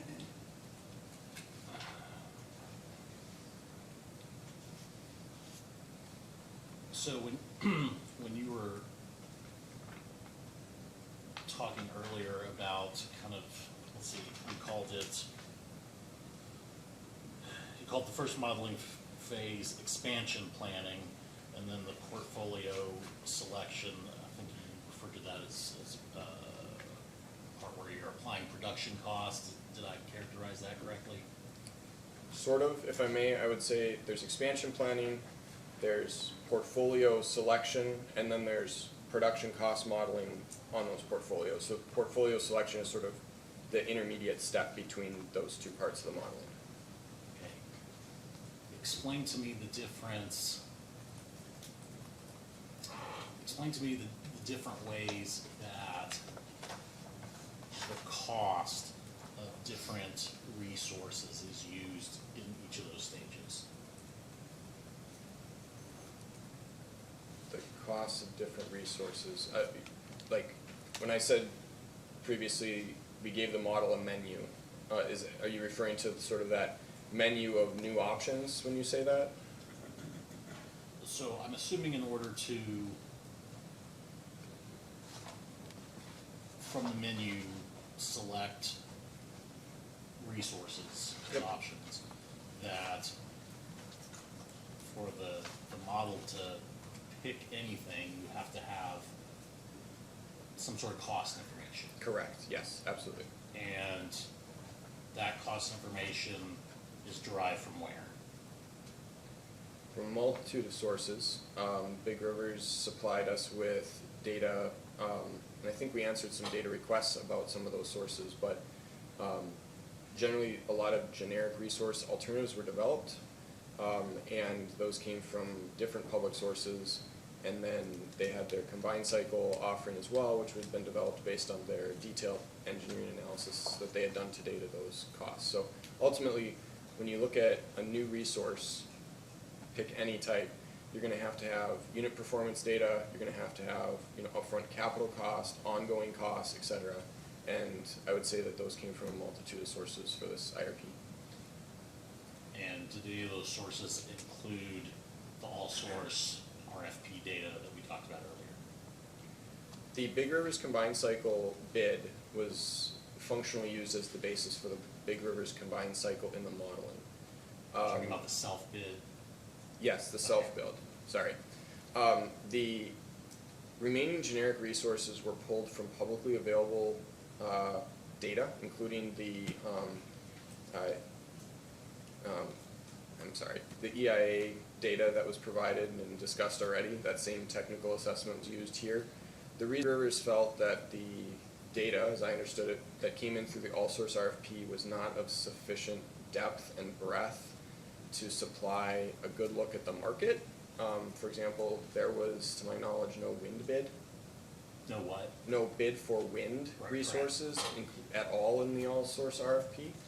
And so, and some of the other bids, they received very few submissions or no submissions of technology types. So just a matter of sample size? It's effectively a sample size issue. And so Big River's solution to that was to use generic data, similar to how a utility might start a generic IRP and then analyze it and ultimately determine where to go from there. Okay. So back to, we were to the part where those costs have been input. You run the model then provides you with the least cost reasonable alternative to meet whatever capacity you put in, correct? Yeah, so we ran a few different sensitivities. If you'd like, I can find the table, but there's a table in here that includes several sensitivities and the selections under each one of them. The model ultimately selected that as what it felt would likely be the least cost selection of resources under that set of input scenarios. So explain to me how you get from that to selecting the base portfolio.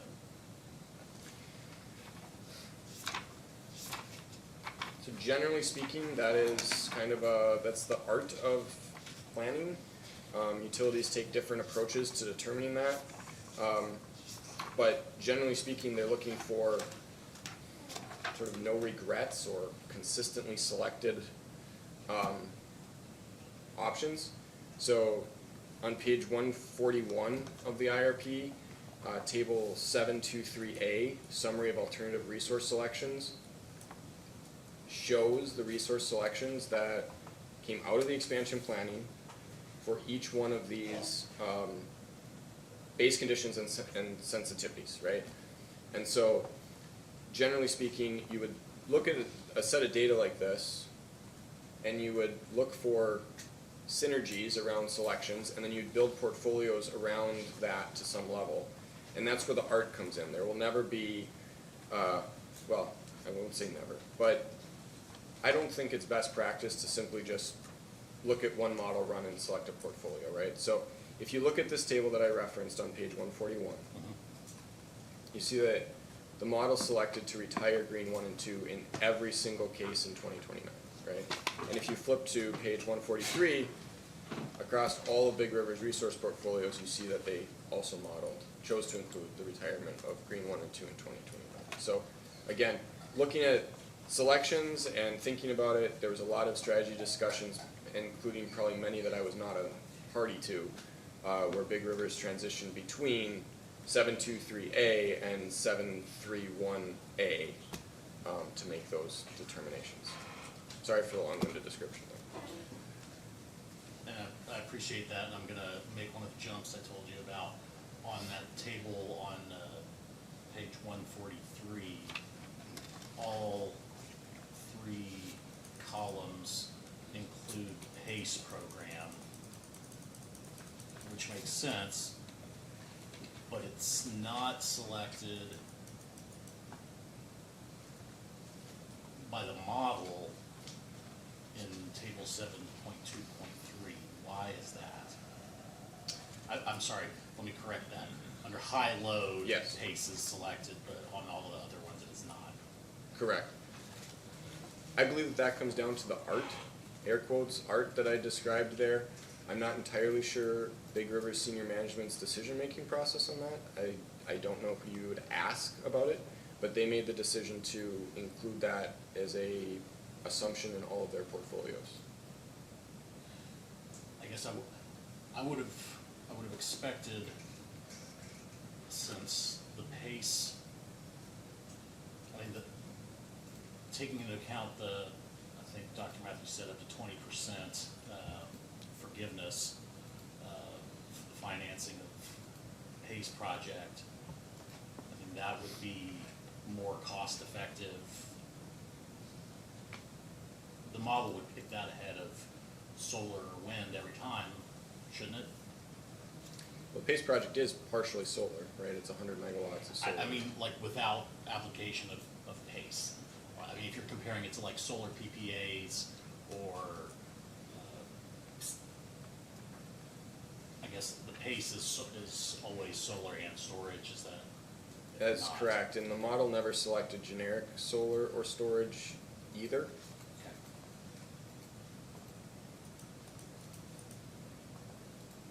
But it just came down to PACE. PACE was not as cost effective according to the model, except under high load sensitivity. Yeah, and I would suspect that that has to do partially because in a high load scenario, your demand requirements, your capacity need would be higher, right? And so there's probably a flavor of the model also selecting some capacity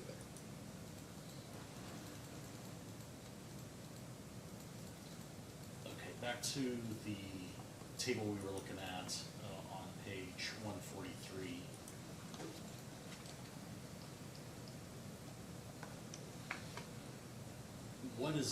What's the purpose of the aggressive carbon reduction portfolio being reported in the IRP?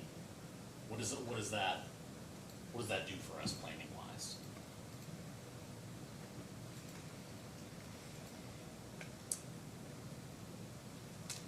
I believe that Big River's view on it, which is about as far as I can really go on it, is that it provided a bookend for planning purposes of what you know, sort of an extreme scenario could potentially look like if they attempted to implement it, per at the time, you know, proposed rules that had yet to become final from the EPA.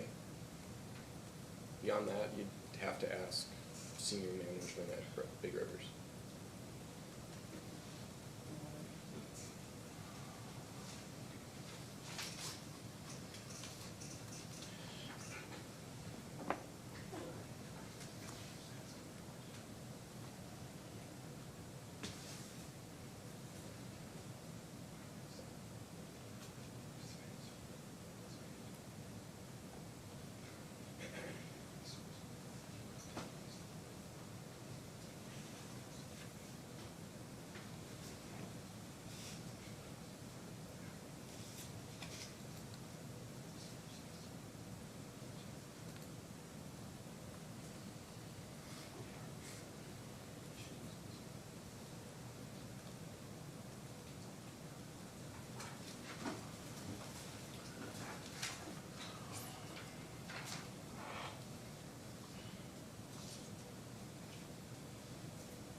If you wouldn't mind going to page 121 of the IRP.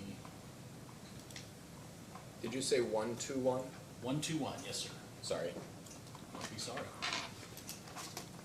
Okay. I'm looking at the effective load carrying capability table, 7.1.4H. Why does the ELCC for solar decrease over time while wind increases?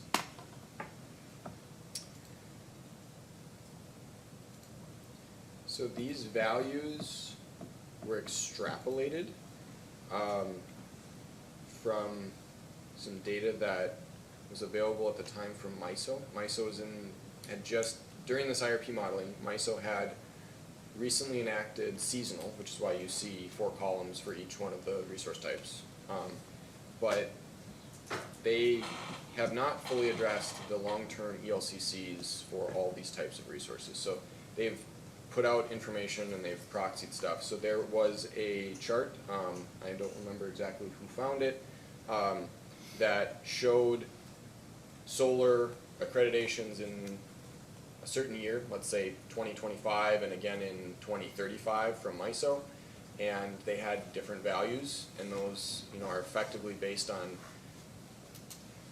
whether or not MISO or who's ever doing a resource adequacy study has determined that, you know, the value of that individual resource to a balancing area or RTO is still bringing incremental value as penetration levels continue to increase. So exactly why wind is going up would have to do probably with the load that MISO was assuming when they looked at that study. I'm not sure, but that you'd have to ask them. And solar declining probably has to do with the fact that solar has, not to be flippant, but an issue with being available at night, and as you have more and more solar during the day, eventually your load peak simply shifts to the night and there's nothing you can do about it. Like, you can't continue to add more solar and reduce demand late at night. Or meet demand late at night using it, I'm sorry. Since we're already talking about solar, for modeling purposes, did the model allow just for Big Rivers built solar or purchased solar or PPAs, or were all 3 selectable options for the model? The model was built more based on sort of effectively Big River self-building it. So when I said purchased, sorry to interrupt, when I said purchased, I mean purchased facilities, not purchased power or purchased capacity. yeah, so the model was built for these resources to be effectively selected as if BREC may be self-building them. That doesn't mean that BREC must self-build them. It simply was the way the model was built. It is very difficult to come up with PPA pricing that would be, you know, available in the future from from simply looking at capital costs. Every developer has different requirements for profit margins, investors that they're gonna satisfy, et cetera. So by focusing just on what Big Rivers felt like they could obtain financing at, what their, financing rate was, and those capital costs over a lifetime, that's how the model was built. Doesn't preclude them from doing an RFP and finding something that they wanna purchase that they feel is a better deal for them. So self-build cost is a little more, is more predictable, but you could potentially find somebody selling their facility because of some financial difficulties or whatnot. Sure. I mean, I'm not currently aware of any of those types of facilities available, but that doesn't mean that that wouldn't be possible. Let's talk about capacity. Page 152 of the IRP. Let me know when you're there. Give me just a second. Okay. Table 7.4.1 shows seasonal capacity relative to reserve margin, and you sponsored a DR response. It was PSC 147C, and it describes the factors that were involved in how it was decided what capacity was needed. So I'm not gonna make you go through all those details again, but my question, and I guess I can ask for the figures or calculation in the post-hearing data request if it's possible, but is there some calculation of how it was determined what capacity Big Rivers wanted beyond the reserve margin that's required of them?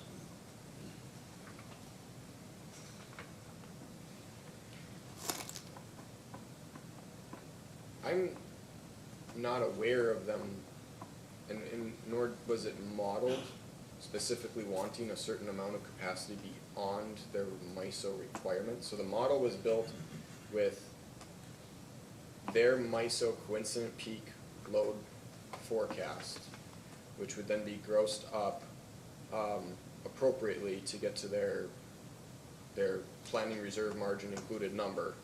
And that is what the model was required to have. They were required to have at least enough capacity to meet that need. There was no additional amount that I'm aware of above that. But, and I may be reading this table wrong, you can tell me if I am, but it appears from 2030 on,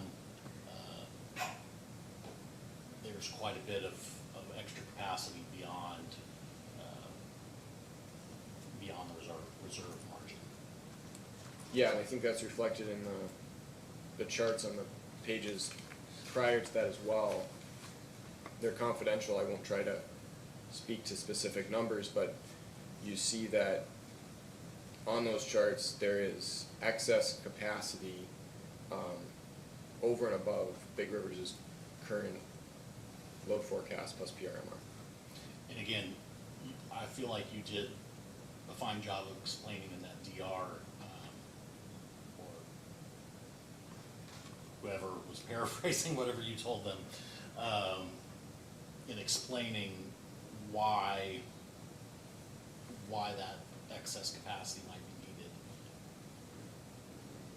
It just seems to me that if you're doing this sort of modeling, your starting point would be, here's our load forecast, here's the amount of capacity we need, and here's all the factors that are mentioned in that DR response.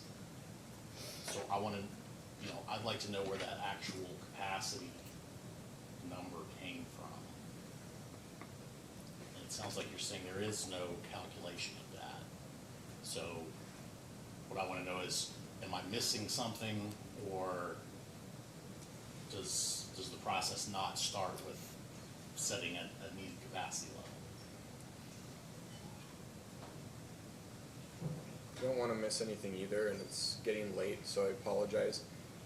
You mentioned a DR response. Can you point me to what you're referring to.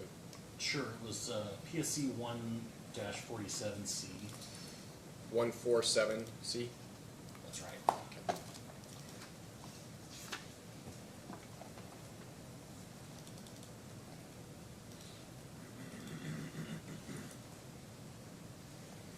I see Mr. Barry sponsored that. Let me read it for a second, and I'll Sure. let you know if I can Yeah. opine on it. Take your time.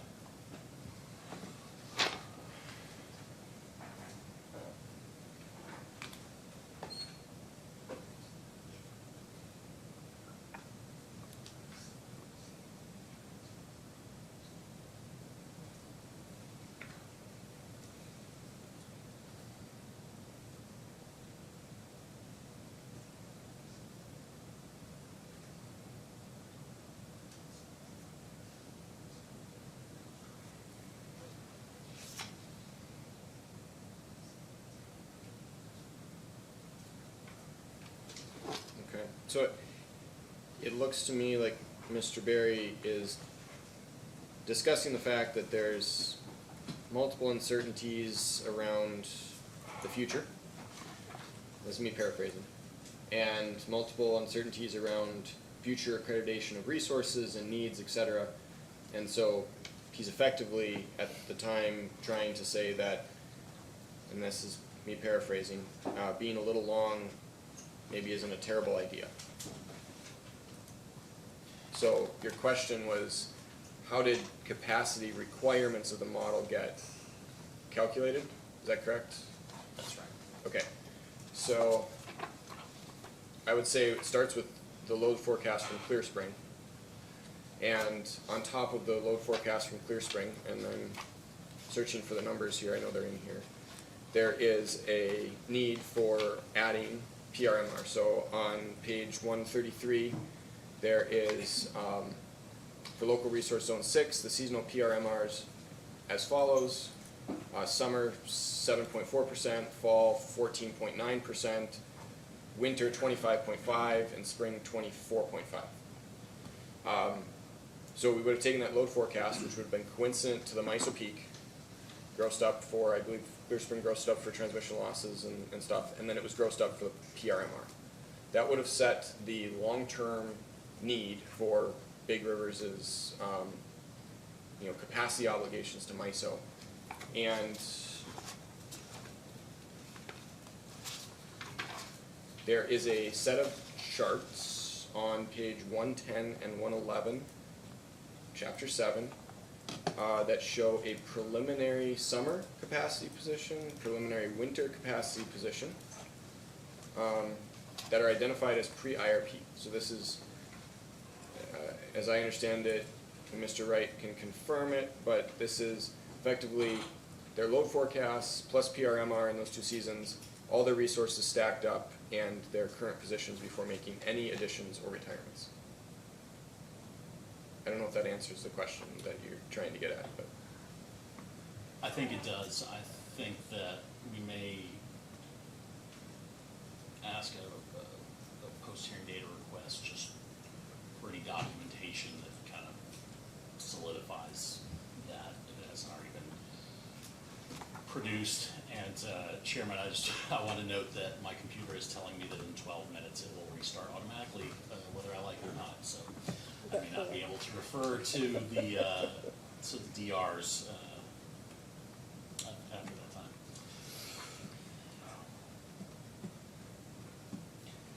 Did anyone from Big Rivers talk to you about any sort of planning change that would occur if non-member contracts were not renewed?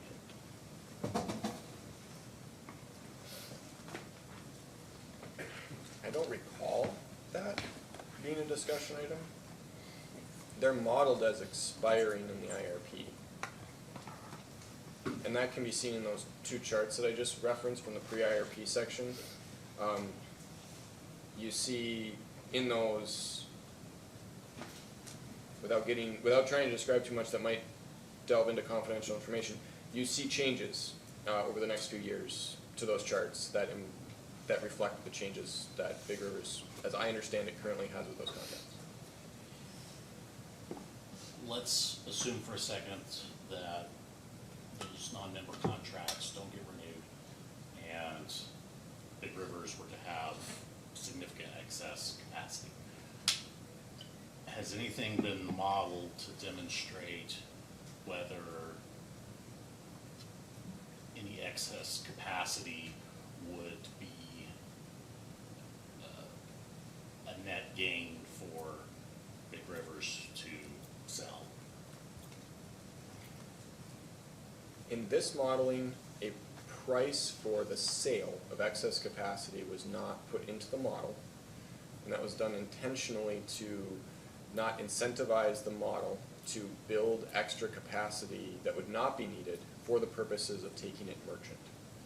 That said, okay, and I'm not going to predict the future, but MISO has continually been ticking down on the amount of available accredited capacity every year over the last few years. And we've seen the sort of that surplus auction we discussed earlier in the day, you know, contain less and less megawatts every year. And so and it has cleared at times at higher prices. So is it possible that there'd be value from being long in that? I guess, sure. Quantifying how much value they might get and whether it would pay for the resource was not done in this IRP because you can't predict those prices in the future, and we don't want to and incentivize the model to pick resources that it should build.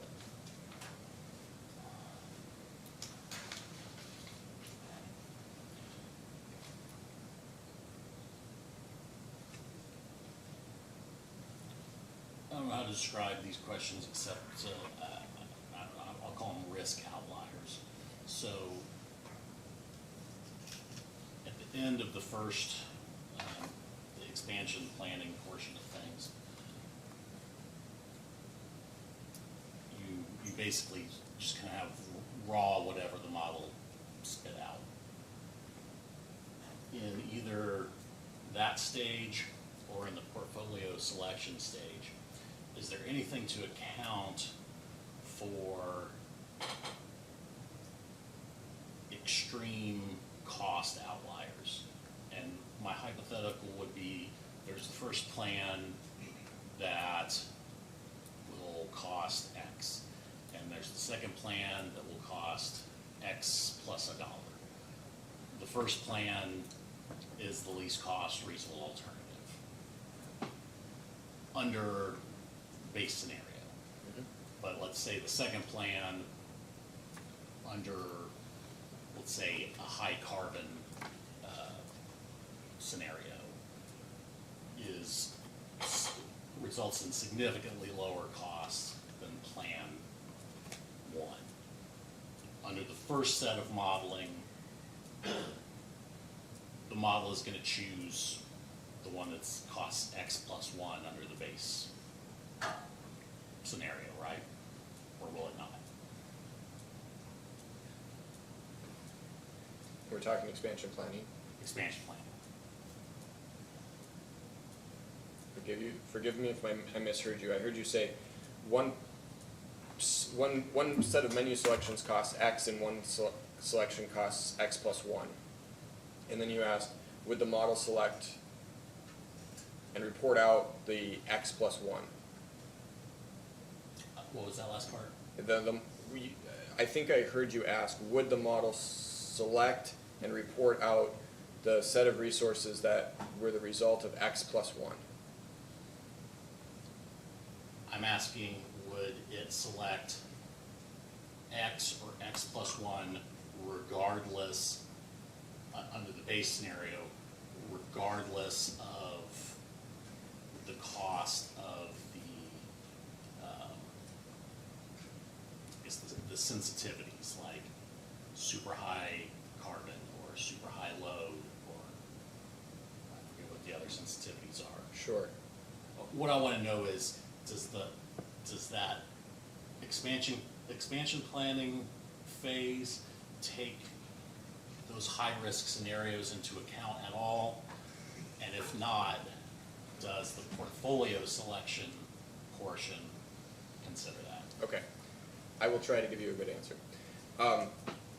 Thank you for the additional clarification. If you go back and look at the table that we were looking at earlier, where we had the selection of, so page 141, table 723A, summary of alternative resource selections. If I'm understanding your question right, you're asking, would the model select a set of resources under the base conditions column of that, thinking about what would happen if load went higher or gas went lower or et cetera? And the answer to that is no. Each one of those columns is an individual set of assumptions, and as we move to the right, we vary one assumption one at a time. That's where the art piece comes in to then look at that and say, okay, under the base conditions, the model selected X, and very similarly it selected X under several other scenarios. So selecting X obviously has some robustness from a risk perspective, okay? It doesn't make this a risk analysis, and I think that that's a key point, that this is not a stochastic risk analysis, this is not a operational risk analysis, this is merely a planning exercise. But if you were to look at those as potential risk variables, the model is saying, I like certain things under each of those scenarios. I Is that believe that helpful? answers my question. Okay. The modeling is just going to give you the least cost reasonable alternative under each one of those sensitivities, including base conditions. And then portfolio selection, actual human beings are gonna lay eyes on it, and if they see that two different plans have very similar costs under base conditions, then they're gonna, Big Rivers is gonna pick the one that best address risk outliers. And that's a qualitative thing and not a quantitative thing. Is that, am I characterizing that correctly? I would say it's both, but yes, I don't fundamentally agree with your premise. I would say that it's a qualitative and a quantitative exercise to translate multiple model runs from expansion planning into portfolios. And yes, absolutely, it's a human judgment call. We've not yet been replaced by AI in that way. All right, give me just a moment to run through all the folks that said you can answer better questions better than me.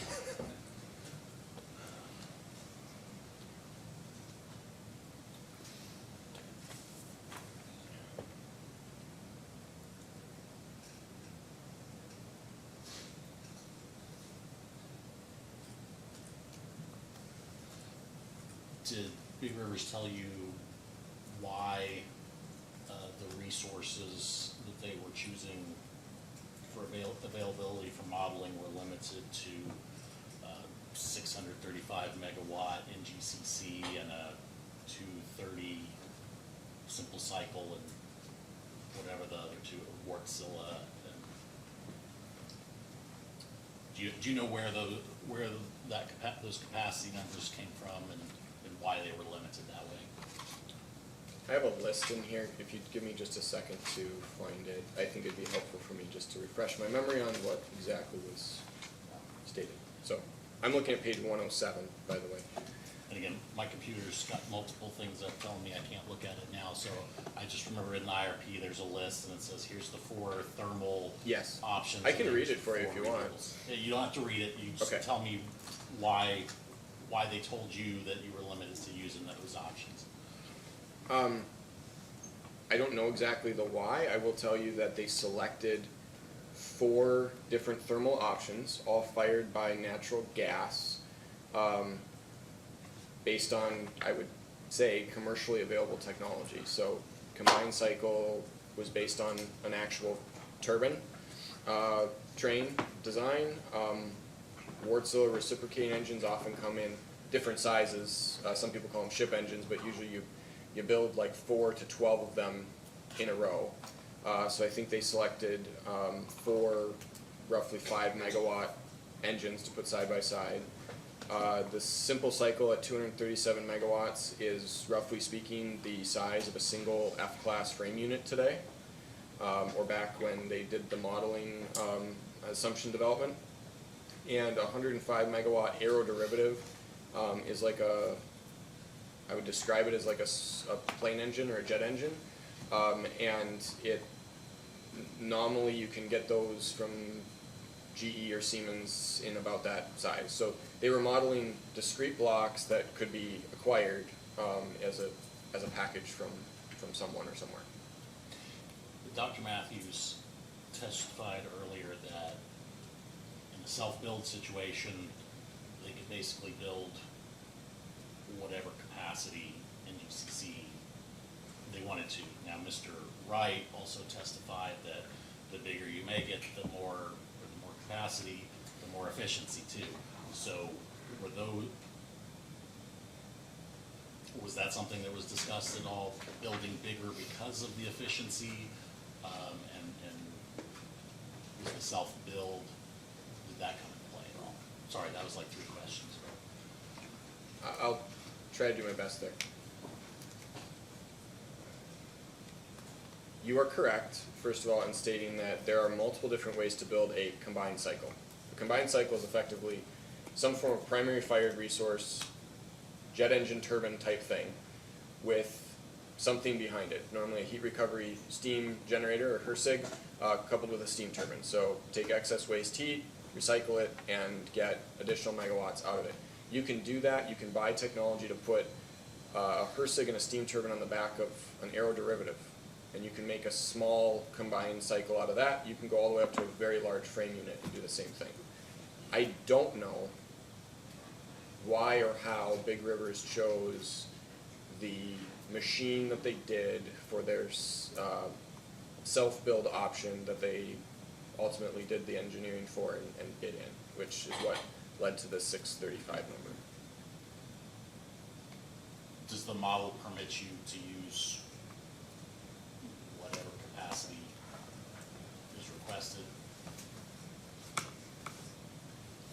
I mean, yes, within reason. What I would say to that is you would develop a resource of a certain size based on what you could actually get and the characteristics that go with that, right? So all the pieces, heat rate, O&M projections, capital costs, all of that.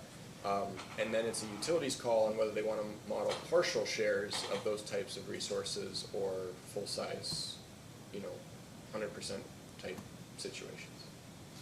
And did someone from Big Rivers tell you that the 635 megawatt in GCC was conditioned on them obtaining a partnership with another utility to build and or run? I don't recall being told that it was explicitly contingent on them finding a partner. I, again, was in some strategy sessions, but not in all of them.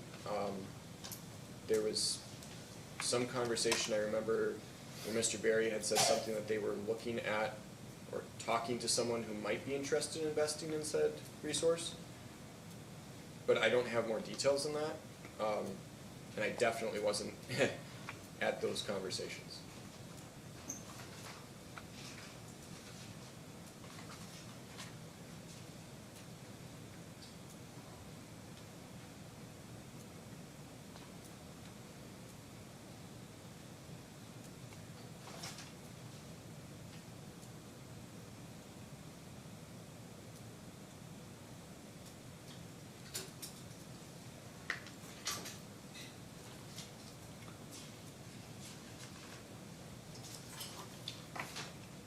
Chairman, I think for all our benefits, I'll defer to you. Good evening. Good evening. Want to go back to a question staff council was asking you about ELCC. You said that it's an extrapolation. Did you extrapolate the MISO data, or is the MISO data an extrapolation? Not trying to be difficult. I know I did not do the extrapolation, but either one of my staff did or somebody from Big Rivers did. It was MISO data provided at discrete points. Like I said, maybe 2025 and 2035, and then a linear interpolation between that was created. Okay. So was the MISO, Was the MISO data indicative? I mean, you'd probably have to ask MISO, but generally speaking, MISO provides occasionally some indicative data as part of their planning exercises where they look forward on stuff like that. But what I'm trying to say is indicative and not, it's not what the ELCC for individual, they're not telling you that will be the ELCC for those resources in those years, right? No, and frankly, there's no way for anyone to say that. That's what I wanted to make very clear. There is absolutely no way we know what demand is going to look like in any given hour in any future year, or what the relative resource makeup is going to be of the entire grid, right? Correct. And both of those are inputs into the ELCC. Both those would be inputs into a resource adequacy study that would be, used to do that. MISO does that currently on an annual basis, right? And there have been attempts made to project future mixes and come up with those values, but again, that is a forecasted projection. But nobody is like holding, nobody says, hey, you projected the ELCC of solar to be 30% in 2029. Now you have to give us 30% capacity credit, right? There's no way for that to, under the MISO tariffs as I understand them, there'd be no way for you to hold MISO to any number that they would even publish in such a scenario. They would just be lying about the reliability of, the relative reliability of those resources in that year. And that lying is a strong term, but there's no way of knowing that. There's no way of knowing with much certainty. Great. So, the extrapolation, you're saying that MISO provided a outer year indicative, you all just drew a line between two data points and said, this is what wind and solar is worth in those given years. Yes. Okay, great. I don't know that there's a better way to do it, I just wanna make sure I have an appreciation for That's how the it was difficulty. done. Yeah, it's all made up, no worries there. Okay. Environmental compliance costs. Okay. How did you model capital environmental compliance costs for the thermal resources in this case?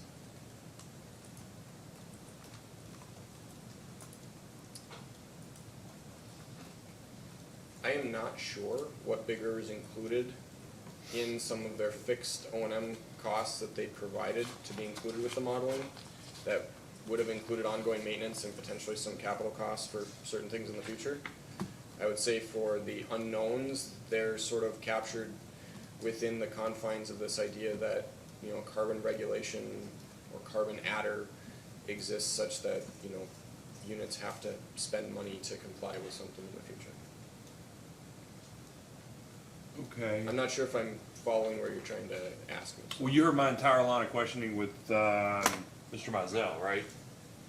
About the using a proxy for future environmental Yes. compliance capital costs? Yes. Okay, so that's where if that provides additional context for my question, but that's what I'm asking is, what did the model assume as a proxy for future environmental compliance costs that are capital related, not O&M related? And I just wanna make sure, I heard your answer, Yep. whatever the utility gave you. Yeah, so there's some tables in here on fixed O&M that have, dollar numbers in there. I don't believe that they have any explicit, like, on X date we're spending this money, but I don't know. You'd have to ask. So we're gonna ask the opposing your data request. You would agree with Mr. Mizell that, assuming as a proxy $0 for future environmental capital costs would be an unreasonable assumption? I would definitely say that over the next decade, 2 decades, whatever, units will continue to have costs regardless of whether they're fossil fueled or not related to requirements that come their way. Okay. But also, if the model is not economically picking and choosing retirements, then whatever the going forward fixed capital costs are doesn't really matter for purposes of choosing, for instance, the future of Wilson, right? Correct. If the model says Wilson can't retire, it doesn't matter if it's incurring $100 million of incremental capital cost every single year. It's not going to retire. Correct. It's going to be included in the least cost, most reasonable resource selection, right? You could put $1 billion of fixed O&M on a resource every year and it would show up in the NPV tables at the back of this report as a cost. Great. there's a, and I can't, between Mr. Wright's, I don't think he's probably accurately discussing the current system today. Mr. Wright's discussion earlier about what benefit green has as a capacity resource and the fact that it's non-firm and that, well, none of the gas resources are firm today. And I can't sort of square that with a statement that is made in the IRP on page 144. I think it's 144.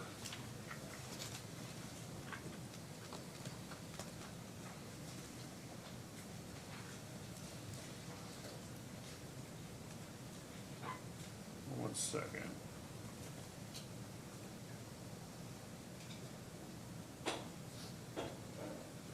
Yeah. 144. Do you see the paragraph starting the economic retirement of green units 1 and 2? I do. All right, so it says economic retirements of green units 1 and 2 was selected across all sensitivities. They always say that when I'm asking cross-examination, I throw things. That was an accident. Was selected across all sensitivities and was included in all of the portfolios as a 2029 retirement. The high and low natural gas cases varied the most significantly from the base case during expansion planning. The alternative portfolio takes into consideration the substitution of the combined cycle resource with 2 combustion turbine resources. Upon a review of the low gas sensitivity results, it was concluded that the addition of the CTs was primarily for capacity reserves and not for energy production. Did I read that correctly? Yep. All right. When something is determined or concluded there for that something was primarily for capacity reserves, that's for not for creating energy on an economic basis throughout the year, but for availability of the resource at the most extreme times. Would you agree? I would agree. I mean, generally it's sort of seen as a hedge. Great. And if all of the hedges have non-firm gas supply and it's impossible to get gas, how good of a hedge is it in those extreme times? Not very great. Does your model take that into account at all? Our model probably does not have extreme volatility scenarios in it. So in an IRP, it's not really typical to try and shove, like, say, a Winter Storm Elliott occurring every 5 years into a model. Okay? So generally speaking, it is not going to have some case where LMP's locational marginal prices, sorry for this jargon, blow out to $1,000 a megawatt hour for 10 straight hours, right? That would not be typically what we would do in IRP type analysis. That would be a risk analysis that you'd want to conduct on a portfolio after it's been sort of identified. Yeah, but LMP being, you know, I don't know, LMP being at whatever the price cap is in a particular region doesn't necessarily mean there is supply constraints for either the commodity or transportation service to an individual gas unit, right? Not necessarily, no. But if the utility itself doesn't believe that it has the availability of firm gas supply, and I would assume that the CTs you modeled here weren't modeled alongside firm gas supply, right? No, I don't believe that they have firm gas costs included. That's They did have additional commodity costs on the gas commodity that reflected some form of gas supply per the contracting, but I am not exactly sure what that contracting term is. That's a qualitative risk. Is that what I'm hearing here? Since the model doesn't at all envision it, but it's clearly an operational risk that the utility is currently experiencing. Correct. How is that taken into account when conducting this IRP? Forget the model for a second. The IRP itself. So that would come into play through the utility's decisions or discussions of what they wanted to do as a result of doing the analysis, right? So it is a qualitative decision-making. You could, as a utility, and I've seen utilities do this, take their preferred portfolio and do additional analysis, like a risk portfolio analysis like you're talking about, or, you know, simply discuss it amongst themselves and say, I'm not comfortable going out on a 500 megawatt hedge. That additional risk analysis is a reasonable step in your opinion? When you're talking about making hundreds of millions or $1 billion decisions?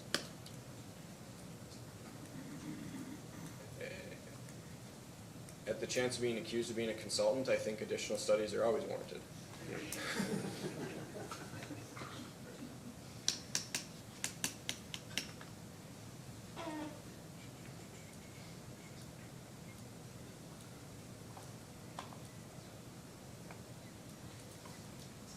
Do you know why the difference between the 696 megawatt facility that's in the queue and the 635, I think, megawatt combined cycle that is modeled in the IRP?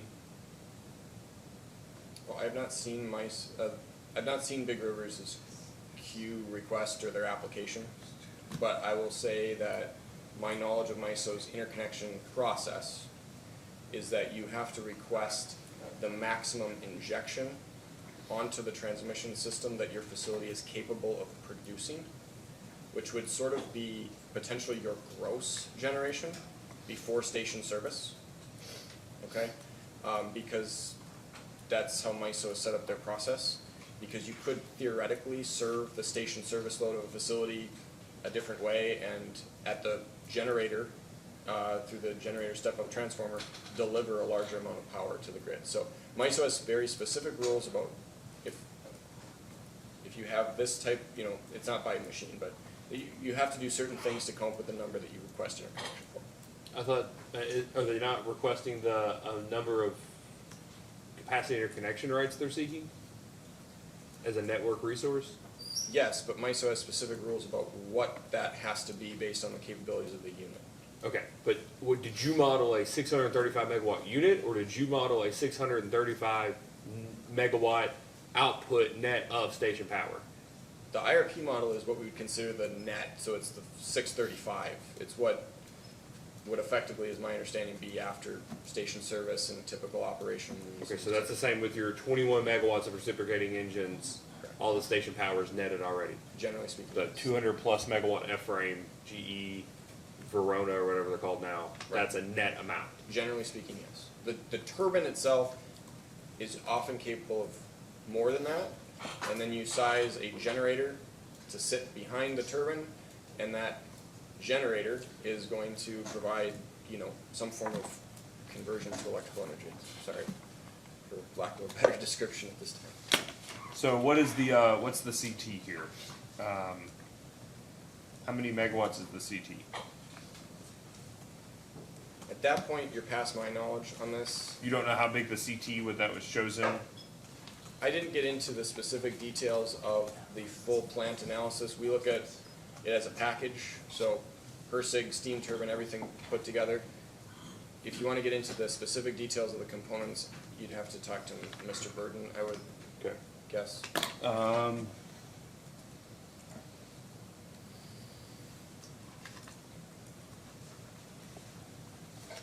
more question for you. I think you clarified for me a second ago, but I just want to make sure. It's my understanding from the comment earlier that to upgrade the that there would be an infrastructure upgrade necessary to place that combined cycle at or near the location and reuse the infrastructure that is currently at Green 1 and 2. Do you remember that line of questioning I was asking, I think, Mr. Burden about that? Generally, yes. It was about current metering and infrastructure Yeah. can then be used, and the size of the pipe is the right size, but apparently there are other upgrades that are necessary to accommodate the combined cycle. You remember that? I heard it, I don't have all the details. Yeah, well, the question got kicked to you, so. I know, I don't have all the details. Where, do you know whether or not you were provided the necessary capital costs for upgrades required to put in the gas infrastructure necessary for the combined cycle? Was that included in the overnight KW or capital costs for the combined cycle? I believe so. So there was, they have a detailed set of data about, their self-build, whatever, pro forma. And I believe it includes the costs. There's probably two pieces. It's kind of like transmission.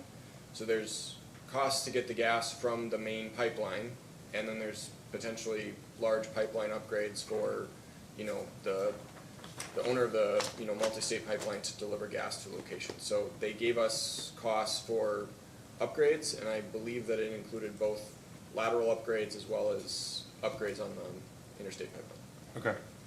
Okay. Last question here, or last issue. Let's assume, for purposes of this question, that the commission has previously required in an order, or stated in an order, the following. That the commission has no interest in allowing a utility to rely solely on an RTO's long-term capacity planning requirements as the basis for its own capacity resource planning.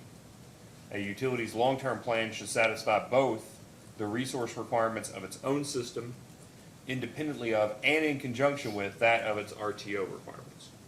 Earlier, you were discussing, taking what the MISO requirement is by season and adding the PRM and doing that.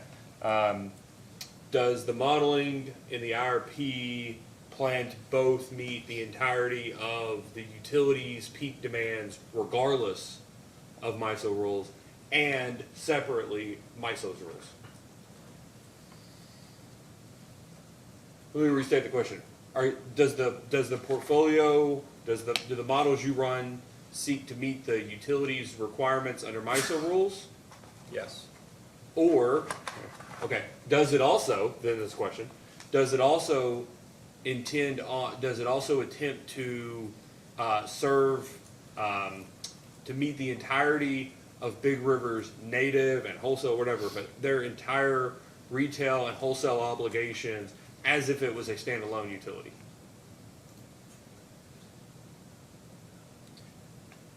I'm not sure what the order specifically states. I've never seen that or whatever. If the intention of that is to plan as if Big Rivers is on an island, Big River serves Hawaii, I would say that there's probably additional work that would need to be done to assess whether they could reliably serve power to just themselves in the absence of everyone else. I don't know if that's the intention, though, of what you're asking. Well, I mean, ignoring things like contingency reserve requirements for a second, right? Like having to carry all your contingency reserves as opposed to like in a sharing agreement. Correct. But a vertically integrated utility, in your understanding, would you agree that a vertically integrated utility as a general matter plans to meet their own needs? Generally speaking, yes. Okay. But here, Big Rivers, I get they're not technically a vertically integrated utility, but bear with me. It's it's the same family, right? As a vertically integrated utility, this IRP doesn't seek to meet Big River's, exclusively Big River's needs. Instead, it's to meet the MISO rules applicable to Big Rivers. Would you agree? I would say that I sort of agree in the sense that I do think that if they're a vertically integrated utility and they are able to reserve share or have contingency sharing agreements with someone, that they are likely pretty close to compliant with being able to be standalone based on this IRP. Yeah, and maybe MISO moving to a seasonal capacity construct helps. I would say it does. But, if it's an annual product, for instance, a winter peaking utility and a summer peaking RTO, if they're only meeting the summer peaking requirements, they run the risk of being short for their own native demands. Would you agree? Yes, if they're a winter peaking utility and planning to do a summer RTO peak, then yes, I agree with that.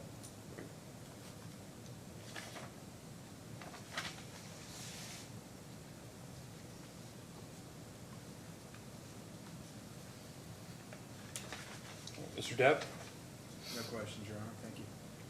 Anything else to this witness? Thank you, Mr. Christensen. You're welcome. Let's take just a second to figure out where we are in this. We have gone through witnesses Payne, Burden, Matthews, Mizell, Bradley, Wright, and Christensen. And Johnson. And Johnson, thank you. We have counsel from Sierra Club and from the Joint Interveners and the AG's office, KUC staff, counsel, everybody else. I'm going to ask everybody some questions, just for a second. Does anyone have questions for Joshua P. Hoyt from Clear Spring Energy Advisors? I have maybe 5 minutes of questions. Okay, I might have questions if Great. Mr. Pogue can't answer his questions. great. So we've got questions for Hoyt and Pogue. Matthew Sequeiros, is that how I pronounce that, Mr. Depp? Yes. Okay. Anybody have questions for a witness Sequeiros? I have a little. Great. How about witness Fenrick? Mr. Depp? I'm happy to excuse, over no one's objection, a witness Fenrick. Thank you. And I assume somebody has questions for witness Parsley. No questions that were kicked to witness Parsley. Well, I do have a question. Do you mind, Mr. Depp, to call witness Parsley next? No, it'd be fine. Since no one else has questions and I do, and then we can, one less thing. I'm all in favor. So I'll leave it to you. Call Ms. Parsley.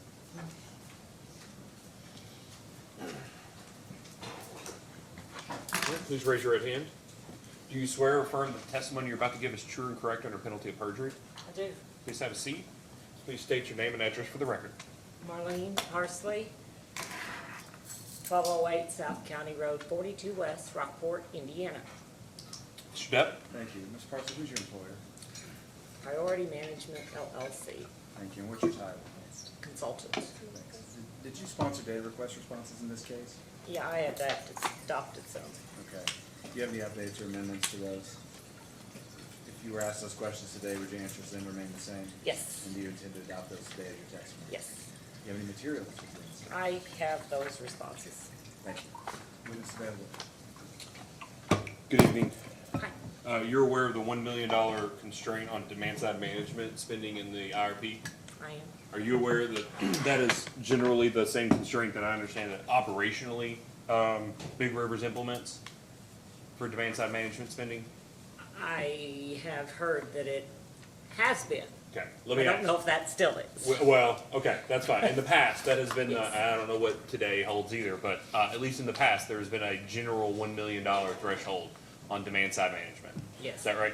Do you know where that comes from? A couple of places is my idea. Okay. Don't know it for a fact, but I do know for a fact that it has been consistent with what we studied in the past. There have been some other alternatives, but it's what we've spent in the past, and it's a reasonable percent of our net income. So it may be what we can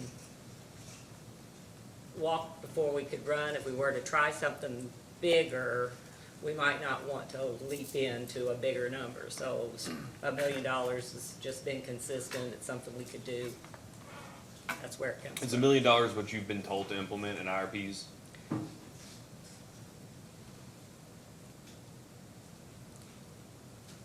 It's what we have, it's what we have used, so I suppose so, but I know your next question is gonna be who told me, and I don't have that answer. Who told you, but also, why place the limit on it? Like, if it economically chose $20 million to be the amount, the model by definition can't do that when it says it's limited to $1 million. Would you agree? That is logical, but if a $20 million program were chosen, I don't know where we get the resources to implement it. Let me tell you, let me ask you, if a $20 million program, under your own analyses, returned $60 million or $80 million of margins, would it make sense at your all's current discount rate to borrow that money? At a 5% discount rate, would that make sense to borrow that money? Just from a logical standpoint, yes. So you don't know the genesis of it, and in the IRP, I just want to make sure I understand, you modeled it as a constraint because that is what you did. Like, that's operationally what you were spending. Correct. Okay. Anything else, Mr. Depp? No, Your Honor. Thank you very much. Okay. Okay. Let's take a very short recess, Mr. Buckley. Your Honor, if I may, in light of the last set of questions, I no longer have questions for Mr. Boyd. Thank you for making me the bad guy. Not that as a role I don't relish, but all right. Let's take a short recess. We'll come back. And Mr. Depp, I really don't know. I have a single question on demand side management for somebody from Clear Spring. which is who made the decision to use the forward curves on avoided energy and avoided capacity from ACES, and whether that was their decision or somebody from Big River. So we'll take a very short recess, and if you can speak to both those witnesses from Clear Spring, or at least Mr. Hoyt, if it's the other person, that's fine, but if you can come back and represent to me which one would be the appropriate person, that would be helpful. Will do. We will be in a short recess for 5 minutes until 10:25.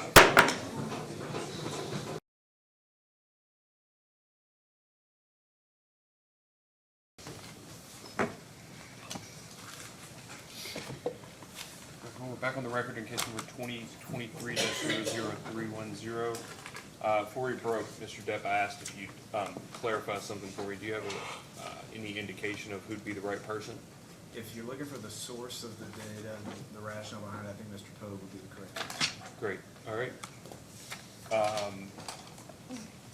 Since that's the case, I want to ask again, everybody's in the room. Mr. Cook has left, but I don't think, it's gonna take a gander, I guess. He won't have a question for him. Does anybody have any objection to excusing, I'm sorry, I want to get everything right here. Lost my, excusing witness Hoyt. So Mr. Depp, Mr. Hoyt is excused. Thank you. Mr. Depp, you can call your next witness, or Mr. Buckley. Mr. Chairman, Mr. Russell Pogue for Big Rivers.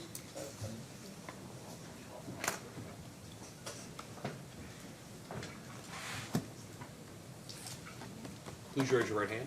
Do you swear or affirm that the testimony you're about to give is true and correct under penalty of perjury? I do. All right, please have a seat and state your name and address for the record. Russell Pogue, 710 West 2nd Street, Owensboro, Kentucky. Mr. Buckley? Thank you, Mr. Chairman. Mr. Pogue, by whom are you employed? Big Rivers Electric, What is your title? Manager of Power Marketing and Member Relations. Did you sponsor data requests for responses as part of this proceeding? I did. Do you have any changes or additions to make to those responses as you sit here today? I do not. If you were asked those same questions, would you give substantially the same answers? I would. And do you adopt the responses as your testimony? Yes. Mr. Chairman, this witness is tendered for cross-examination. Mr. Cook, any questions for Mr. Pogue? No questions, All right, good. Mr. Smart? Yes, Your Honor, just a few. Good evening, Mr. Pogue. Good evening. How are you? Doing well. How are you? Awesome. Good. I just wanted to ask you a few questions about Big River's low-income weatherization program. Yes. I believe Big Rivers has reported to the commission that there were no participants in the program last year. Is that right? That's correct. What has Big Rivers done to market the program? The program is a supplement to the Community Action Agency's low-income weatherization program. We communicate with weatherization managers at the CA or Community Action Agencies and the Kentucky Housing Court. Do you do anything beyond what you just described? We don't, because it's a direct payment to the community action agencies for projects that qualify. So has Big Rivers ever considered whether different DSM program designs are needed to reach people outside of the community action agency process? At this point, we haven't made adjustments to that tariff. Well, has Big Rivers ever considered an alternative program design that would be aimed at providing assistance to other people?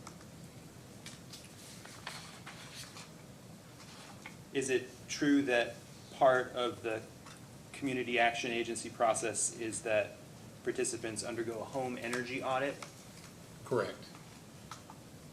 Has Big Rivers ever considered a program design aimed at people who would not be interested in undergoing a home energy audit?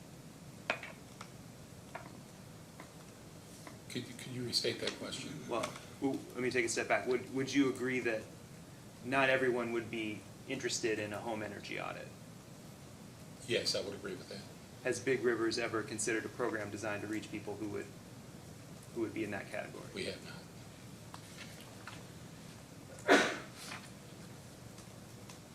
I think given the hour, I think that'll be all the questions I have. Thank you very much. Appreciate it. Thank you.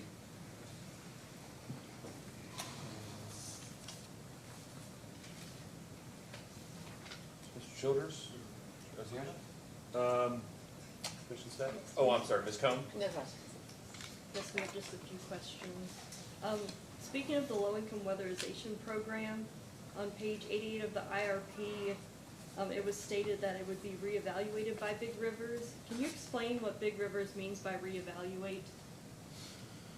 So I think we'd have to take a look at either withdrawing the program for non-participation or adapting the program to current funding, federal funding and state funding of the low-income weatherization.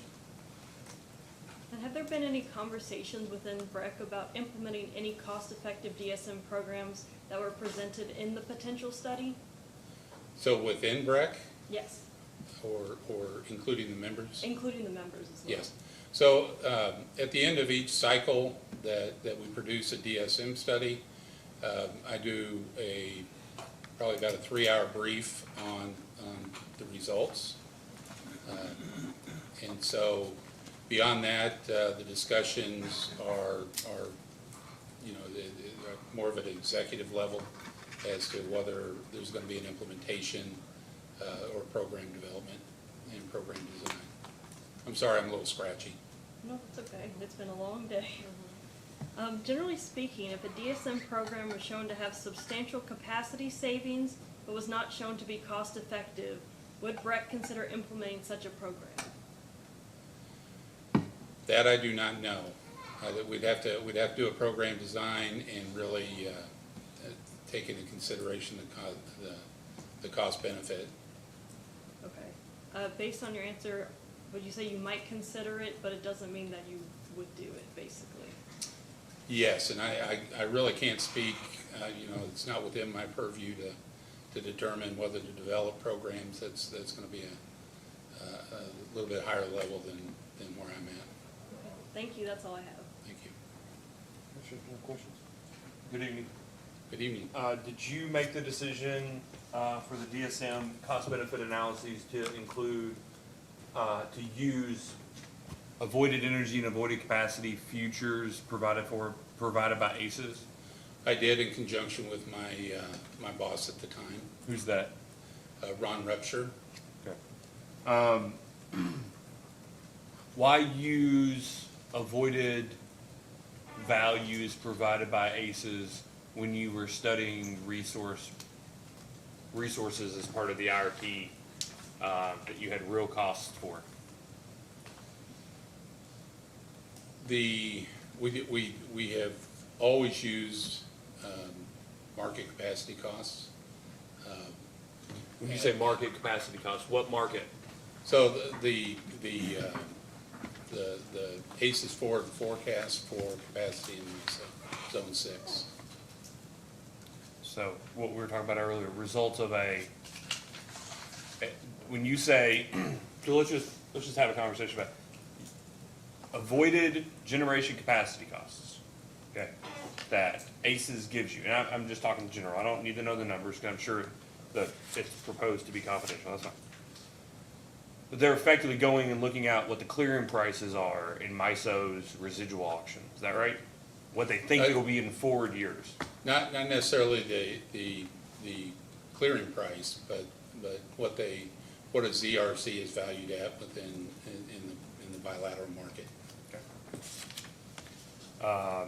That's very different than the incremental capital cost of building one resource over another. Would you agree? I would agree. And a difference of a magnitude of difference.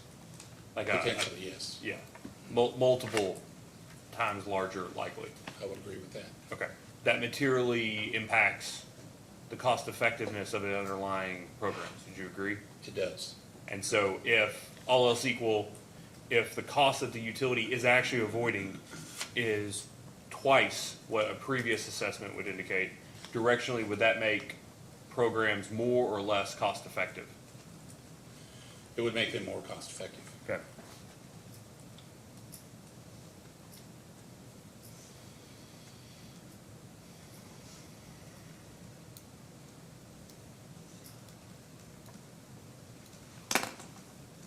I just want to make sure I have an appreciation, because I looked it up real quick while he was asking the question, so I guess I'm confused here. The weatherization program that was being discussed, is this the lone DSM program that survived the 2018 case? It was actually developed as an alternative to the whole house weatherization that wasn't necessarily a low-income program. And it was targeted to the community action agencies because we'd identified a deficiency in their funding that was deferring homes, that a little bit of extra money on either an HVAC system or the health and safety would open up the gates for additional weatherization that weren't taking place at the time. Right. The proposal was to implement 2 new DSM programs, an energy use education initiative and a low-income weatherization initiative, and then a proposed expenditure of a total of $250,000. Is that right? Correct. And that idea of the low-income weatherization program was identified based off of, or it was proposed based off of a need identified in conjunction or conversation with community action agencies about the number of homes they have to, quote, walk away from for a whole house weatherization, right? Deferrals, yes. Okay. That they would go out, they'd be ready, and many times, to do the weatherization, and they'd have to leave because of one of these health and safety issues or another reason, right? Yeah, there were limitations on the amount of the project costs that could be applied to, say, health or safety, or there were limitations on community action agency spending for high-efficiency HVAC. Okay. And now, I'll get to the HVAC in a second, but with the first one, is literally the homes do not comply with the federal guidelines, right? Correct. And the idea was $1,000 from Big Rivers customers to leverage so that weatherization could occur. That's correct. Okay. And it is not being used at all. It was used by one of the community action agencies on 2 occasions. In the last 2 years, additional federal funding has really taken the place of what our program was intended to do. So the community action agencies are spending that money instead of ours, which, you know, isn't a bad outcome. They're still getting the weatherization done. It's not a bad outcome for our members. Let me ask this. Are you aware in your ongoing conversation with the community action agencies, the ones that implement the weatherization, low-income weatherization program, or the weatherization programs pursuant to through federal monies, is it your understanding that they no longer have to walk away from homes because of health and safety issues? Correct. That's your understanding. None of them are having to walk away anymore that they used to, deferrals because of health and safety issues. That's what I've been told by the Kentucky Housing Court. Okay. And so you all are going back and looking at some other way to cost effectively use that pile of money. I think there is still a little bit of hope in that the federal funding was short-term and is potentially going to expire in '24. And so the message that I'm getting is there's much, there'll be a need in 2025. Okay. We had at least one utility in here in 18 or 19, I think it may have been Duke, that their local community action agency was saying that occasionally, given a particular month, 2 out of 3 homes they were going out to weatherize, they had to walk away from because of health and safety issues. That's been fixed, but you think it's only a temporary fix? That's what I've been told. Okay. It'd be helpful, not in the context of this case, but just generally if you find that out. Then the high efficiency heat pump, $1,000 per home upgrade. I'm just reading from the 2018 order here. Yeah, that's actually $1,500 for each. 1,500, Yeah. okay. Or maybe we approve 1,500 here. I just remember the proposal was 1,000. There's definitely federal money available for that now, to upgrade to more energy efficient appliances. Is that program being taken advantage of?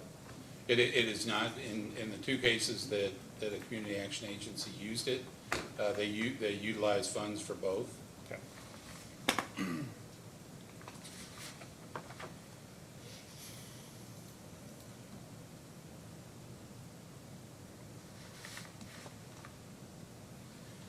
Council, can you redirect? No, sir. All right. Thank you, Mr. Pope. Thank you.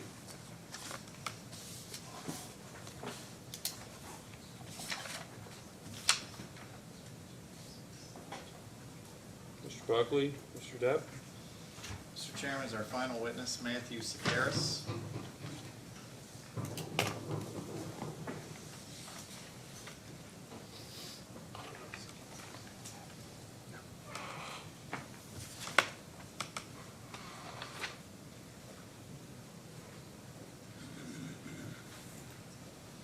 Please raise your right hand.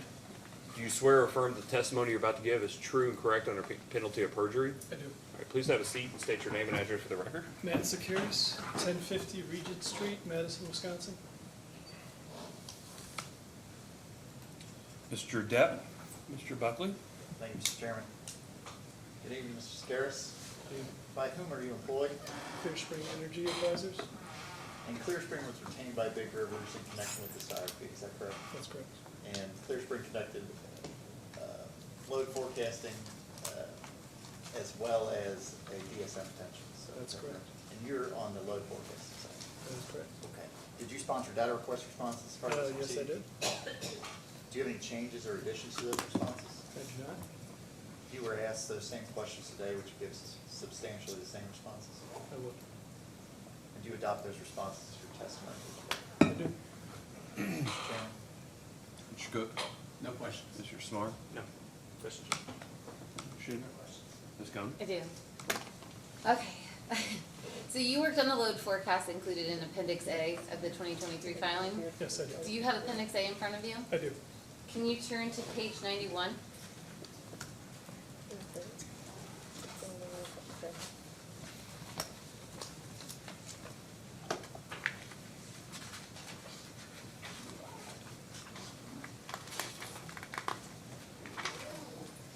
Yes? All right, looking at the bottom of 91, there are lines here dedicated specifically to Domtar's historic and projected load. It's under, in the annual peak, I'm going about 1, 2, 3, 4, 5, 6, 7 lines up from the very bottom. Yes? Okay, and the Domtar up to tariff kilowatt line represents Domtar's historic and projected peak load for purposes of the IRP analysis? Yes. And in 2018? Although I should clarify, it transitions in year 2025 to equal the take amount. Okay, yeah, that's what I want to talk about. Okay. So, yeah.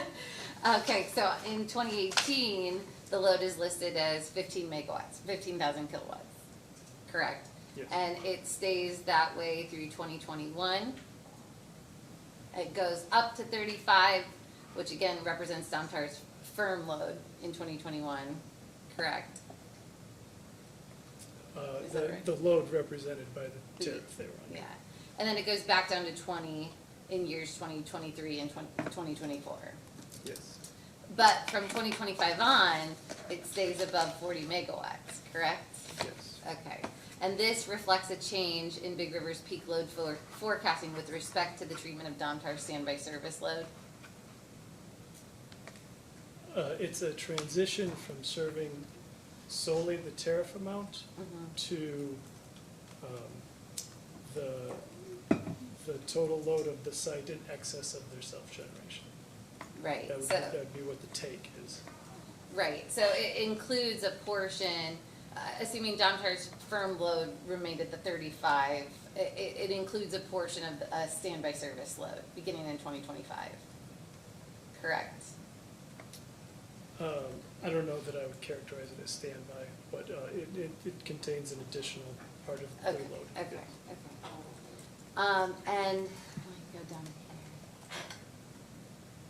here. So, this change in approach in 2025 will increase Big River's projected load needs as compared to the approach Big River's used previously in other IRPs, correct? Yes. And this new approach could accelerate Big River's need for new capacity as reflected in the IRPs, correct? Compared to leaving it at the up to tariff amount, yes. Yes, yes, thank you. Do you know if MISA is requiring Big Rivers to make that change? No, so this, I mean, this line of questioning, dealing with the specifics of the tariff and the expectation that it was going away would really have been best directed to Terry Wright. All right, well, that's all I have anyway, so thank you very much. That's Ms. it. Gumbel? Questions? Any redirect, Mr. Buckley? No, sir. Thank you.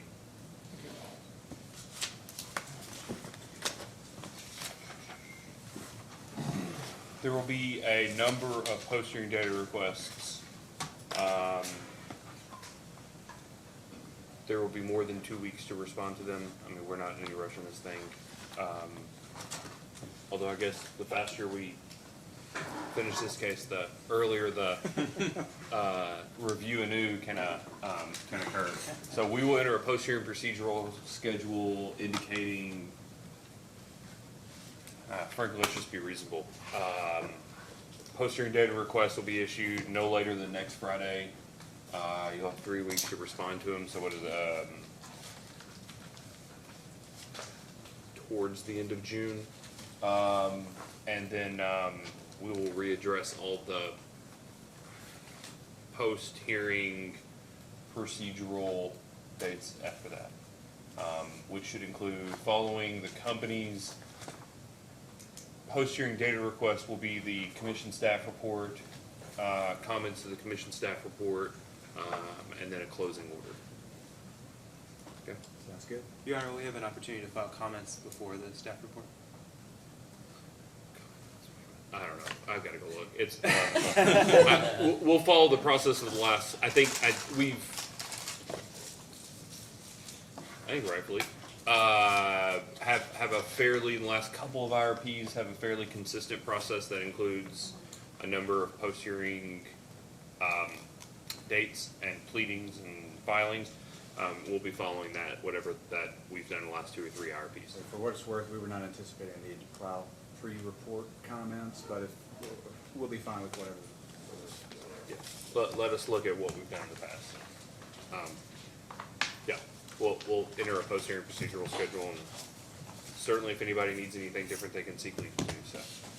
We will enter an order soon, Mr. Childers, on your 2 motions for Roja Ceviche, just to make sure it's clear in the record. Is there anything else that we need to take up? No. I know we have 1 outstanding petition for confidentiality.